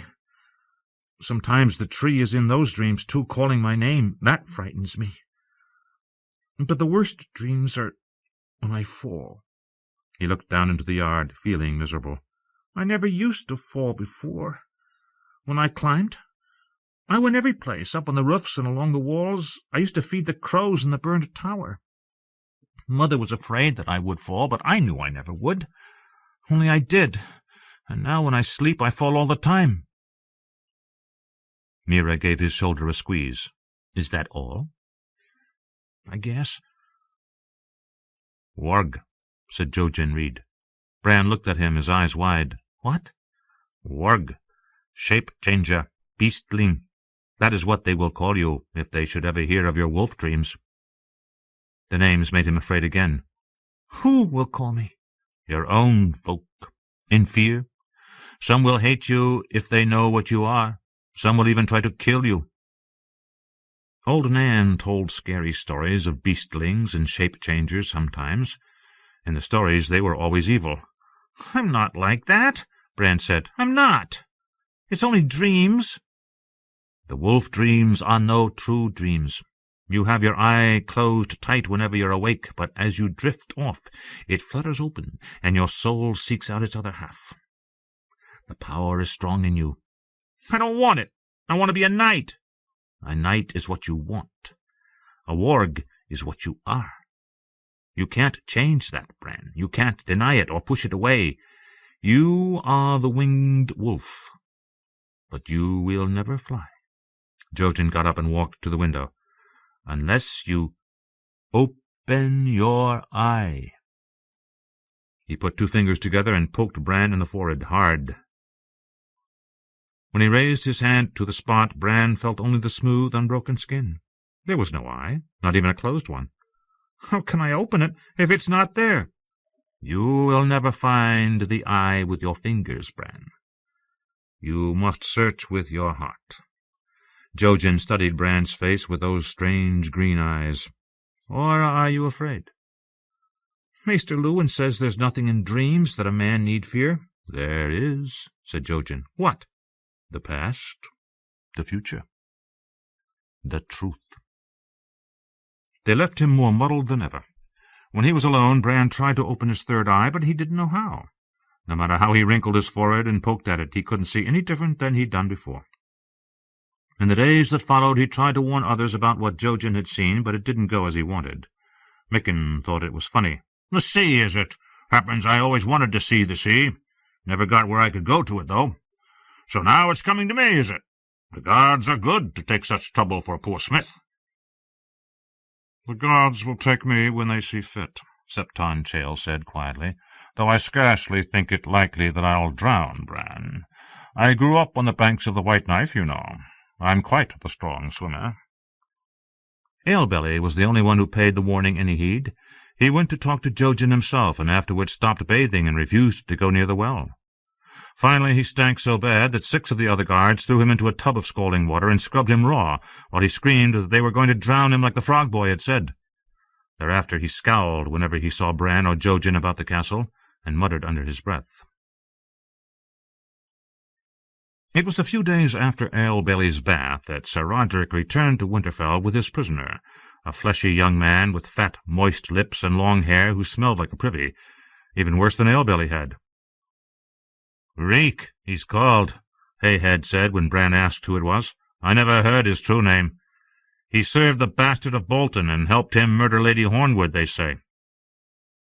The bastard himself was dead, Bran learned that evening over supper. Sir Roderick's men had caught him on Hornwood land doing something horrible. Bran wasn't quite sure what, but it seemed to be something you did without your clothes, and shot him down with arrows as he tried to ride away. They came too late for poor Lady Hornwood, though.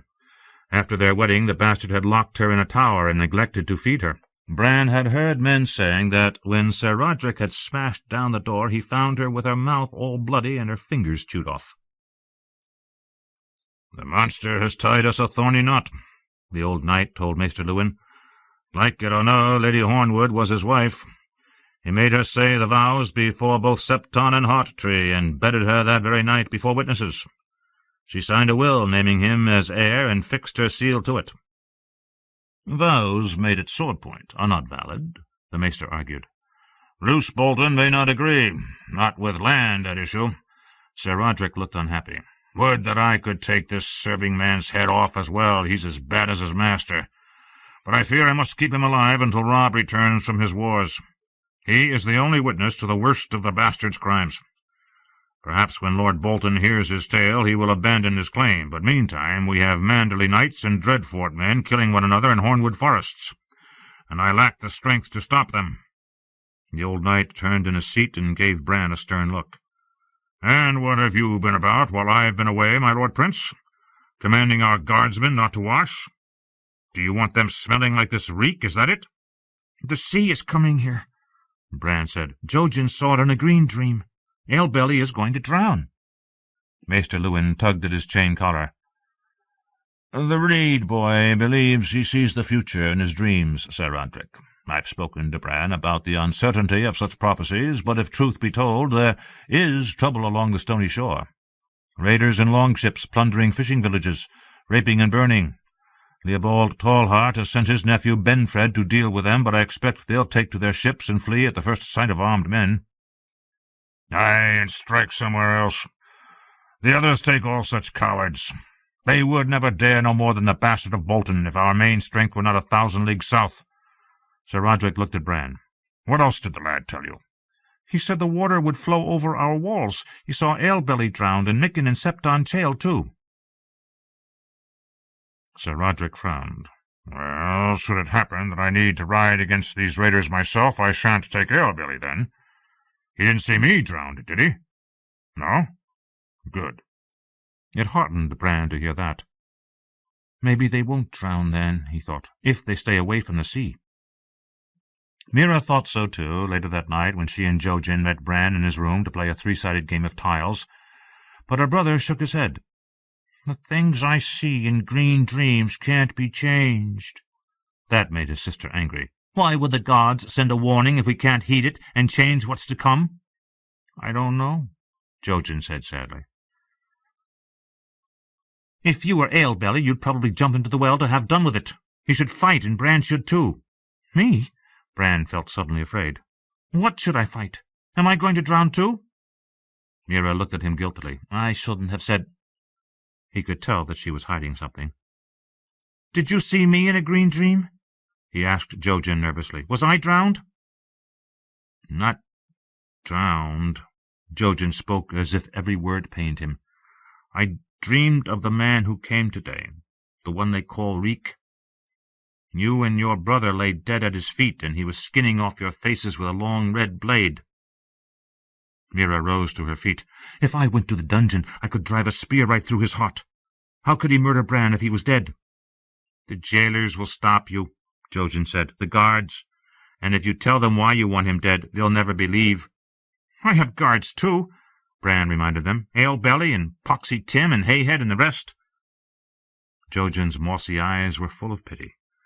"They won't be able to stop him, Bran. I couldn't see why, but I saw the end of it. I saw you and Rickon in your crypts down in the dark with all the dead kings and their stone wolves." "No," Bran thought. "No. If I went away, to Greywater or to the Crow, someplace far where they couldn't find me—" "It will not matter. The dream was green, Bran, and the green dreams do not lie." Tyrion. Varys stood over the brazier, warming his soft hands.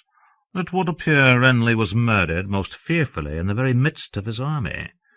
His throat was opened from ear to ear by a blade that passed through steel and bone as if they were soft cheese. "Murdered by whose hand?" Cersei demanded. "Have you considered that too many answers are the same as no answer at all? My informers are not always as highly placed as we might like. When a king dies, fancies sprout like mushrooms in the dark. A groom says that Renly was slain by a knight of his own rainbow guard. A washerwoman claims Stannis stole through the heart of his brother's army with his magic sword.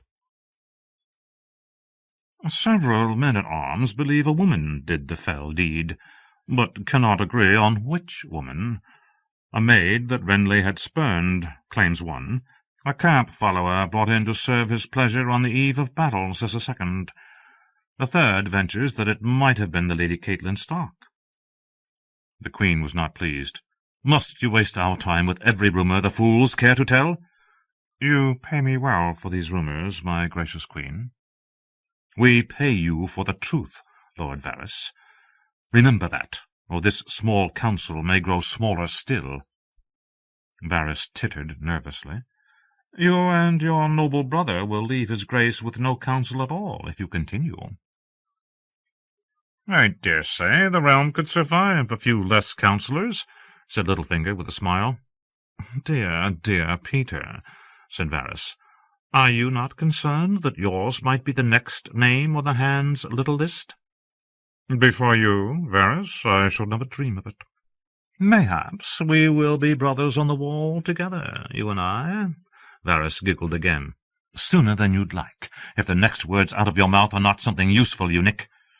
From the look of her eyes, Cersei was prepared to castrate Varys all over again. Might this be some ruse? Asked Littlefinger. If so, it is a ruse of surpassing cleverness, said Varys. It has certainly hoodwinked me. Tyrion had heard enough. Joff will be so disappointed, he said. He was saving such a nice spike for Renly's head. But whoever did the deed, we must assume Stannis was behind it. The gain is clearly his. He did not like this news. He had counted on the brothers Baratheon decimating each other in bloody battle. He could feel his elbow throbbing where the Morning Star had laid it open. It did that sometimes in the damp. He squeezed it uselessly in his hand and asked, What of Renly's host? The greater part of his foot remains at Bitterbridge. Varys abandoned the brazier to take his seat at the table. Most of the lords who rode with Lord Renly to Storm's End have gone over banner and blade to Stannis with all their chivalry. Led by the Florence, I'd wager, said Littlefinger. Varys gave him a simpering smile. You would win, my lord. Lord Alistair was indeed the first to bend the knee. Many others followed. Many, Tyrion said pointedly, but not all. Not all, agreed the eunuch. Not Loras Tyrell, nor Randall Tarley, nor Mathis Rowan. And Storm's End itself has not yielded. Sir Courtenay Penrose holds the castle in Renly's name, and will not believe his liege is dead. He demands to see the mortal remains before he opens his gates, but it seems that Renly's corpse has unaccountably vanished. Carried away, most likely. A fifth of Renly's knights departed with Sir Loras rather than bend the knee to Stannis. It's said the Knight of Flowers went mad when he saw his king's body, and slew 3 of Renly's guards in his wrath, among them Aemon Qui and Robar Royce. A pity he stopped at 3, thought Tyrion. Sir Loras is likely making for Bitterbridge, Varys went on.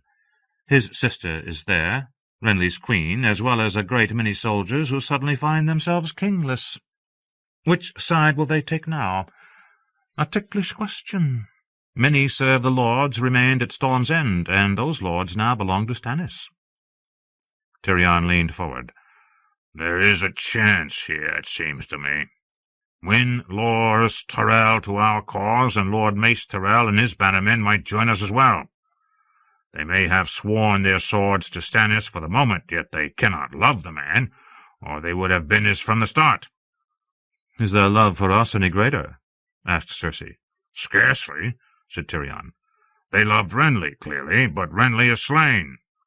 Perhaps we can give them good and sufficient reasons to prefer Joffrey to Stannis, if we move quickly. What sort of reasons do you mean to give them? Gold reasons, Littlefinger suggested at once. Varys made a tisking sound. Sweet Peter, surely you do not mean to suggest that these puissant lords and noble knights could be bought like so many chickens in the market? Have you been to our markets of late, Lord Varys? Asked Littlefinger. You'd find it easier to buy a lord than a chicken, I dare say. Of course, lords cluck prouder than chickens, and take it ill if you offer them coin like a tradesman, but they are seldom adverse to taking gifts.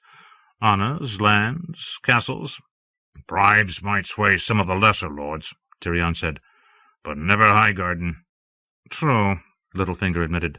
The Knight of Flowers is the key there. Mace Tyrell has 2 older sons, but Loras has always been his favourite. Win him, and Highgarden will be yours. Yes, Tyrion thought. It seems to me we should take a lesson from the late Lord Renly. We can win the Tyrell alliance as he did, with a marriage. Varys understood the quickest. You think to wed King Joffrey to Margaery Tyrell? I do.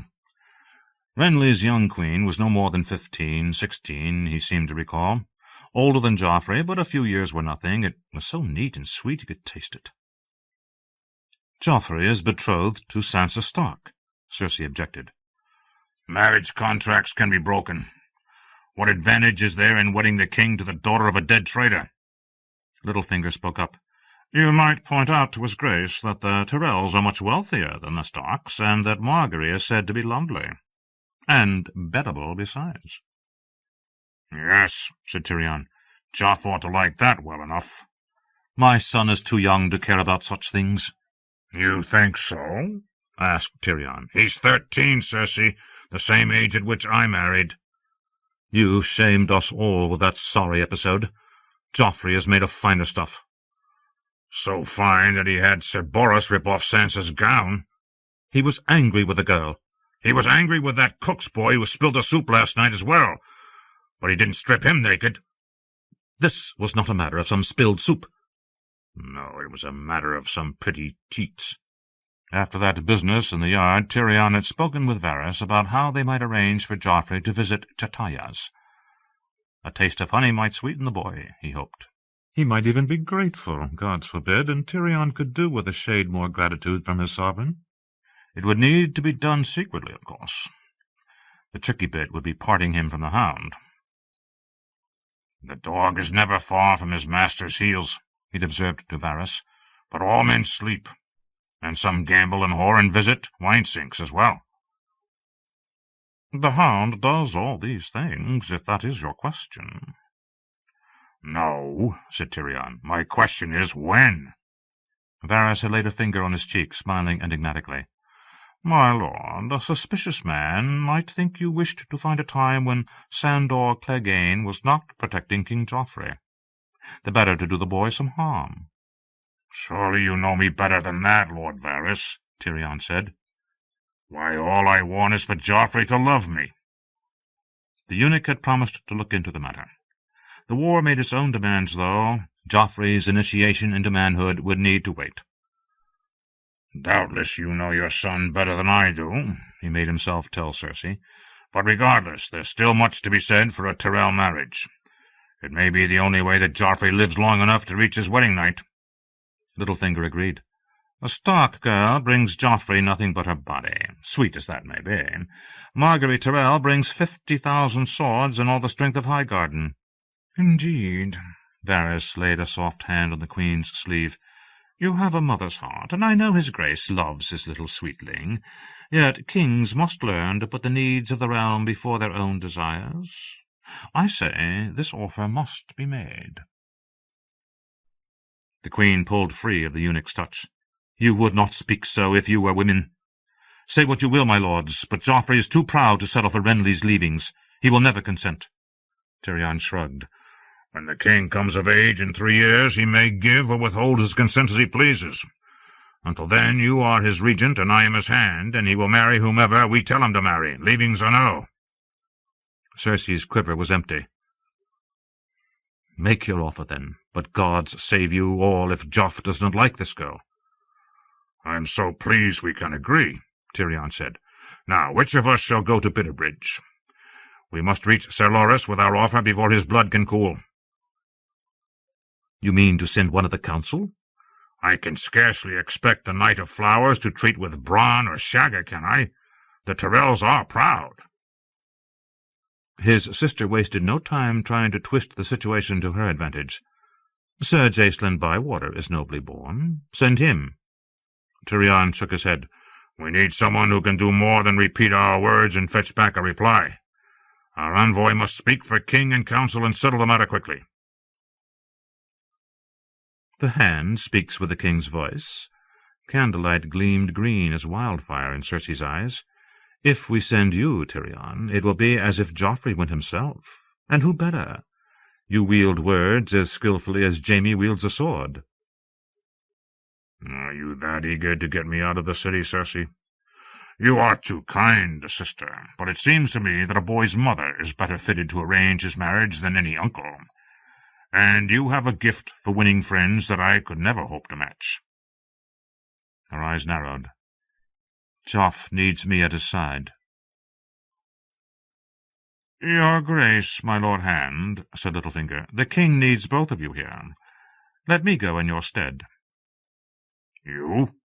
What gain does he see in this? Tyrion wondered.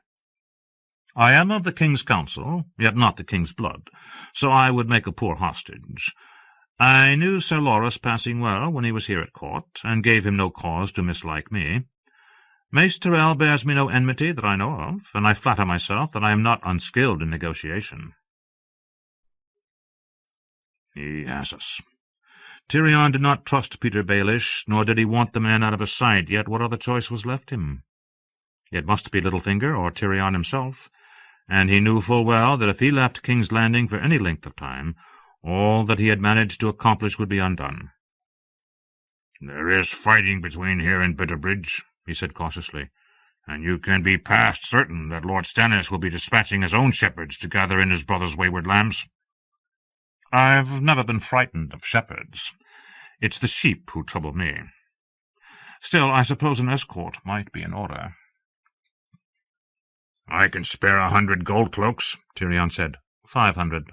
300. And 40 more. 20 knights with as many squires. If I arrive without a knightly tale, the Tyrells will think me of small account. That was true enough. Agreed. I'll include Horror and Slobber in my party, and send them on to their Lord Father afterward, a gesture of goodwill.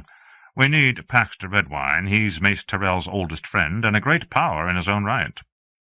And a traitor, the Queen said, balking. The Arbor would have declared for Renly with all the rest, except that Redwine knew full well his whelps would suffer for it. Renly is dead, your Grace, Littlefinger pointed out, and neither Stannis nor Lord Paxter will have forgotten how Redwine galleys closed the sea during the siege of Storm's End. Restore the twins, and perchance we may win Redwine's love. Cersei remained unconvinced. The others can keep his love. I want his swords and sails. Holding tight to those twins is the best way to make certain that we'll have them. Tyrion had the answer. Then let us send Sir Hobber back to the Arbor and keep Sir Horace here. Lord Paxter ought to be clever enough to riddle out the meaning of that, I should think. The suggestion was carried without protest, but Littlefinger was not done. We'll want horses, swift and strong. The fighting will make remounts hard to come by. A goodly supply of gold will also be needed for those gifts we spoke of earlier. Take as much as you require. If the city falls, Stannis will steal it all anyway. I'll want my commission in writing, a document that will leave Mace Tyrell in no doubt as to my authority, granting me full power to treat with him concerning this match and any other arrangements that might be required, and to make binding pledges in the king's name. It should be signed by Joffrey and every member of this council, and bear all our seals.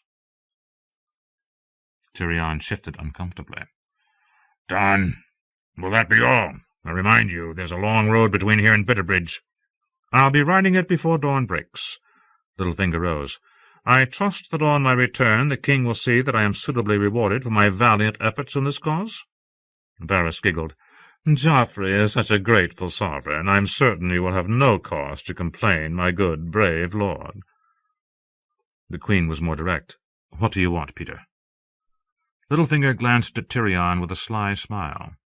I shall need to give that some consideration. No doubt I'll think of something. He sketched an airy bow and took his leave, as casual as if he were off to one of his brothels. Tyrion glanced out the window. The fog was so thick that he could not even see the curtain wall across the yard. A few dim lights shone indistinct through that greyness. A foul day for travel, he thought. He did not envy Peter Baelish. We had best see to drawing up those documents. Lord Varys, send for parchment and quill, and someone will need to wake Joffrey. It was still grey and dark when the meeting finally ended. Varys scurried off alone, his soft slippers whisking along the floor. The Lannisters lingered a moment by the door. "How comes your chain, brother?" the queen asked, as Sir Preston fastened a vair-lined cloth of silver cloak about her shoulders. "Link by link it grows stronger. We should thank the gods that Sir Courtenay Penrose is as stubborn as he is. Stannis will never march north with Storm's End untaken in his rear." "Tyrion, I know we do not always agree on policy, but it seems to me that I was wrong about you. You are not so big a fool as I imagined. In truth, I realize now that you have been a great help. For that I thank you. You must forgive me if I have spoken to you harshly in the past." "Must I?" He gave her a shrug, a smile. "Sweet sister, you have said nothing that requires forgiveness." "Today, you mean?" They both laughed, and Cersei leaned over and planted a quick, soft kiss on his brow. Too astonished for words, Tyrion could only watch her stride off down the hall, Sir Preston at her side. "Have I lost my wits, or did my sister just kiss me?" he asked Bran when she was gone. "Was it so sweet?" "It was unanticipated." Cersei had been behaving queerly of late. Tyrion found it very unsettling. "I am trying to recall the last time she kissed me. I could not have been more than 6 or 7. Jaime had dared her to do it." "The woman's finally taken note of your charms." "No," Tyrion said. "No, the woman is hatching something. Best find out what, Bran. You know I hate surprises." Theon. Theon wiped the spittle off his cheek with the back of his hand. "Robb will gut you, Greyjoy!" Benfred Tallheart screamed. "He'll feed your turncloak's heart to his wolf, you piece of sheep-dung!" Aeron Damphair's voice cut through the insults like a sword through cheese. "Now you must kill him." "I have questions for him first," said Theon. "Fuck your questions!" Benfred hung bleeding and helpless between Stig and Werlag. "You'll choke on them before you get any answers from me, craven. Turncloak!" Uncle Aeron was relentless. "When he spits on you, he spits on all of us. He spits on the drowned god. He must die. My father gave me the command here, uncle, and sent me to counsel you." And to watch me. Theon dare not push matters too far with his uncle. The command was his, yes, but his men had a faith in the drowned god that they did not have in him, and they were terrified of Aeron Damphair. I cannot fault them for that. "You'll lose your head for this, Greyjoy. The crows will eat the jelly of your eyes." Benfred tried to spit again, but only managed a little blood. "The others bugger you, wet god." Tallheart, you've spit away your life, Theon thought. Stig, silence him, he said. They forced Benfred to his knees. Werlag tore the rabbit skin off his belt and jammed it between his teeth to stop his shouting. Stig unlimbered his axe. "No," Aeron Damphair declared. "He must be given to the god, the old way." What does it matter? Dead is dead. Take him, then. You will come as well. You command here. The offering should come from you. That was more than Theon could stomach. You are the priest, uncle. I leave the god to you. Do me the same kindness, and leave the battles to me. He waved his hand, and Werlag and Stig began to drag their captive off toward the shore. Aeron Damphair gave his nephew a reproachful look, then followed. Down to the pebbled beach they would go, to drown Benfred Tallheart in salt water, the old way. Perhaps it's a kindness, Theon told himself as he stalked off in the other direction. Stig was hardly the most expert of headsmen, and Benfred had a neck thick as a boar's, heavy with muscle and fat. I used to mock him for it, just to see how angry I could make him, he remembered. That had been, 3 years past? When Ned Stark had ridden to Torrens Square to see Sir Helman, Theon had accompanied him, and spent a fortnight in Benfred's company. He could hear the rough noises of victory from the crook in the road where the battle had been fought. If you'd go so far as to call it a battle, more like slaughtering sheep, if truth be told. Sheep fleeced in steel, but sheep none the less. Climbing a jumble of stone, Theon looked down on the dead men and dying horses. The horses had deserved better. Timor and his brothers had gathered up what mounts had come through the fight unhurt, while Urzin and Black Lauren silenced the animals too badly wounded to be saved. The rest of his men were looting the corpses. Gibbon Harlaw knelt on a dead man's chest, sawing off his finger to get at a ring. Paying the iron price, my lord father would approve. Theon thought of seeking out the bodies of the 2 men he'd slain himself to see if they had any jewelry worth the taking, but the notion left a bitter taste in his mouth. He could imagine what Eddard Stark would have said. Yet that thought made him angry too. "Stark is dead and rotting, and naught to me," he reminded himself. Old Botley, who was called Fish Whiskers, sat scowling by his pile of plunder, while his 3 sons added to it. One of them was in a shoving match with a fat man named Todrick, who was reeling among the slain with a horn of ale in one hand and an axe in the other, clad in a cloak of white fox fur, only slightly stained by the blood of its previous owner. Drunk, Theon decided, watching him bellow. It was said that the iron men of old had oft been blood-drunk in battle, so berserk that they felt no pain and feared no foe. But this was a common ale-drunk. "Wex, my bow and quiver." The boy ran and fetched them. Theon bent the bow and slipped the string into its notches as Todrick knocked down the Botley boy and flung ale into his eyes. Fish Whiskers leapt up cursing, but Theon was quicker. He drew on a hand that clutched the drinking horn, figuring to give them a shot to talk about, but Todrick spoiled it by lurching to one side just as he loosed. The arrow took him through the belly. The looters stopped to gape. Theon lowered his bow. "No drunkards, I said, and no squabbles over plunder." On his knees, Todrick was dying noisily. "Botley, silence him." Fish Whiskers and his sons were quick to obey. They slit Todrick's throat as he kicked feebly, and were stripping him of cloak and rings and weapons before he was even dead. Now they know I mean what I say. Lord Balan might have given him the command, but Theon knew that some of his men saw only a soft boy from the Greenlands when they looked at him. "Anyone else have a thirst?" No one replied. "Good." He kicked at Benfred's fallen banner, clutched in the dead hand of the squire who'd borne it. A rabbit skin had been tied below the flag. Why rabbit skins? He had meant to ask, but being spat on had made him forget his questions. He tossed his bow back to Wex and strode off, remembering how elated he'd felt after the Whispering Wood, and wondering why this did not taste as sweet. "Tall Heart, you bloody overproud fool, you never even sent out a scout." They'd been joking and even singing as they'd come on, the 3 trees of Tall Heart streaming above them, while rabbit skins flapped stupidly from the points of their lances.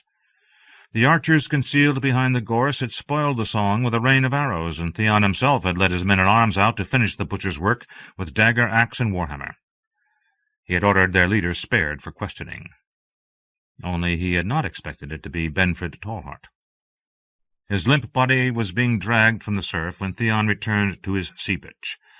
The masts of his long ships stood outlined against the sky along the pebbled beach. Of the fishing village nothing remained but cold ashes that stank when it rained. The men had been put to the sword, all but a handful that Theon had allowed to flee to bring the word to Torrhen's Square. Their wives and daughters had been claimed for salt wives, those who were young enough and fair. The crones and the ugly ones had simply been raped and killed, or taken for thralls if they had useful skills and did not seem likely to cause trouble. Theon had planned that attack as well, bringing his ships up to the shore in the chill darkness before the dawn, and leaping from the prow with a long axe in his hand to lead his men into the sleeping village. He did not like the taste of any of this, but what choice did he have? His thrice-damned sister was sailing her black wind north even now, sure to win a castle of her own. Lord Balan had let no word of the hosting escape the Iron Islands, and Theon's bloody work along the stony shore would be put down to sea raiders out for plunder. The Northmen would not realize their true peril, not until the hammers fell on Deepwood Mott and Moat Cailin.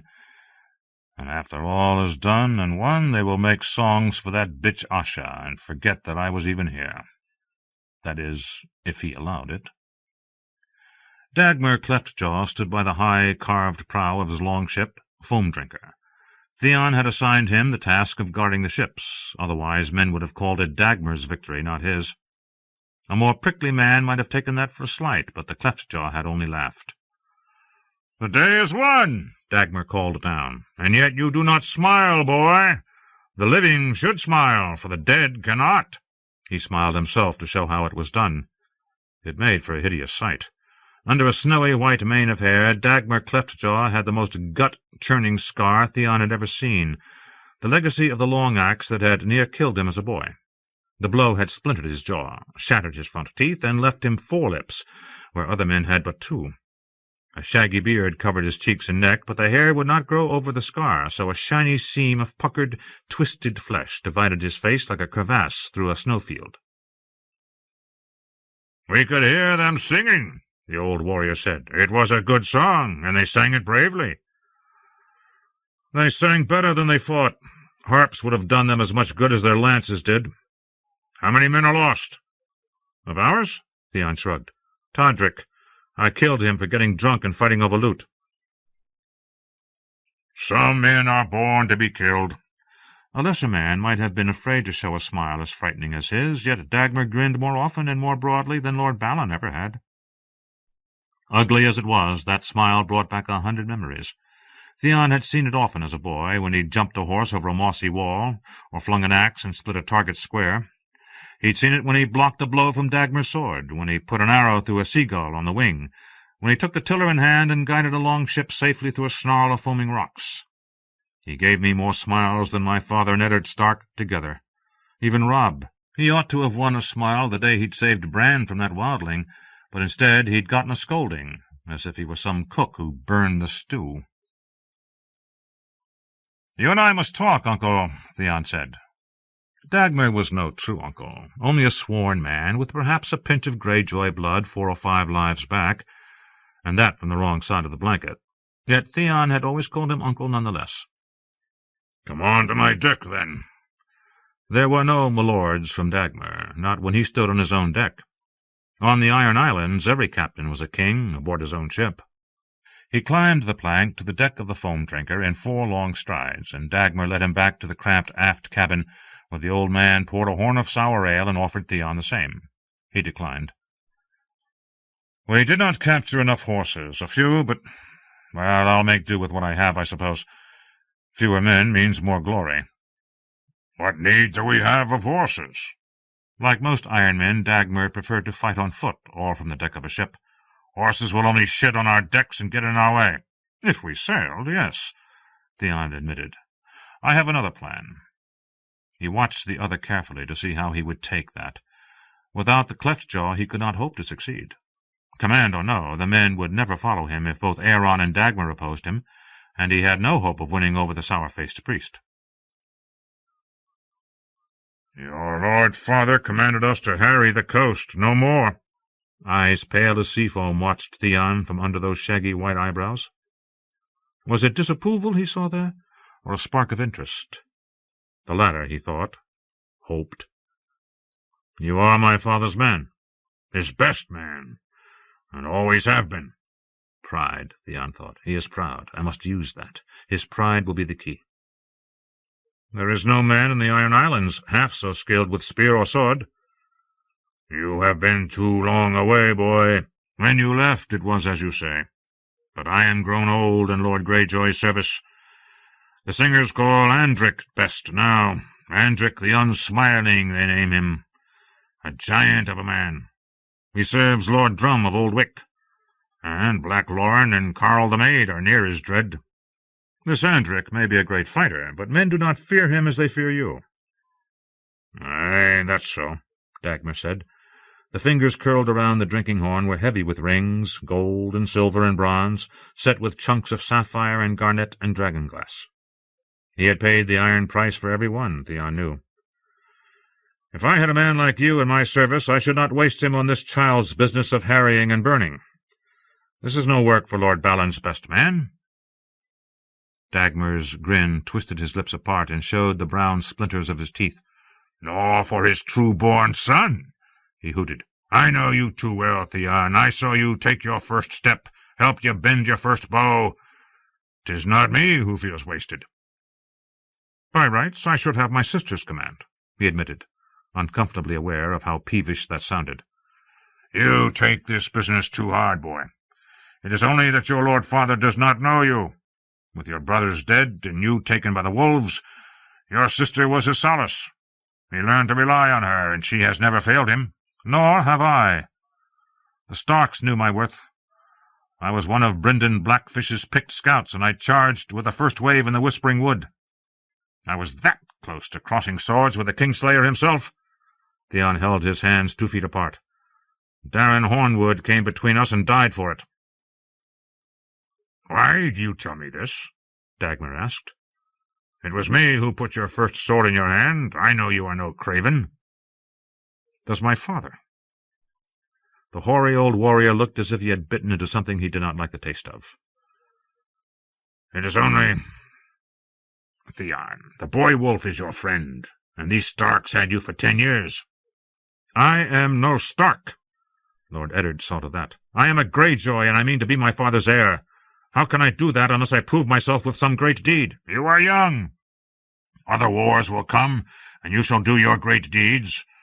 For now we are commanded to harry the stony shore." "Let my uncle Aeron see to it.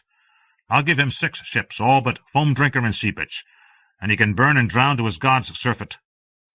"The command was given you, not Aeron Damphair." "So long as the harrying is done, what does it matter? No priest could do what I mean to, nor what I ask of you. I have a task that only Dagmar Cleftjaw can accomplish." Dagmar took a long draught from his horn. "Tell me." He is tempted, Theon thought. He likes this Reaver's work no better than I do. "If my sister can take a castle, so can I."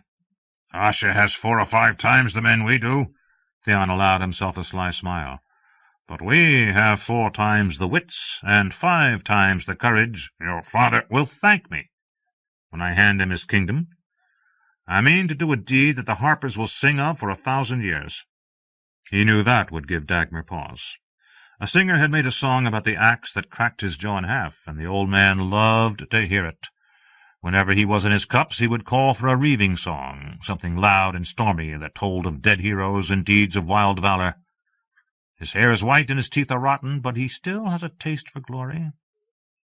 "What would my part be in this scheme of yours, boy?" Dagmar Cleftjaw asked after a long silence, and Theon knew he had won. "To strike terror into the heart of the foe, as only one of your name could do. You'll take the great part of our force and march on Torrhen's Square. Helman Tallheart took his best men south, and Benfred died here with their sons. His uncle Leopold will remain with some small garrison." If I had been able to question Benfred, I would know just how small. "Make no secret of your approach. Sing all the brave songs you like. I want them to close their gates." "Is this Torrhen Square a strong keep?" "Strong enough. The walls are stone, 30 feet high, with square towers at each corner and a square keep within." "Stone walls cannot be fired. How are we to take them? We do not have the numbers to storm even a small castle." "You will make camp outside their walls, and set to building catapults and siege engines." "That is not the old way.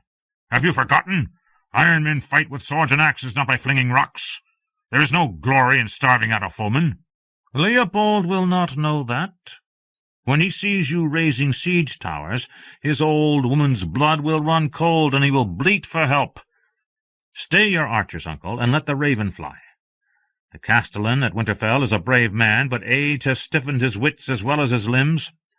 When he learns that one of his king's bannermen is under attack by the fearsome Dagmar Cleftjaw, he will summon his strength and ride to Tallheart's aid. It is his duty. Sir Roderick is nothing if not dutiful."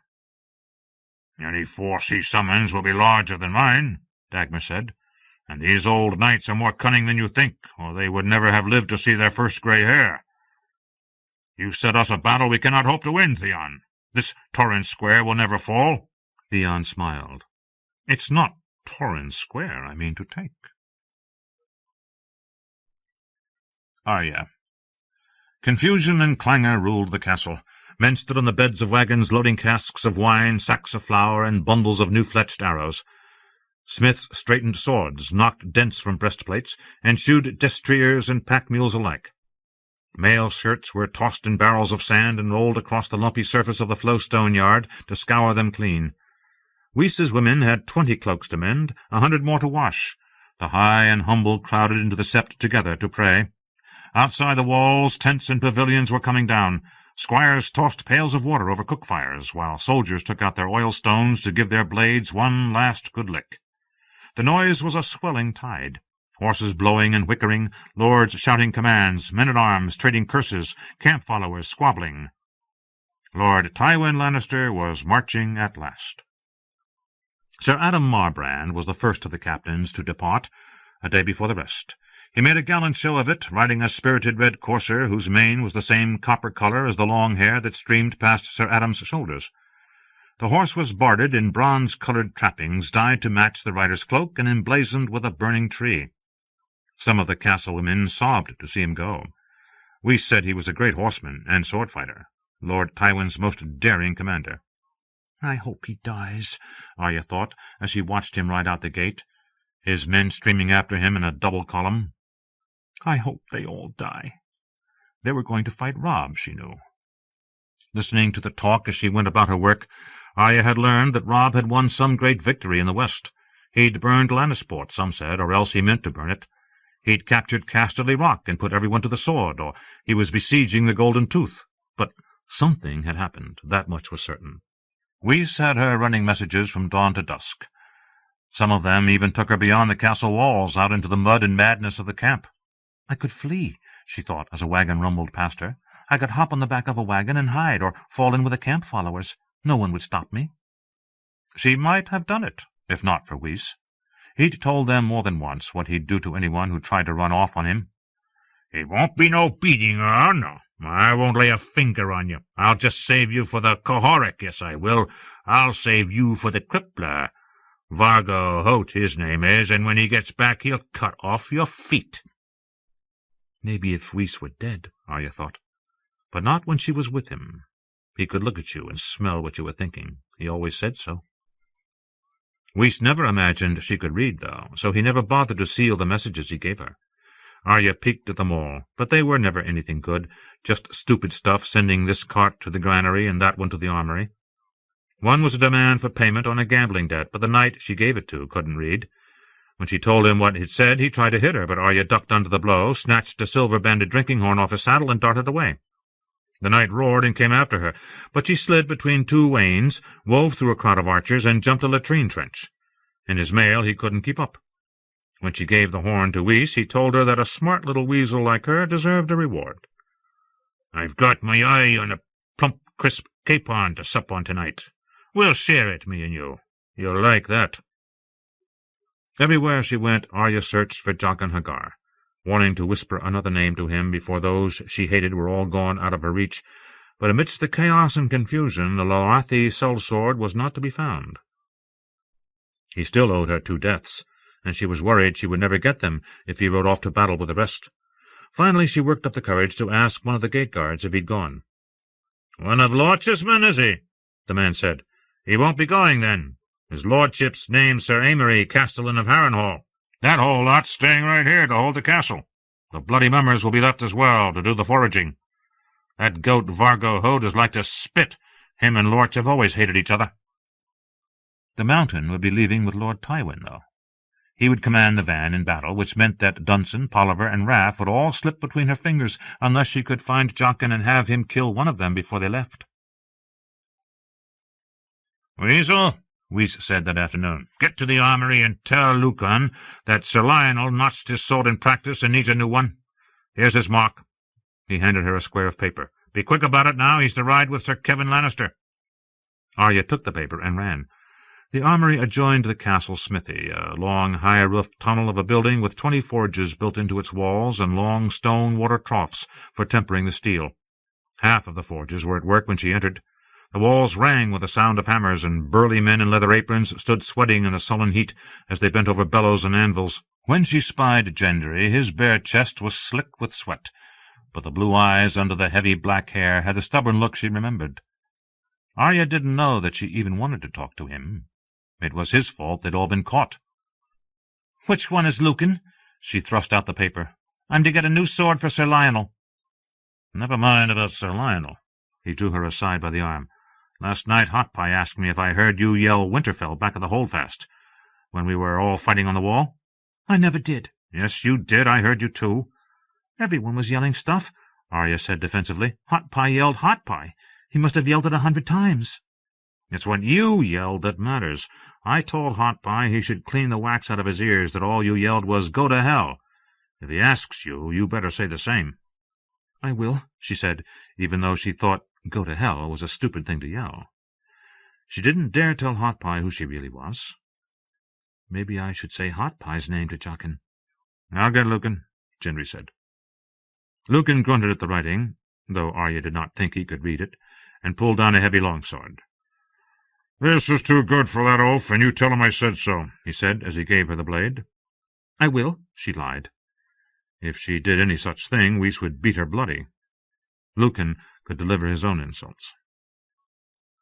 The longsword was a lot heavier than Needle had been, but Arya liked the feel of it.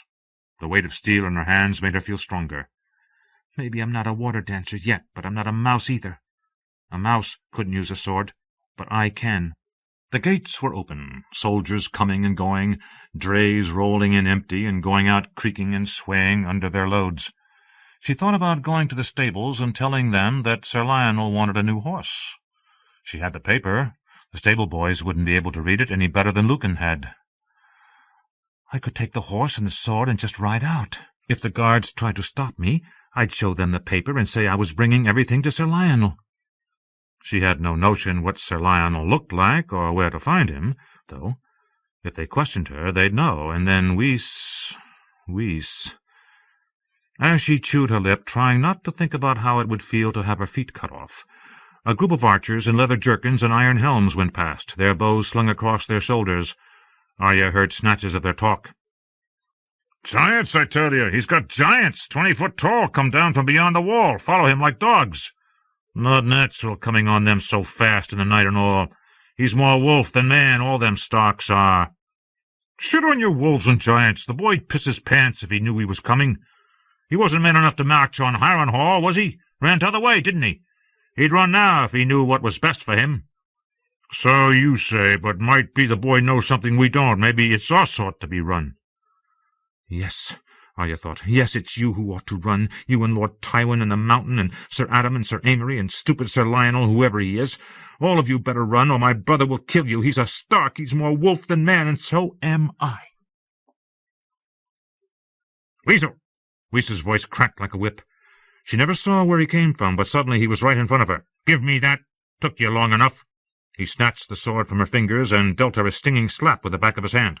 "Next time be quicker about it." For a moment she had been a wolf again, but Whist's slap took it all away, and left her with nothing but the taste of her own blood in her mouth.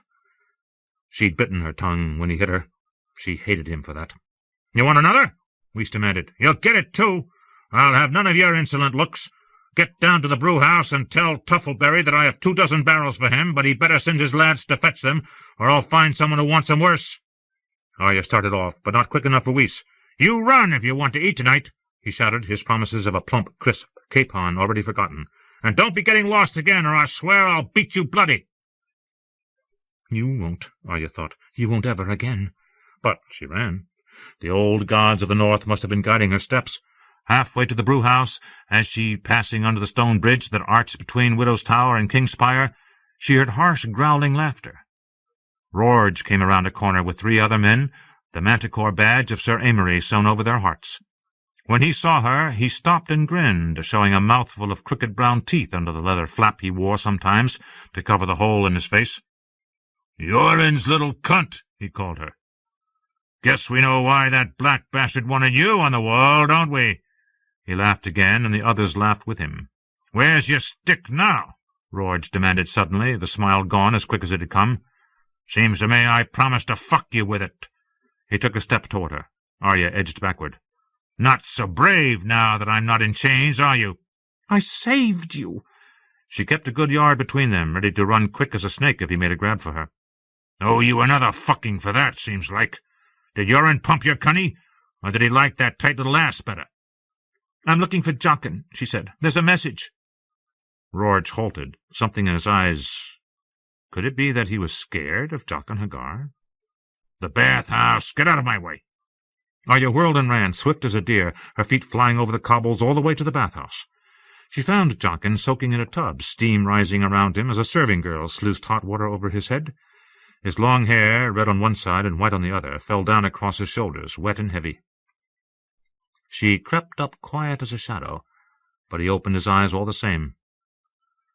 "She steals in on little mice feet, but a man hears," he said. How could he hear me? She wondered, and it seemed as if he heard that as well. The scuff of leather on stone sings loud as war horns to a man with open ears. Clever girls go barefoot. "I have a message." Arya eyed the servant girl uncertainly. When she did not seem likely to go away, she leaned in until her mouth was almost touching his ear. "Whis," she whispered. Jaqen H'ghar closed his eyes again, floating languid, half asleep.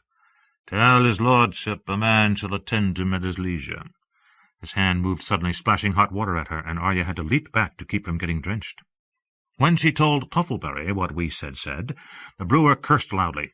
"You tell Whis my lad's got duties to attend to, and you tell him he's a pox-ridden bastard too, and the seven hells will freeze over before he gets another horn of my ale. I'll have them barrels within the hour, or Lord Tywin will hear of it. See if he don't." Whis cursed too when Arya brought back that message, even though she left out the pox-ridden bastard part. He fumed and threatened, but in the end he rounded up 6 men and sent them off grumbling to fetch the barrels down to the brewhouse. Supper that evening was a thin stew of barley, onion, and carrots, with a wedge of stale brown bread. One of the women had taken to sleeping in Whis's bed, and she got a piece of ripe blue cheese as well, and a wing off the capon that Whis had spoken of that morning. He ate the rest himself, the grease running down in a shiny line through the boils that festered at the corner of his mouth. The bird was almost gone when he glanced up from his trencher and saw Arya staring. "Weasel, come here." A few mouthfuls of dark meat still clung to one thigh. He forgot, but now he's remembered, Arya thought. It made her feel bad for telling Jaqen to kill him. She got off the bench and went to the head of the table. "I saw you looking at me." Whis wiped his fingers on the front of her shift. Then he grabbed her throat with one hand and slapped her with the other. "What did I tell you?" He slapped her again, backhand. "Keep those eyes to yourself, or next time I'll spoon one out and feed it to my bitch." A shove sent her stumbling to the floor. Her hem caught on a loose nail in the splintered wooden bench and ripped as she fell. "You'll mend that before you sleep," Whis announced as he pulled the last bit of meat off the capon. When he was finished, he sucked his fingers noisily and threw the bones to his ugly spotted dog. "Whis," Arya whispered that night as she bent over the tear in her shift.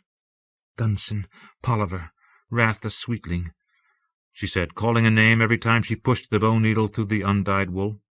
"The Tickler and the Hound, Sir Gregor, Sir Emery, Sir Ilyn, Sir Meryn, King Joffrey, Queen Cersei." She wondered how much longer she would have to include Whis in her prayer, and drifted off to sleep, dreaming that on the morrow, when she woke, he'd be dead. But it was the sharp toe of Whis's boot that woke her, as ever. The main strength of Lord Tywin's host would ride this day, he told them as they broke their fast on oatcakes. "Don't none of you be thinking how easy it'll be here once my Lord of Lannister is gone," he warned.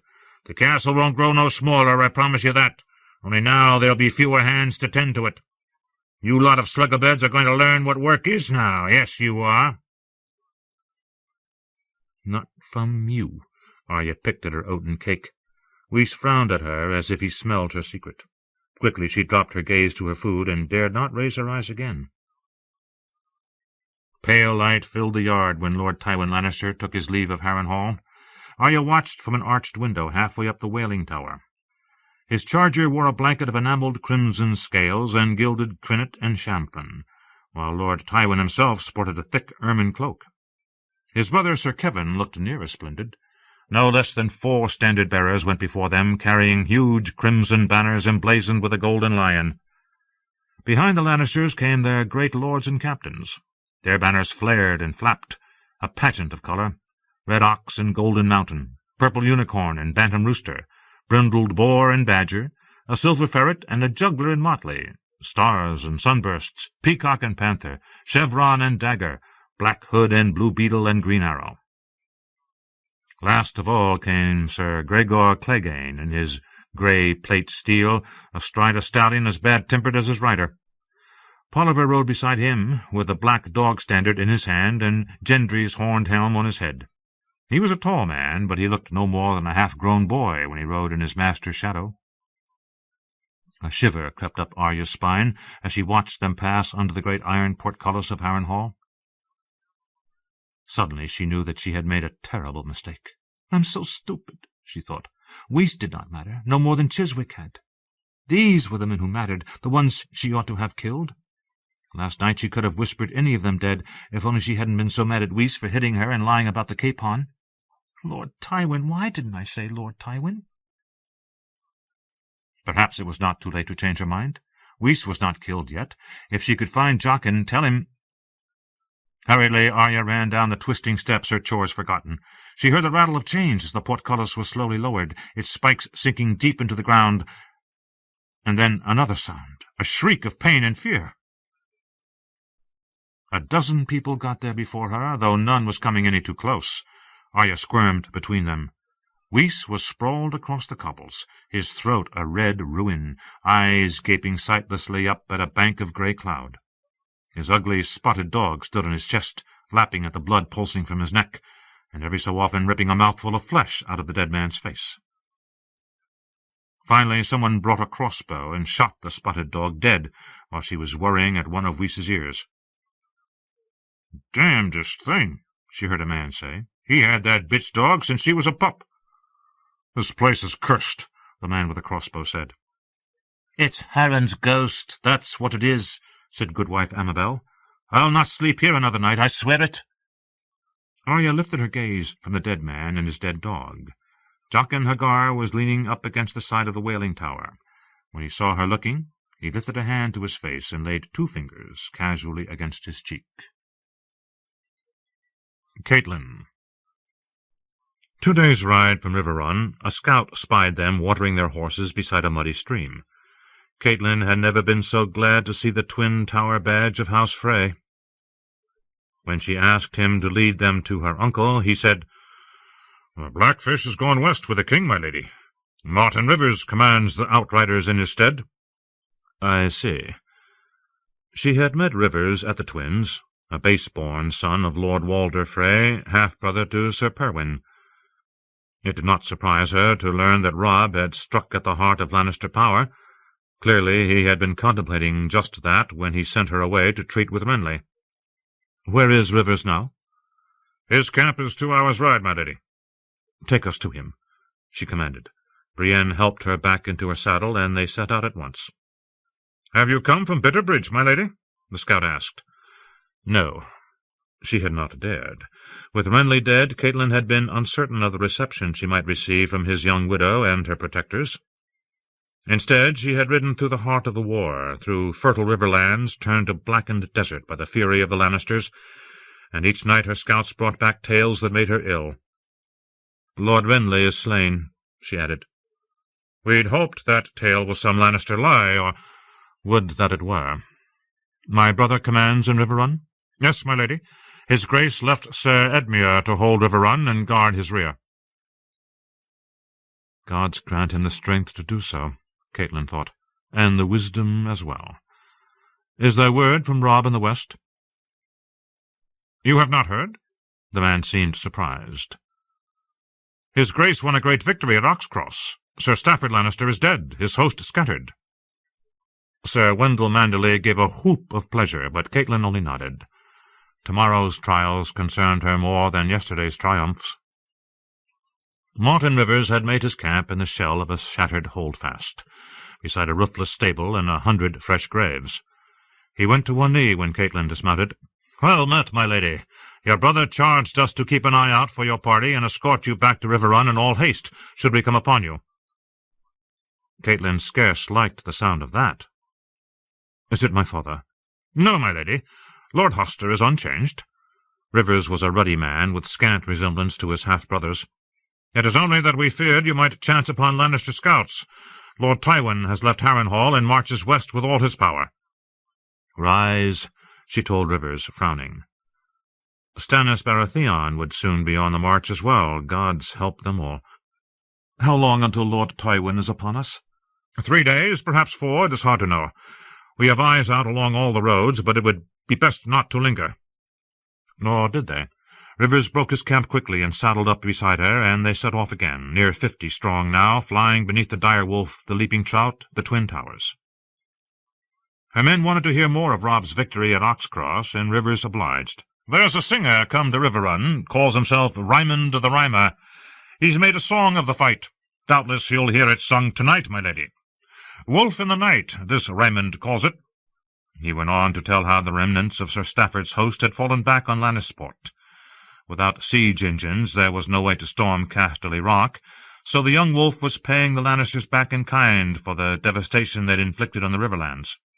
Lords Karstark and Glover were raiding along the coast. Lady Mormont had captured thousands of cattle and was driving them back toward Riverrun, while the Great John had seized the gold mines at Castamere, Nuns Deep, and the Pendrick Hills. Sir Wendell laughed. "Nothing's more like to bring a Lannister running than a threat to his gold." "How did the king ever take the tooth?" Sir Perwyn Frey asked his bastard brother. "That's a hard, strong keep, and it commands the hill road." "He never took it. He slipped around it in the night. It's said the dire wolf showed him the way, that grey wind of his. The beast sniffed out a goat track that wound down a defile and up along beneath a ridge, a crooked and stony way, yet wide enough for men riding single file. The Lannisters in their watchtowers got not so much a glimpse of them." Rivers lowered his voice. "There's some say that after the battle the king cut out Stafford Lannister's heart and fed it to the wolf." "I would not believe such tales," Catelyn said sharply. "My son is no savage." "As you say, my lady. Still, it's no more than the beast deserved. That is no common wolf, that one. The Great John's been heard to say that the old gods of the north sent those dire wolves to your children." Catelyn remembered the day when her boys had found the pups in the late summer snows. There had been 5, 3 male and 2 female, for the 5 true-born children of House Stark, and a 6th, white of fur and red of eye, for Ned's bastard son Jon Snow. No common wolves, she thought. No, indeed. That night, as they made their camp, Brienne sought out her tent. "My lady, you are safely back among your own now, a day's ride from your brother's castle. Give me leave to go." Catelyn should not have been surprised. The homely young woman had kept to herself all through their journey, spending most of her time with the horses, brushing out their coats and pulling stones from their shoes. She had helped Shad cook and clean game as well, and soon proved that she could hunt as well as any.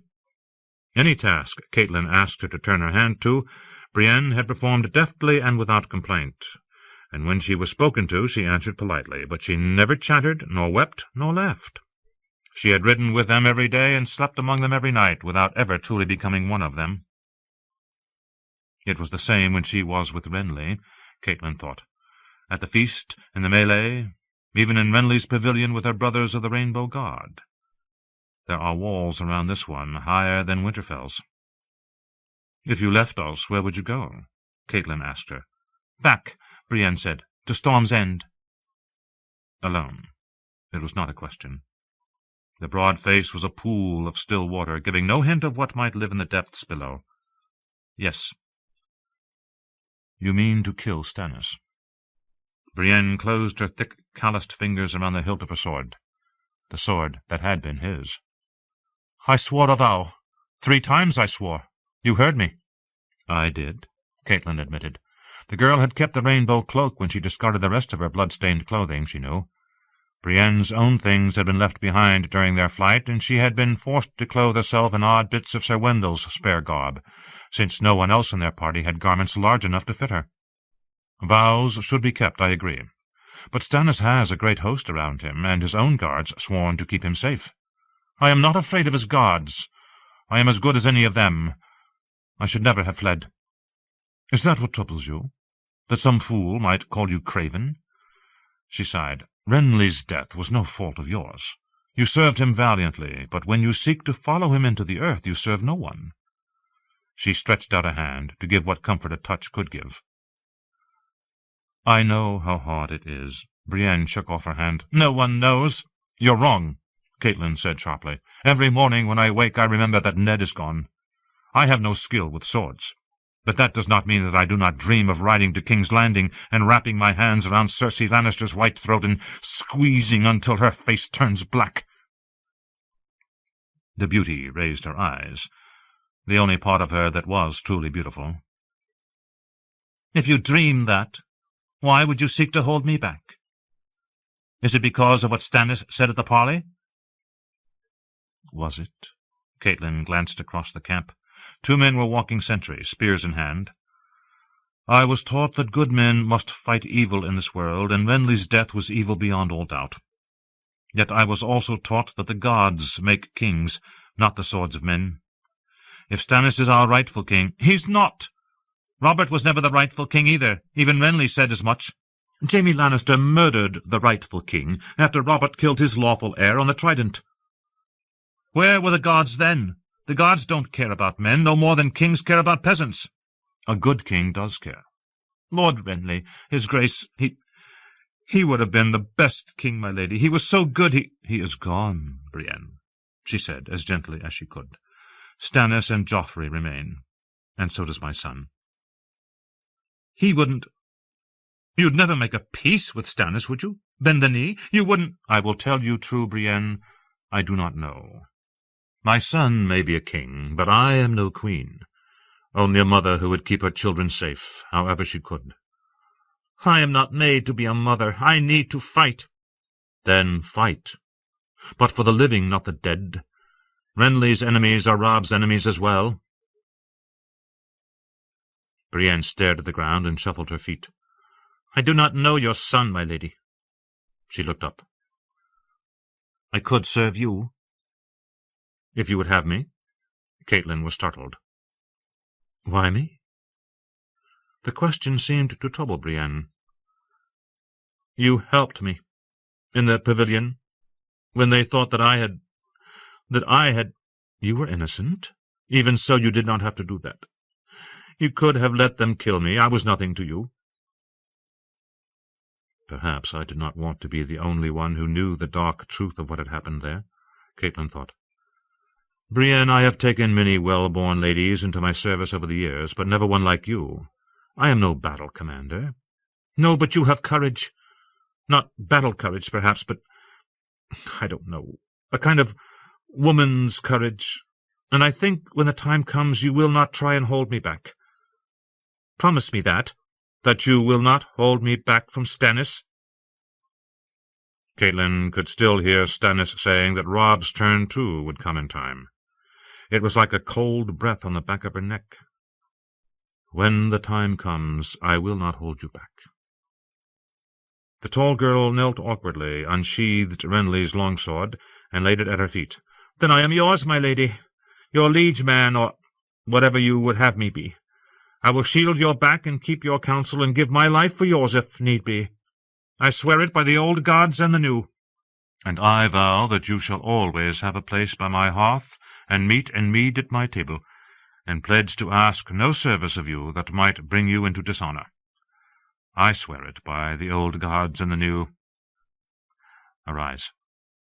As she clasped the other woman's hands between her own, Catelyn could not help but smile. How many times did I watch Ned accept a man's oath of service? She wondered what he would think if he could see her now.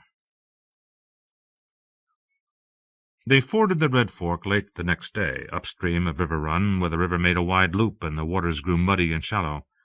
The crossing was guarded by a mixed force of archers and pikemen wearing the eagle badge of the Mallisters. When they saw Catelyn's banners, they emerged from behind their sharpened stakes and sent a man over from the far bank to lead her party across. "Slow and careful like, my lady," he warned as he took the bridle of her horse. "We've planted iron spikes under the water, you see, and there's caltrops scattered among them rocks there. It's the same on all the fords, by your brother's command." Edmure thinks to fight here. The realization gave her a queasy feeling in the bowels, but she held her tongue. Between the Red Fork and the Tumblestone they joined a stream of small folk making for the safety of River Run. Some were driving animals before them, others pulling wains, but they made way as Catelyn rode past, and cheered her with cries of "Tully!" or "Stark!" Half a mile from the castle she passed through a large encampment where the scarlet banner of the Blackwoods waved above the lord's tent. Lucas took his leave of her there to seek out his father, Lord Tytos. The rest rode on. Catelyn spied a second camp strung out along the bank north of the Tumblestone. familiar standards flapping in the wind, Mark Piper's dancing maiden, Darry's ploughman, the twining red and white snakes of the pages. They were all her father's bannermen, lords of the Trident. Most had left Riverrun before she had, to defend their own lands. If they were here again, it could only mean that Edmure had called them back. Gods save us, it's true. He means to offer battle to Lord Tywin. Something dark was dangling against the walls of Riverrun, Catelyn saw from a distance. When she rode close, she saw dead men hanging from the battlements, slumped at the ends of long ropes with hempen nooses tight around their necks, their faces swollen and black. The crows had been at them, but their crimson cloaks still showed bright against the sandstone walls. "They have hanged some Lannisters," Hal Mullen observed. "A pretty sight," Sir Wendell Manderley said cheerfully. "Our friends have begun without us," Perwyn Frey jested. The others laughed, all but Brienne, who gazed up at the row of bodies unblinking, and neither spoke nor smiled. "If they have slain the Kingslayer, then my daughters are dead as well." Catelyn spurred her horse to a canter. Hal Mullen and Robin Flint raced past at a gallop, hallooing to the gatehouse. The guards on the walls had doubtless spied her banners some time ago, for the portcullis was up as they approached.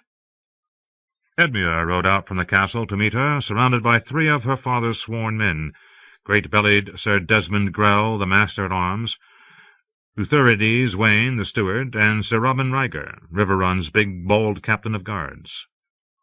They were all 3 of an age with Lord Hoster, men who had spent their lives in her father's service. Old men, Catelyn realized.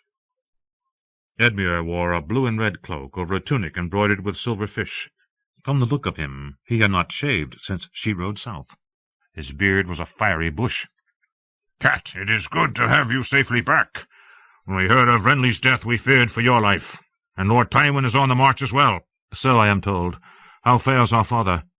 "One day he seems stronger, the next—" He shook his head. "He's asked for you. I did not know what to tell him." "I will go to him soon," she vowed. "Has there been word from Storm's End since Renly died? Or from Bitterbridge?" No ravens came to men on the road, and Catelyn was anxious to know what had happened behind her. "Nothing from Bitterbridge. From Storm's End, 3 birds from the Castellan, Sir Courtenay Penrose, all carrying the same plea. Stannis has him surrounded by land and sea. He offers his allegiance to whatsoever king will break the siege. He fears for the boy, he says. What boy would that be, do you know?" "Edric Storm," Brienne told them. "Robert's bastard son." Edmure looked at her curiously. "Stannis has sworn that the garrison might go free, unharmed, provided they yield the castle within the fortnight and deliver the boy into his hands. But Sir Courtenay will not consent." "He risks all for a base-born boy whose blood is not even his own," Catelyn thought. "Did you send him an answer?" Edmure shook his head. "Why, when we have neither help nor hope to offer, and Stannis is no enemy of ours." Sir Robin Ryger spoke. "My lady, can you tell us the manner of Lord Renly's death?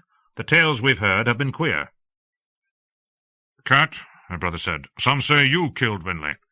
Others claim it was some Southron woman." His glance lingered on Brienne. "My king was murdered," the girl said quietly, "and not by Lady Catelyn. I swear it on my sword, by the gods old and new. This is Brienne of Tarth, the daughter of Lord Selwyn the Evenstar, who served in Renly's Rainbow Guard," Catelyn told them. "Brienne, I am honored to acquaint you with my brother, Sir Edmure Tully, heir to Riverrun, his steward, Utherides Wayne, Sir Robin Ryger, and Sir Desmond Grell." "Honored," said Sir Desmond. The others echoed him. The girl flushed, embarrassed even at this commonplace courtesy. If Edmure thought her a curious sort of lady, at least he had the grace not to say so. "Brienne was with Renly when he was killed, as was I," said Catelyn, "but we had no part in his death." She did not care to speak of the shadow, here in the open, with men all around, so she waved a hand at the bodies. "Who are these men you've hanged?" Edmure glanced up uncomfortably. "They came with Sir Cleos when he brought the Queen's answer to our peace offer." Catelyn was shocked. "You've killed envoys?" "False envoys," Edmure declared. "They pledged me their peace and surrendered their weapons, so I allowed them freedom of the castle. And for 3 nights they ate my meat and drank my mead, whilst I talked with Sir Cleos. On the 4th night they tried to free the Kingslayer." He pointed up. "That big brute killed 2 guards with naught but those ham hands of his, caught them by the throats and smashed their skulls together, while that skinny lad beside him was opening Lannister's cell with a bit of wire, God's curse him. The one on the end was some sort of damned mummer. He used my own voice to command that the river gate be opened. The guardsmen swear to it, Anger and Delp and Long Lew, all 3. If you ask me, the man sounded nothing like me, and yet the oafs were raising the portcullis all the same." This was the imp's work, Catelyn suspected. It stank of the same sort of cunning he had displayed at the Eyrie. Once she would have named Tyrion the least dangerous of the Lannisters. Now she was not so certain. "How is it you caught them?" "As it happened, I was not in the castle. I'd crossed the Tumblestone to, "You are whoring or wenching. Get on with the tale." Edmure's cheeks flamed as red as his beard. "It was the hour before dawn, and I was only then returning. When Long Lew saw my boat and recognized me, he finally thought to wonder who was standing below barking commands, and raised a cry." "Tell me the Kingslayer was retaken." "Yes, though not easily. Jaime got hold of a sword, slew Pole Pemford and Sir Desmond Squire Miles, and wounded Delp so badly that Maester Wyman fears he'll soon die as well. It was a bloody mess. At the sound of steel, some of the other red cloaks rushed to join him, bare hand or no. I hanged those beside the 4 who freed him, and threw the rest in the dungeons. Jaime, too. We'll have no more escapes from that one. He's down in the dark this time, chained hand and foot, and bolted to the wall." "And Cleos Frey?" "He swears he knew naught of the plot. Who can say? The man is half Lannister, half Frey, and all liar. I put him in Jaime's old tower cell." "You say he brought terms?" "If you can call them that. You'll like them no more than I did, I promise." "Can we hope for no help from the south, Lady Stark?" asked Utherides Wayne, her father's steward. "This charge of incest, Lord Tywin does not suffer such slights lightly. He will seek to wash the stain from his daughter's name with the blood of her accuser. Lord Stannis must see that. He has no choice but to make common cause with us." "Stannis has made common cause with a power greater and darker. Let us speak of these matters later." Catelyn trotted over the drawbridge, putting the grisly row of dead Lannisters behind her. Her brother kept pace. As they rode out into the bustle of Riverrun's upper bailey, a naked toddler ran in front of the horses. Catelyn jerked her reins hard to avoid him, glancing about in dismay. Hundreds of small folk had been admitted to the castle and allowed to erect crude shelters against the walls. Their children were everywhere underfoot, and the yard teemed with their cows, sheep, and chickens. "Who are all these folk?" "My people," Edmure answered. "They were afraid." Only my sweet brother would crowd all these useless mouths into a castle that might soon be under siege. Catelyn knew that Edmure had a soft heart. Sometimes she thought his head was even softer. She loved him for it, yet still. "Can Robb be reached by Raven?" "He's in the field, my lady," Sir Desmond replied. "The bird would have no way to find him." Utherides Wayne coughed. "Before he left us, the young king instructed us to send you on to the twins upon your return, Lady Stark. He asks that you learn more of Lord Walder's daughters, to help him select his bride when the time comes." "We'll provide you with fresh mounts and provisions," her brother promised. "You'll want to refresh yourself before—" "I'll want to stay," Catelyn said, dismounting. She had no intention of leaving Riverrun and her dying father to pick Robb's wife for him. Robb wants me safe. I cannot fault him for that. But his pretext is growing threadbare. "Boy!" she called, and an urchin from the stables ran out to take the reins of her horse. Edmure swung down from his saddle. He was a head taller than she was, but he would always be her little brother. "Cat," he said unhappily, "Lord Tywin is coming." "He is making for the west, to defend his own lands. If we close our gates and shelter behind the walls, we can watch him pass with safety." "This is Tully land," Edmure declared. "If Tywin Lannister thinks to cross it unbloodied, I mean to teach him a hard lesson." "The same lesson you taught his son?"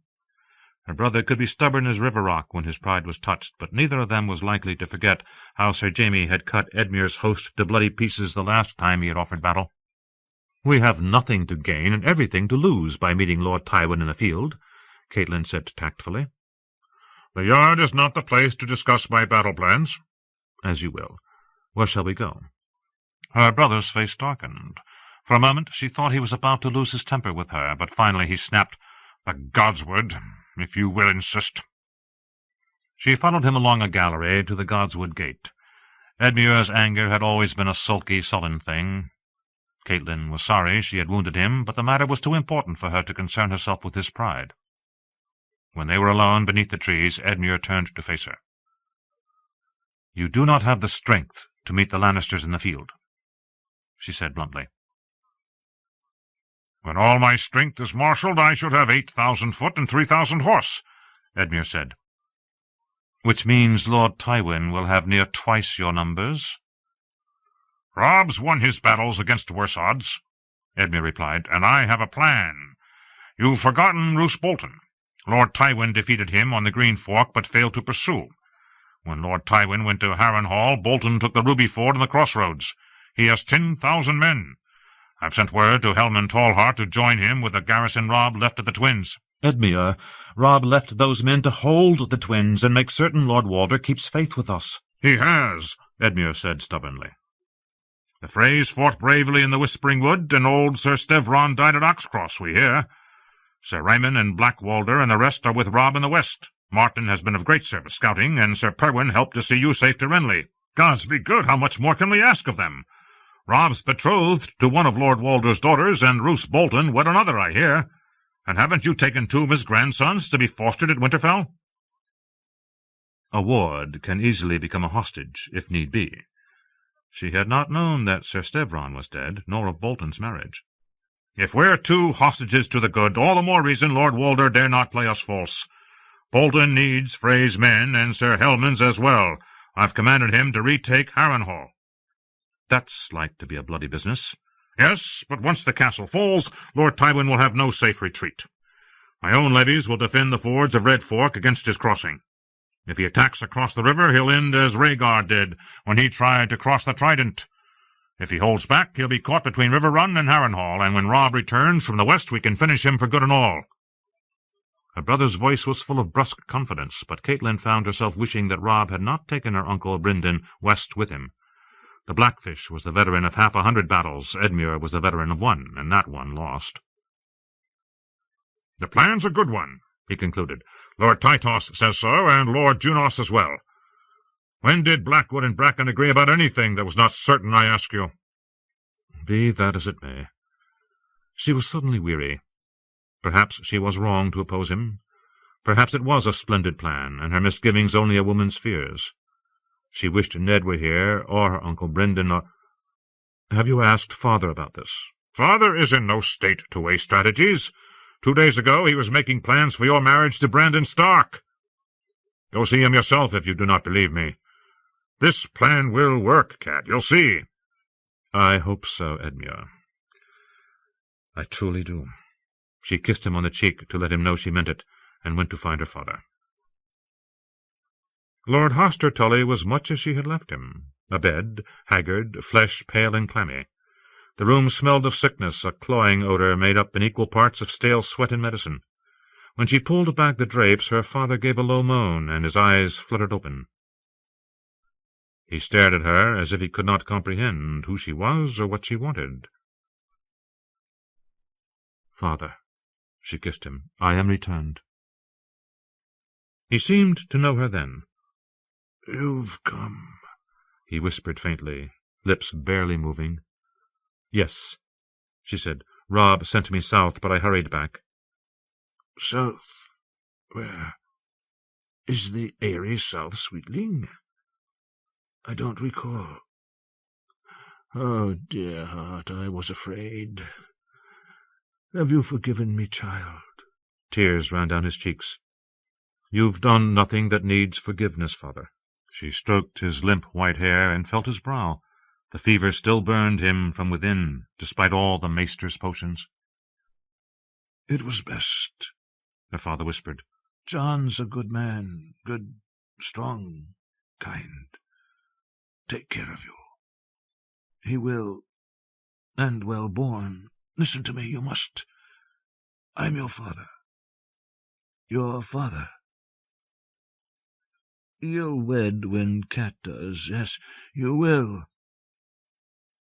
He thinks I'm Lisa, Catelyn realized. Gods be good, he talks as if we were not married yet. Her father's hands clutched at hers, fluttering like two frightened white birds. That stripling, wretched boy. Not speak that name to me, your duty. Your mother, she would... Lord Hoster cried as a spasm of pain washed over him. Oh, gods, forgive me. Forgive me. Forgive me. My medicine. And then Maester Vyman was there, holding a cup to his lips. Lord Hoster sucked at the thick white potion as eager as a babe at the breast, and Catelyn could see peace settle over him once more. "You sleep now, my lady," the Maester said when the cup was empty. The milk of the poppy had left a thick white film around her father's mouth. Maester Vyman wiped it away with a sleeve. Catelyn could watch no more. Hoster Tully had been a strong man and proud. It hurt her to see him reduced to this. She went out to the terrace. The yard below was crowded with refugees and chaotic with their noises, but beyond the walls the rivers flowed clean and pure and endless. Those are his rivers, and soon he will return to them for his last voyage. Maester Vyman had followed her out. "My lady," he said softly, "I cannot keep the end at bay much longer. We ought to send a rider after his brother. Sir Brynden would wish to be here."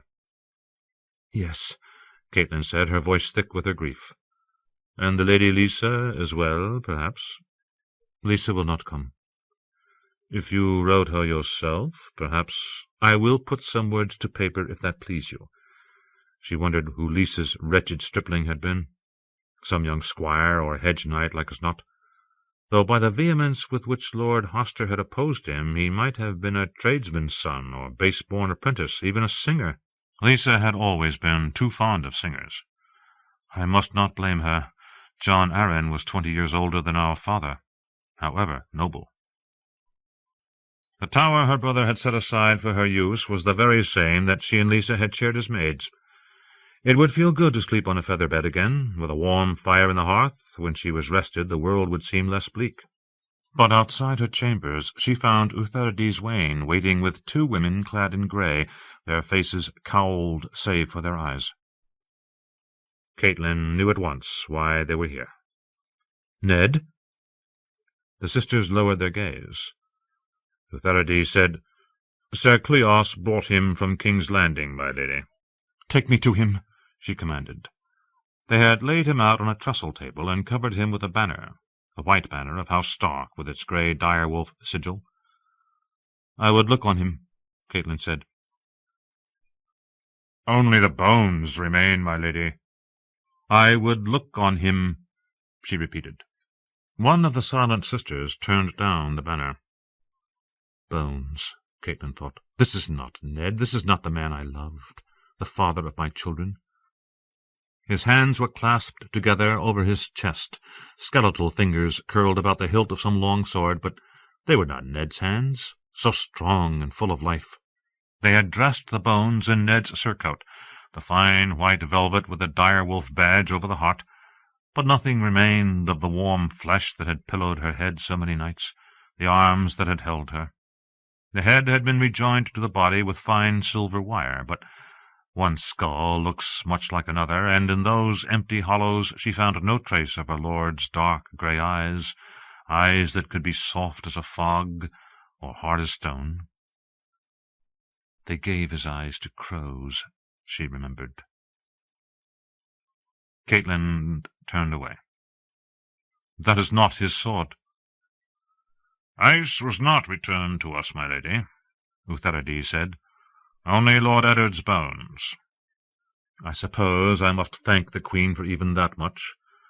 "Thank the imp, my lady. It was his doing."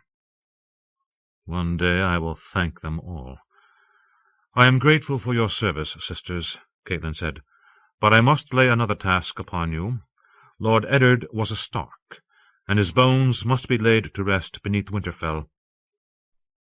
They will make a statue of him, a stone likeness that will sit in the dark with a direwolf at his feet and a sword across his knees. Make certain the sisters have fresh horses, and aught else they need for the journey, she told Utharides Wain. Hal Mullen will escort them back to Winterfell. It is his place as captain of guards. She gazed down at the bones that were all that remained of her lord and love. Now leave me, all of you. I would be alone with Ned tonight. The women in grey bowed their heads. The silent sisters do not speak to the living, Catelyn remembered dully. But some say they can talk to the dead.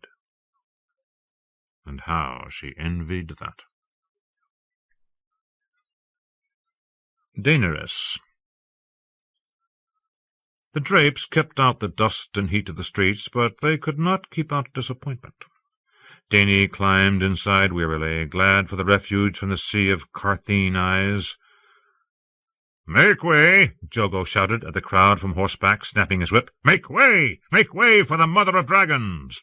Reclining on cool satin cushions, Xaro Jean d'Axos poured ruby-red wine into matched goblets of jade and gold, his hands sure and steady, despite the sway of the palanquin. "I see a deep sadness written upon your face, my light of love." He offered her a goblet. "Could it be the sadness of a lost dream?" "A dream delayed, no more." Dany's tight silver collar was chafing against her throat. She unfastened it and flung it aside. The collar was set with an enchanted amethyst that Xaro swore would ward her against all poisons. The pureborn were notorious for offering poisoned wine to those they thought dangerous, but they had not given Dany so much as a cup of water. "They never saw me for a queen," she thought bitterly. "I was only an afternoon's amusement, a horse-girl with a curious pet." Rhaegal hissed and dug sharp black claws into her bare shoulder as Dany stretched out a hand for the wine. Wincing, she shifted him to her other shoulder, where he could claw her gown instead of her skin. She was garbed after the Carthene fashion. Xaro had warned her that the enthroned would never listen to Dothraki, so she had taken care to go before them in flowing green samite with one breast bared, silvered sandals on her feet, with a belt of black and white pearls about her waist. For all the help they offered, I could have gone naked. Perhaps I should have. She drank deep. Descendants of the ancient kings and queens of Qarth, the pureborn commanded the civic guard and the fleet of ornate galleys that ruled the straits between the seas. Daenerys Targaryen had wanted that fleet, or part of it, and some of their soldiers as well. She made the traditional sacrifice in the Temple of Memory, offered the traditional bribe to the keeper of the long list, sent the traditional persimmon to the opener of the door, and finally received the traditional blue silk slippers, summoning her to the Hall of 1,000 Thrones. The pureborn heard her pleas from the great wooden seats of their ancestors, rising in curved tiers from a marble floor to a high domed ceiling painted with scenes of Qarth's vanished glory. The chairs were immense, fantastically carved, bright with gold-work and studded with amber, onyx, lapis, and jade, each one different from all the others, and each striving to be the most fabulous. Yet the men who sat in them seemed so listless and world-weary that they might have been asleep. They listened, but they did not hear or care, she thought. They are milkmen indeed. They never meant to help me. They came because they were curious. They came because they were bored, and the dragon on my shoulder interested them more than I did. "Tell me the words of the pureborn," prompted Xaro Jean d'Axos. "Tell me what they said to sadden the queen of my heart." "They said no." The wine tasted of pomegranates and hot summer days. They said it with great courtesy, to be sure, but under all the lovely words it was still no. "Did you flatter them?" "Shamelessly." "Did you weep?" "The blood of the dragon does not weep," she said testily. Xaro sighed. "You ought to have wept." The Carthene wept often and easily. It was considered a mark of the civilized man. "The men we bought, what did they say?" Mathos said nothing. Wendello praised the way I spoke. The exquisite refused me with the rest, but he wept afterward. Alas, that Carthene should be so faithless! Zara was not himself of the pure-born, but he had told her whom to bribe and how much to offer. Weep, weep for the treachery of men. Dany would sooner have wept for her gold. The bribes she'd tendered to Mathos Malarawan, Wendello Cardeath, and Aegon Emeros, the exquisite, might have bought her a ship, or hired a score of sellswords. "Suppose I sent Ser Jorah to demand the return of my gifts?" she asked. "Suppose a sorrowful man came to my palace one night and killed you as you slept," said Zara. The sorrowful men were an ancient sacred guild of assassins, so named because they always whispered, "I am so sorry," to their victims before they killed them. The Carthene were nothing if not polite. It is wisely said that it is easier to milk the stone cow of Pharos than to wring gold from the pureborn. Dany did not know where Pharos was, but it seemed to her that Qarth was full of stone cows. The merchant princes, grown vastly rich off the trade between the seas, were divided into 3 jealous factions: the ancient guild of spicers, the Tourmaline Brotherhood, and the 13, to which Zara belonged. Each vied with the others for dominance, and all 3 contended endlessly with the pureborn. And brooding over all were the warlocks, with their blue lips and dread powers, seldom seen but much feared. She would have been lost without Zara. The gold that she had squandered to open the doors of the Hall of 1,000 Thrones was largely a product of the merchant's generosity and quick wits.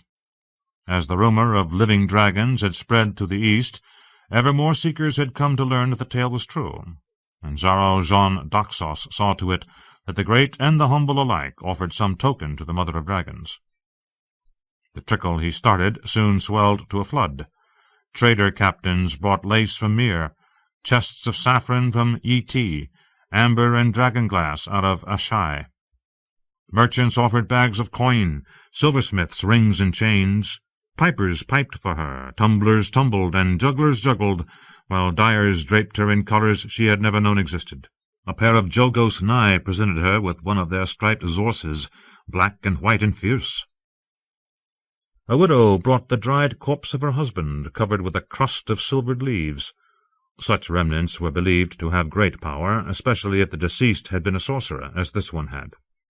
And the Tourmaline Brotherhood pressed on her a crown wrought in the shape of a 3-headed dragon. The coils were yellow gold, the wings silver, the heads carved from jade, ivory, and onyx.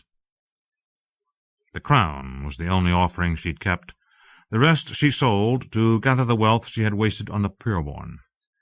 Zara would have sold the crown, too. The 13 would see that she had a much finer one, he swore, but Dany forbade it.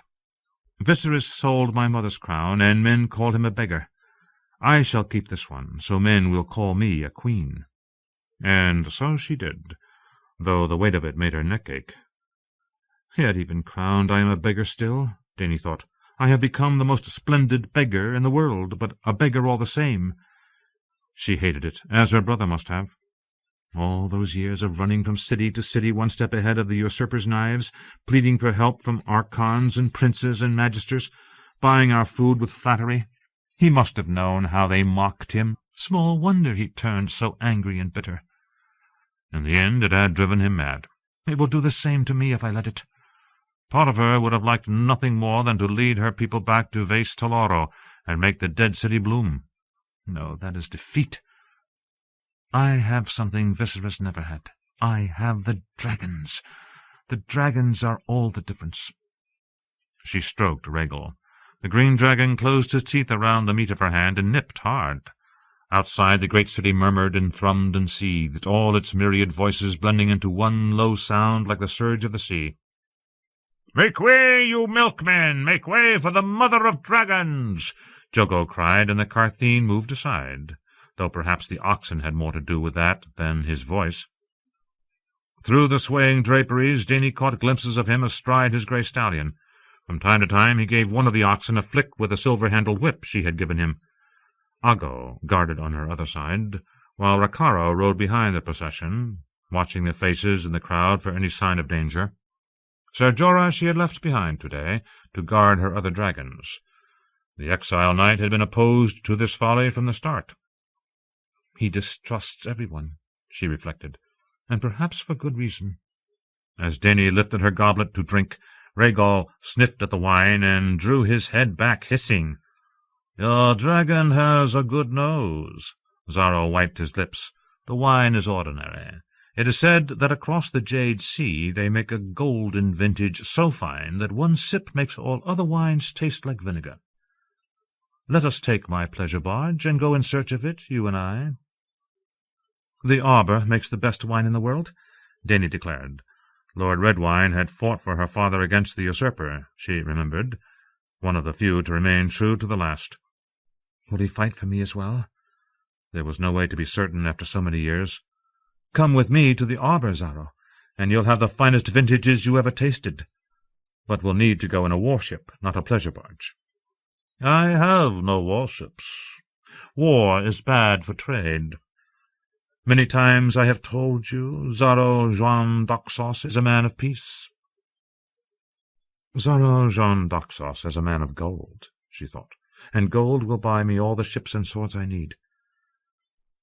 "I have not asked you to take up a sword, only to lend me your ships." He smiled modestly. "Of trading ships I have a few, that is so. Who can say how many? One may be sinking even now in some stormy corner of the summer sea. On the morrow, another will fall afoul of corsairs. The next day, one of my captains may look at the wealth in his hold and think, all this should belong to me. Such are the perils of trade. Why, the longer we talk, the fewer ships I am likely to have. I grow poorer by the instant. Give me ships, and I will make you rich again. Marry me, bright light, and sail the ship of my heart. I cannot sleep at night for thinking of your beauty." Dany smiled. Xaro's flowery protestations of passion amused her, but his manner was at odds with his words. While Ser Jorah had scarcely been able to keep his eyes from her bare breast when he'd helped her into the palanquin, Xaro hardly deigned to notice it, even in these close confines. And she had seen the beautiful boys who surrounded the merchant prince, flitting through his palace halls in wisps of silk. "You speak sweetly, Xaro, but under your words I hear another no." "This iron throne you speak of sounds monstrous cold and hard. I cannot bear the thought of jagged barbs cutting your sweet skin." The jewels in Xaro's nose gave him the aspect of some strange, glittery bird. His long, elegant fingers waved dismissal.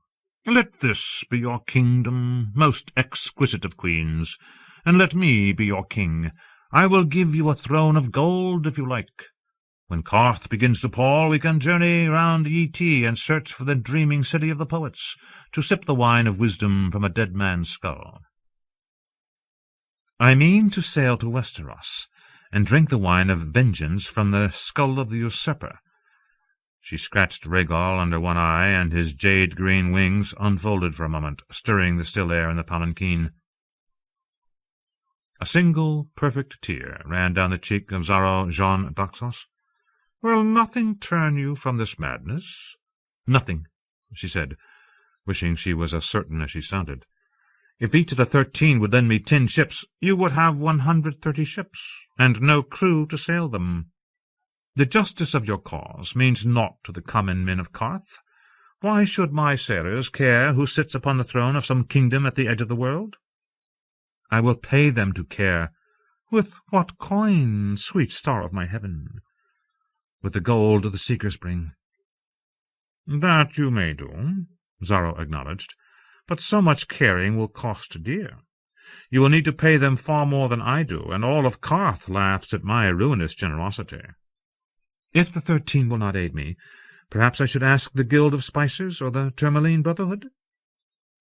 Xaro gave a languid shrug. "They will give you nothing but flattery and lies.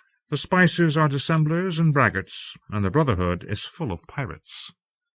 "Then I must heed Pyat Pri and go to the warlocks." The merchant prince sat up sharply. "Pyat Pri has blue lips, and it is truly said that blue lips speak only lies. Heed the wisdom of one who loves you. Warlocks are bitter creatures who eat dust and drink of shadows. They will give you naught. They have naught to give. I would not need to seek sorceress help if my friend Zaro Jean Doxus would give me what I ask. I have given you my home and heart. Do they mean nothing to you? I have given you perfume and pomegranates, tumbling monkeys and spitting snakes, scrolls from lost Valyria, an idol's head and a serpent's foot. I have given you this palanquin of ebony and gold and a matched set of bullocks to bear it, one white as ivory and one black as jet, with horns inlaid with jewels. Yes, Dany said, but it was ships and soldiers I wanted. Did I not give you an army, sweet as the women, 1,000 knights, each in shining armour? The armour had been made of silver and gold, the knights of jade and beryl and onyx and tourmaline, of amber and opal and amethyst, each as tall as her little finger. 1,000 lovely knights, she said, but not the sort my enemies need fear, and my bullocks cannot carry me across the water. Why are we stopping? The oxen had slowed notably. "Khaleesi!" Argo called through the drapes as the palanquin jerked to a sudden halt. Dany rolled onto an elbow to lean out. They were on the fringes of the bazaar, the way ahead blocked by a solid wall of people. What are they looking at? Juggo rode back to her. "A fire mage, Khaleesi." "I want to see." "Then you must." The Dothraki offered a hand down. When she took it, he pulled her up onto his horse and sat her in front of him, where she could see over the heads of the crowd. The fire mage had conjured a ladder in the air, a crackling orange ladder of swirling flame that rose unsupported from the floor of the bazaar, reaching toward the high latticed roof. Most of the spectators, she noticed, were not of the city. She saw sailors off trading ships, merchants come by caravan, dusty men out of the Red Waste, wandering soldiers, craftsmen, slavers. Juggo slid one hand about her waist and leaned close. "The milkmen shun him. Khaleesi, do you see the girl in the felt hat? There, behind the fat priest. She is a—" "Cut-purse," finished Dany. She was no pampered lady, blind to such things. She had seen cut-purses aplenty in the streets of the free cities, during the years she'd spent with her brother running from the usurper's hired knives. The mage was gesturing, urging the flames higher and higher with broad sweeps of his arms. As the watchers craned their necks upward, the cut-purses squirmed through the press, small blades hidden in their palms. They relieved the prosperous of their coin with one hand, while pointing upward with the other. When the fiery ladder stood 40 feet high, the mage leapt forward and began to climb it, scrambling up hand over hand as quick as a monkey. Each rung he touched dissolved behind him, leaving no more than a wisp of silver smoke. When he reached the top, the ladder was gone, and so was he. "A fine trick," announced Juggo with admiration. "No trick," a woman said in the common tongue. Dany had not noticed Quaithe in the crowd, yet there she stood, eyes wet and shiny behind the implacable red lacquer mask. "What mean you, my lady?" "Half a year gone, that man could scarcely wake fire from dragon-glass. He had some small skill with powders and wildfire, sufficient to entrance a crowd while his cut-purses did their work. He could walk across hot coals and make burning roses bloom in the air, but he could no more aspire to climb the fiery ladder than a common fisherman could hope to catch a kraken in his nets." Dany looked uneasily at where the ladder had stood. Even the smoke was gone now, and the crowd was breaking up, each man going about his business. In a moment more than a few would find their purses flat and empty. "And now?" "And now his powers grow, Khaleesi. And you are the cause of it." "Me?" she laughed. "How could that be?" The woman stepped closer and laid 2 fingers on Dany's wrist. "You are the mother of dragons, are you not?" "She is, and no spawn of shadows may touch her." Juggo brushed Quaithe's fingers away with the handle of his whip. The woman took a step backward. "You must leave this city soon, Daenerys Targaryen, or you will never be permitted to leave it at all." Dany's wrist still tingled where Quaithe had touched her. "Where would you have me go?" she asked. "To go north, you must journey south. To reach the west, you must go east. To go forward, you must go back, and to touch the light, you must pass beneath the shadow." Asshai, Dany thought. She would have me go to Asshai. "Will the Asshai give me an army?" she demanded. "Will there be gold for me in Asshai?" Will there be ships? What is there in Asshai that I will not find in Carth? Truth, said the woman in the mask, and bowing she faded back into the crowd. Rakharo snorted contempt through his drooping black mustachios. Khaleesi, better a man should swallow scorpions than trust in the spawn of shadows, who dare not show their face beneath the sun. It is known. It is known, Aggo agreed.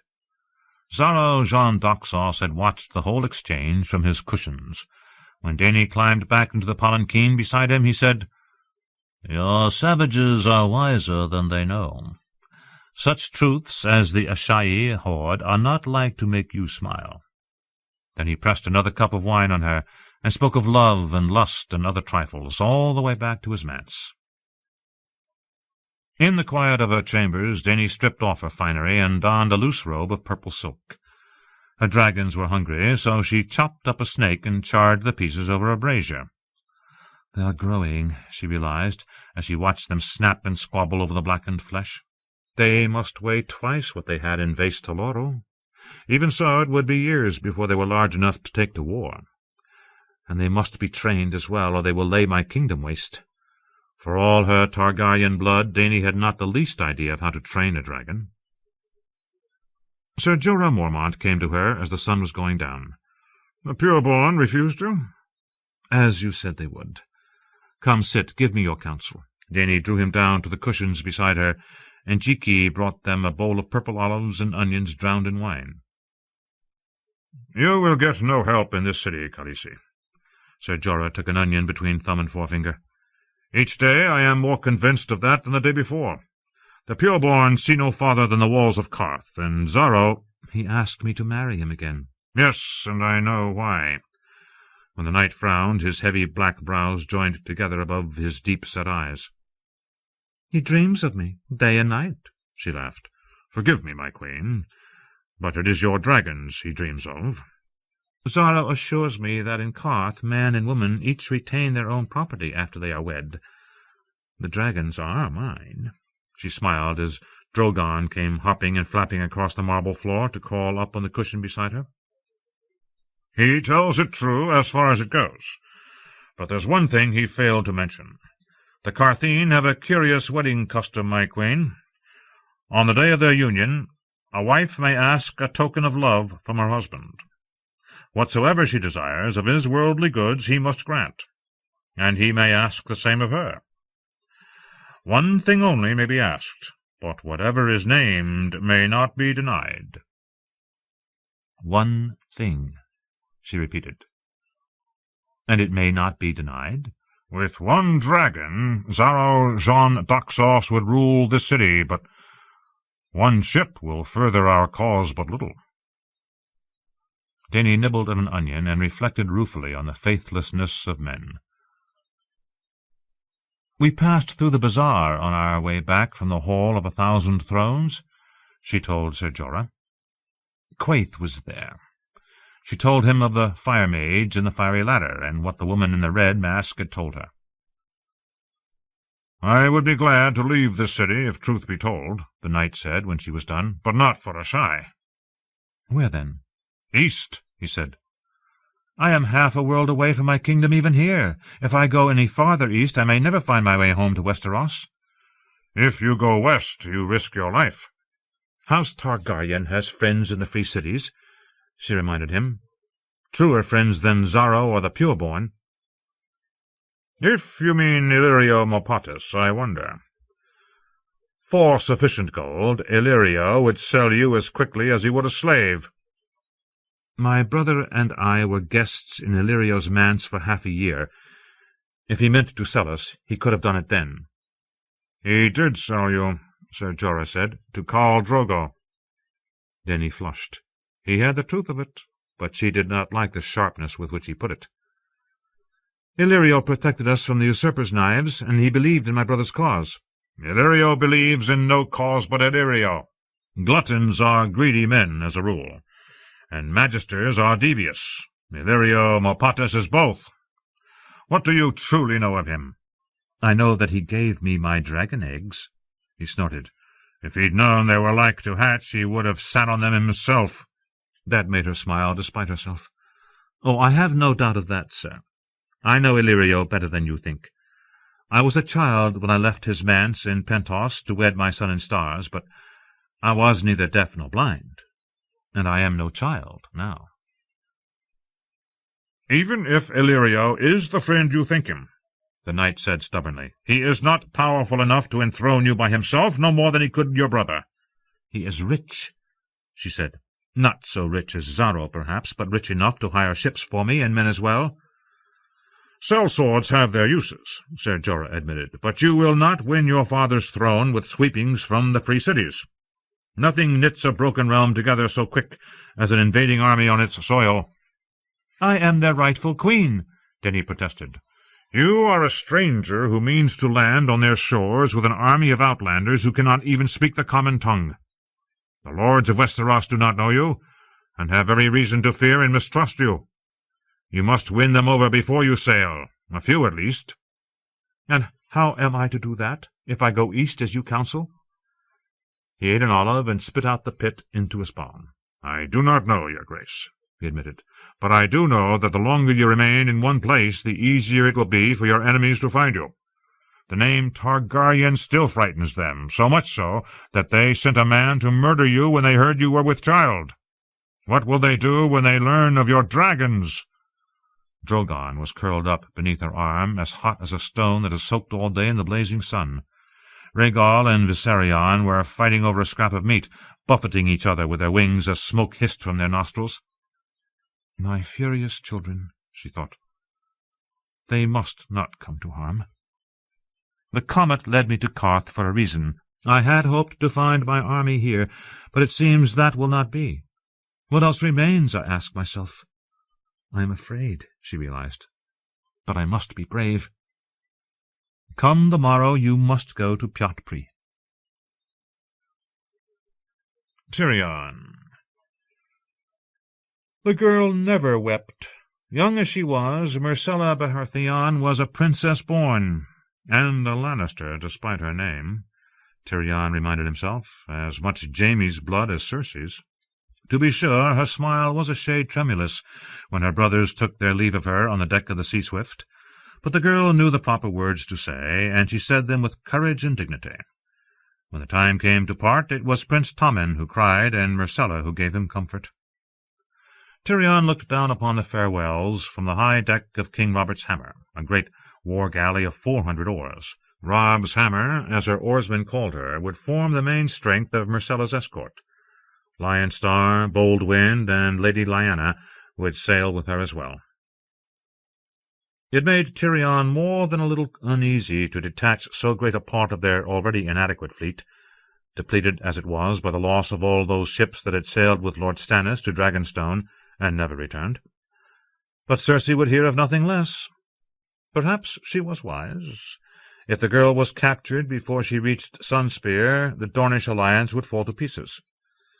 So far, Doran Martell had done no more than call his banners. Once Myrcella was safe in Braavos, he had pledged to move his strength to the high passes, where the threat might make some of the Marcher lords rethink their loyalties and give Stannis pause about marching north. It was purely a feint, however. The Martells would not commit to actual battle unless Dorne itself was attacked, and Stannis was not so great a fool. Though some of his bannermen may be, Tyrion reflected. I should think on that. He cleared his throat. You know your orders, Captain.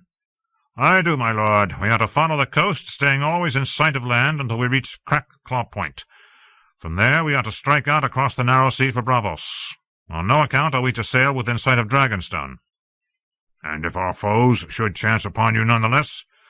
If a single ship, we are to run them off or destroy them. If there are more, the Bold Wind will cleave to the Sea-Swift to protect her, while the rest of the fleet does battle. Tyrion nodded. If the worst happened, the little Sea-Swift ought to be able to outrun pursuit. A small ship with big sails, she was faster than any warship afloat. Also her captain had claimed. Once Myrcella reached Braavos, she ought to be safe.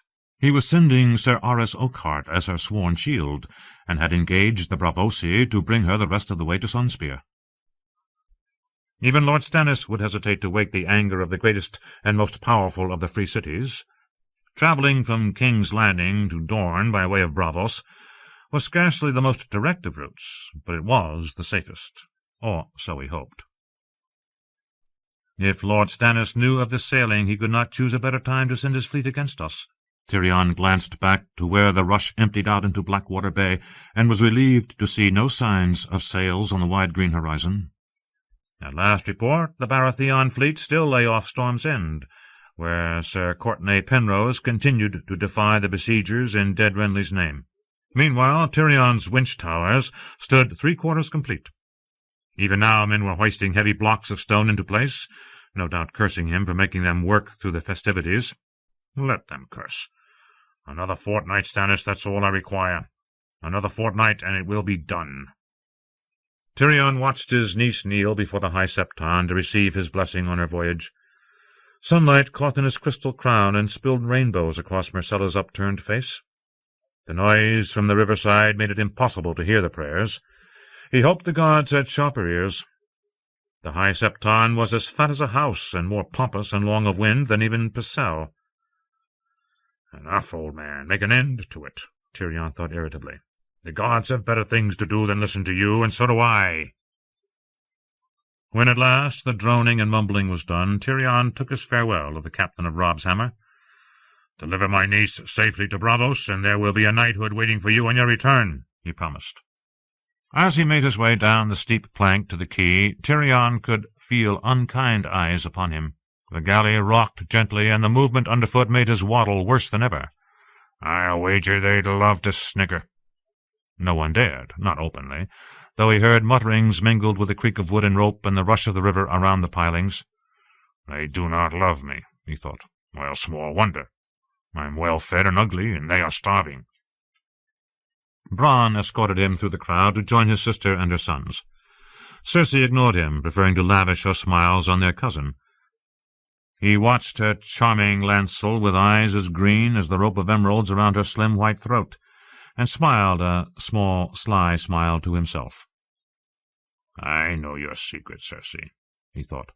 His sister had oft called upon the High Septon of late to seek the blessings of the gods in their coming struggle with Lord Stannis. Or so she would have him believe.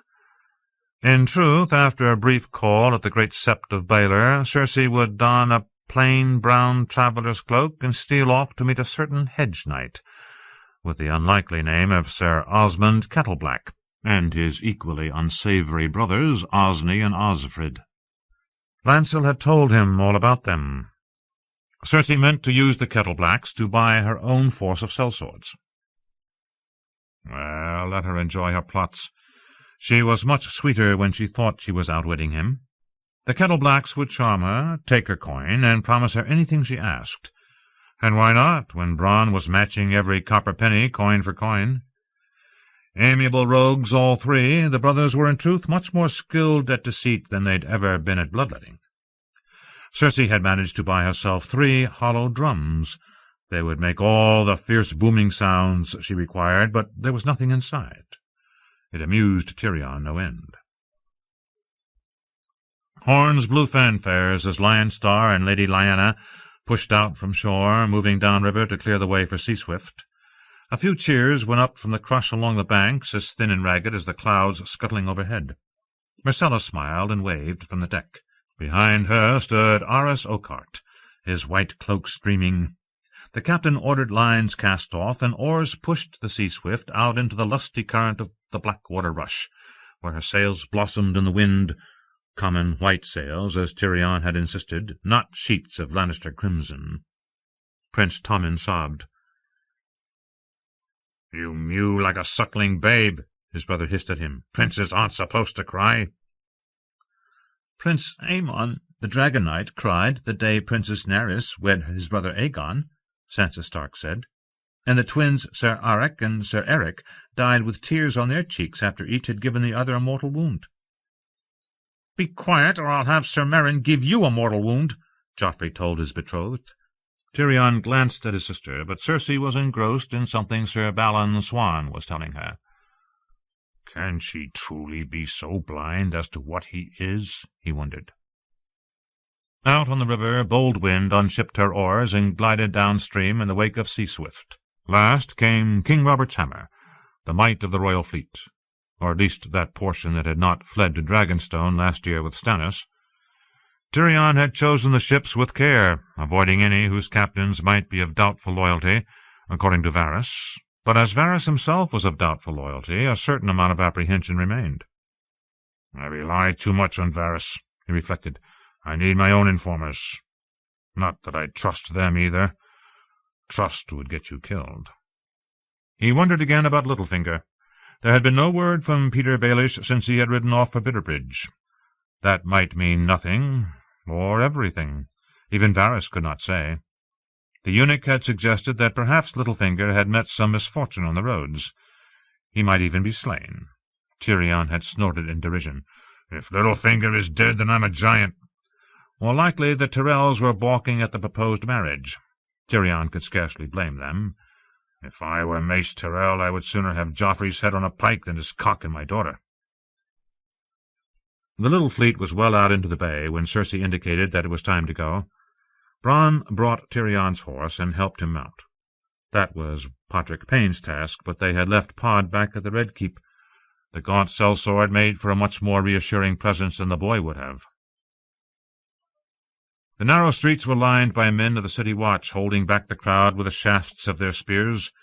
Sir Jacelyn Bywater went in front, heading a wedge of mounted lancers in black ringmail and golden cloaks. Behind him came Sir Aron Santager and Sir Balon Swan, bearing the king's banners, the Lion of Lannister and crowned stag of Baratheon.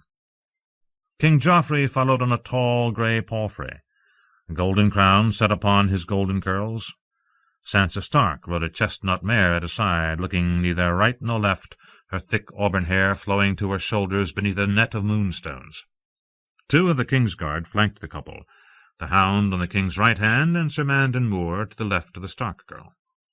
Next came Tommen, snuffling, with Sir Preston Greenfield in his white armour and cloak, and then Cersei, accompanied by Sir Lancel and protected by Meryn Trant and Boros Blount. Tyrion fell in with his sister. After them followed the High Septon and his litter, and a long tail of other courtiers, Sir Horace Redwine, Lady Tonda and her daughter, Jalabar Sho, Lord Giles Rosby, and the rest. A double column of guardsmen brought up the rear. The unshaven and the unwashed stared at the riders with dull resentment from behind the line of spears. "I like this not one speck," Tyrion thought. Bran had a score of sellswords scattered through the crowd with orders to stop any trouble before it started. Perhaps Cersei had similarly disposed her kettleblacks. Somehow Tyrion did not think it would help much. If the fire was too hot, you could hardly keep the pudding from scorching by tossing a handful of raisins in the pot. They crossed Fishmonger Square and rode along Muddy Way before turning on to the narrow, curving hook to begin their climb up Aegon's high hill. A few voices raised a cry of "Joffrey! All hail! All hail!" as the young king rode by, but for every man who picked up the shout 100 kept their silence.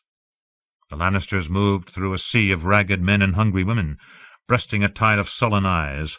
Just ahead of him Cersei was laughing at something Lancel had said, though he suspected her merriment was feigned. She could not be oblivious to the unrest around them, but his sister always believed in putting on the brave show. Halfway along the route, a wailing woman forced her way between two watchmen and ran out into the street in front of the king and his companions, holding the corpse of her dead baby above her head. It was blue and swollen, grotesque, but the real horror was the mother's eyes. Joffrey looked for a moment as if he meant to ride her down, but Sansa Stark leaned over and said something to him. The king fumbled in his purse and flung the woman a silver stag. The coin bounced off the child and rolled away under the legs of the gold cloaks and into the crowd, where a dozen men began to fight for it. The mother never once blinked. Her skinny arms were trembling from the dead weight of her son. "Leave her, your grace," Cersei called out to the king. "She's beyond our help, poor thing." The mother heard her. Somehow the queen's voice cut through the woman's ravaged wits. Her slack face twisted in loathing. "Whore!" she shrieked. "Kingslayer's whore! Brother fucker!" Her dead child dropped from her arms like a sack of flour as she pointed at Cersei. "Brother fucker! Brother fucker! Brother fucker!" Tyrion never saw who threw the dung. He only heard Sansa's gasp and Joffrey's bellowed curse, and when he turned his head, the king was wiping brown filth from his cheek. There was more caked in his golden hair and spattered over Sansa's legs. "Who threw that?" Joffrey screamed. He pushed his fingers into his hair, made a furious face, and flung away another handful of dung. "I want the man who threw that!" he shouted. 100 golden dragons to the man who gives 'em up!" "He was up there!" someone shouted from the crowd. The king wheeled his horse in a circle to survey the rooftops and open balconies above them. In the crowd, people were pointing, shoving, cursing one another and the king. "Please, your grace, let him go," Sansa pleaded. The king paid her no heed. "Bring me the man who flung that filth," Joffrey commanded. "He'll lick it off me, or I'll have his head. Dog, you bring him here." Obedient, Sandor Clegane swung down from his saddle, but there was no way through that wall of flesh, let alone to the roof. Those closest to him began to squirm and shove to get away, while others pushed forward to see. Tyrion smelled disaster.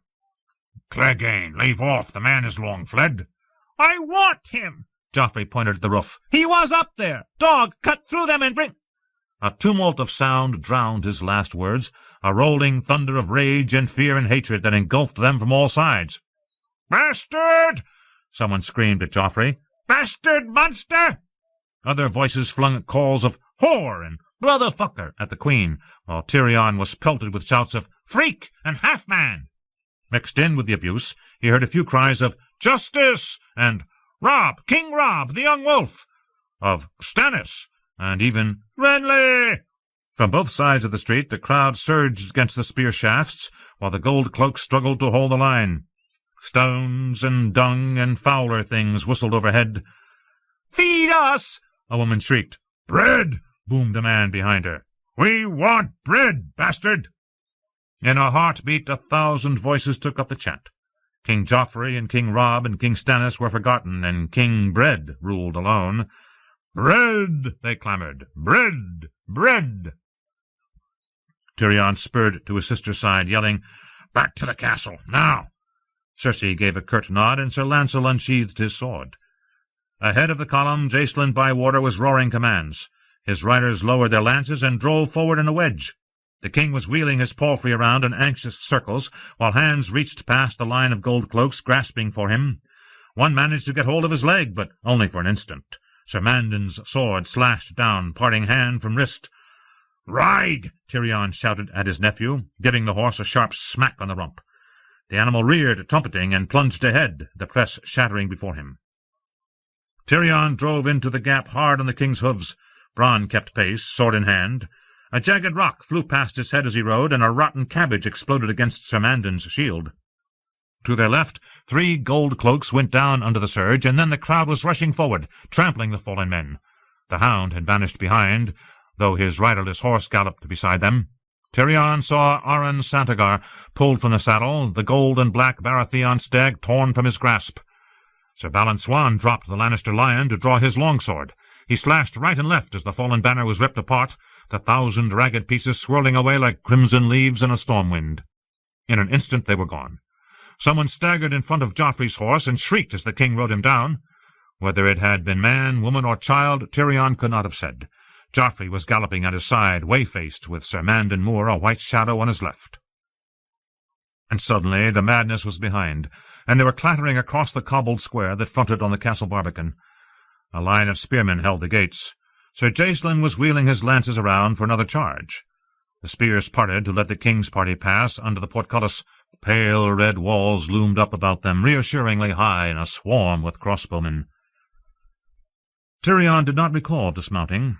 Sir Mandan was helping the shaken king off his horse when Cersei, Tommen, and Lancel rode through the gates, with Sir Meryn and Sir Boros close behind. Boros had blood smeared along his blade, while Meryn's white cloak had been torn from his back. Sir Balon Swan rode in helmetless, his mount lathered and bleeding at the mouth.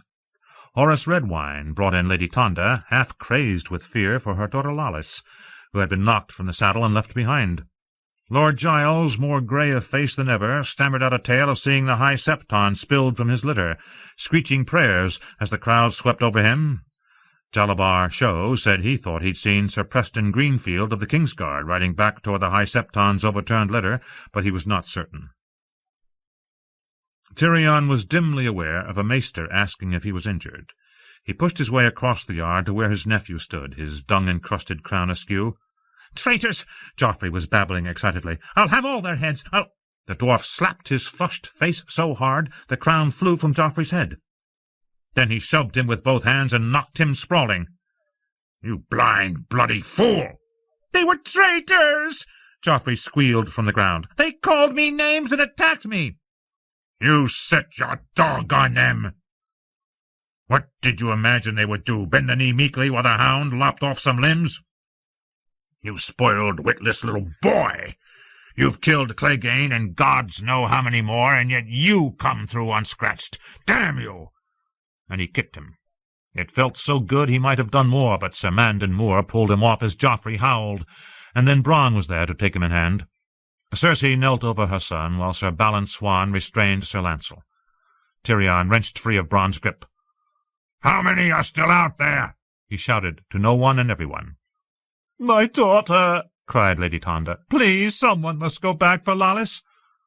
"Sir Preston is not returned," Sir Boros Blount reported, "nor Aron Santagar." "Nor witness," said Sir Horace Redwine. That was the mocking name the other squires had hung on young Tyrek Lannister. Tyrion glanced round the yard. "Where's the Stark girl?" For a moment no one answered. Finally Joffrey said, "She was riding by me. I don't know where she went."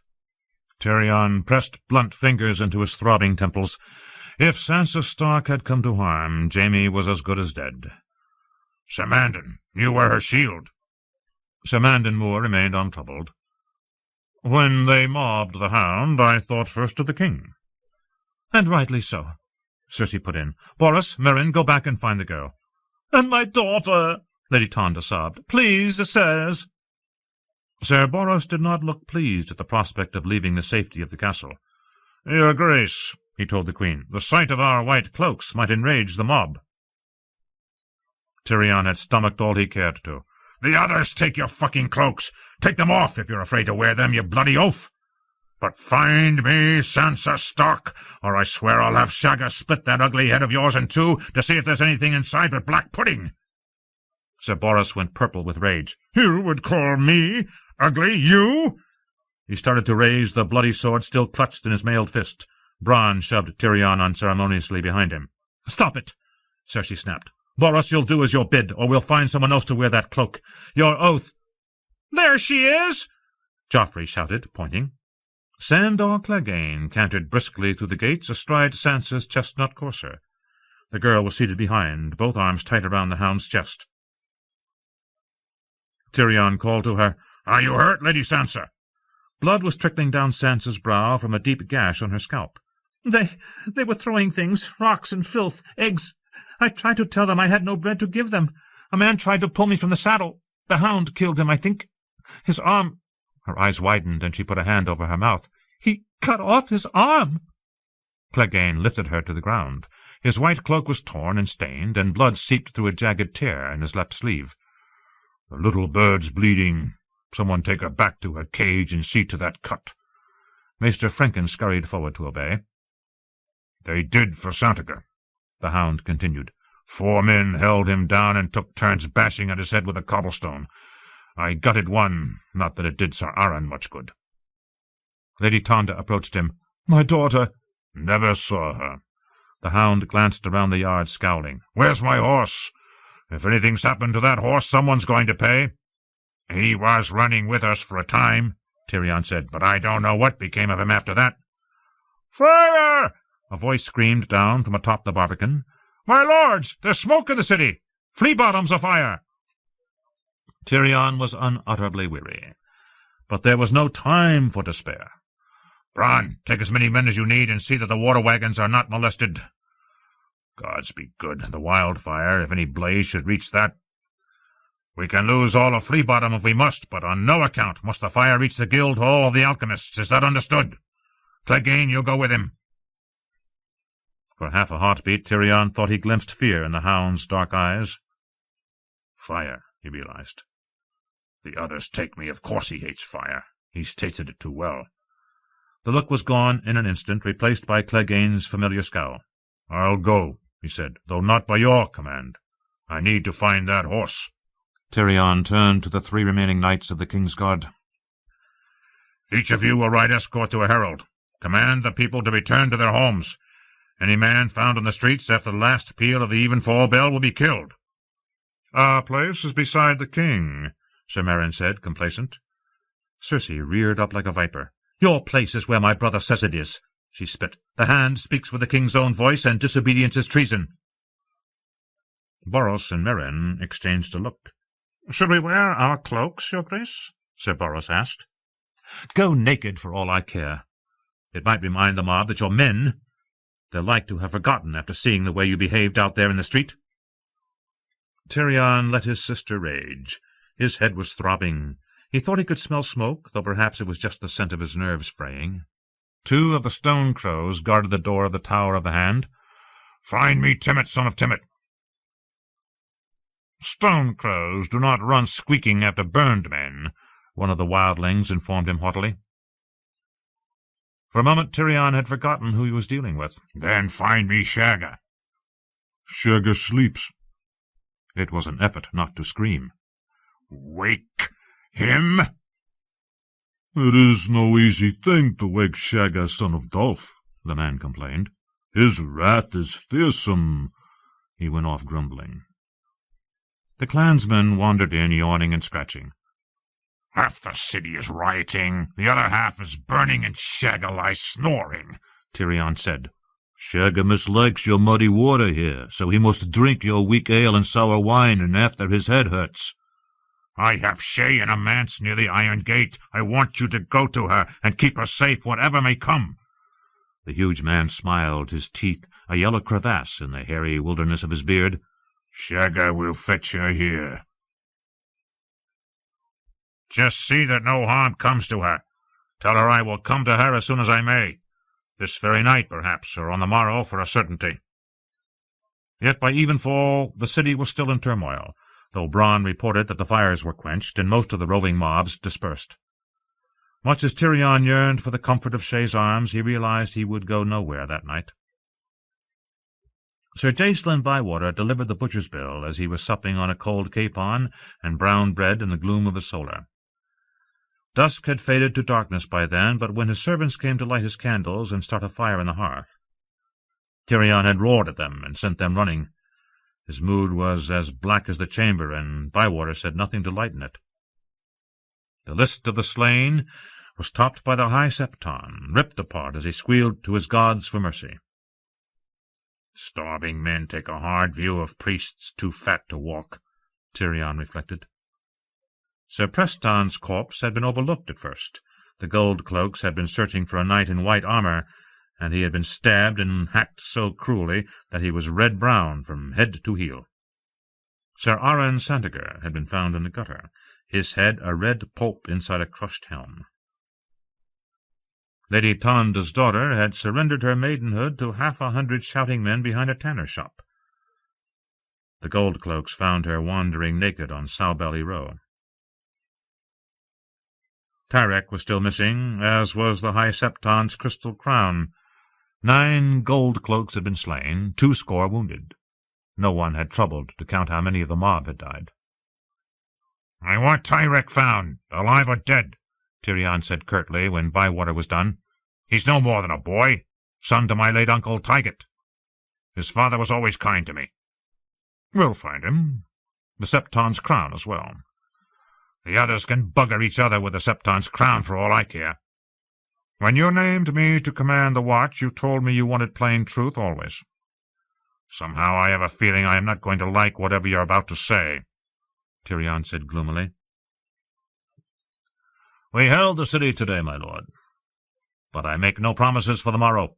The kettle is close to boiling. So many thieves and murderers are abroad that no man's house is safe. The bloody flux is spreading in the stews along Pisswater Bend. There's no food to be had for copper nor silver. Where before you heard only mutterings from the gutter, now there's open talk of treason in guild halls and markets." "Do you need more men?" "I do not trust half the men I have now. Slint tripled the size of the watch, but it takes more than a gold cloak to make a watchman." There are good men and loyal among the new recruits, but also more brutes, sots, cravens, and traitors than you'd care to know. They're half-trained and undisciplined, and what loyalty they have is to their own skins. If it comes to battle, they'll not hold, I fear." "I never expected them to," said Tyrion. "Once our walls are breached, we are lost. I've known that from the start. My men are largely drawn from the small folk. They walk the same streets, drink in the same wine sinks, spoon down their bowls of brown in the same pot shops. Your eunuch must have told you there is small love for the Lannisters in King's Landing. Many still remember how your lord father sacked the city when Ares opened the gates to him. They whisper that the gods are punishing us for the sins of your house, for your brother's murder of King Ares, for the butchery of Rhaegar's children, for the execution of Eddard Stark and the savagery of Joffrey's justice.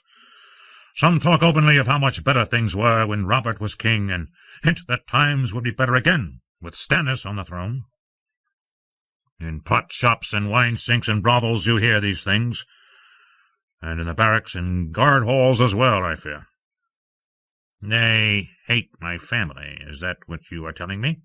Aye, and we'll turn on them if the chance comes. Me as well? Ask your eunuch. I'm asking you." Bywater's deep-set eyes met the dwarf's mismatched ones and did not blink. "You most of all, my lord." "Most of all?" The injustice was like to choke him. "It was Joffrey who told them to eat their dead, Joffrey who set his dog on them. How could they blame me?" "His grace is but a boy. In the streets it is said that he has evil counsellors. The Queen has never been known as a friend to the commons, nor is Lord Varys called a spider out of love. But it is you they blame most. Your sister and the eunuch were here when times were better under King Robert, but you were not. They say that you filled the city with swaggering sellswords and unwashed savages, brutes who take what they want and follow no laws but their own. They say you exiled Janos Slynt because you found him too bluff and honest for your liking.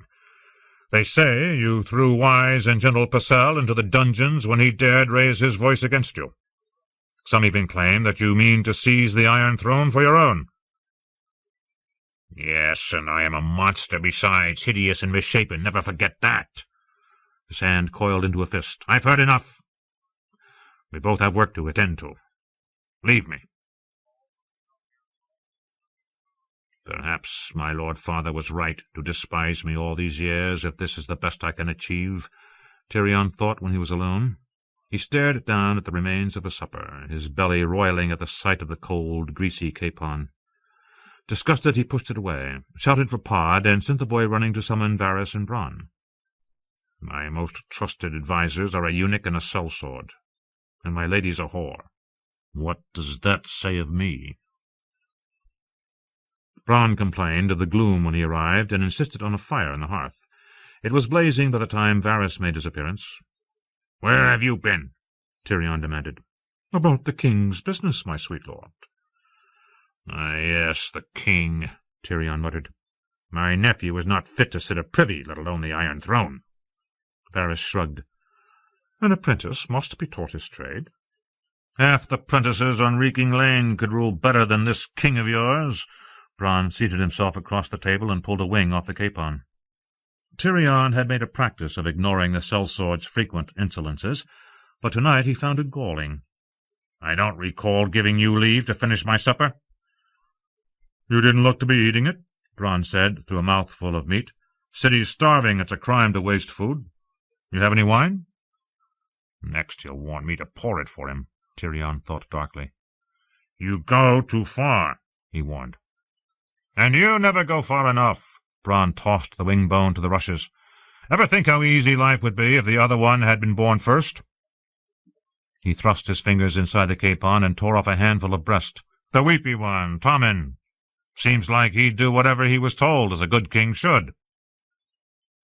A chill crept down Tyrion's spine as he realized what the sellsword was hinting at. If Tommen was king... There was only one way Tommen would become king. No, he could not even think it. Joffrey was his own blood, and Jaime's son as much as Cersei's. "I could have your head off for saying that," he told Bran, but the sellsword only laughed. "Friends," said Varys, "quarrelling will not serve us. I beg you both, take heart." "Whose?" asked Tyrion sourly. He could think of several tempting choices. Davos. Sir Courtenay Penrose wore no armour. He sat a sorrel stallion, his standard-bearer a dapple grey.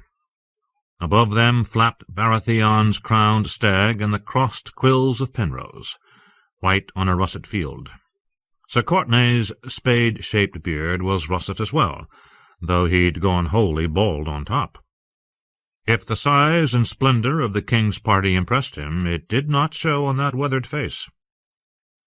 They totted up with much clinking of chain and rattle of plate. Even Davos wore mail, though he could not have said why. His shoulders and lower back ached from the unaccustomed weight.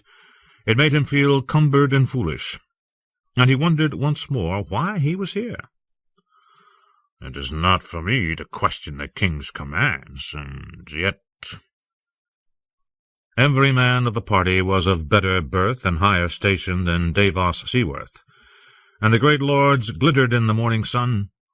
Silvered steel and gold inlay brightened their armour, and their war-helms were crested in a riot of silken plumes, feathers, and cunningly wrought heraldic beasts with gemstone eyes.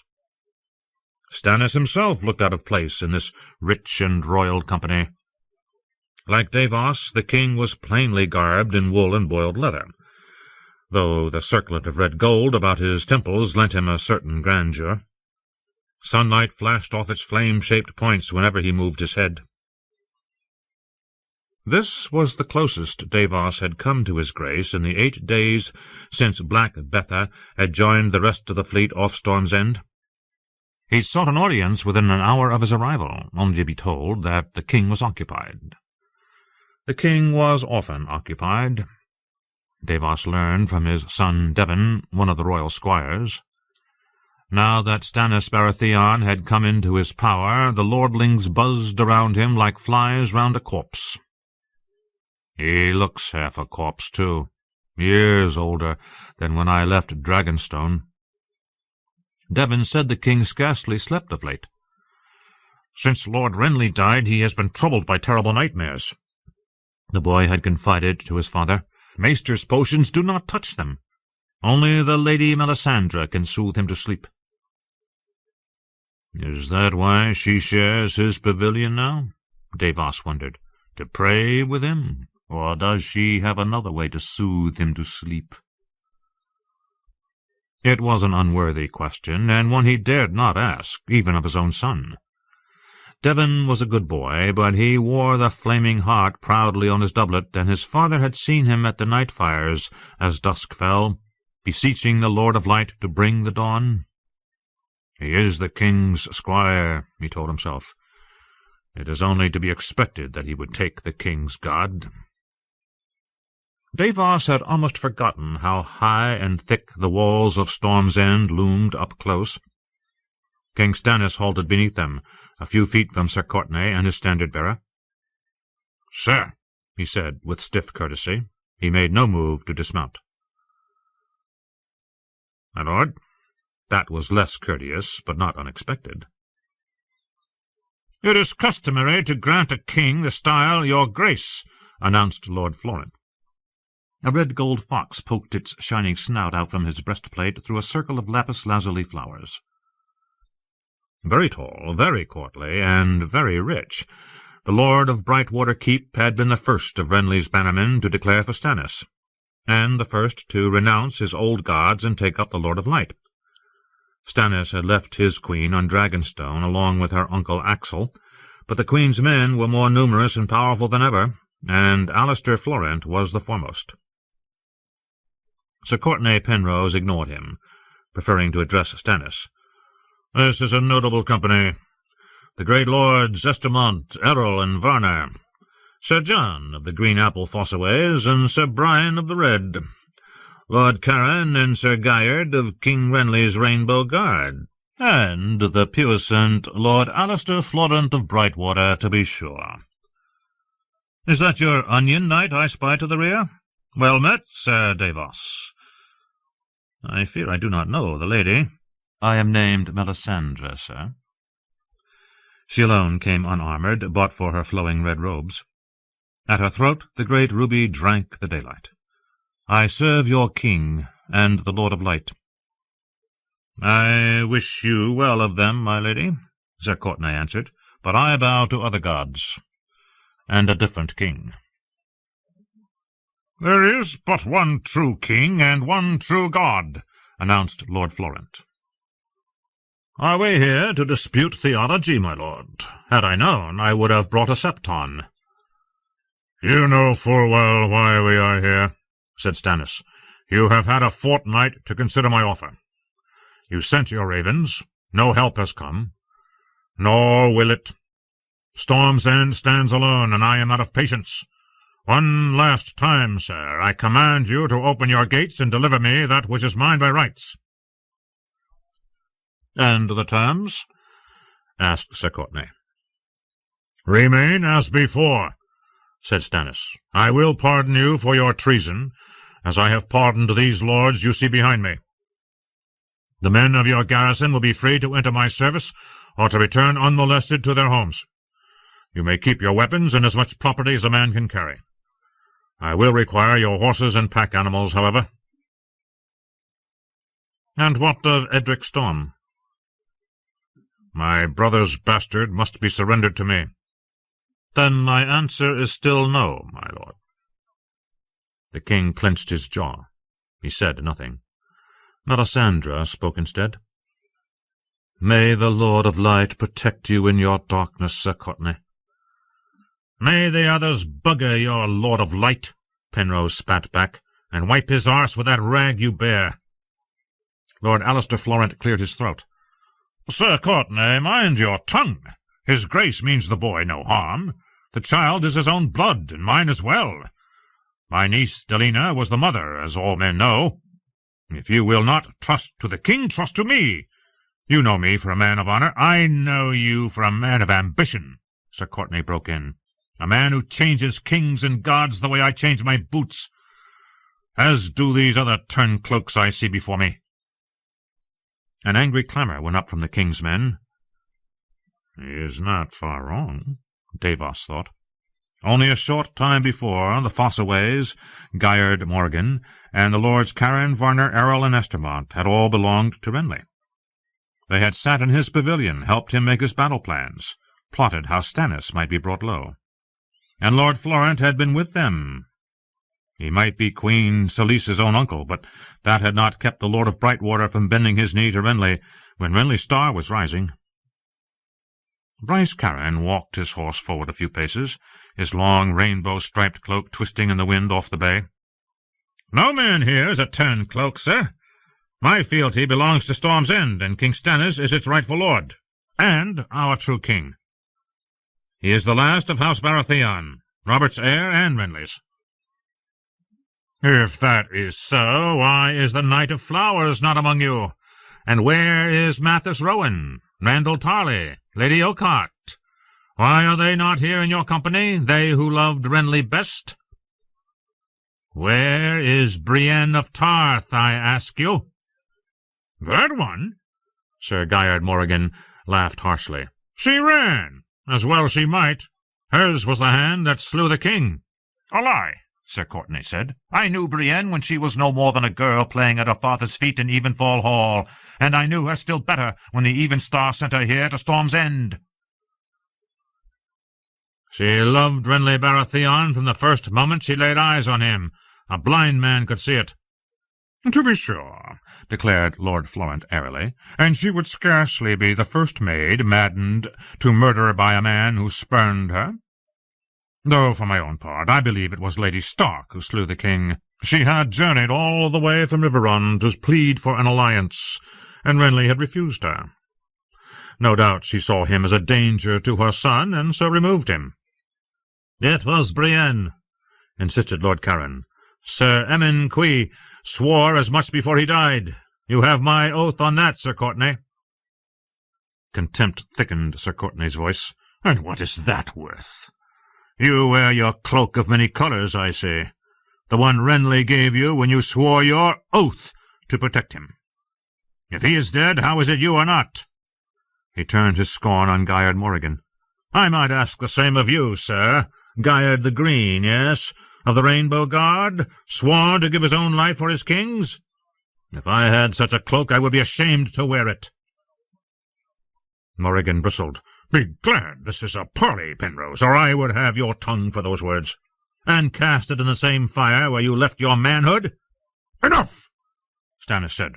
"The Lord of Light willed that my brother die for his treason. Who did the deed matters not." "Not to you, perhaps," said Sir Courtenay. "I have heard your proposal, Lord Stannis. Now here is mine." He pulled off his glove and flung it full in the king's face. "Single combat. Sword, lance, or any weapon you care to name. Or if you fear to hazard your magic sword and royal skin against an old man, name you a champion, and I shall do the same." He gave Gaiard Morrigan and Bryce Caron a scathing look.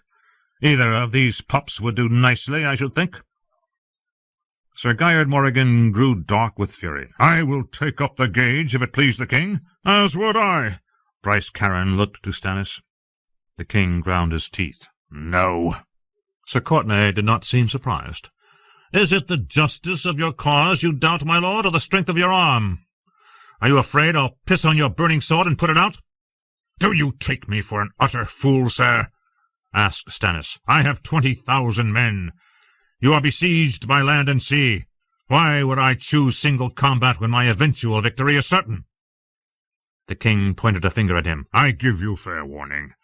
If you force me to take my castle by storm, you may expect no mercy. I will hang you for traitors, every one of you." "As the gods will it. Bring on your storm, my lord. And recall, if you do, the name of this castle." Sir Courtenay gave a pull on his reins and rode back toward the gate. Stannis said no word, but turned his horse around and started back toward his camp. The others followed. "If we storm these walls, thousands will die," fretted ancient Lord Estamont, who was the king's grandfather on his mother's side. "Better to hazard but a single life, surely. Our cause is righteous, so the gods must surely bless our champion's arms with victory." "God, old man," thought Davos, "you forget we have only one now, Melisandre's Lord of Light." Sir John Fossaway said, "I would gladly take this challenge myself, though I'm not half the swordsman Lord Caron is, or Sir Gaiard.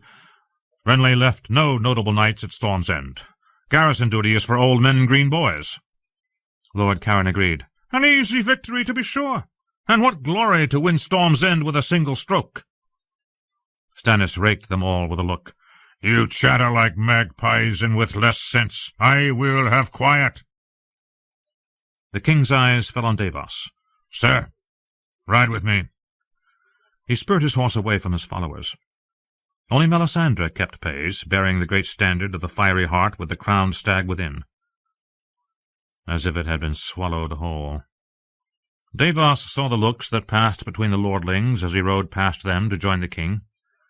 These were no onion knights, but proud men from houses whose names were old in honour. Somehow he knew that Renly had never chided them in such a fashion. The youngest of the Baratheons had been born with a gift for easy courtesy that his brother sadly lacked. He eased back to a slow trot when his horse came up beside the king's. "Your Grace." Seen at close hand, Stannis looked worse than Davos had realized from afar. His face had grown haggard, and he had dark circles under his eyes. "A smuggler must be a fair judge of men," the king said. "What do you make of this Sir Courtenay Penrose?" "A stubborn man," said Davos carefully. "Hungry for death, I call it. He throws my pardon in my face, aye, and throws his life away in the bargain, and the lives of every man inside those walls. Single combat!" The king snorted in derision. "No doubt he mistook me for Robert." "More like he was desperate. What other hope does he have?" "None. The castle will fall. But how to do it quickly?" Stannis brooded on that for a moment. Under the steady clop-clop of hooves, Davos could hear the faint sound of the king grinding his teeth. Lord Alistair urges me to bring old Lord Penrose here, Sir Courtenay's father. You know the man, I believe? When I came as your envoy, Lord Penrose received me more courteously than most, Davos said. He is an old done man, sire, sickly and failing. Florent would have him fail more visibly, in his son's sight, with a noose about his neck. It was dangerous to oppose the Queen's men, but Davos had vowed always to tell his king the truth. I think that would be ill done, my liege. Sir Courtenay will watch his father die before he would ever betray his trust. It would gain us nothing and bring dishonour to our cause. What dishonour? Stannis bristled. Would you have me spare the lives of traitors? You have spared the lives of those behind us. Do you scold me for that, smuggler? It is not my place. Davos feared he had said too much. The king was relentless. You esteem this Penrose more than you do my lord's bannermen. Why? He keeps faith. A misplaced faith in a dead usurper. Yes, Davos admitted. But still, he keeps faith. As those behind us do not? Davos had come too far with Stannis to play coy now. Last year they were Robert's men. A moon ago they were Renly's. This morning they are yours. Whose will they be on the morrow? And Stannis laughed, a sudden gust, rough and full of scorn. I told you, Melisandre, he said to the Red Woman, my onion knight tells me the truth. I see you know him well, your grace, the Red Woman said. Davos, I have missed you sorely, the king said. I have a tale of traitors. Your nose does not deceive you. My lord's bannermen are inconstant even in their treasons. I need them, but you should know how it sickens me to pardon such as these when I have punished better men for lesser crimes. You have every right to reproach me, Sir Davos. You reproach yourself more than I ever could, your grace. You must have these great lords to win your throne. Fingers and all, it seems. Stannis smiled grimly. Unthinking, Davos raised his maimed hand to the pouch at his throat, and felt the finger bones within. Luck. The king saw the motion. Are they still there, Onion Knight? You have not lost them? No. Why do you keep them? I've often wondered. They remind me of what I was, where I came from. They remind me of your justice, my liege.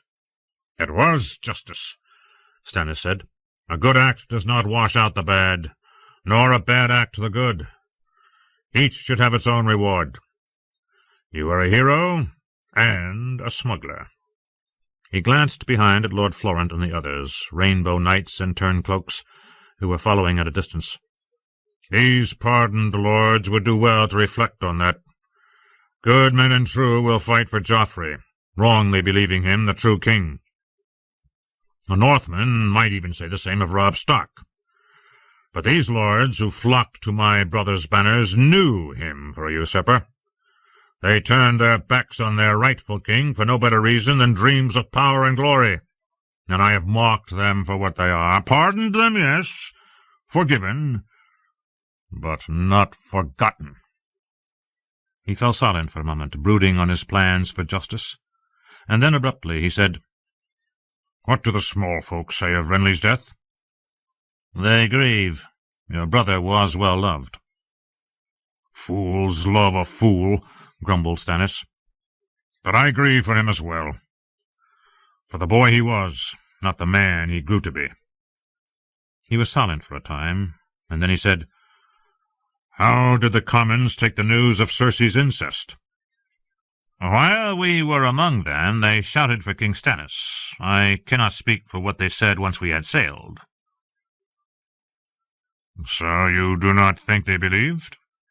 When I was smuggling, I learned that some men believe everything and some nothing. We met both sorts. And there is another tale being spread as well. Yes, Stannis bit off the word.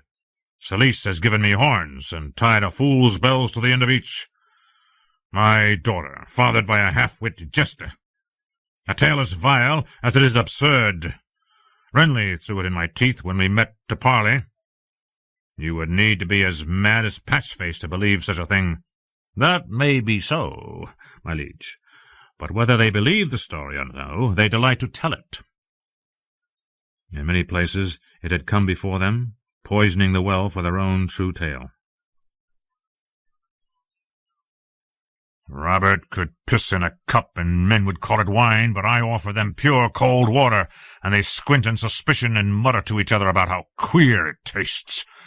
Stannis ground his teeth.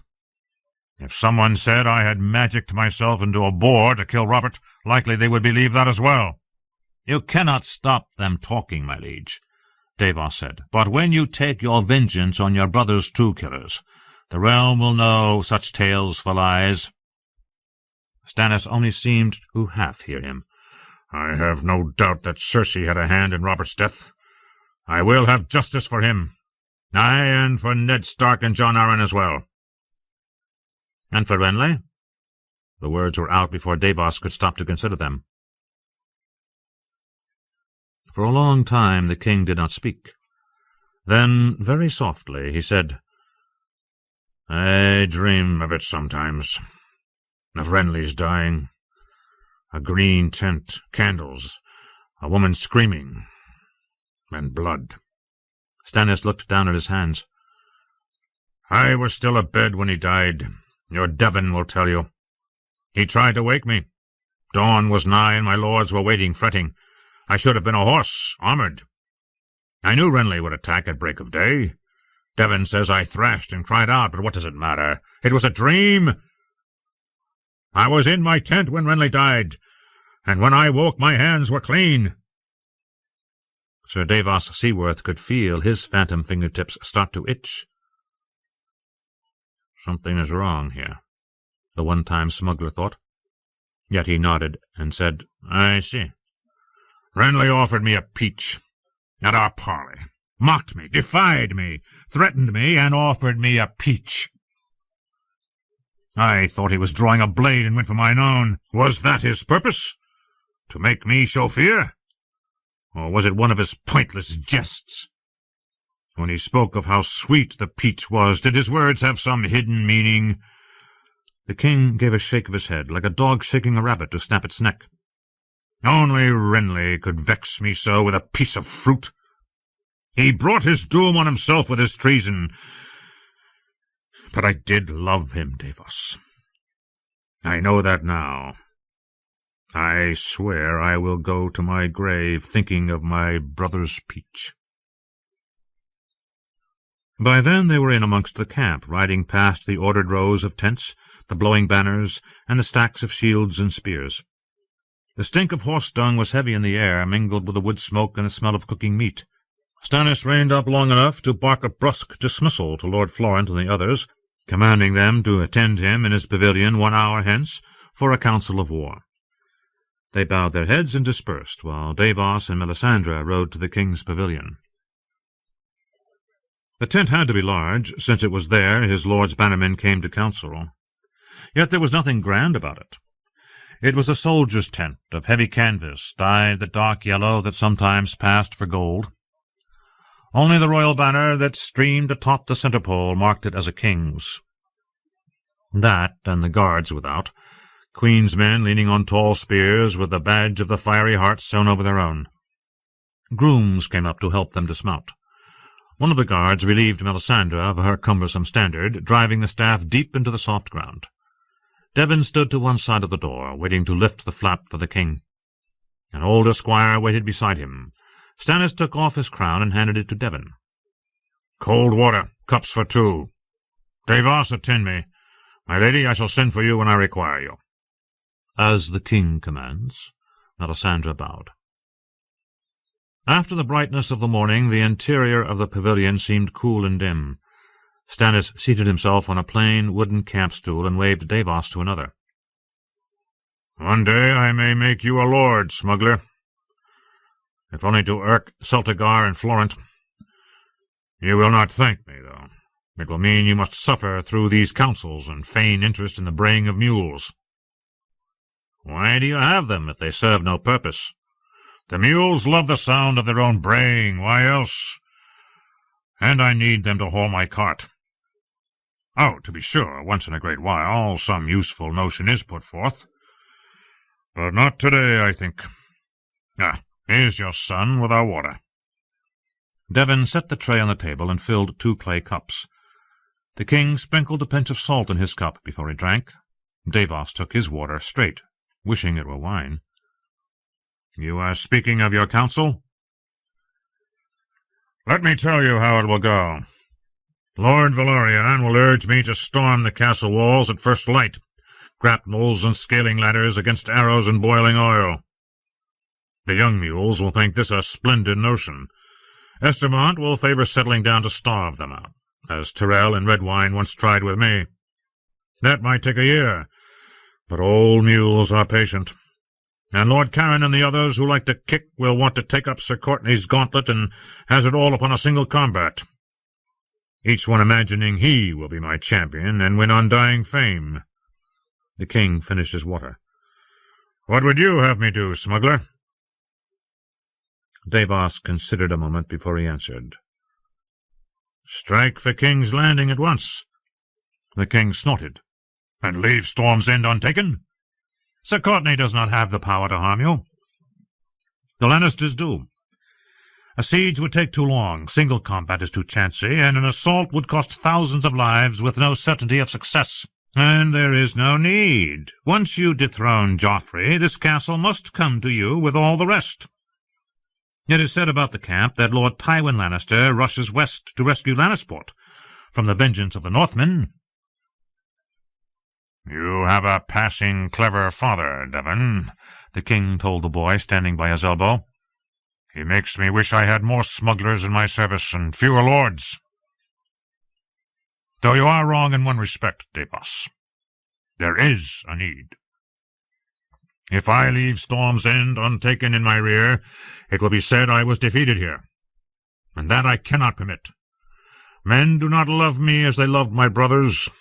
They follow me because they fear me, and defeat is death to fear. The castle must fall. His jaw ground side to side. Aye, and quickly. Doran Martell has called his banners and fortified the mountain passes. His Dornishmen are poised to sweep down onto the marches. And Highgarden is far from spent. My brother left the greater part of his power at Bitterbridge, near 60,000 foot. I sent my wife's brother, Sir Errol, with Sir Parman Crane to take them under my command, but they have not returned. I fear that Sir Loras Tyrell reached Bitterbridge before my envoys, and took that host for his own. All the more reason to take King's Landing as soon as we may. Salador San told me. Salador San thinks only of gold, Stannis exploded. His head is full of dreams of the treasure he fancies lies under the Red Keep. So let us hear no more of Salador San. The day I need military counsel from a Lysine brigand is the day I put off my crown and take the black. The king made a fist. Are you here to serve me, smuggler, or to vex me with arguments? I am yours, Davos said. Then hear me. Sir Courtenay's lieutenant is cousin to the Fossaways, Lord Meadows, a green boy of 20. Should some ill chance strike down Penrose, command of Storm's End would pass to this stripling, and his cousins believe he would accept my terms and yield up the castle. I remember another stripling who was given command of Storm's End. He could not have been much more than 20. Lord Meadows is not as stone-head stubborn as I was. Stubborn or craven, what does it matter? Sir Courtenay Penrose seemed hale and hearty to me. So did my brother, the day before his death. The night is dark and full of terrors, Davos. Davos Seaworth felt the small hairs rising on the back of his neck. My lord, I do not understand you. I do not require your understanding, only your service. Sir Courtenay will be dead within the day. Melisandre has seen it in the flames of the future. His death and the manner of it. He will not die in knightly combat, needless to say. Stannis held out his cup, and Devon filled it again from the flagon. Her flames do not lie. She saw Renly's doom as well. On Dragonstone she saw it, and told Selyse. Lord Valerian and your friend Salador San would have had me sail against Joffrey, but Melisandre told me that if I went to Storm's End I would win the best part of my brother's power, and she was right. But Davos stammered, Lord Renly only came here because you had laid siege to the castle. He was marching toward King's Landing before against the Lannisters. He would have— Stannis shifted in his seat, frowning. Would have. What is that? He did what he did. He came here with his banners and his peaches to his doom. And it was well for me he did. Melisandre saw another day in her flames as well. A morrow, where Renly rode out of the south in his green armour to smash my host beneath the walls of King's Landing. Had I met my brother there, it might have been me who died in place of him. Or you might have joined your strength to his to bring down the Lannisters, Davos protested. Why not that? If she saw two futures, well, both cannot be true. King Stannis pointed a finger. There you err, Onion Knight. Some lights cast more than one shadow. Stand before the night fire, and you'll see for yourself. The flames shift and dance never still. The shadows grow tall and short, and every man casts a dozen. Some are fainter than others, that's all. Well, men cast their shadows across the future as well. One shadow or many. Melisandre sees them all. You do not love the woman. I know that, Davos. I am not blind. My lords mislike her, too. Estamont thinks the Flaming Heart ill-chosen, and begs to fight beneath a crowned stag as of old. Sir Gaiard says a woman should not be my standard-bearer. Others whisper that she has no place in my war councils, that I ought to send her back to Asshai, that it is sinful to keep her in my tent of a night. Aye, they whisper, while she serves. Serves how? Davos asked, dreading the answer. As needed. The king looked at him. And you? Davos licked his lips. I am yours to command. What would you have me do? Nothing you have not done before. Only land a boat beneath the castle, unseen in the black of night. Can you do that? Yes. Tonight? The king gave a curt nod. You will need a small boat, not Black Betha. No one must know what you do. Davos wanted to protest. He was a knight now, no longer a smuggler, and he had never been an assassin. Yet when he opened his mouth, the words would not come. This was Stannis, his just lord, to whom he owed all he was, and he had his sons to consider as well. Gods be good, what has she done to him? You are quiet, Stannis observed. And should remain so, Davos told himself, yet instead he said, My liege, you must have the castle, I see that now. But surely there are other ways, cleaner ways. Let Sir Courtenay keep the bastard boy, and he may well yield. I must have the boy, Davos, must! Melisandre has seen that in the flames as well. Davos groped for some other answer. Storm's End holds no knight who can match Sir Gaiard or Lord Carron, or any of 100 others sworn to your service. This single combat, could it be that Sir Courtenay seeks for a way to yield with honour, even if it means his own life? A troubled look crossed the king's face like a passing cloud. More like he plans some treachery. There will be no combat of champions. Sir Courtenay was dead before he ever threw that glove. The flames do not lie, Davos. Yet they require me to make them true, he thought. It had been a long time since Davos Seaworth felt so sad. And so it was that he found himself once more crossing Shipbreaker Bay in the dark of night, steering a tiny boat with a black sail. The sky was the same, and the sea. The same salt smell was in the air, and the water chuckling against the hull was just as he remembered it. 1,000 flickering campfires burned around the castle, as the fires of the Tyrells and Red Wines had 16 years before. But all the rest was different.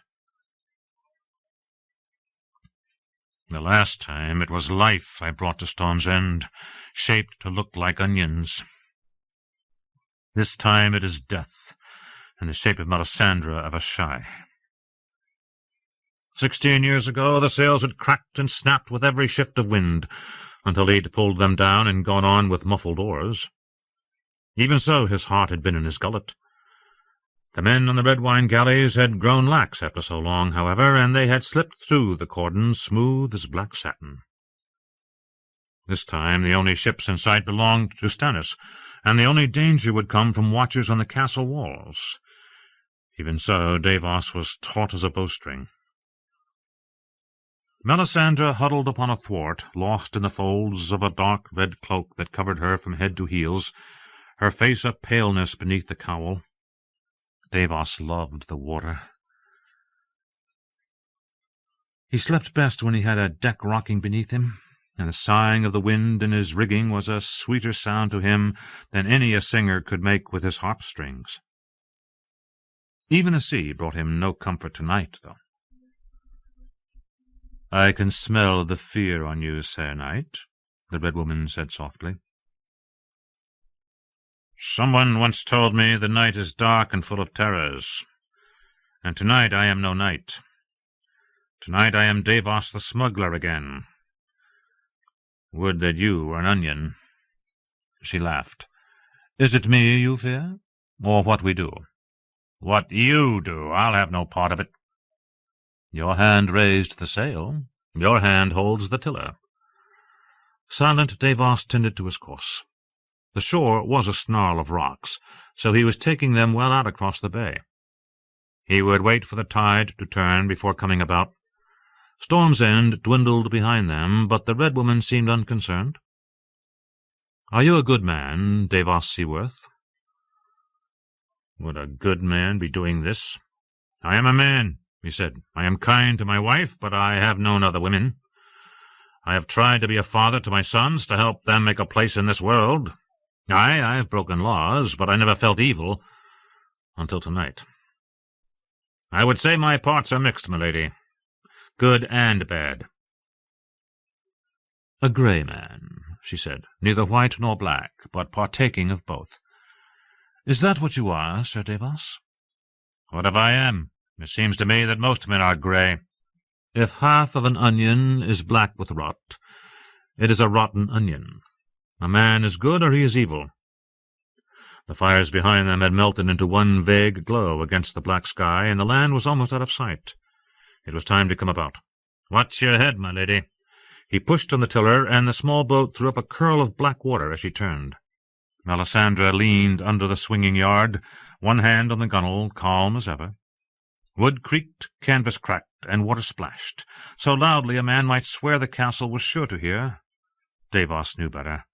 The endless crash of wave on rock was the only sound that ever penetrated the massive seaward walls of Storm's End, and that but faintly. A rippling wake spread out behind as they swung back toward the shore. "You speak of men and onions," Davos said to Melisandre. "What of women?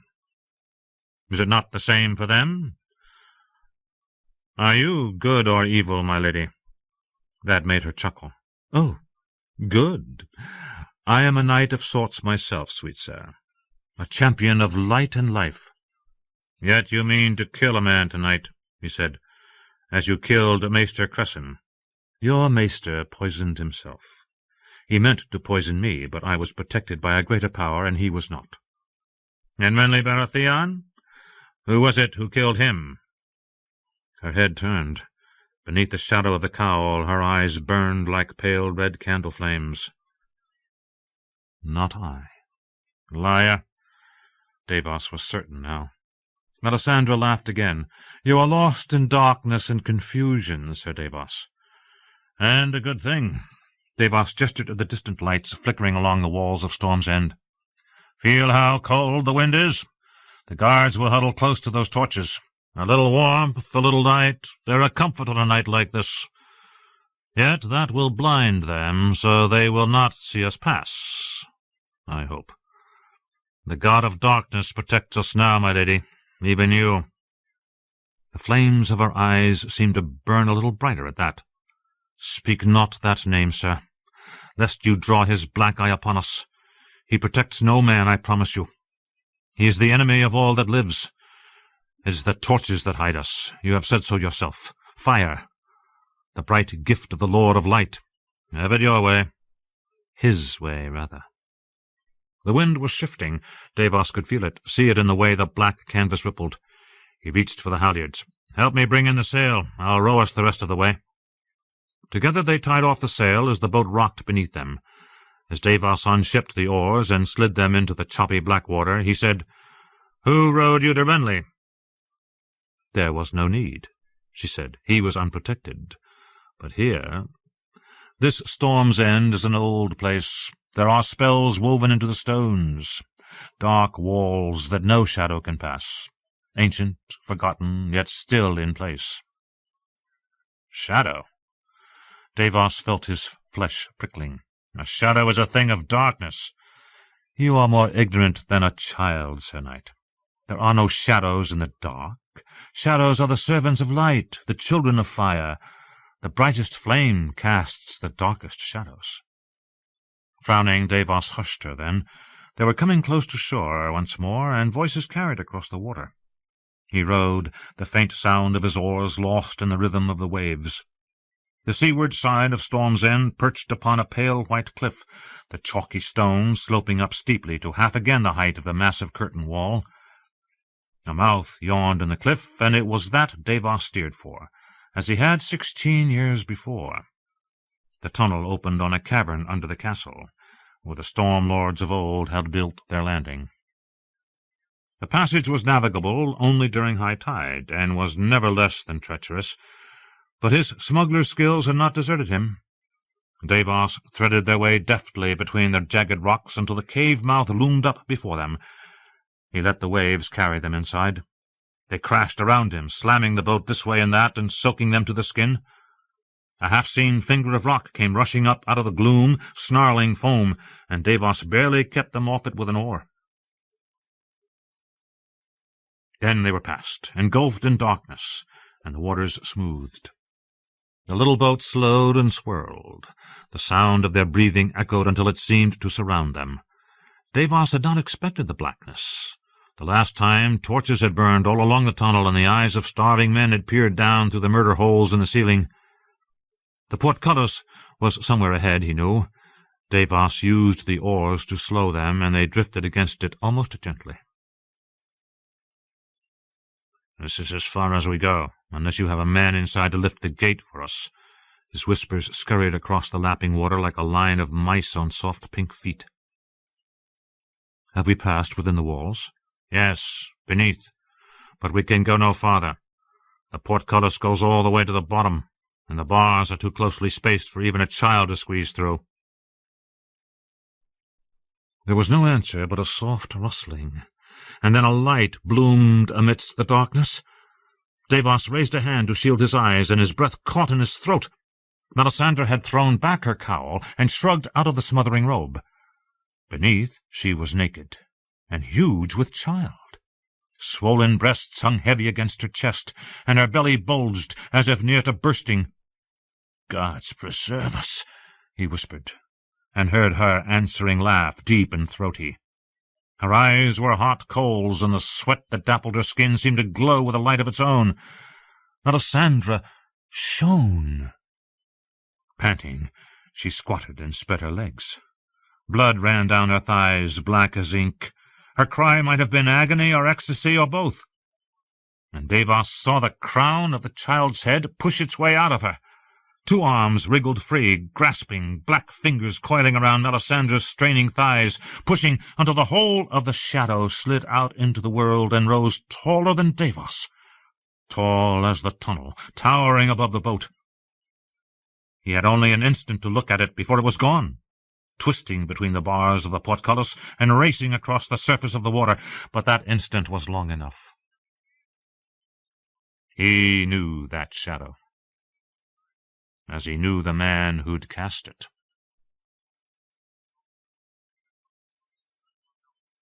John. The call came drifting through the black of night. John pushed himself onto an elbow, his hand reaching for Longclaw by force of habit as the camp began to stir. "The horn that wakes the sleepers," he thought. The long, low note lingered at the edge of hearing. The sentries at the ring wall stood still in their footsteps, breath frosting and heads turned toward the west. As the sound of the horn faded, even the wind ceased to blow. Men rolled from their blankets and reached for spears and sword-belts, moving quietly, listening. A horse whickered and was hushed. For a heartbeat it seemed as if the whole forest were holding its breath. The brothers of the Night's Watch waited for a second blast, praying they should not hear it, fearing that they would. When the silence had stretched unbearably long, and the men knew at last that the horn would not wind again, they grinned at one another sheepishly, as if to deny that they had been anxious. John Snow fed a few sticks to the fire, buckled on his sword-belt, pulled on his boots, shook the dirt and dew from the cloak, and fastened it around his shoulders. The flames blazed up beside him, welcome heat beating against his face as he dressed. He could hear the Lord Commander moving inside the tent. After a moment, Mormont lifted the flap. "One blast?"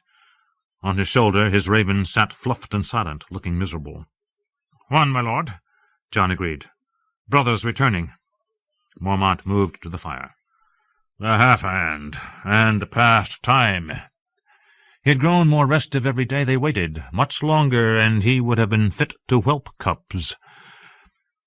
"See that there's hot food for the men and fodder for the horses. I'll see Corran at once." "I'll bring him, my lord." The men from the Shadow Tower had been expected days ago. When they had not appeared, the brothers had begun to wonder.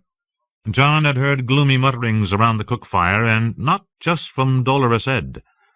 Sir Otten Withers was for retreating to Castle Black as soon as possible. Sir Malodor Locke would strike for the Shadow Tower, hoping to pick up Corran's trail and learn what had befallen him. And Thorin Smallwood wanted to push on into the mountains. "Mance Rayder knows he must battle the Watch," Thorin had declared, "but he will never look for us so far north.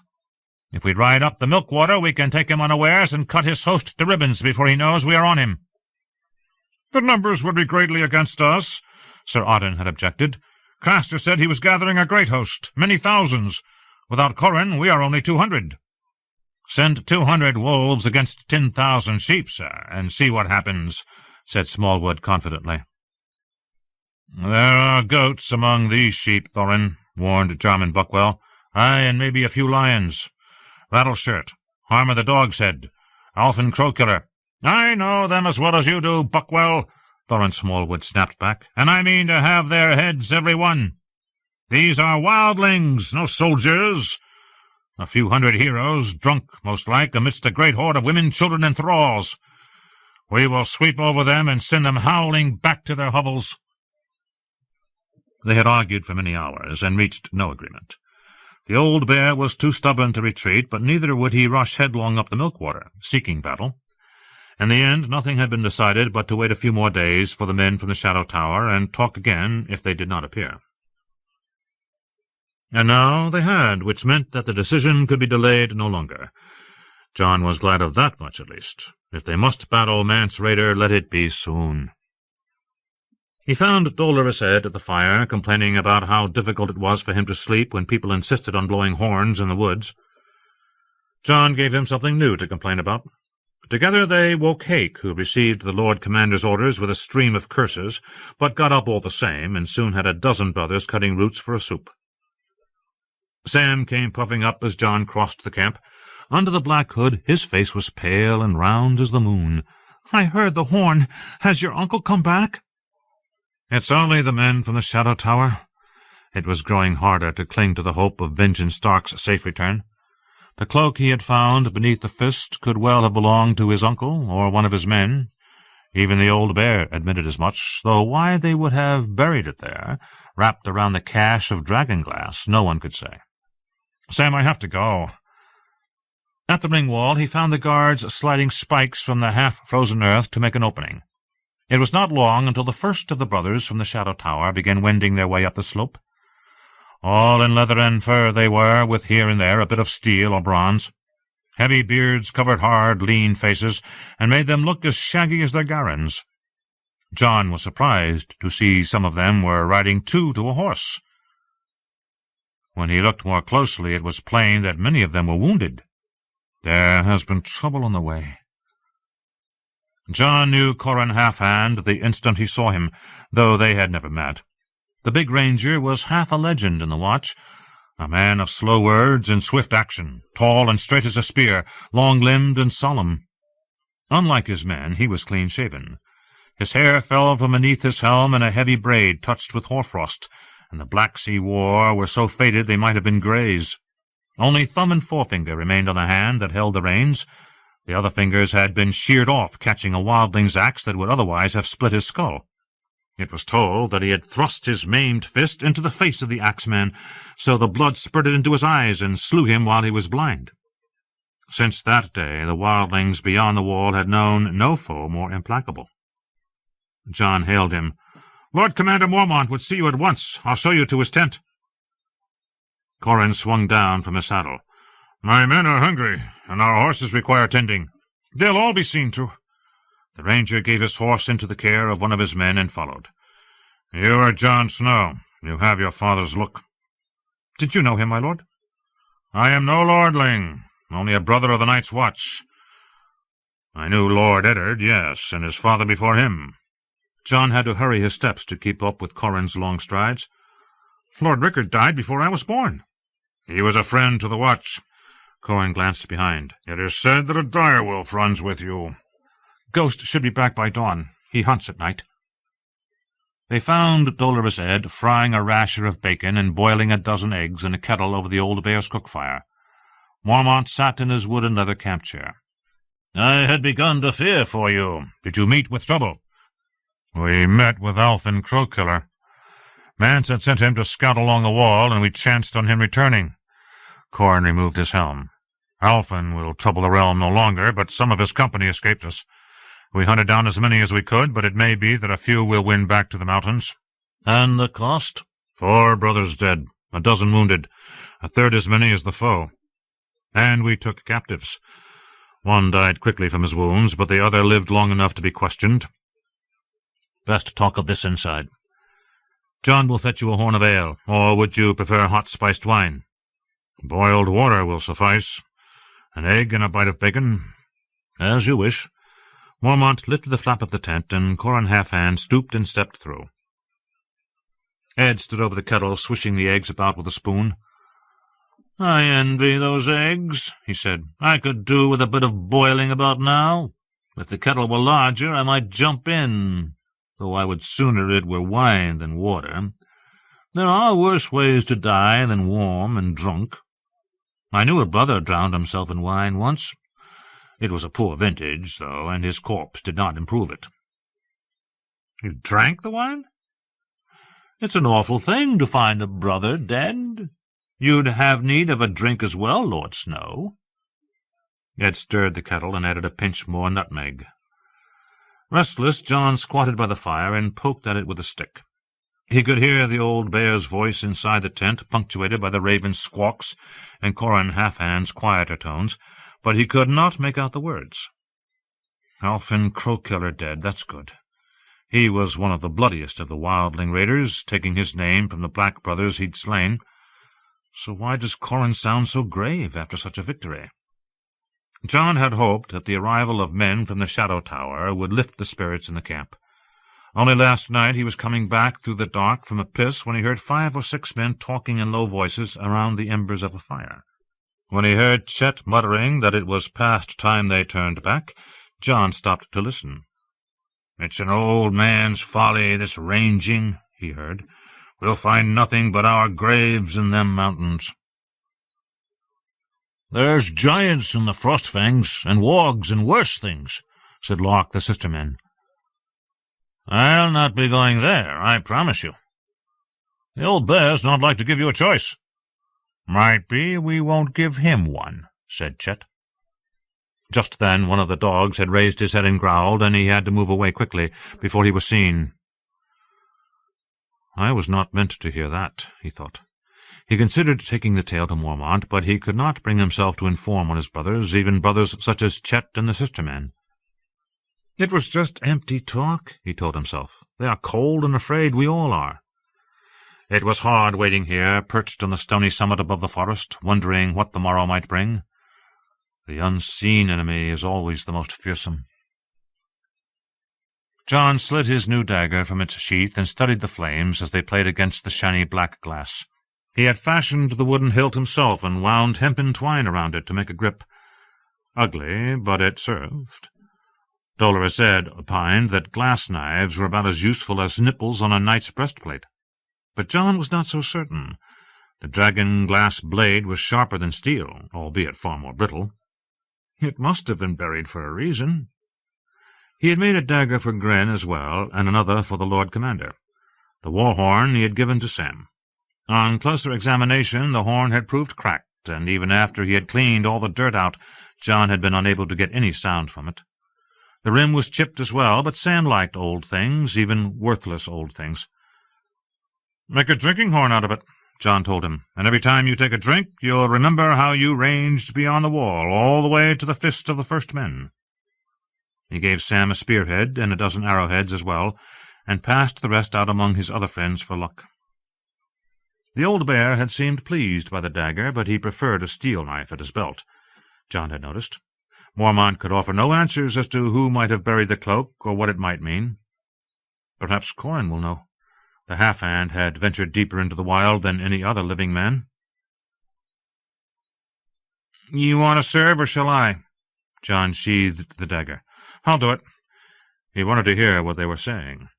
Ed cut 3 thick slices off a stale round of oat bread, stacked them on a wooden platter, covered them with bacon and bacon drippings, and filled a bowl with hard-cooked eggs. John took the bowl in one hand and the platter in the other, and backed into the Lord Commander's tent. Corin was seated cross-legged on the floor, his spine as straight as a spear.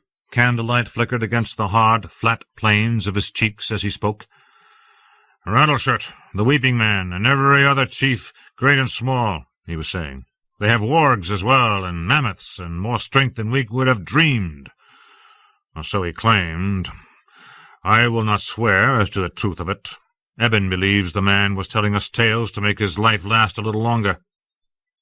"True or false, the wall must be warned," the old bear said as John placed the platter between them. "And the king." "Which king?" "All of them. The true and the false alike. If they would claim the realm, let them defend it." The half-hand helped himself to an egg and cracked it on the edge of the bowl. "These kings will do what they will," he said, peeling away the shell. "Likely it will be little enough. The best hope is Winterfell. The Starks must rally the north." "Yes, to be sure." The old bear unrolled a map, frowned at it, tossed it aside, opened another. He was pondering where the hammer would fall. John could see it. The Watch had once manned 17 castles along the 100 leagues of the wall, but they had been abandoned one by one as the Brotherhood dwindled. Only 3 were now garrisoned, a fact that Mance Rayder knew as well as they did. "Sir Alice of Thorn will bring back fresh levies from King's Landing, we can hope. If we man Greyguard from the Shadow Tower and the Long Barrow from Eastwatch—" "Greyguard has largely collapsed. Stone Door would serve better if the men could be found. Ice Mark and Deep Lake as well, mayhaps, with daily patrols along the battlements between." "Patrols, aye. Twice a day, if we can. The wall itself is a formidable obstacle. Undefended, it cannot stop them, yet it will delay them. The larger the host, the longer they'll require. From the emptiness they've left behind, they must mean to bring their women with them. They're young as well, and beasts. Have you ever seen a goat climb a ladder? A rope? They will need to build a stair or a great ramp. It will take a moon's turn at the least, perhaps longer. Mance will know his best chance is to pass beneath the wall, through a gate or a breach." Mormont's head came up sharply. "What?" "They do not plan to climb the wall, nor to burrow beneath it, my lord. They plan to break it." The wall is 700 feet high, and so thick at the base that it would take 100 men a year to cut through it with picks and axes. Even so. Mormont plucked at his beard, frowning. How? How else? Sorcery. Corin bit the egg in half. Why else would Mance choose to gather his strength in the frost fangs? Bleak and hard they are, and a long, weary march from the wall. I'd hoped he chose the mountains to hide his muster from the eyes of my rangers. Perhaps, said Corin, finishing the egg. But there's more, I think. He is seeking something in the high, cold places. He is searching for something he needs. Something? Mormont's raven lifted its head and screamed. The sound was sharp as a knife in the closeness of the tent. Some power. What it is, our captive could not say. He was questioned perhaps too sharply, and died with much unsaid. I doubt he knew in any case. John could hear the wind outside. It made a high, thin sound as it shivered through the stones of the ring wall and tugged at the tent ropes. Mormont rubbed his mouth thoughtfully. Some power, he repeated. I must know. Then you must send scouts into the mountains. I am loath to risk more men. We can only die. Why else do we don these black cloaks, but to die in defense of the realm? I would send 15 men, in 3 parties of 5. 1 to probe the milkwater, 1 the Skirling Pass, 1 to climb the Giant Stair. Jarman Buckwell, Thorin Smallwood, and myself to command, to learn what waits in those mountains. Waits, the raven cried. Waits. Lord Commander Mormont sighed deep in his chest. I see no other choice, he conceded. But if you do not return, someone will come down out of the frost fangs, my lord, the ranger said. If us, all well and good. If not, it will be Mance Rayder, and you sit square in his path. He cannot march south and leave you behind to follow in Harry's rear. He must attack. This is a strong place. Not that strong, said Mormont. Belike we shall all die, then. Our dying will buy time for our brothers on the wall. Time to garrison the empty castles and freeze-shut the gates. Time to summon lords and kings to their aid. Time to hone their axes and repair their catapults. Our lives will be coin well spent. Die, the raven muttered, pacing along Mormont's shoulders. Die, die, die, die. The old bear sat slumped and silent, as if the burden of speech had grown too heavy for him to bear. But at last he said, May the gods forgive me. Choose your men. Corin Halfhand turned his head. His eyes met John's and held them for a long moment. Very well, I choose Jon Snow. Mormont blinked. He is hardly more than a boy, and my steward besides, not even a ranger. Tollett can care for you as well, my lord. Corin lifted his maimed, 2-fingered hand. The old gods are still strong beyond the wall. The gods of the first men, and the Starks. Mormont looked at John. What is your will in this? To go, he said at once. The old man smiled sadly. I thought it might be. Dawn had broken when John stepped from the tent beside Corin Halfhand. The wind swirled around them, stirring their black cloaks and sending a scatter of red cinders flying from the fire.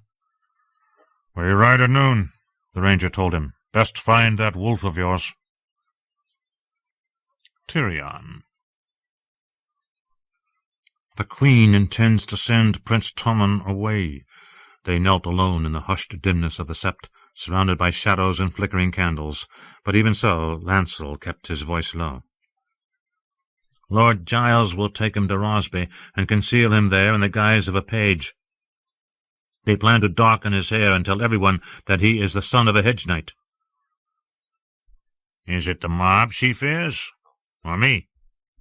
Both, said Lancel. Tyrion had known nothing of this ploy. Had Varys's little birds failed him for once? Even spiders must nod, he supposed. Or was the eunuch playing a deeper and more subtle game than he knew? You have my thanks, sir. Will you grant me the boon I asked of you? Perhaps. Lancel wanted his own command in the next battle. A splendid way to die before he finished growing that moustache, but young knights always think themselves invincible. Tyrion lingered after his cousin had slipped away. At the warrior's altar he used one candle to light another. "Watch over my brother, you bloody bastard. He's one of yours." He lit a second candle to the stranger, for himself. That night, when the Red Keep was dark, Bran arrived to find him sealing a letter. "Take this to Sir Jacelyn Bywater." The dwarf dribbled hot golden wax down onto the parchment. "What does it say?" Bran could not read, so he asked impudent questions. "And he's to take 50 of his best swords and scout the Rose Road." Tyrion pressed his seal into the soft wax. "Stannis is more like to come up the King's Road." "Oh, I know.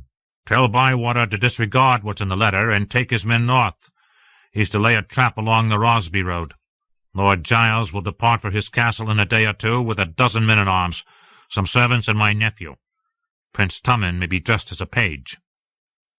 "You want the boy brought back, is that it?" "No, I want him taken on to the castle." Removing the boy from the city was one of his sister's better notions, Tyrion had decided. At Rosby, Tommen would be safe from the mob, and keeping him apart from his brother also made things more difficult for Stannis. Even if he took King's Landing and executed Joffrey, he'd still have a Lannister claimant to contend with. "Lord Giles is too sickly to run and too craven to fight. He'll command his castellan to open the gates. Once inside the walls, Bywater is to expel the garrison and hold Tommen there safe. Ask him how he likes the sound of Lord Bywater." "Lord Bran would sound better. I could grab the boy for you just as well. I'd dandle him on my knee and sing him nursery songs if there's a lordship in it."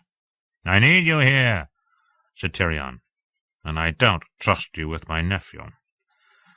Should any ill befall Joffrey, the Lannister claim to the Iron Throne would rest on Tommen's young shoulders. Sir Jacelyn's gold cloaks would defend the boy. Bran's sellswords were more apt to sell him to his enemies. "What should the new lord do with the old one?" "Whatever he pleases, so long as he remembers to feed him.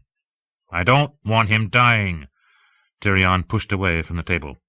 "My sister will send one of the King's Guard with the prince." Bran was not concerned. "The hound is Joffrey's dog. He won't leave him. Ironhand's gold cloaks should be able to handle the others easy enough." "If it comes to killing, tell Sir Jacelyn I won't have it done in front of Tommen." Tyrion donned a heavy cloak of dark brown wool. "My nephew is tender-hearted." "Are you certain he's a Lannister?" "I'm certain of nothing but winter and battle," he said. "Come, I'm riding with you part of the way." "Chatias?" "You know me too well." They left through a postern gate in the north wall. Tyrion put his heels into his horse and clattered down shadow-black lane.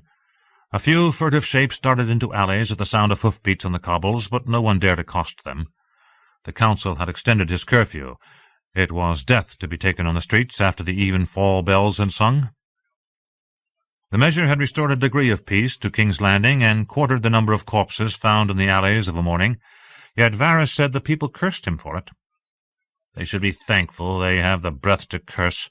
A pair of gold cloaks confronted them as they were making their way along Coppersmith's Wynd, but when they realized whom they'd challenged, they begged the hands' pardons and waved them on.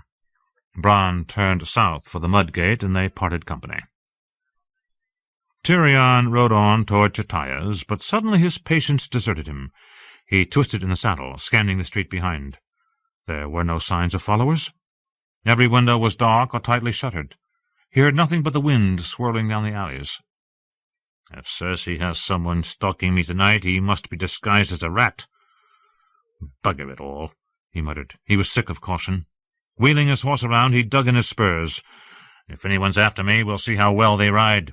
He flew through the moonlight streets, clattering over cobbles, darting down narrow alleys and up twisty wynds, racing to his love. As he hammered on the gate, he heard music wafting faintly over the spiked stone walls. One of the Ibbenese ushered him inside. Tyrion gave the man his horse and said, "Who is that?" The diamond-shaped panes of the long-hall windows shone with yellow light, and he could hear a man singing. The Ibbenese shrugged. "Fat belly singer." The sound swelled as he walked from the stable to the house. Tyrion had never been fond of singers, and he liked this one even less than the run of the breed, sight unseen. When he pushed open the door, the man broke off. "My Lord Hand." He knelt, balding and kettle-bellied, murmuring, "An honour, an honour." "My lord," Shay smiled at the sight of him. He liked that smile, the quick, unthinking way it came to her pretty face. The girl wore her purple silk, belted with a cloth of silver sash. The colours favoured her dark hair and the smooth cream of her skin. "Sweetling," he called to her. "And who is this?" The singer raised his eyes. "I am called Simon Silvertongue, my lord. A player, a singer, a tale-teller." "And a great fool," Tyrion finished. "What did you call me when I entered?" "Call? I only—" The silver in Simon's tongue seemed to have turned to lead. "My Lord Hand," I said. "An honour." "A wiser man would have pretended not to recognize me. Not that I would have been fooled, but you ought to have tried. What am I to do with you now? You know of my sweet Shay, you know where she dwells, you know that I visit by night alone." "I swear I'll tell no one." "On that much we agree. Good night to you." Tyrion led Shay up the stairs. "My singer may never sing again now," she teased. "You've scared the voice from him." "A little fear will help him reach those high notes." She closed the door to their bedchamber. "You won't hurt him, will you?" She lit a scented candle and knelt to pull off his boots. "His songs cheer me on the nights you don't come." "Would that I could come every night," he said as she rubbed his bare feet. "How well does he sing?" "Better than some. Not so good as others." Tyrion opened her robe and buried his face between her breasts. She always smelled clean to him, even in this reeking sty of a city. "Keep him if you like, but keep him close. I won't have him wandering the city spreading tales in pot-shops." "He won't—" she started. Tyrion covered her mouth with his own. He'd had talk enough. He needed the sweet simplicity of the pleasure he found between Shay's thighs. Here, at least, he was welcome, wanted. Afterward he eased his arm out from under her head, slipped on his tunic, and went down to the garden. A half-moon silvered the leaves of the fruit trees and shone on the surface of the stone bathing pond. Tyrion seated himself beside the water. Somewhere off to his right a cricket was chirping, a curiously homey sound. "It is peaceful here," he thought. "But for how long?" A whiff of something rank made him turn his head. Shay stood in the door behind him, dressed in the silvery robe he'd given her. "I loved a maid as white as winter, with moon-glow in her hair." Behind her stood one of the begging brothers, a portly man in filthy patched robes, his bare feet crusty with dirt. A bowl hung about his neck on a leather thong, where a septon would have worn a crystal. The smell of him would have gagged a rat.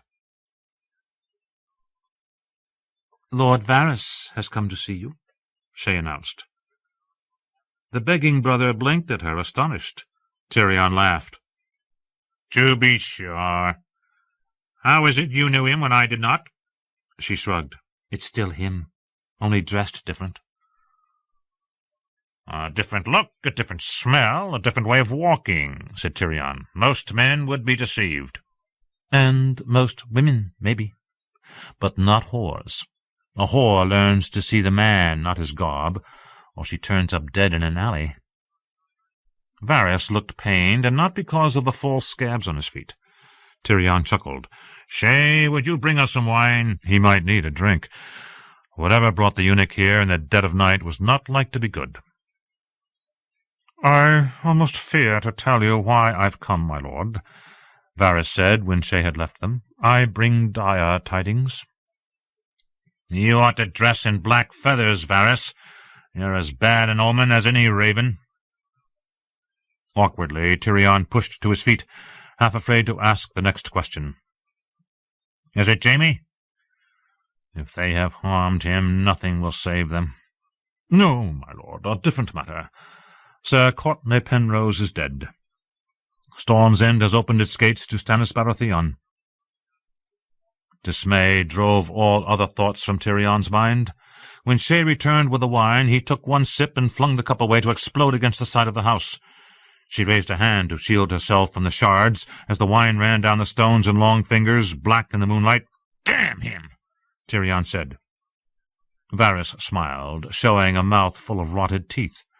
"Who, my lord? Sir Courtenay or Lord Stannis?" "Both of them." Storm's End was strong. It should have been able to hold out for half a year or more. Time enough for his father to finish with Robb Stark. "How did this happen?" Varys glanced at Shay. "My lord, must we trouble your sweet lady's sleep with such grim and bloody talk?" "A lady might be afraid," said Shay, "but I'm not." "You should be," Tyrion told her. "With Storm's End fallen, Stannis will soon turn his attention toward King's Landing." He regretted flinging away that wine now. "Lord Varys, give us a moment, and I'll ride back to the castle with you." "I shall wait in the stables." He bowed and stomped off. Tyrion drew Shay down beside him. "You are not safe here." "I have my walls, and the guards you gave me." "Sell swords," Tyrion said. "They like my gold well enough, but will they die for it? As for these walls, a man could stand on another's shoulders and be over in a heartbeat. A manse much like this one was burned during the riots. They killed the goldsmith who owned it for the crime of having a full larder, just as they tore the High Septon to pieces, raped Lawless 100 times, and smashed Sir Arryn's skull in. What do you think they would do if they got their hands on the hands, lady?" "The hands whore, you mean?" She looked at him with those big, bold eyes of hers. "Though I would be your lady, my lord. I'd dress in all the beautiful things you gave me, in satin and samite and cloth of gold, and I'd wear your jewels and hold your hand and sit by you at feasts. I could give you sons, I know I could, and I vow I'd never shame you." "My love for you shames me enough." "A sweet dream, Shay. Now put it aside, I beg you. It can never be." "Because of the Queen? I'm not afraid of her either." "I am." "Then kill her and be done with it. It's not as if there was any love between you." Tyrion sighed. "She's my sister. The man who kills his own blood is cursed forever in the sight of gods and men. Moreover, whatever you and I may think of Cersei, my father and brother hold her dear. I can scheme with any man in the 7 kingdoms, but the gods have not equipped me to face Jaime with swords in hand." "The young wolf and Lord Stannis have swords, and they don't scare you."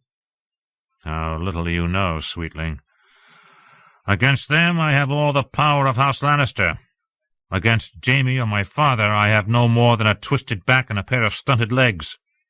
"You have me." Shay kissed him, her arms sliding around his neck as she pressed her body to his. The kiss aroused him, as her kisses always did, but this time Tyrion gently disentangled himself.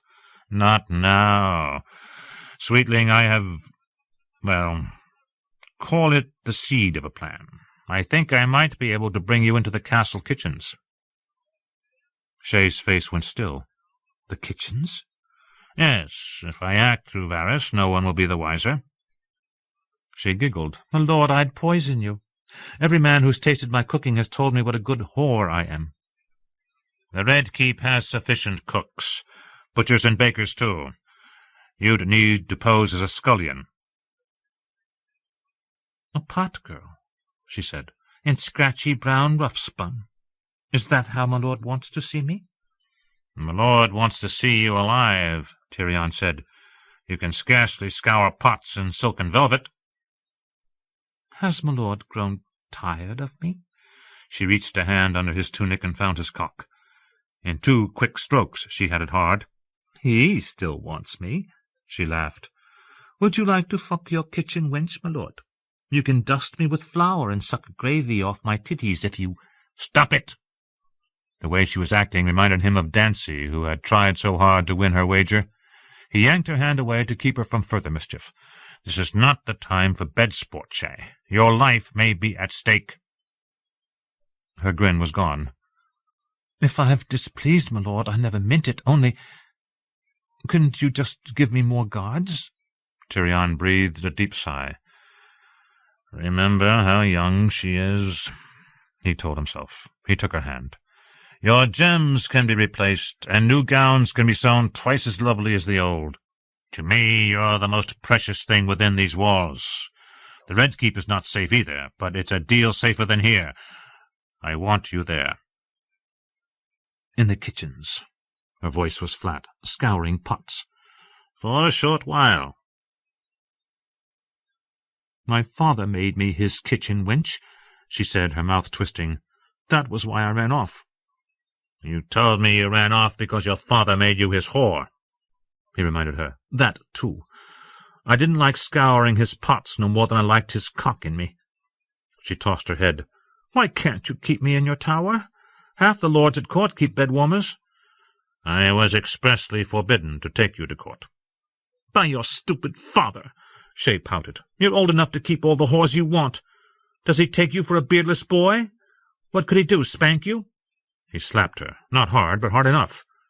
"Damn you," he said. "Damn you! Never mock me, not you!" For a moment Shay did not speak.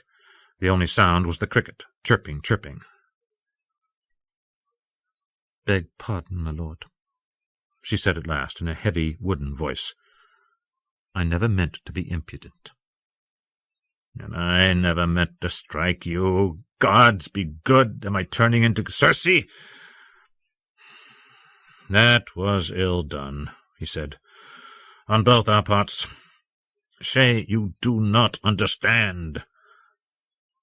Words he had never meant to speak came tumbling out of him like mummers from a hollow horse. "When I was 13, I wed a crofter's daughter. Or so I thought her. I was blind with love for her, and thought she felt the same for me, but my father rubbed my face in the truth. My bride was a whore Jamie had hired to give me my first taste of manhood. And I believed all of it, fool that I was. To drive the lesson home, Lord Tywin gave my wife to a barracks of his guardsmen to use as they pleased, and commanded me to watch, and to take her one last time after the rest were done. One last time, with no trace of love or tenderness remaining. So you will remember her as she truly is," he said, "and I should have defied him. But my cock betrayed me, and I did as I was bid. After he was done with her, my father had the marriage undone. It was as if we had never been wed, the Septon said." He squeezed her hand. "Please, let's have no more talk of the Tower of the Hand. You will be in the kitchens only a little while. Once we're done with Stannis, you'll have another manse, and silks as soft as your hands." Shay's eyes had grown large, but he could not read what lay behind them. "My hands won't be soft if I clean ovens and scrape plates all day. Will you still want them touching you, when they're all red and raw and cracked from hot water and lye soap?" "More than ever," he said. "When I look at them, they'll remind me how brave you were." He could not say if she believed him. She lowered her eyes. "I am yours to command, my lord." It was as much acceptance as she could give tonight. He saw that plain enough. He kissed her cheek where he'd struck her to take some sting from the blow. "I will send for you." Varys was waiting in the stables, as promised. His horse looked spavined and half dead. Tyrion mounted up. One of the sellswords opened the gates. They rode out in silence. "Why did I tell her about Tysha? Gods help me!" he asked himself, suddenly afraid. There were some secrets that should never be spoken, some shames a man should take to his grave. What did he want from her? Forgiveness? The way she had looked at him, what did that mean? Did she hate the thought of scouring pots that much, or was it his confession? "How could I tell her that and still think she would love me?" part of him said, and another part mocked, saying, "Fool of a dwarf, it is only the gold and jewels the whore loves." His scarred elbow was throbbing, jarred every time the horse set down a hoof. Sometimes he could almost fancy he heard the bones grinding together inside. Perhaps he should see a maester, get some potion for the pain. But since Pycelle had revealed himself for what he was, Tyrion Lannister mistrusted the maesters. The gods only knew who they were conspiring with, or what they had mixed in those potions they gave you. "Varys," he said, "I need to bring Shay into the castle without Cersei becoming aware." Briefly he sketched out his kitchen scheme. When he was done, the eunuch made a little clucking sound. "I will do as my lord commands, of course. But I must warn you, the kitchens are full of eyes and ears. Even if the girl falls under no particular suspicion, she will be subject to 1,000 questions. Where was she born? Who were her parents? How did she come to King's Landing? The truth will never do, so she must lie, and lie, and lie." He glanced down at Tyrion. "And such a pretty young kitchen wench will incite lust as well as curiosity. She will be touched, pinched, patted, and fondled. Pot-boys will crawl under her blankets of a night. Some lonely cook may seek to wed her. Bakers will knead her breasts with floured hands." "I'd sooner have her fondled than stabbed," said Tyrion.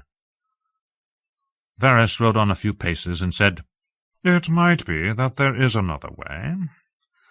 As it happens, the maidservant who attends Lady Tanda's daughter has been filching her jewels. Were I to inform Lady Tanda, she would be forced to dismiss the girl at once, and the daughter would require a new maidservant." "I see." This had possibilities. Tyrion saw at once. A lady's bedmaid wore finer garb than a scullion, and often even a jewel or two. Shay should be pleased by that. And Cersei thought Lady Tanda tedious and hysterical, and Lawless a bovine lackwit. She was not like to pay them any friendly calls. "Lawless is timid and trusting," Varys said. "She will accept any tale she is told. Since the mob took her maidenhood, she is afraid to leave her chambers, so Shay will be out of sight, but conveniently close, should you have need of comfort." "The Tower of the Hand is watched, you know as well as I. Cersei would be certain to grow curious if Lawless's bedmaid started paying me calls." "I might be able to slip the child into your bedchamber unseen. Chataya's is not the only house to boast a hidden door." "A secret access? To my chambers?" Tyrion was more annoyed than surprised. Why else would Maegor the Cruel have ordered death for all the builders who had worked on his castle, except to preserve such secrets? Yes, I suppose there would be. Where will I find the door? In my solar, my bedchamber? "My friend, you would not force me to reveal all my little secrets, would you?" "Henceforth think of them as our little secrets, Varys." Tyrion glanced up at the eunuch in his smelly mummer's garb. "Assuming you are on my side." "Can you doubt it?" "Why, no, I trust you implicitly." A bitter laugh echoed off the shuttered windows. "I trust you like one of my own blood, in truth. Now tell me how Courtney Penrose died." "It is said that he threw himself from a tower." "Threw himself? No, I will not believe that." "His guards saw no man enter his chambers, nor did they find any within afterward." "And the killer entered earlier and hid under the bed," Tyrion suggested. "Or he climbed down from the roof on a rope. Perhaps the guards are lying. Who's to say they did not do the thing themselves?" "Doubtless you are right, my lord." His smug tone said otherwise. "But you do not think so. How was it done, then?" For a long moment Varys said nothing. The only sound was the stately clack of horseshoes on cobbles. Finally the eunuch cleared his throat. "My lord, do you believe in the old powers?" "Magic, you mean?" Tyrion said impatiently. "Blood spells, curses, shape-shifting, those sorts of things?" He snorted. "Do you mean to suggest that Sir Courtney was magicked to his death?" "Sir Courtney had challenged Lord Stannis to single combat on the morning he died. I ask you, is this the act of a man lost to despair? Then there is the matter of Lord Renly's mysterious and most fortuitous murder, even as his battle lines were forming up to sweep his brother from the field." The eunuch paused a moment. "My lord, you once asked me how it was that I was cut." "I recall," said Tyrion. "You did not want to talk of it." Nor do I, but—" This pause was longer than the one before, and when Varys spoke again his voice was different somehow. "I was an orphan boy apprenticed to a travelling folly. Our master owned a fat little cog, and we sailed up and down the narrow sea, performing in all the free cities, and from time to time in Old Town and King's Landing. One day at Mere, a certain man came to our folly. After the performance, he made an offer for me that my master found too tempting to refuse. I was in terror. I feared the man meant to use me as I had heard men used small boys, but in truth the only part of me he had need of was my manhood. He gave me a potion that made me powerless to move or speak, yet did nothing to dull my senses. With a long hooked blade he sliced me root and stem, chanting all the while. I watched him burn my manly parts on a brazier. The flames turned blue, and I heard a voice answer his call, though I did not understand the words they spoke. The mummers had sailed by the time he was done with me. Once I had served his purpose, the man had no further interest in me, so he put me out. When I asked him what I should do now, he answered that he supposed I should die. To spite him, I resolved to live. I begged, I stole, and I sold what parts of my body still remained to me. Soon I was as good a thief as any in Mere, and when I was older I learned that often the contents of a man's letters are more valuable than the contents of his purse. Yet I still dream of that night, my lord. Not of the sorcerer, nor his blade, nor even the way my manhood shriveled as it burned. I dream of the voice from the flames. Was it a god, a demon, some conjurer's trick? I could not tell you, and I know all the tricks. All I can say for a certainty is that he called it, and it answered, and since that day I have hated magic and all those who practice it. If Lord Stannis is one such, I mean to see him dead." When he was done, they rode in silence for a time. Finally Tyrion said, "A harrowing tale. I'm sorry." The eunuch sighed. "You are sorry, but you do not believe me." "No, my lord, no need to apologize. I was drugged and in pain, and it was a very long time ago, and far across the sea. No doubt I dreamed that voice. I've told myself as much 1,000 times.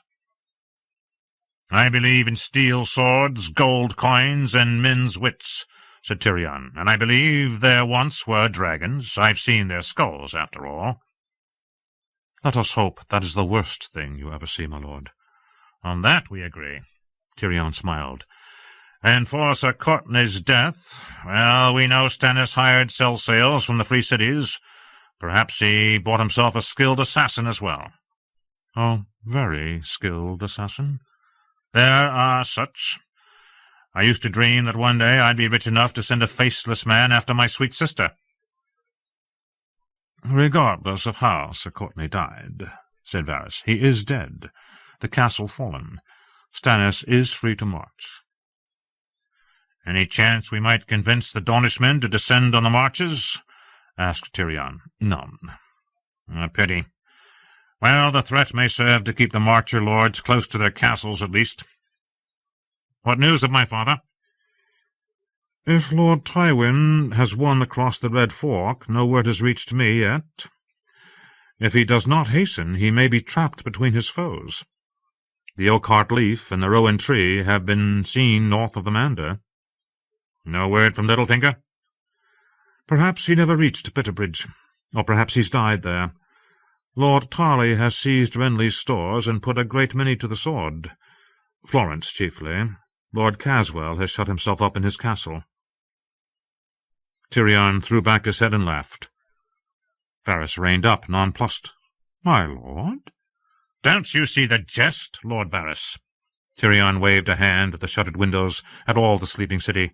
"Storm's end is fallen, and Stannis is coming with fire and steel, and the gods alone know what dark powers. And the good folk don't have Jaime to protect them, nor Robert, nor Renly, nor Rhaegar, nor their precious Knight of Flowers. Only me, the one they hate." He laughed again. the dwarf, the evil counselor, the twisted little monkey demon. I'm all that stands between them and chaos.